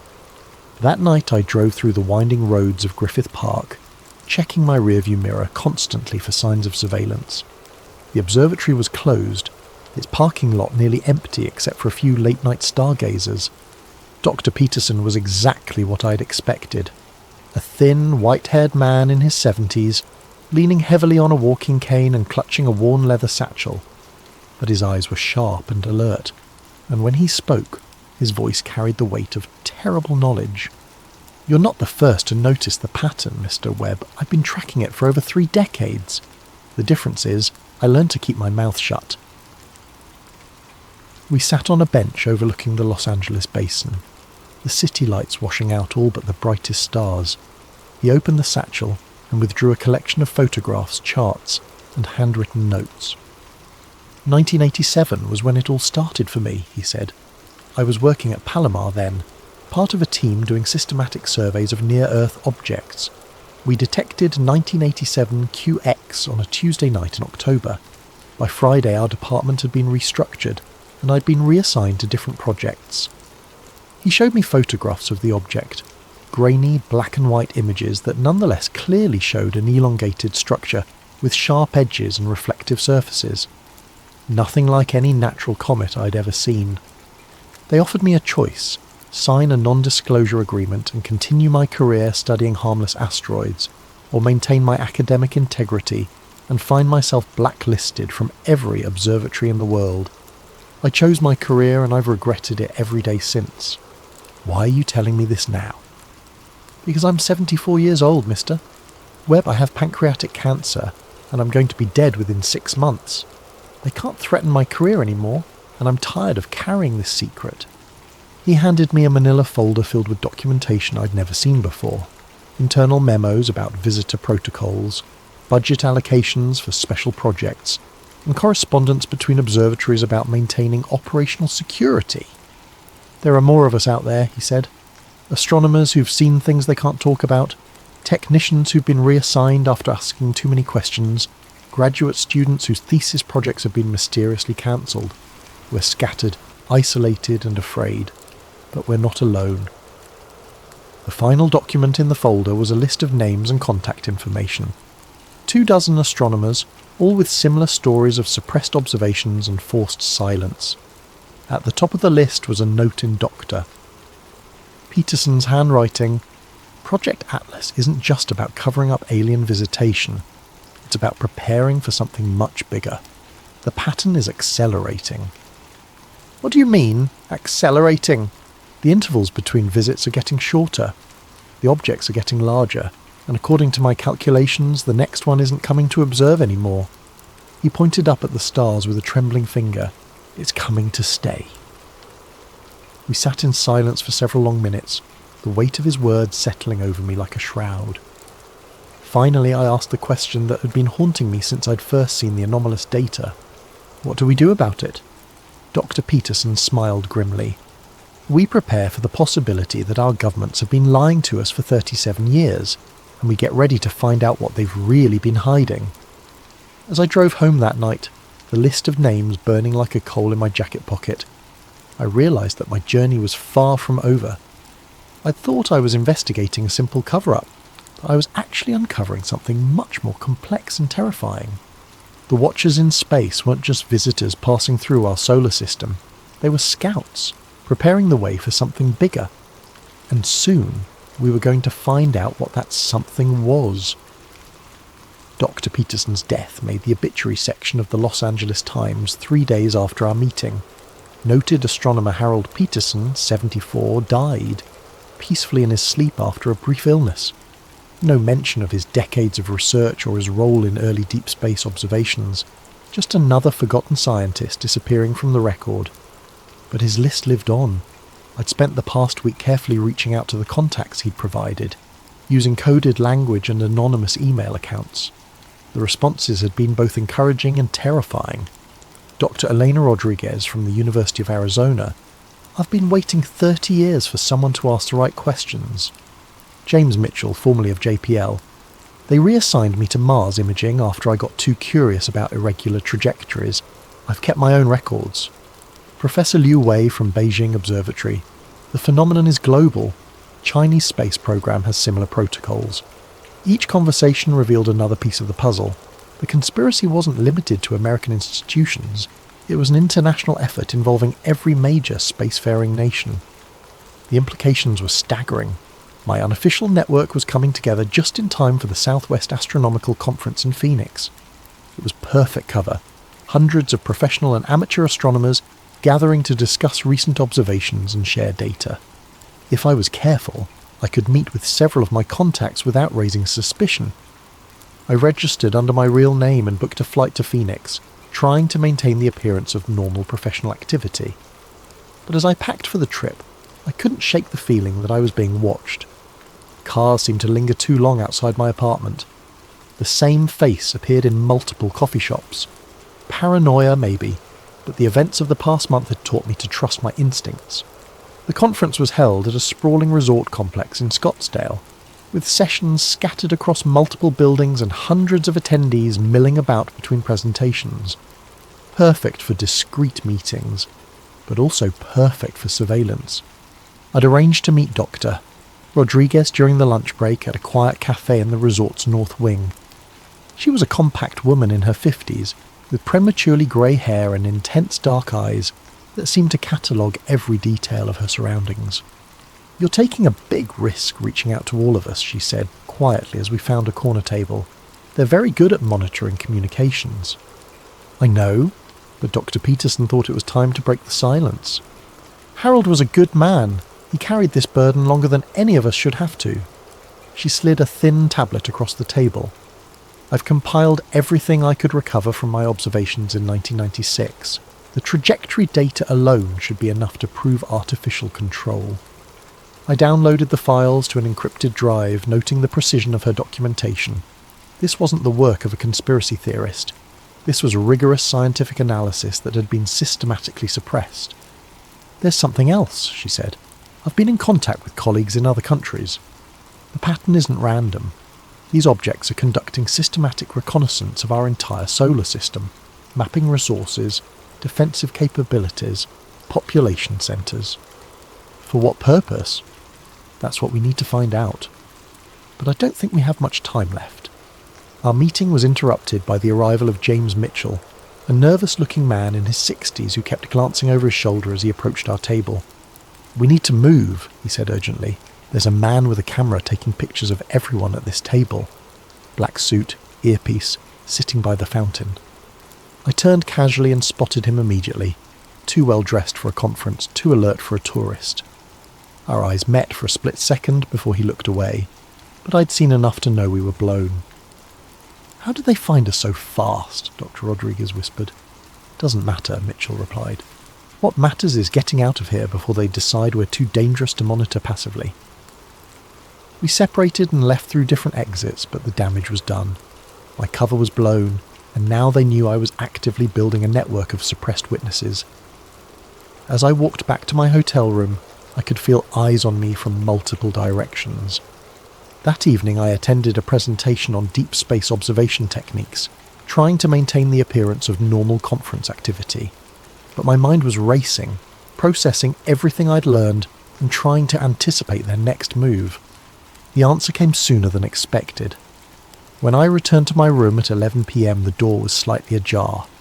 I pushed it open slowly, reaching for the light switch, and froze. My room had been systematically searched. Every piece of luggage had been opened, every pocket turned inside out.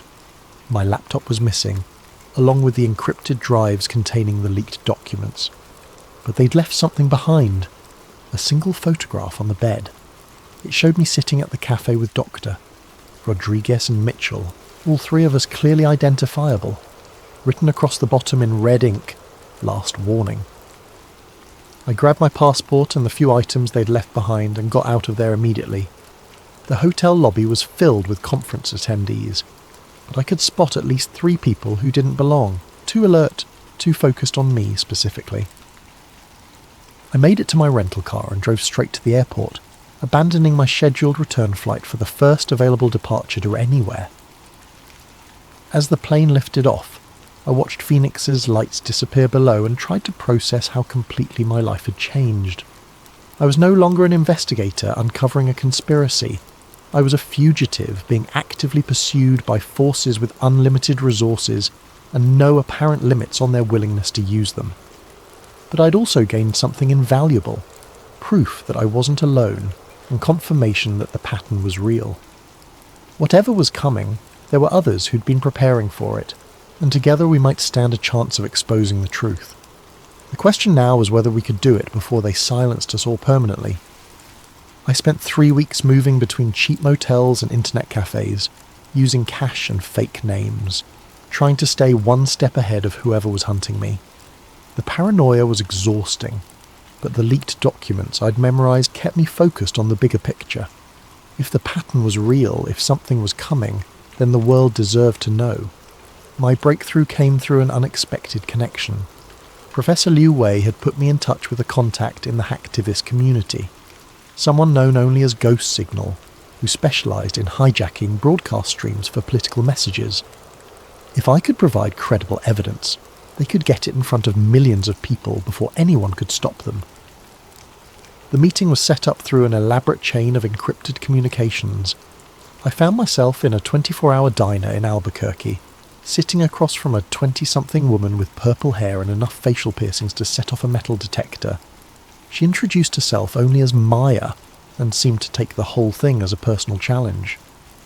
"So you're telling me the government's been covering up alien visitors for 30 years, she said, stirring sugar into her coffee. "Not alien visitors, reconnaissance probes. There's a difference." "Is there?" "Either way, it's the biggest story in human history and they've been lying about it." She pulled out a modified tablet and began typing rapidly. "I can get you into any broadcast stream you want. Major networks, streaming services, social media feeds.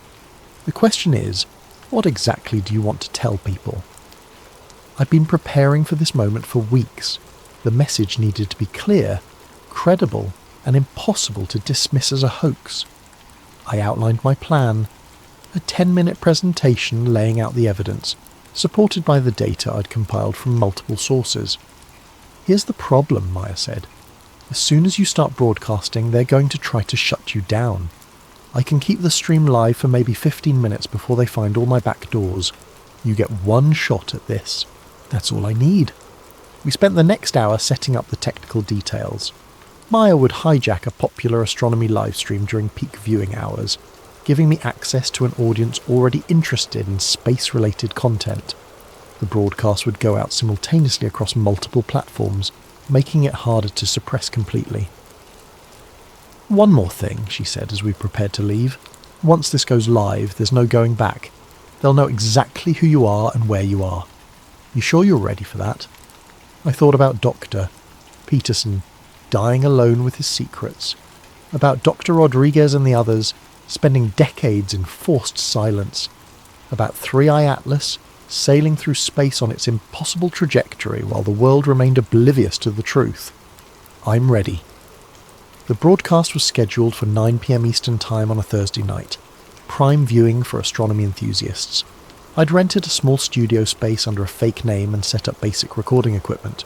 Maya would handle the technical aspects remotely, leaving me to focus on delivering the most important message of my life. At exactly 9 o'clock, Maya's voice crackled through my earpiece. You're live in 3, 2, 1. Good evening. My name is Marcus Webb, and I'm a data analyst for the Near-Earth Object Surveillance Network. What I'm about to tell you will challenge everything you think you know about our place in the universe. I started with 3i Atlas, describing my initial observations and the systematic erasure of evidence. Then I expanded to the broader pattern, using charts and graphs to illustrate the regular intervals and artificial characteristics of the interstellar visitors. These objects aren't random cosmic debris, I continued, holding up copies of the leaked documents.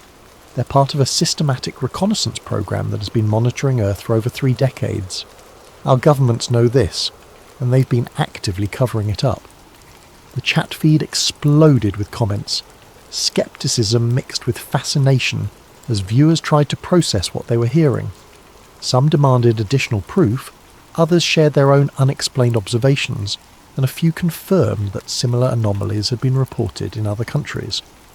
The pattern is accelerating, I said, moving to my final slides. The intervals between visits are getting shorter, and according to my analysis, the next object, designated 4I/ATLAS, isn't coming to observe. It's coming to establish a permanent presence. I displayed the trajectory calculations that showed the next visitor would arrive within 18 months, on a path that would bring it into a stable orbit around Earth rather than passing through the solar system. Based on the data I've compiled from multiple sources, 4I/ATLAS will arrive in approximately 543 days. Unlike its predecessors, this object will not be leaving. It will take up position in our local space, and we need to be prepared for what that means. The chat feed was going crazy now, with thousands of viewers sharing the stream and demanding answers. Several amateur astronomers confirmed they could verify parts of my data with their own observations. The message was spreading faster than I dared hope. That's when Maya's voice crackled urgently in my earpiece. We've got company. Black SUVs surrounding the building, and my feeds are being traced. Wrap it up now. If you're watching this, please share it with everyone you know, I said quickly. The truth has been hidden for too long. In less than 2 years, we're going to find out what 37 years of reconnaissance has been preparing for. Don't let them keep you in the dark anymore. The feed went black just as I heard heavy footsteps in the corridor outside. I grabbed my notes and headed for the fire exit, but it was too late. 3 men in dark suits were already coming through the door, moving with the efficiency of people who'd done this many times before. Mr. Webb, you need to come with us. I thought about running, but there was nowhere to go. I'd accomplished what I'd set out to do. The message was out there, spreading across the internet faster than they could contain it. Even if they silenced me now, the truth was already in motion. Did I get your attention? I asked. The lead agent smiled coldly. You have no idea what you've just done. As they led me out in handcuffs, I caught a glimpse of my reflection in a storefront window. I looked exhausted, paranoid, probably more than a little crazy. But I also looked free. For the first time in months, I wasn't carrying the burden of the secret alone. The truth was finally out there, and now the world would have to decide what to do with it. I spent the next 72 hours in a windowless room that officially didn't exist, being questioned by people who officially weren't there. They didn't identify themselves, didn't read me my rights, and didn't seem particularly interested in following any legal procedures I was familiar with. The questions were always the same. Who had given me the classified documents? How many copies existed? Who else was involved in my conspiracy to disseminate false information? I stuck to the same answers. I'd acted alone, based on my own observations and publicly available data. They showed me printouts of the social media explosion that had followed my broadcast. Number Atlas pattern was trending worldwide, with millions of shares and thousands of amateur astronomers attempting to verify my claims. The initial wave of skepticism was giving way to grudging acceptance, as independent observers confirmed the trajectory anomalies I'd described. "You've caused quite a stir," said the lead interrogator, a woman in her 40s with steel-grey hair and eyes like winter. 12 countries have filed formal diplomatic protests. 3 observatories have been forced to release previously classified data. The president is demanding answers. "Good," I said. "Maybe now we can have an honest conversation about what's really happening." "You have no idea what you've done. Do you think we've been keeping this secret for fun? Do you think there isn't a reason for the careful management of this information?" For the first time I detected something other than cold professionalism in her voice. There was fear there, carefully controlled but unmistakable. "Then tell me the reason," I said. She was quiet for a long moment, studying my face as if trying to decide something important. Finally she spoke. "The reason is panic, mister." Webb. "The reason is the complete collapse of social order when 6 billion people realise they're not alone in the universe and that their governments have been lying to them for decades. The reason is mass hysteria, economic collapse and the end of civilization as we know it. People have a right to know. People have a right to survive. And sometimes those two rights are incompatible." She pulled out a tablet and showed me a series of news reports from the past few days. Stock markets crashing as investors fled anything connected to space technology. Religious leaders declaring the end times. Protest movements demanding government transparency. Military bases around the world placed on high alert. "This is just the beginning," she said. "Your little broadcast has started something that none of us can control anymore. I hope you're proud of yourself." They released me that evening without explanation, dropping me off at a bus station in a city I didn't recognise with nothing but my wallet and a warning to maintain a low profile. As I waited for a bus back to Los Angeles, I checked my phone for the first time in 3 days. The internet had exploded. My broadcast had been downloaded millions of times before the original streams were taken down. Amateur astronomers around the world were confirming the trajectory anomalies. Government officials were being pressed for statements, offering carefully worded non-denials that only fueled more speculation. But there was also a disturbing counter-narrative emerging. Professional debunkers were dissecting my presentation, pointing out inconsistencies and questioning my credentials. News outlets were running pieces about dangerous conspiracy theories and the psychology of false pattern recognition. My personal life was being scrutinised, with emphasis on my history of insomnia and anxiety medication. By the time I made it back to Los Angeles, the story was already shifting. The initial excitement was fading, replaced by sophisticated disinformation campaigns that made my claims seem increasingly implausible. Fake documents were circulating that contradicted my evidence. Expert witnesses were appearing on news programs to explain how natural phenomena could account for the observed anomalies. The cover-up was adapting, evolving to contain the damage I'd caused. I found my apartment exactly as I'd left it, but something felt different. The locks hadn't been changed. Nothing appeared to be missing, but there was a subtle wrongness that I couldn't quite identify. It wasn't until I checked my computer that I understood. Every file related to my investigation was gone, replaced by different versions that told a completely different story. The trajectory data now showed normal comet behaviour. The leaked documents appeared to be obvious forgeries. My own research notes had been altered to make me look delusional. They weren't just discrediting my story. They were gaslighting me on a personal level, making me question my own memories and observations. But they'd made one mistake. Hidden in a safety deposit box across town were the original printed documents Doctor Peterson had given me, physical proof that couldn't be digitally altered.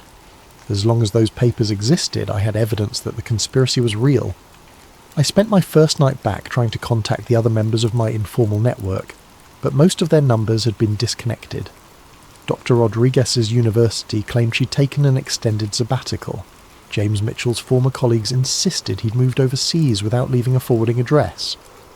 Only Maya responded to my encrypted messages, and her news wasn't encouraging. "They've been thorough," she typed. "Every copy of the broadcast has been scrubbed from major platforms. The mirrors I set up have been taken down. Even the cached versions are disappearing from search engines. What about the amateur confirmations? Being systematically debunked. They've got teams of experts explaining away every anomaly, providing alternative interpretations for every piece of evidence. It's like watching history being rewritten in real time." I stared at my screen, feeling the weight of defeat settling over me. I'd sacrificed everything to get the truth out, and they were erasing it as efficiently as they'd erased my original data files. "There's something else," Maya continued. "I've been monitoring the official astronomy networks. They're planning something big. A coordinated announcement about 3i Atlas that's going to put this whole thing to bed once and for all." The announcement came 2 days later, during a press conference at NASA headquarters. A panel of distinguished astronomers and agency officials presented their definitive analysis of 3i Atlas, complete with detailed explanations for every anomaly I'd observed. The trajectory corrections were caused by asymmetric outgassing from previously undetected volatile compounds.